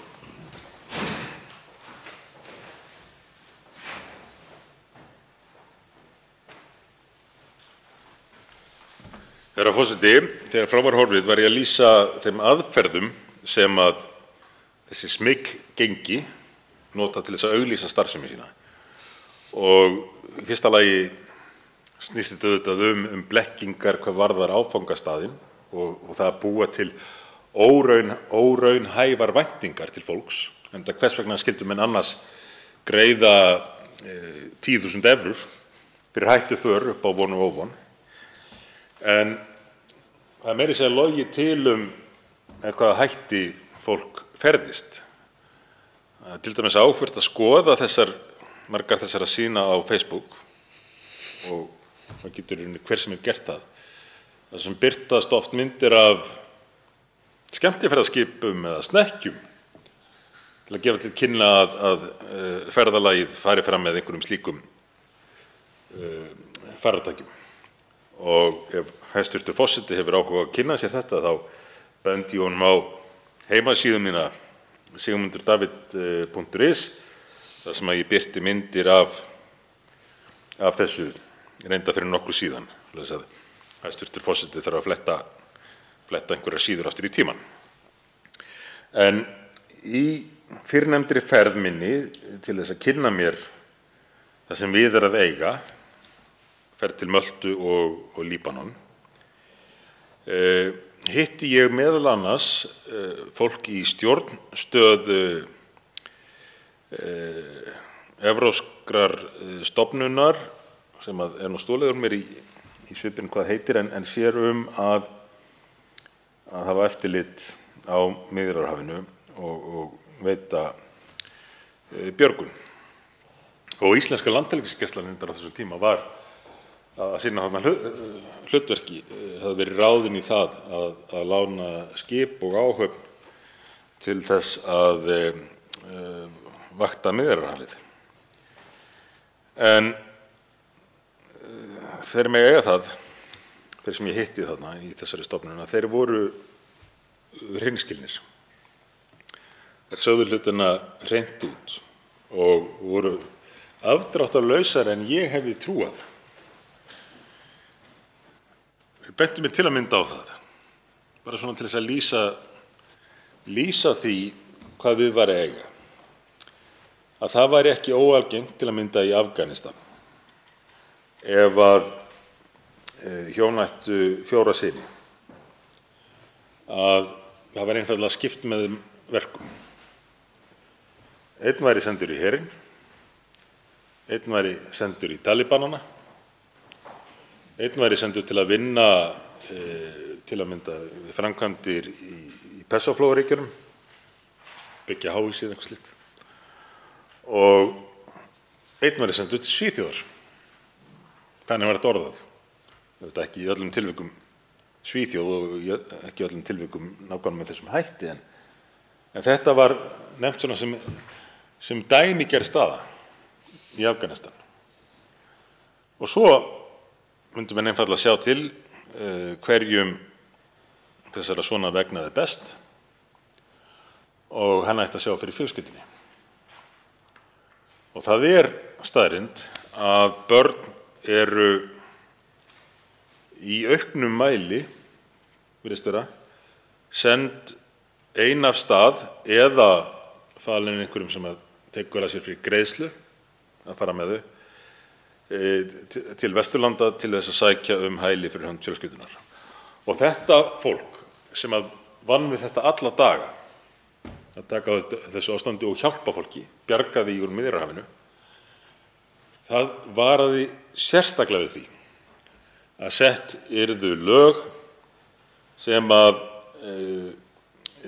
veittu sérstakt svigrúm eða sérstaka möguleika ef að börn mættu inn. Svo með því þið ekki að gera annað en að stuðla að því að fleiri börn verði send ein af stað í þessa hættulegu ferð, þar sem við verðum jafnvel rænt eða lifa jafnvel ferðin ekki af. Þið getið ekki stjórnvöld, myndir ekki segja þetta opinberlega, en þeir voru þarna að ræða við forsætisráðherra Íslands og sögðu stjórnvöld geta ekki leyft sér að setja reglur sem að stuðla að því að börn séu send ein af stað, stundum með vafasömu fólki í slíka hættuför. Herra forseti, ég er nú rétt að hefja þennan kafla ræðunnar og biður því að setja mig aftur á mælendaskrá. Þá tekur til máls hv. 8. þingmaður Norðvesturkjördæmis Bergþór Ólason.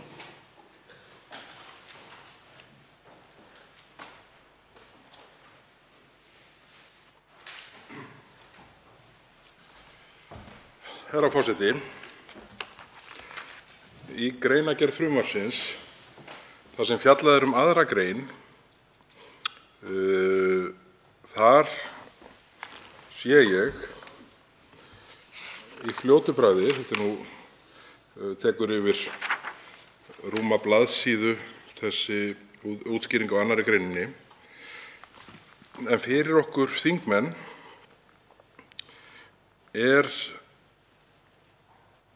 ekki alveg augljóst að þarna sé verið að mæla fyrir þeim auknu réttindum sem að tilteknir hópar munu njóta á grundvelli þessarar lagabreytingar sem að hæstv. Ráðherra staðfesti hér í andsvörum við framsöguræðu ráðherrans hæstvirts þess efnis að þessi hvað í réttindunum felst. Því að í 2. greininni, þar sem upptalningin er á þeim 5 hópum sem að eiga að njóta þess að falla undir reglur samræmda móttöku einstaklinga með vernd,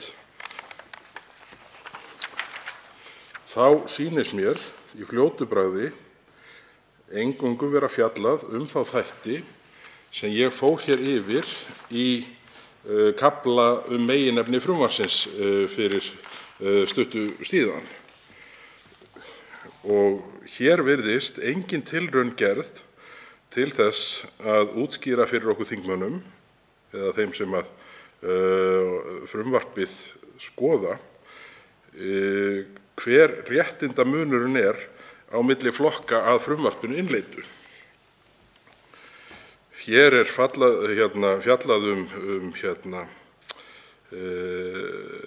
þegar fjallað er 1. málsgreinina sem er sem sagt 1. málsgrein 2. greinar. Þetta er ekki 2. málsgrein 2. greinar.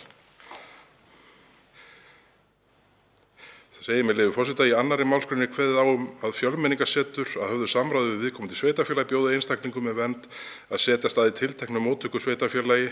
Í þessu felst að fjölmenningarsetur vinnur upplýsingar annars vegar móttökusveitarfélag og hins vegar einstakling með vernd og para saman einstakling og sveitarfélag út frá einstaklingsbundnum aðstæðum. Og þetta er allt ágætt og bara fínt markmið sem er vandalaust að útfæra án þess að breyta annarri réttindastöðu jafn mikið og hér er ætlunin að gera. Hæstv. forseti, er vitað hvort að virðulegur hæstv. ráðherra er í húsi? Liggur það fyrir? Ég er ekki óska eftir að verði kallað eftir honum heima frá sér. Það liggur ekki fyrir. En í ljósi þess hvað það atriði sem snýr að þessari breyttu réttindastöðu virðist mjög óljóst í frumvarpinu, þá finnst mér varla boðlegt annað en að hér verði einhver til svara. Ég minni á að ég er bara nýbúinn í annarri ræðu minni málið og bara hafði hreinlega ekki áttað mig á hversu miklar upplýsingar þessa þætti vantar inn í frumvarpstextann, og þetta kannski skýrir af hverju stjórnarþingmenn taka ekki þátt í umræðunni, vegna þess að textinn eins og hann liggur fyrir, hann er ekki í sjálfu sér að kalla á það að til að mynda þingmenn Sjálfstæðisflokksins sem vilja flesta daga fara varlega með ríkisfjármuni geri svona neinar sérstakar athugasemdir þessa þætti, því að bara þá virðist ekki fjallað. Það er að minnsta kosti fara menn hér eins og kottur í kringum heitan graut og reyna að hafa hafa sem svona minnst hönd á festandi nokkuð það atriði rammarinn, það sem ég taldi upp hér áðan, í 1, 2, 3, 4, 5, 6, 7, 8, 9, 10 stafliðum varðar réttindi kvótaflóttamanna. Og réttindin kvótaflóttamanna, það væri engin ástæða til þess að tilgreina þau með jafn skýrum hætti og taka sérstaklega fram að þetta fjallaði svokallað kvótaflóttafólk í þessari upptalningu. Ef þessi réttindi væru hin sömu fyrir og eftir innleiðingu þessa máls gagnvart þeim 4 hópum sem koma fram í upptalningu í 2. grein frumvarpsins. Virðulegur forseti, ég vil biðja að setja mig aftur á mælendaskrá. Þá tekur til máls hv. 7. þingmaður Norðausturkjördæmis, Sigmundur Davíð Gunnlaugsson.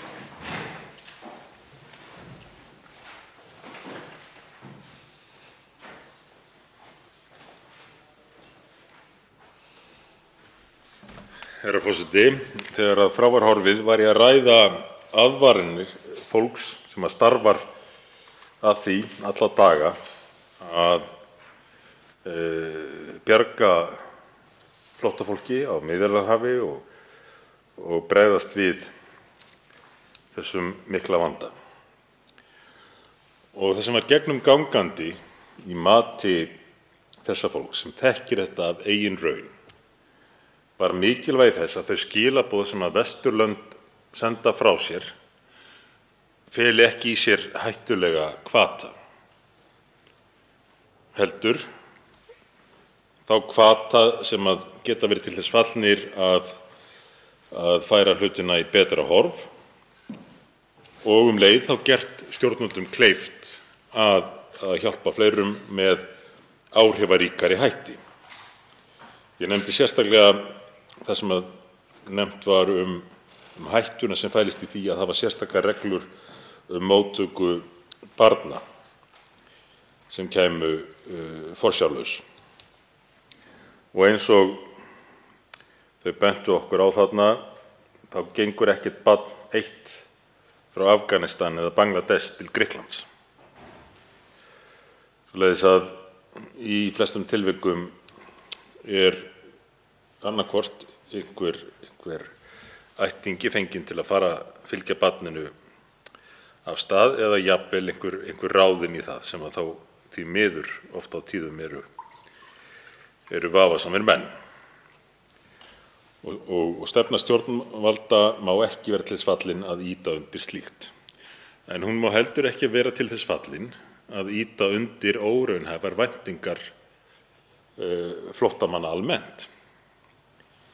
Og það nú ástæðan fyrir því að bresk stjórnvöld hafa nú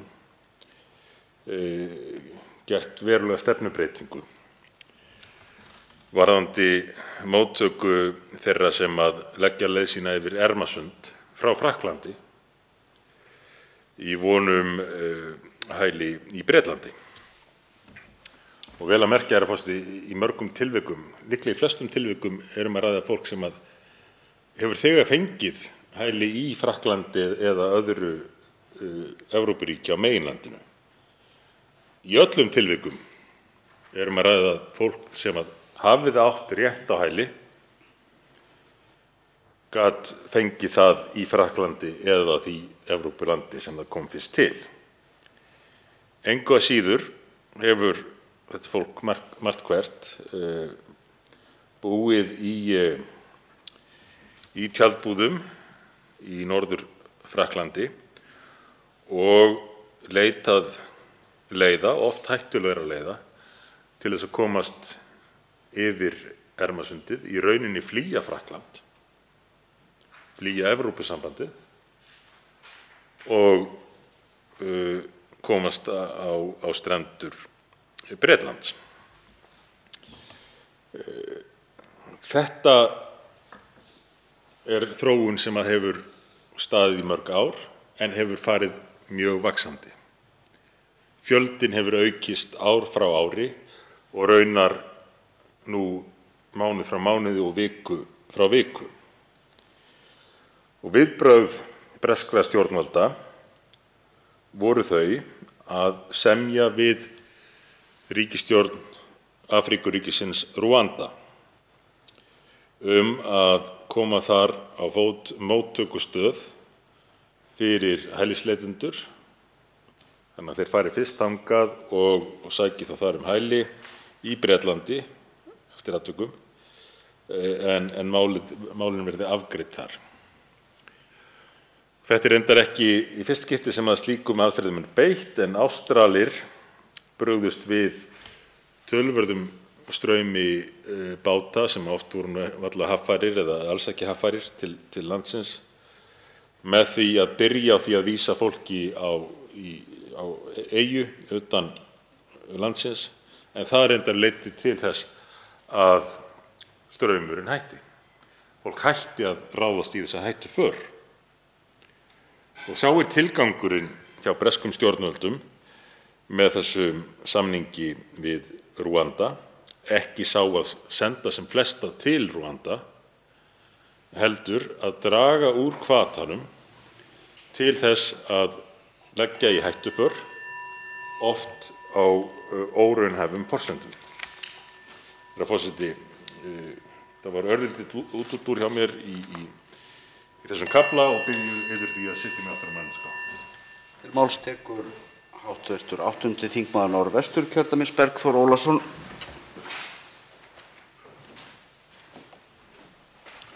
Herra forseti, nú ég búinn að lesa, það fjallar aðra grein frumvarpsins staf fyrir staf í þeirri greinargerð sem frumvarpinu fylgir. Og þar get ég ekki fundið neina umfjöllun það sem að hæstv. Ráðherra hélt fram hér í framsöguræðu sinni, að allir þeir hópar sem tilgreindir eru í 2. málsgrein í 5 stafliðum njóti að frumvarpinu samþykktu sömu réttinda og kvótaflóttamenn. Hér segir, með leyfi forseta, í byrjun umfjöllunar aðra grein í greinargerðinni: Í A-lið lagt til að við lögin bætist nýtt ákvæði vegna samræmdrar móttöku einstaklinga með vernd, sem verður grein 3a.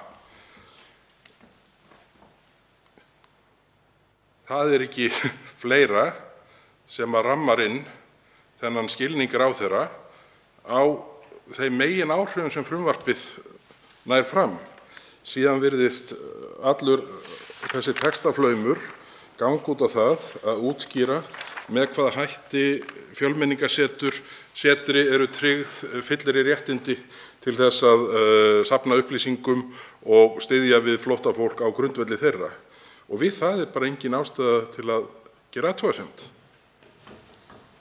Ég held að það sé raunverulega bara hið besta mál að gera Fjölmenningarsetri mögulegt að greina betur þá einstaklinga og þær fjölskyldur og þá eftir atvikum hópa sem hingað koma, til þess að auka sem mest líkurnar á því að góð aðlögun að samfélaginu geti átt sér stað.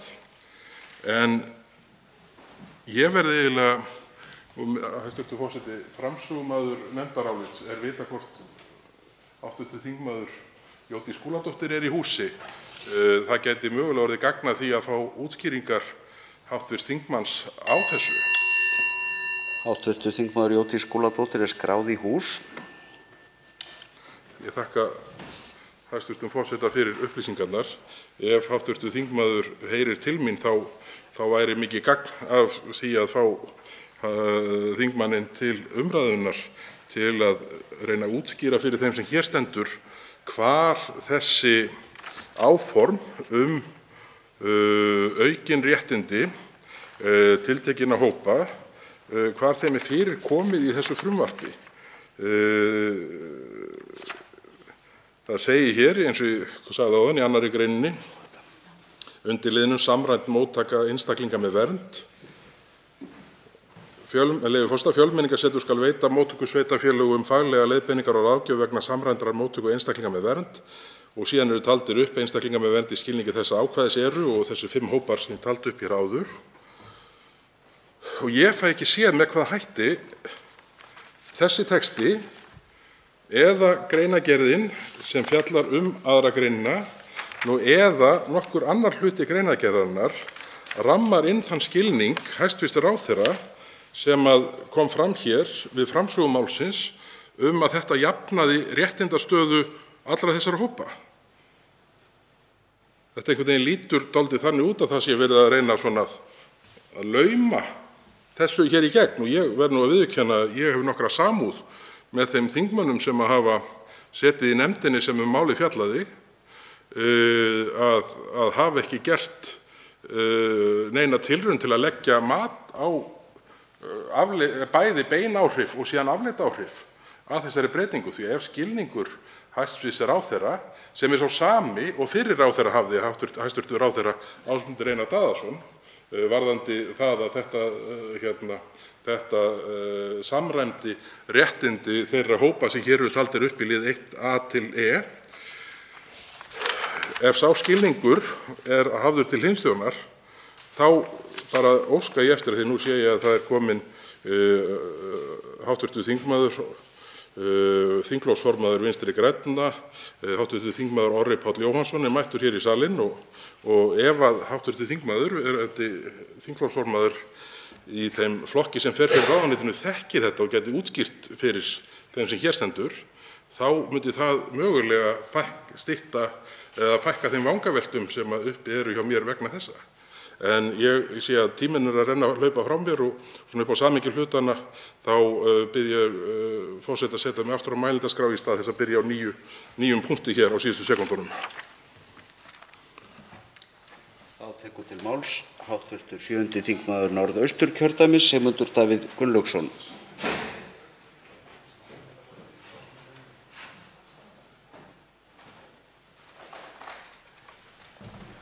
Herra forseti, þegar frá var horfið var ég að ræða nýjustu fréttir af viðbrögðum breskra stjórnvalda við mjög auknum straumi flóttamanna frá Frakklandi til Bretlands. Og þau felast einkum í því að koma á móttökustöð utan landsins, raunar mjög langt frá Bretlandi, í Rúanda í Afríku. Rúanda land sem eins og menn eflaust þekkja gekk í gegnum hryllilega borgarastyrjöld fyrir ekkert mjög mörgum árum, en hefur náð talsverðum árangri við að byggja upp samfélagið, og Rúanda er þekkt meðal annars fyrir jafnrétti í stjórnmálum þar í landi, jafnt hlutfall kynjanna á þingi. Ég heldur reyndar að konur séu fleiri en kallar á þinginu í Rúanda, og bresk stjórnvöld gerðu samkomulag við stjórnvöld í Rúanda þessa móttökustöð þar sem að ákveðin þjónusta verði veitt og öryggi tryggt. En þetta var ekki gert með það markmið að sem flestir færu til Rúanda, heldur með það markmiði að sýna að það væri æskilegra að fara aðra leið heldur en að fara í hættuför yfir Ermasundið. Og ég vitnaði til reynslu Ástrala sem bar töluverðan árangur í þessu efni og bjargaði eflaust fjölmörgum mannslífum. En hugmyndin móttökustöð í Rúanda, ég heyrði fyrst af henni frá Danmörku, frá forsætisráðherra jafnaðarmanna í Danmörku. Ég reyndar þekki ekki hver staða á viðræðum Dana við Rúanda núna, en að minnsta kosti ljóst að stefna danskra jafnaðarmanna í þessum málaflokki orðin nokkuð leiðandi í umræðunni í mörgum löndum, og það ekki ástæðulausu, því að danskir jafnaðarmenn hafa árum saman farið í gegnum reynsluna af mistökum fortíðar og leitast við að bregðast við með aðferðum sem að byggja á staðreyndum og raunverulegu innihaldi, aðferðum sem geta virkað. Og þess vegna ætla ég hér á eftir að fara yfir stefnu danskra jafnaðarmanna sem umfangsmikil, ítarleg, vel ígrunduð. En áður en ég kem að því ætla ég að fara yfir annan stóran kafla í þessu máli sem snýr að þeirri grundvallarbreytingu sem hefur átt sér stað varðandi flóttamannastraum í heiminum. Við heyrum reyndar oft ræður, meðal annars hér í þessari umræðu fyrir í dag, frá hv. þingmönnum Pírata að heimurinn sé orðinn svo hættulegur, fari svo versnandi vegna aukinna stríðsátaka og veðurfarsbreytinga og fleira að fjöldi flóttamanna hafi aukist mjög fyrir vikið. Þarna menn ekki að leita að hinum raunverulegu skýringum, herra forseti, því að heimurinn hefur nú þrátt fyrir allt og þrátt fyrir nýjustu hörmungafréttir af stríði í Evrópu en á heildina litið undanfarna áratugi þá hefur heimurinn farið mjög batnandi og það á flestan hátt. Fátækt hefur minnkað hratt í heiminum. Hlutfallslega hafa aldrei jafn margir komist úr fátækt eins og nú. Heilbrigði, önnur lífsgæði, lífaldur, allt þetta að batna og hefur batnað jafnt og þétt lengi. Tækninni fleytir fram og nýtist sífellt fleiri þjóðum, fleira fólki og heimurinn hefur á heildina litið smátt og smátt orðið friðsælli. Nú skal ég bara sýna hæstv. Forseta súlurit sem að sýnir þetta. Þetta er mannfall í stríði á 20. öldinni og fram á þessa öld. Og það leynir sér ekki að þarna hefur orðið mjög veruleg breyting til hins betra. Það falla ekki nærri því jafnmargir í stríði og áður. Og hér er ekki bara að tala hlutfallslega, heldur á heildina litið. Herra forseti, ósköp líður tíminn hratt. Ég var nú bara búinn að klára innganginn að þessum kafla og biður því að setja mig aftur á mælendaskrá. Til máls tekur hv. 8. þingmaður Norðvesturkjördæmis, Bergþór Ólason.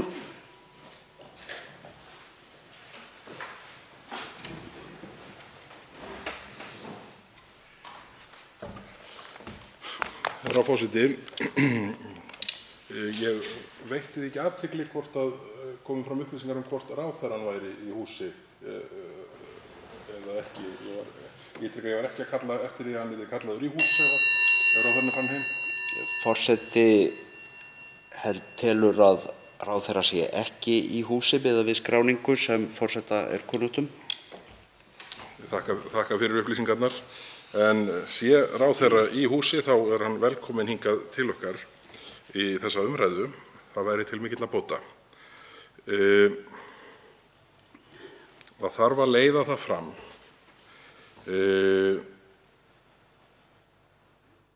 í hverju samkvæmt frumvarpinu eins og það liggur fyrir.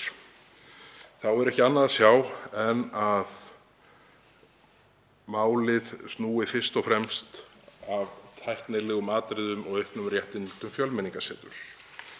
Og þá verður þingheimur að fá upplýsingar það, að því nú á sá sem hér stendur ekki sæti í þeirri nefnd sem málið fjallaði og hv. þingmaður Sigmundur Davíð Gunnlaugsson sem hér er ekki heldur, þá erum við í þeirri stöðu að eiginlega verða að fá að kalla eftir því í hverju það fólst, eða hver var meining hæstv.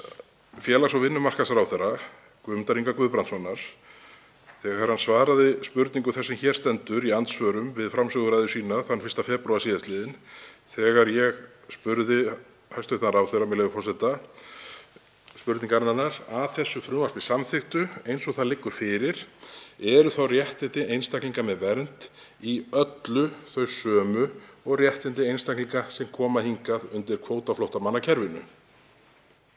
Og svar hæstv. ráðherra var, með leyfi forseta, til að svara fyrir spurningu hv. þingmanns þá er svarið já. Já, þarna er verið að samræma þau réttindi sem annars vegar kvótaflóttafólk nýtur og hins vegar þeir sem fá vernd með öðrum hætti.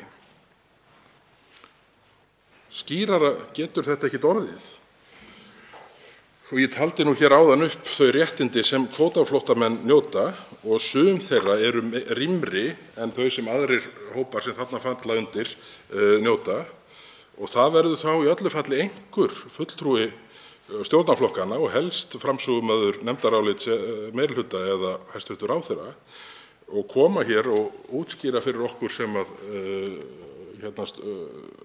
reynum hér að átta okkur á þessu máli hvort að þetta hefur verið misskilningur hjá hæstv. Ráðherra. Nú ef þetta er ekki misskilningur, ef þetta er ekki meining ráðherrans hæstvirts, nú þá þarf það líka að koma fram. Og þá þarf að koma fram með hvaða hætti og hvar þessi aukið hefur verið við þessi réttindi, því það verður auðvitað ekki gert á grundvelli skýrslu vinnuhóps sem var unnin. Það þarf að eiga sér stað, sú breyting þarf að eiga sér stað með öðrum hætti. Og þá voru fleiri þingmenn sem fóru í andsvör við hæstv. Ráðherra á þessum tíma, þann 1. febrúar síðastliðinn, og höfðu áhyggjur af sambærilegum þáttum. Hv. þingmaður Birgir Þórarinsson spyr hér hæstv. Ráðherra með leyfi forseta, en mig langar svolítið að fá að vita hver þessi aukna þjónusta sem á að fara að veita hælisleitendum og þá í samanburði við kvótaflóttamenn. Og hæstv. Ráðherra svarar einhverju allt öðru og hv. þingmaður Birgir Þórarinsson ítrekar spurningu til félaga síns í ríkisstjórn og segir með leyfi forseta: ég þakka hæstv. Ráðherra svarið, en ég held að hann hafi ekki komið inn á það í hverju þessi þjónusta er fólgin. Þannig að strax þarna er hæstv. Ráðherra farinn að fara eins og köttur í kringum heitan graut varðandi það hvað í þessu felst. Og það er auðvitað ekki boðlegt að hér séum við í þeirri stöðu að það eigi að þrýsta í gegn frumvarpi þar sem einn þingmaður stjórnarflokkanna 3 kemur í ræðu í 2. umræðu og sá eini kom í ræðu af því hann bara hreinlega gat ekki annað, verandi framsögumaður nefndarálits. Sá eini sem mætti hingað gat ekki annað. Af hverju er þetta? En við verðum að halda áfram að leita svara við þessu því að svör hæstv. Ráðherra hinn 1. febrúar, þau gera ekkert annað en að auka á það hversu óljóst þetta er og þarfnast skýringar. Ég bið hæstv. forseta að setja mig aftur í ræðu vinsamlegast. Hv. 7. þingmaður Norðausturkjördæmis tekur til máls.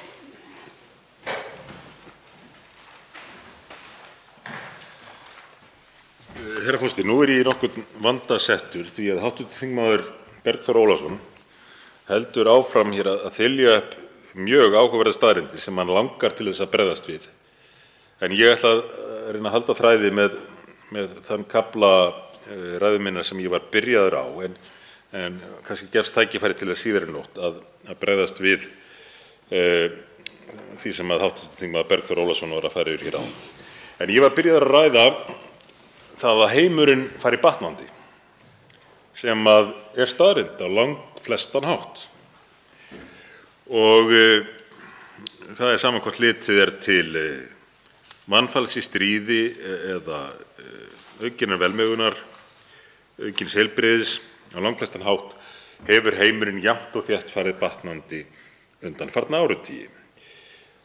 Og þá spyr maður sig, hvers vegna er þá fjöldi flóttamanna jafn mikill og hann er? Hvers vegna hefur sá fjöldi aukist svona mikið?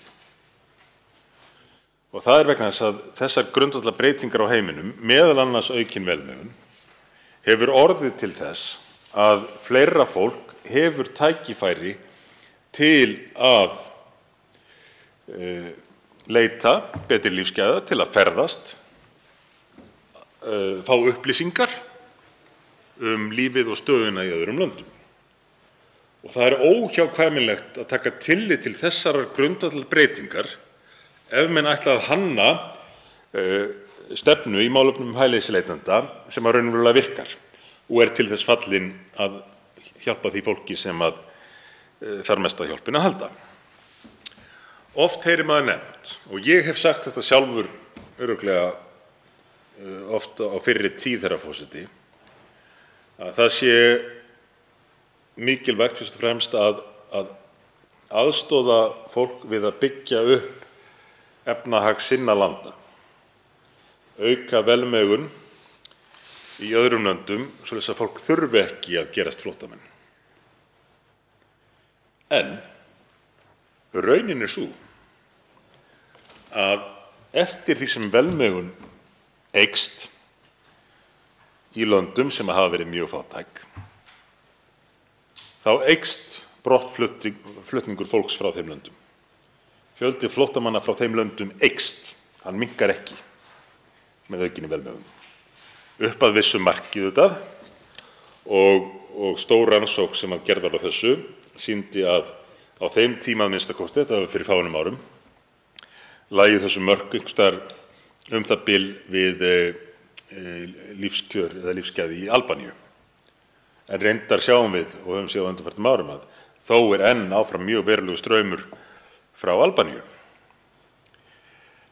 Hins vegar mjög lítill, nánast enginn straumur flóttamanna frá fátækustu löndunum, frá allra fátækustu löndunum. Ég skal nefna eitt dæmi sem mjög lýsandi fyrir þetta, herra forseti. Það ríkið Tjad.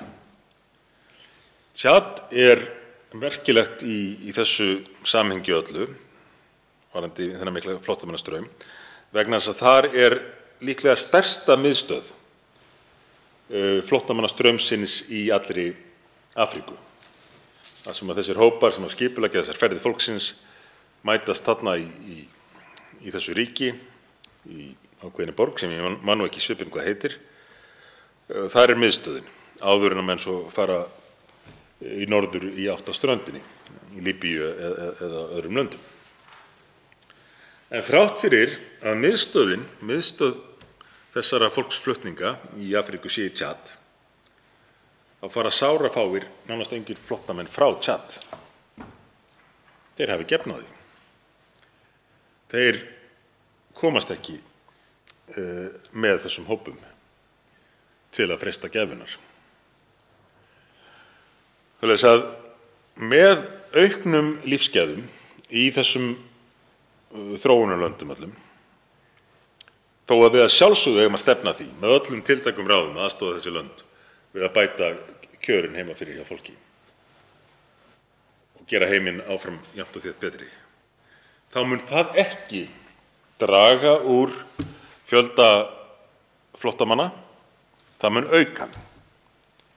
Með betri lífskjörum, auknum samskiptum, auknum tækifærum fólks, mun fjöldi flóttamanna í heiminum aukast, ekki minnka.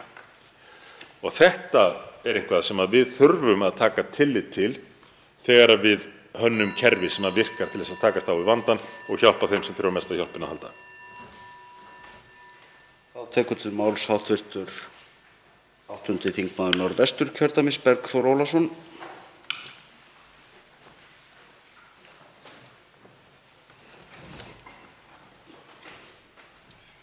Herra forseti,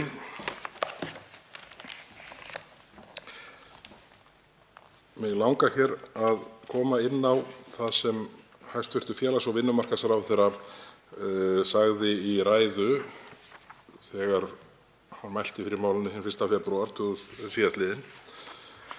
Það sem segir með leyfi forseta: Allir einstaklingar með skráð lögheimili hér á landi eiga rétt á þjónustu samkvæmt lögum félagsþjónustu sveitarfélaga og þetta frumvarp breytir því ekki. Það ekki spurningin.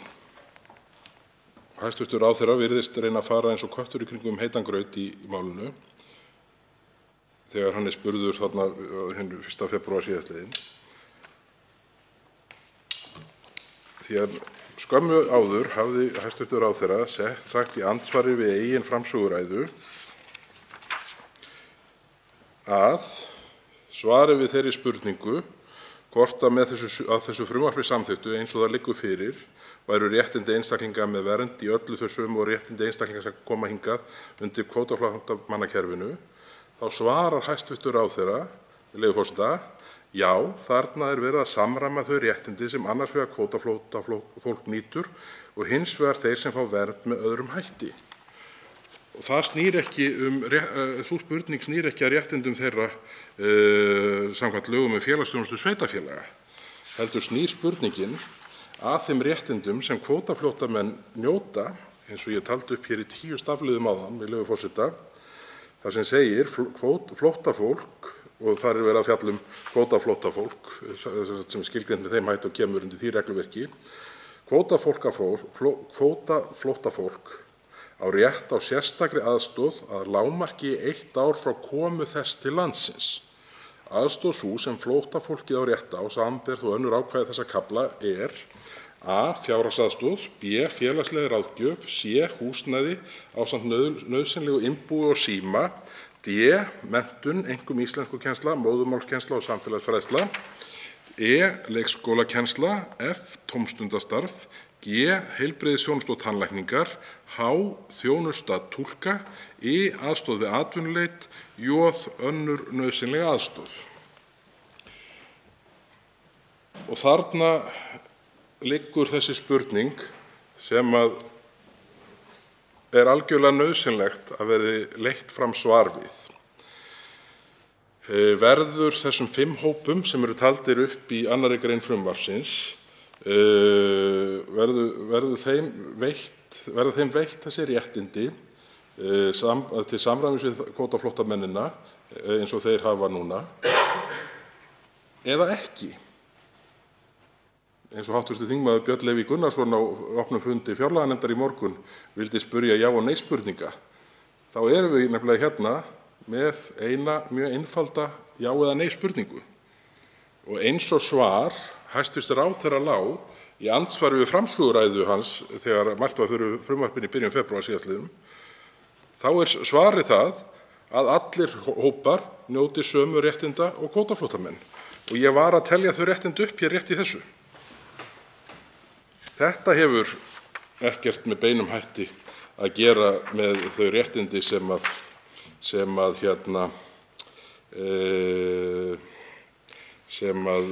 lög um félagsaðstoð sveitarfélaga, ef ég man rétt nafn þeirra laga, fjalla um. Og það er óumdeilt að þau réttindi eru til staðar fyrir þá sem búsettir eru hér á landi. En það er bara ekki spurningi sem er spurt hérna.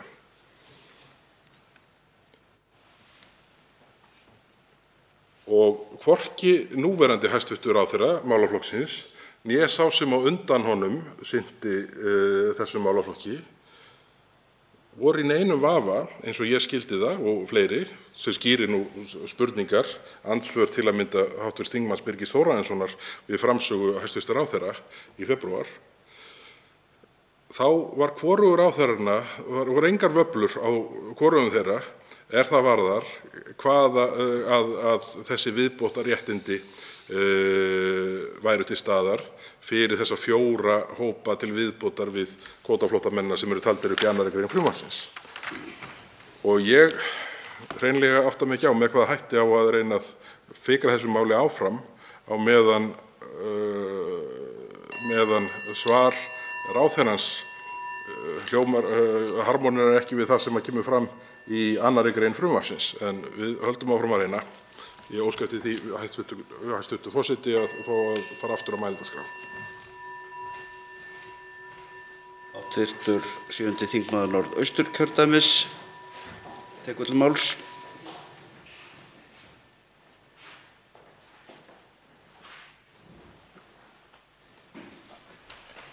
Herra forseti, ég var að fara yfir þá mikilvægu og merkilegu staðreynd að fjöldi flóttamanna í heiminum hefur ekki aukist vegna þess að heimurinn hafi versnað. Hann hefur frekar aukist vegna þess að heimurinn hefur batnað og fleiri haft tækifæri til þess að freista gæfunnar og ferðast lengra en áður. Og þetta er mjög mikilvægt, þannig að ef að menn líta ekki til staðreynda þegar þeir hanna lausnirnar til að taka á vandamálunum, þá leysa þeir ekki vandamálin. En því miður eru stjórnmálin orðin allt of upptekin af ímynd og yfirbragði og frösum fremur en raunverulegu innihaldi og staðreyndum og leitinni að lausnum sem að virka. Þess að við þurfum að halda áfram að leita allra leiða til þess að bæta lífskjör fólks um allan heim, en það mun ekki leysa flóttamannavandann, það mun ekki draga úr straumnum. En það er þá enn frekar áminning mikilvægi þess að forgangsraða í þágu þeirra sem eru í mestri neyð, þeirra sem að geta ekki snúið heim, þeirra sem eru ofsóttir, eru í hættu og hjálpa því fólki, en ekki reka kerfið með þeim hætti sem að býður upp á misnotkun þess, því að það bitnar fyrst og fremst og umfram allt á þeim sem að veikast standa. En þótt heimurinn hafi farið batnandi undanfarna áratugi, megum ekki líta svo á að það sé sjálfgefin þróun. Við þurfum að verja árangurinn og ýta undir áframhaldandi árangur. Og það er við hæfi að rifja það upp að í byrjun 20. aldar ríkti mikil bjartsýni. Heimurinn hafði þá farið mjög batnandi og samstarf, viðskipti milli ríkja hafði aukist til mikilla muna og mjög hratt. Raunar hefur frelsi í milliríkjaviðskiptum aldrei orðið eins mikið og það var árið 1913, fyrir meira en 100 árum síðan. Árið eftir hófst fyrri heimsstyrjöldin. Heimskreppa fylgdi í kjölfarið, svo seinni heimsstyrjöldin og árangurinn fram að fyrri heimsstyrjöld, hann tryggði ekki viðvarandi áframhaldandi árangur. Og þess vegna þurfum við að verja þann árangur sem næst, en við þurfum líka að hafa hugfast hvernig árangur næst til að geta varið hann og aukið við hann. Og nú stendur heimurinn frammi fyrir mjög stórum úrlausnarefnum. Og sum þessar úrlausnarefna eru farin að breyta pólitísku landslagi á Vesturlöndum. Það er ekki vegna þess að hin hefðbundnu stjórnmál eins og þau eiga að virka séu að takast á við þessi úrlausnarefni. Þvert á móti, það er vegna þess að þau eru ekki að gera það. Þau eru ekki að taka á stóru vandamálunum, að minnsta kosti ekki með lausnum sem virka, frekar með umbúðum og yfirborðsmennsku. Og það má nefna sérstaklega 3 risastór mál sem við er að eiga. Og þau hafa öll áhrif á afkomu fólks og atvinnu. Þetta eru áhrif alþjóðavæðingarinnar, áhrif nýju iðnbyltingarinnar, hátækni og gervigreindarbyltingarinnar, og loks þessi mikli straumur fólks milli landa, frá fátækari löndum til Vesturlanda.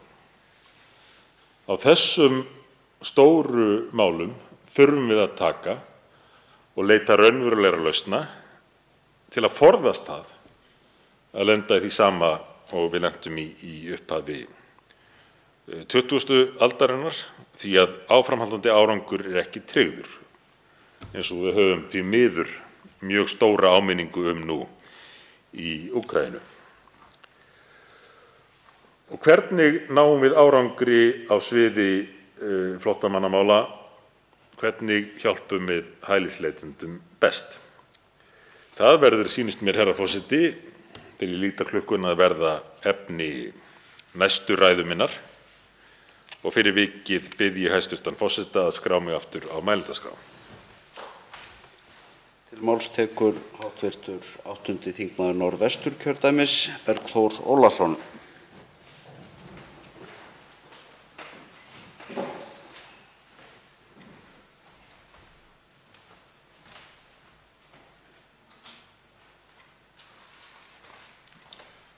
Herra forseti.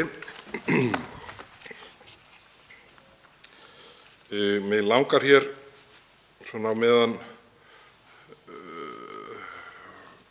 ég bíð þess að vonandi mæti hv. þingmaður Jódís Skúladóttir, framsögumaður nefndarálits meirihluta í salinn, sé hún enn í húsi, hv. þingmaður, þá ætla ég nú að setja umfjöllun frumvarpstextann og greinargerð aðeins til hliðar í bili og fjalla hér fyrst stuttlega það sem hv. þingmaður Gísli Rafn Ólafsson kom inn á í ræðu sinni hér áðan. Það má hafa verið í andsvari en ég held að það hafi verið í ræðu hv. þingmanns þar sem þingmaðurinn fór yfir svona flæði mismunandi hópa hvað hælisumsóknir eða óskum vernd varðar og nefndi þar sérstaklega að ástæða þess að jafn algengt og raunin er að ungir karlmenn væru einir á ferð á flótta væri sú að þeir tilteknu einstaklingar vildu forðast það að fjölskyldur þeirra og börn væru á flótta með þeim, vildu komast á endastöð ef svo má segja og koma sér fyrir og sækja síðan fjölskyldu sína á grundvelli fjölskyldusameiningar síðar. Þetta atriði sem að væri virkilega áhugavert að greina með ítarlegri hætti því að þetta auðvitað það sem hefur býsna oft verið gagnrýnt margra hluta vegna, sá fjöldi karlmanna á besta aldri sem að koma hingað einir. Og ef þetta raunin sem að vel má vera, þá held ég að væri til mikilla bóta að þær upplýsingar lægju fyrir. Því að bæði mun það þá rétta af umræðuna í þessu samhengi, en sömuleiðis mögulega setja okkur í þá stöðu að nauðsynlegt sé að ræða hvort að væri ekki einhver betri háttur hafandi á því að fjölskyldur sæktu sér vernd hingað en með þessum hætti og það hlýtur að vera einhver tölfræði til það hjá Útlendingastofnun hversu algengt það að ungir karlmenn sem komi hingað einir séu síðan í framhaldinu að sækja fjölskylduna til sín á grundvelli fjölskyldusameiningar. Ég hélt raunar að hitt væri algengara, að karlmenn fylgdu á eftir, það að segja á grundvelli fjölskyldusameiningar, en þetta atriði sem við þurfum að ræða svona í stóru myndinni til að greina með hvaða hætti kerfið getur best orðið að gagni fyrir þá sem mest þurfa á aðstoð að halda. Því að ef að staðan sú að ungir karlmenn sem að eru hafðir fyrir rangri sök í þessum efnum, og þá mikilvægt að það komi fram og það ætti þeim sem að halda utan tölfræðiupplýsingar í þessum efnum ætti að vera það í lóga lagið að skýra þá í eitt skipti fyrir öll þann fjölda sem að maður hefur veitt athygli að ýmsum þykir svona sérstök tölfræði að sjá í þeim hvað þá hópa varðar sem hér sækja vernd. Og jafnframt þarf að greina það hvort að hvaða hópar það verða ef áhyggjur þess sem hér stendur reynast á rökum reistar, hvaða hópar það verða sem að mest bætir í hvað fjölda umsókna varðar og hvort að í því felist einhver skilaboð þegar að því kemur. Ég sé að tíminn er að renna frá mér, hæstv. Forseti. Ég vil óska eftir því svona upp á samhengi hlutanna að vera settur á mælendaskrá aftur. Til máls tekur hv. 7. þingmaður Norðausturkjördæmis, Sigmundur Davíð Gunnlaugsson.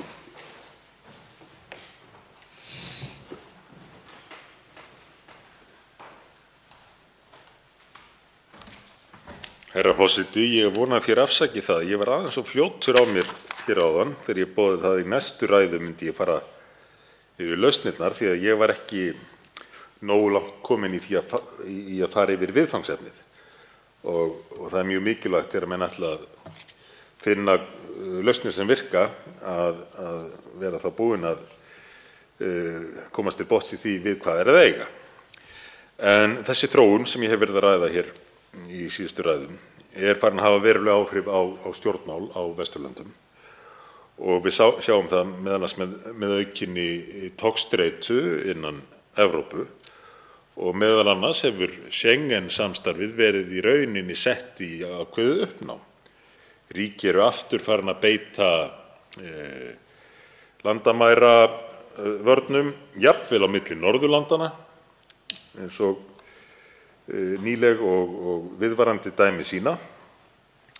Svoleiðis að sú von margra Evrópumanna eða Evrópusambandsins að minnsta kosti að landamæri væru orðin óþörf þar í álfunni hefur ekki reynst rétt og orðið verulegt bakslag hvað varðar þessi markmið Evrópusambandsins, ekki hvað síst vegna þessa máls sem við ræðum hér og ólíkra aðferða, ólíkra lausna ríkjanna varðandi það að fást við þetta mál. Nú, ég rakti hér áðan að straumur flóttafólks frá ríkjum myndi aukast eftir því sem að lífskjör bötnuðu þangað til að þau næðu ákveðnu marki og þar má meðal annars vísa í rannsóknir Alþjóðabankans og mjög áhugaverðra rannsókna eða samantektar þróunarhagfræðingsins Michael Clemens sem að bendir á þegar að árstekjur, kaupmáttarjafnaðar árstekjur fara yfir rúma 600 bandaríkjadala á ári, eins og til dæmis er staðan í Eþíópíu eða var fyrir nokkrum árum, þá byrjar straumur fólks frá landinu að aukast verulega og ekki fyrir að draga úr straumnum aftur fyrir en tekjurnar eru komnar í 7.500 bandaríkjadali árstekjurnar, kaupmáttarjafnað. En þá einungis byrjar að draga úr straumnum, hann stoppar ekki, en heldur áfram þangað til að landið er orðið mun betur statt. Svoleiðis að annars vegar liggur það fyrir að lausnir eru aðkallandi. Þetta er þegar byrjað að valda óróa innan ríkja Evrópu og á milli þeirra. Og það liggur líka fyrir að umfang viðfangsefnisins muni aðeins aukast fyrirsjáanlega framtíð. Og þá dugar lítið að bregðast við með innihaldslausum frösum eða yfirlýsingum það að það er einfaldlega að taka á móti öllum sem að vilja koma til landsins, þessa lands eða annarra. Ég gat aðeins sér áðan áhrif upplýsingatækninnar á þessa þróun alla en þau áhrif eru gríðarlega mikil og ekki hægt að líta framhjá þeim. Það er annars vegar aukin tækni og möguleikar í að ferðast en einnig upplýsingatæknin og það hversu hratt upplýsingar dreifast. Við höfum aðeins imprað á því hér til að nota dæmið Finnland til að mynda til þess að sýna hvað tiltölulega lítil breyting getur ótrúlega hratt haft gríðarlega mikil áhrif. En eitt er að landa í Afríku þar sem einna flestir hælisleitendur koma frá er Nígería. Yfir 90% íbúa landsins eiga snjallsíma, eiga farsíma og hátt í helmingur á snjallsíma. Oft oft mæta þessi lönd svona ákveðnum fordómum Vesturlandabúa sem að hafa þá mynd í huganum að þessi þróunarlönd séu langt á eftir í allri tækni og slíku. Það á allavega ekki við hvað varðar fjarskiptatækni. Og alla Afríku fólk búið að tileinka sér þá tækni og getur fylgst vel með þróun mála. Og fyrir vikið leitar það í mjög auknum mæli herra forseti, nú verð ég að stoppa í miðri setningu því ekki vil ég fara mikið fram með tímann, en bið yður fyrir vikið að skrá mig aftur á mælendaskrá. Til máls tekur hv. 8. þingmaður Norðvesturkjördæmis Bergþór Ólason.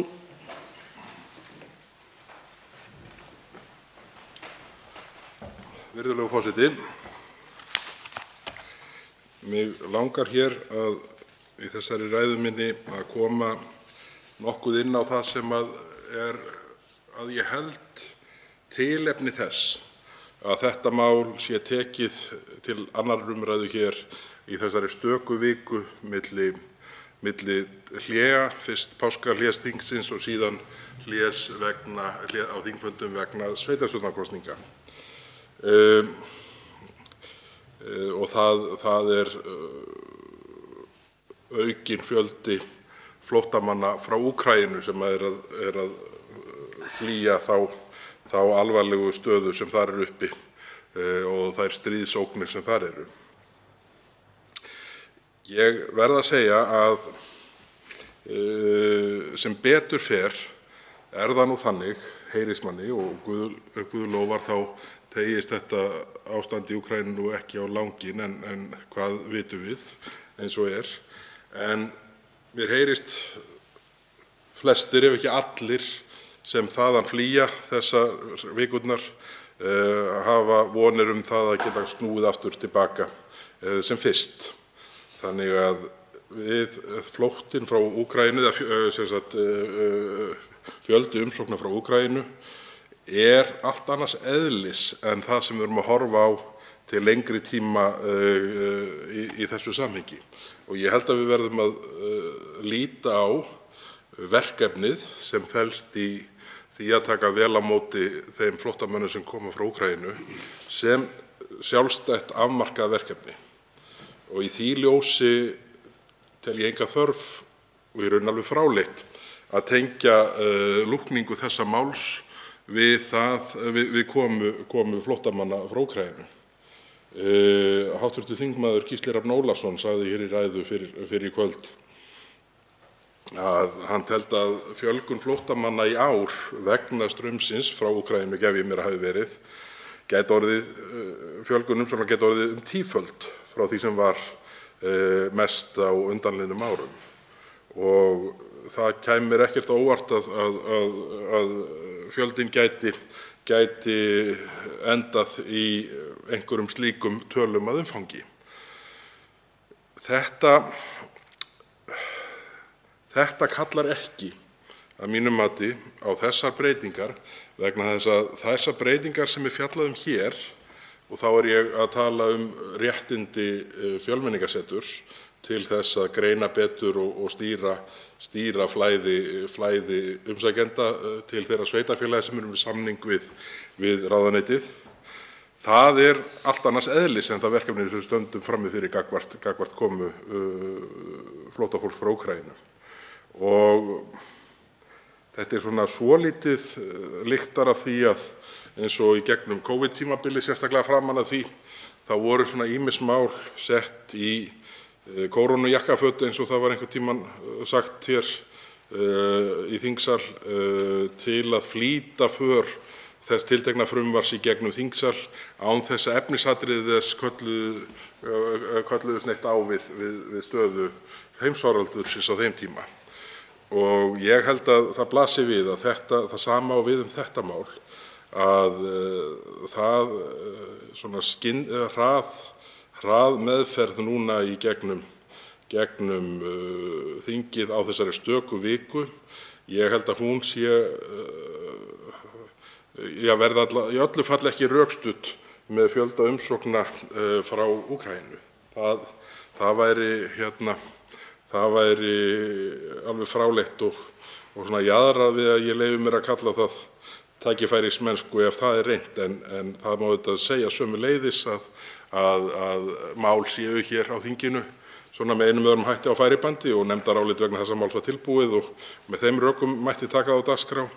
En séu þau rökin viðhöfð þá held ég að við ættum að gefa okkur tíma til þess að leiða í jörðu þær áhyggjur sem við höfum hér, Miðflokksmenn, og það séu áhyggjur okkar að mati þeirra sem best þekkja til á misskilningi byggðar, það er að segja varðandi afleiddu áhrifin og síðan áhrifin af þessum auknu réttindum 4 tilgreindra hópa, séu þau með öðrum hætti en við erum að lýsa hér og teljum líklegt, þá ætti að geta nást býsna góð sátt þetta frumvarp, en hún næst ekki eins og haldið á málum nú stundir með samanlagt einni ræðu allra stjórnarliða í umræðunni hér í kvöld, fyrir utan andsvöru þetta.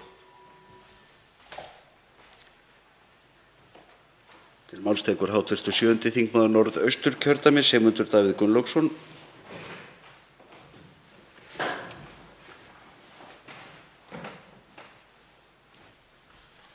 Herra forseti, enn nefnir hv. þingmaður Bergþór Ólason hluti sem að mig langar mjög að bregðast við og ræða, en ég ætla að reyna að halda þræði í bili varðandi það tiltekna atriði sem ég er að fara yfir hér, en eflaust gefst tækifæri síðar í nótt til þess að ræða þetta áfram. Það hlýtur að vera umhugsunarefni fyrir virðulegan forseta og stjórnarmeirihlutann allan að í svona stóru og mikilvægu máli skuli bara einn stjórnarliði hafa séð ástæðu til þess að taka þátt í umræðunni, í annarri umræðu, aðalumræðunni.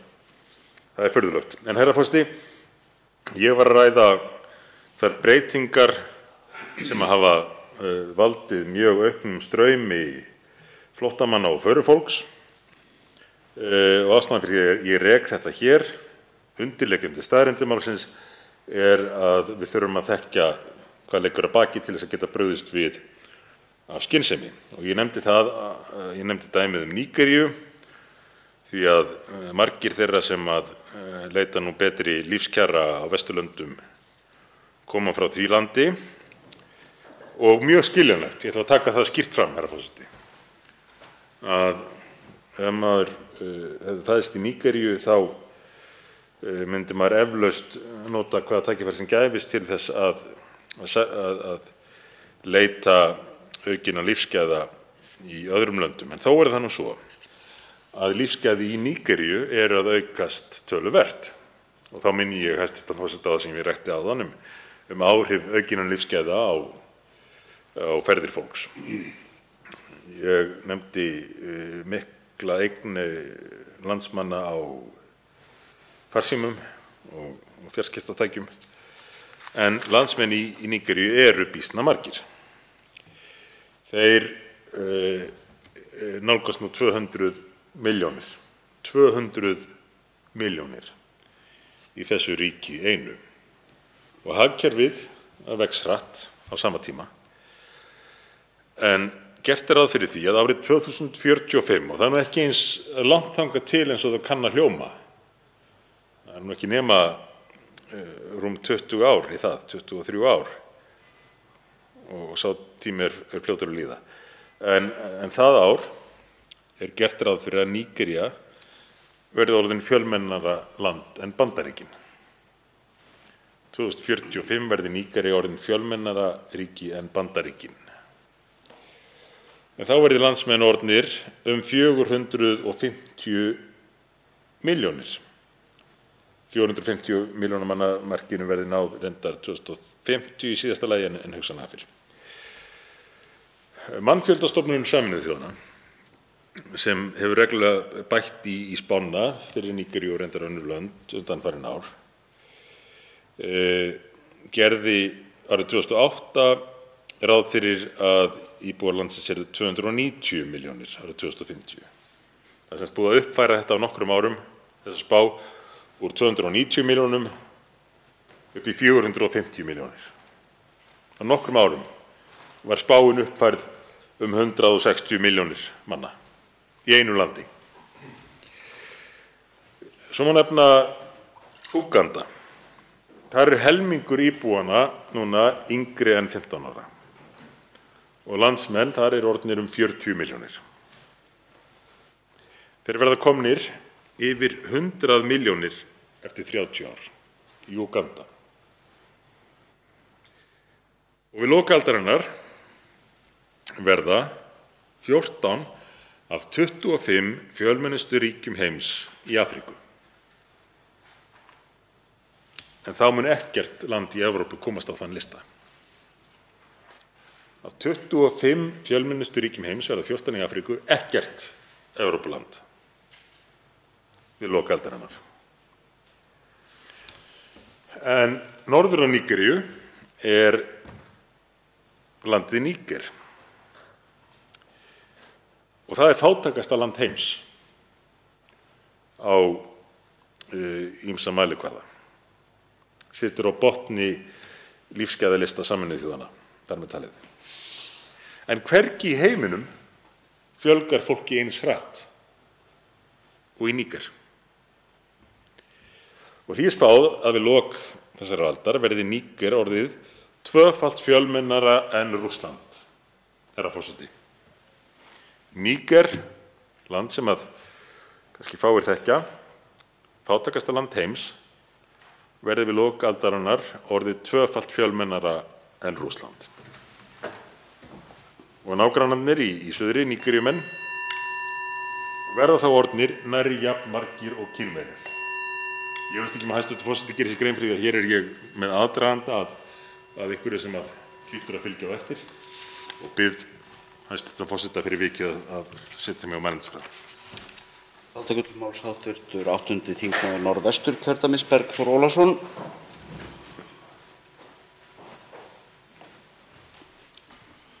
Herra forseti, mig langar hér að segja nokkur orð í tengslum við persónuverndarsjónarmið í þessu máli sem eru töluvert umfangsmikil og Persónuvernd hefur nú þrisvar sinnum í heildina sent inn umsagnir vegna málsins og svona manni sýnist á öllu að það sé svona næstum því þannig að stofnunin hafi gefist upp á því að leggja til lagfæringar á málinu. Núna þegar það kemur fram í þriðja sinn þá lætur stofnunin duga að segja að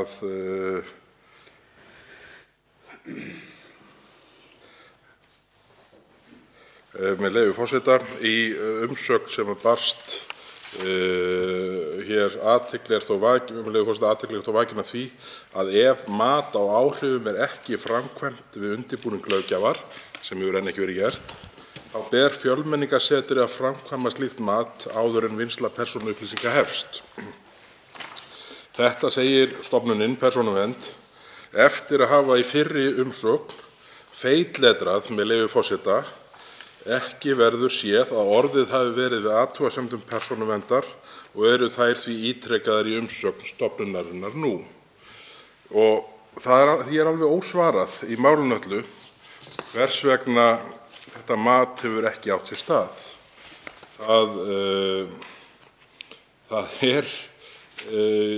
hreinlega alveg furðulegt, hafandi það í huga að þessum sjónarmiðum hefur verið haldið til haga alveg síðan í umsögn Persónuverndar málið við fyrstu framlagningu þess, sem er frá 18. febrúar 2020. Það eru rúm 2 ár síðan og niðurlag þeirrar umsagnar er að ekki verður séð að mat á áhrifum frumvarpsins á Persónuvernd hafi verið hluti af almennu áhrifamati í tengslum við samþykki þess og Persónuvernd telur nauðsynlegt sé að framkvæma slíkt mat af hálfu löggjafans, meðal annars með hliðsjón af þeim athugasemdum sem stofnunin hefur gert við frumvarpið. Forsendur matsins og niðurstöður þess þurfa að koma fram í lögskýringargögnum. Og Það nú kannski skýrir málið að einhverju leyti hversu erfitt að fá einhvern hér til samtals þegar meira að segja persónuverndarsjónarmiðin skeytt jafn litlu við vinnslu málsins og hér kemur fram. Því að það kom fram hjá hv. þingmanni framsögumanni nefndarálits meirihluta að þetta mat lægi enn ekki fyrir. Rúmum 2 árum síðar. Þrátt fyrir þessa áeggjan, þrátt fyrir feitletraðan texta í umsögn stofnunarinnar þar sem lögð var áhersla á að þetta yrði að færa til betri vegar og síðan svona, ég ætla að leyfa mér að kalla þetta hálfgerða uppgjöf þegar það fjallað á þeim nótum að verði þetta ekki unnið þá megi Fjölmenningarsetur í öllu falli ekki byrja að vinna eftir lögunum eða vinna persónuupplýsingar fyrr en slíkt mat hefur átt sér stað að lögunum samþykktum. Og þetta sagt eftir að, eins og ég sagði áðan, hæstv. Forseti, með leyfi forseta, ekki verið séð að orðið hafi verið við athugasemdum persónuverndar og eru þær því ítrekkaðar í umsögn stofnunarinnar nú. Miðað við þær rúmu heimildir sem að veita á í þessum efnum og miðað við þau miklu varnarorð sem viðhöfð eru hér í ýmsu öðru samhengi varðandi persónuvernd þeirra sem leita verndar hér á landi, þá fer einhvern veginn ekki alveg saman hljóð og mynd í þessu. Hér virðast menn ætla að kasta til hendinni hvað persónuverndarsjónarmið varðar eða í öllu falli svona gefa það svigrúm sem nokkur kostur að réttlæta, á meðan í öðrum málum þess málaflokks standa menn í vörninni alveg fram í rauðan dauðan. Það væri forvitnilegt að reyna að átta sig á hvað veldur þessari mismunandi nálgun á persónuverndarsjónarmið fólks sem leitar verndar hér á landi. Ég bið hæstv. Forseta að setja mig aftur á mælendaskrá. Til máls tekur hv. 7. þingmaður Norðausturkjördæmis Sigmundur Davíð Gunnlaugsson.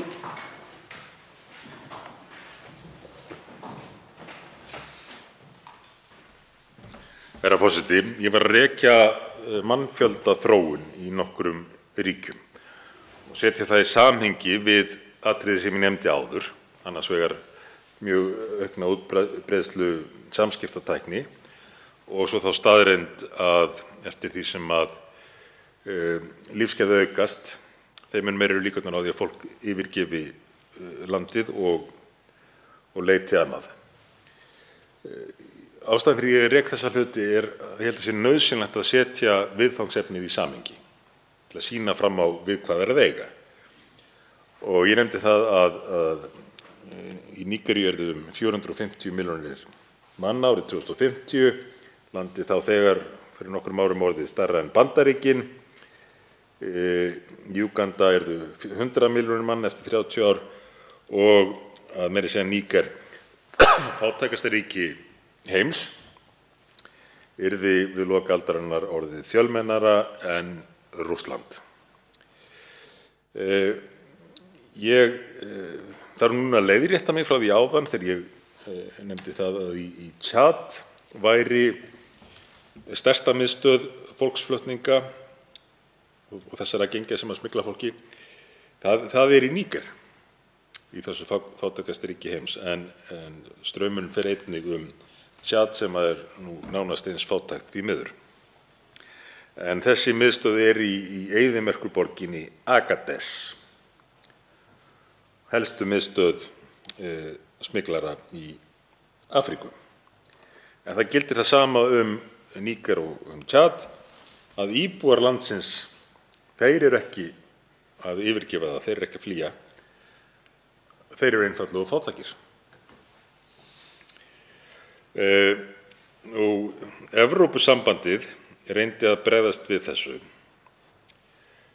og það verður nú að segjast, herra forseti, að Evrópusambandið, þrátt fyrir öll umbúða stjórnmálin, þá samt reynir það nú, ólíkt íslensku ríkisstjórninni, að búa til einhverja hvata sem að draga úr straumnum, það er að segja tilhæfulausum hælisumsóknum. en Evrópusambandið bauð styrki í skiptum fyrir að fólksflutningum yrði hætt í Níger. Og hver var afleiðingin? Styrkirnir voru greiddir, fólksflutningarnir héldu bara áfram en leyndin jókst og þar með hætturnar. Og ég sá frétt á sjónvarpsstöðinni CNN einmitt þessa miðstöð þarna í Agadez í Níger, þar sem að þeir fóru yfir það að þar í grennd væru þjálfunarbúðir hryðjuverkamanna. En reynda líka ekki langt frá borginni ný herstöð bandaríska flughersins, herstöð fyrir sprengjudróna. Og hvers vegna komu Bandaríkin upp herstöð á þessum stað? Jú, vegna þess að þrátt fyrir allt ástandið í Níger stöðugra heldur en í flestum nágrannaríkjunum, þar sem að íslamistar hafa látið mikið til sín taka, svoleiðis að Bandaríkjamennirnir geta flogið frá þessari herstöð með drónana og varpað sprengjum í allar áttir. Frakkar reyndar með herstöð þarna líka. Og hvað kemur þetta málinu við? Jú, Evrópulönd, Ameríkulönd og Asíulönd seilast þarna til áhrifa og Kínverjar þar reyndar fremstir í flokki. Og vöxturinn í þessum löndum verður gífurlegur næstu árum, ekki bara fólksfjölgunin heldur líka hagvöxtur meðal annars vegna auðlindanýtingar. Og ef hæstv. Forseti fylgdist með hér fyrir ræðum, þá veit hann hvað það hefur í för með sér. En þó að ásóknin í að komast til borga Evrópu, London, München, Stockholm og svo framvegis, verði áfram mikil, þá mun það ekki breyta því að þessar borgir verða áður en mjög langt líður smáborgir í samanburði við vaxandi borgir í Afríku og Asíu. En áður en að ég kem að því verði ég líklega að gera hlé, klukkan segir það, og bið því hæstv. Forseta að setja mig aftur á mælendaskrá.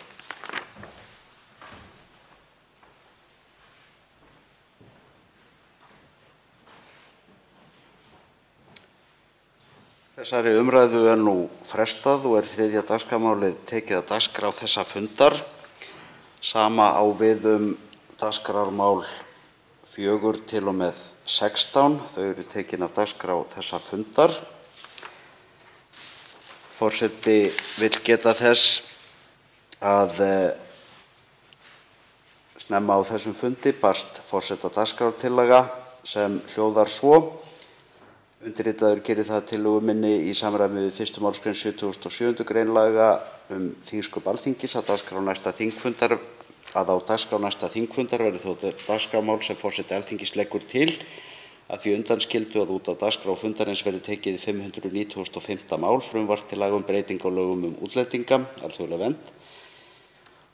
Þess óskað að þessi tillaga verði borin upp til afgreiðslu í samræmi við áðurnefnda grein þingskapa og undir þetta bréf ritaði hv. þingmaður Andrés Ingi Jónsson.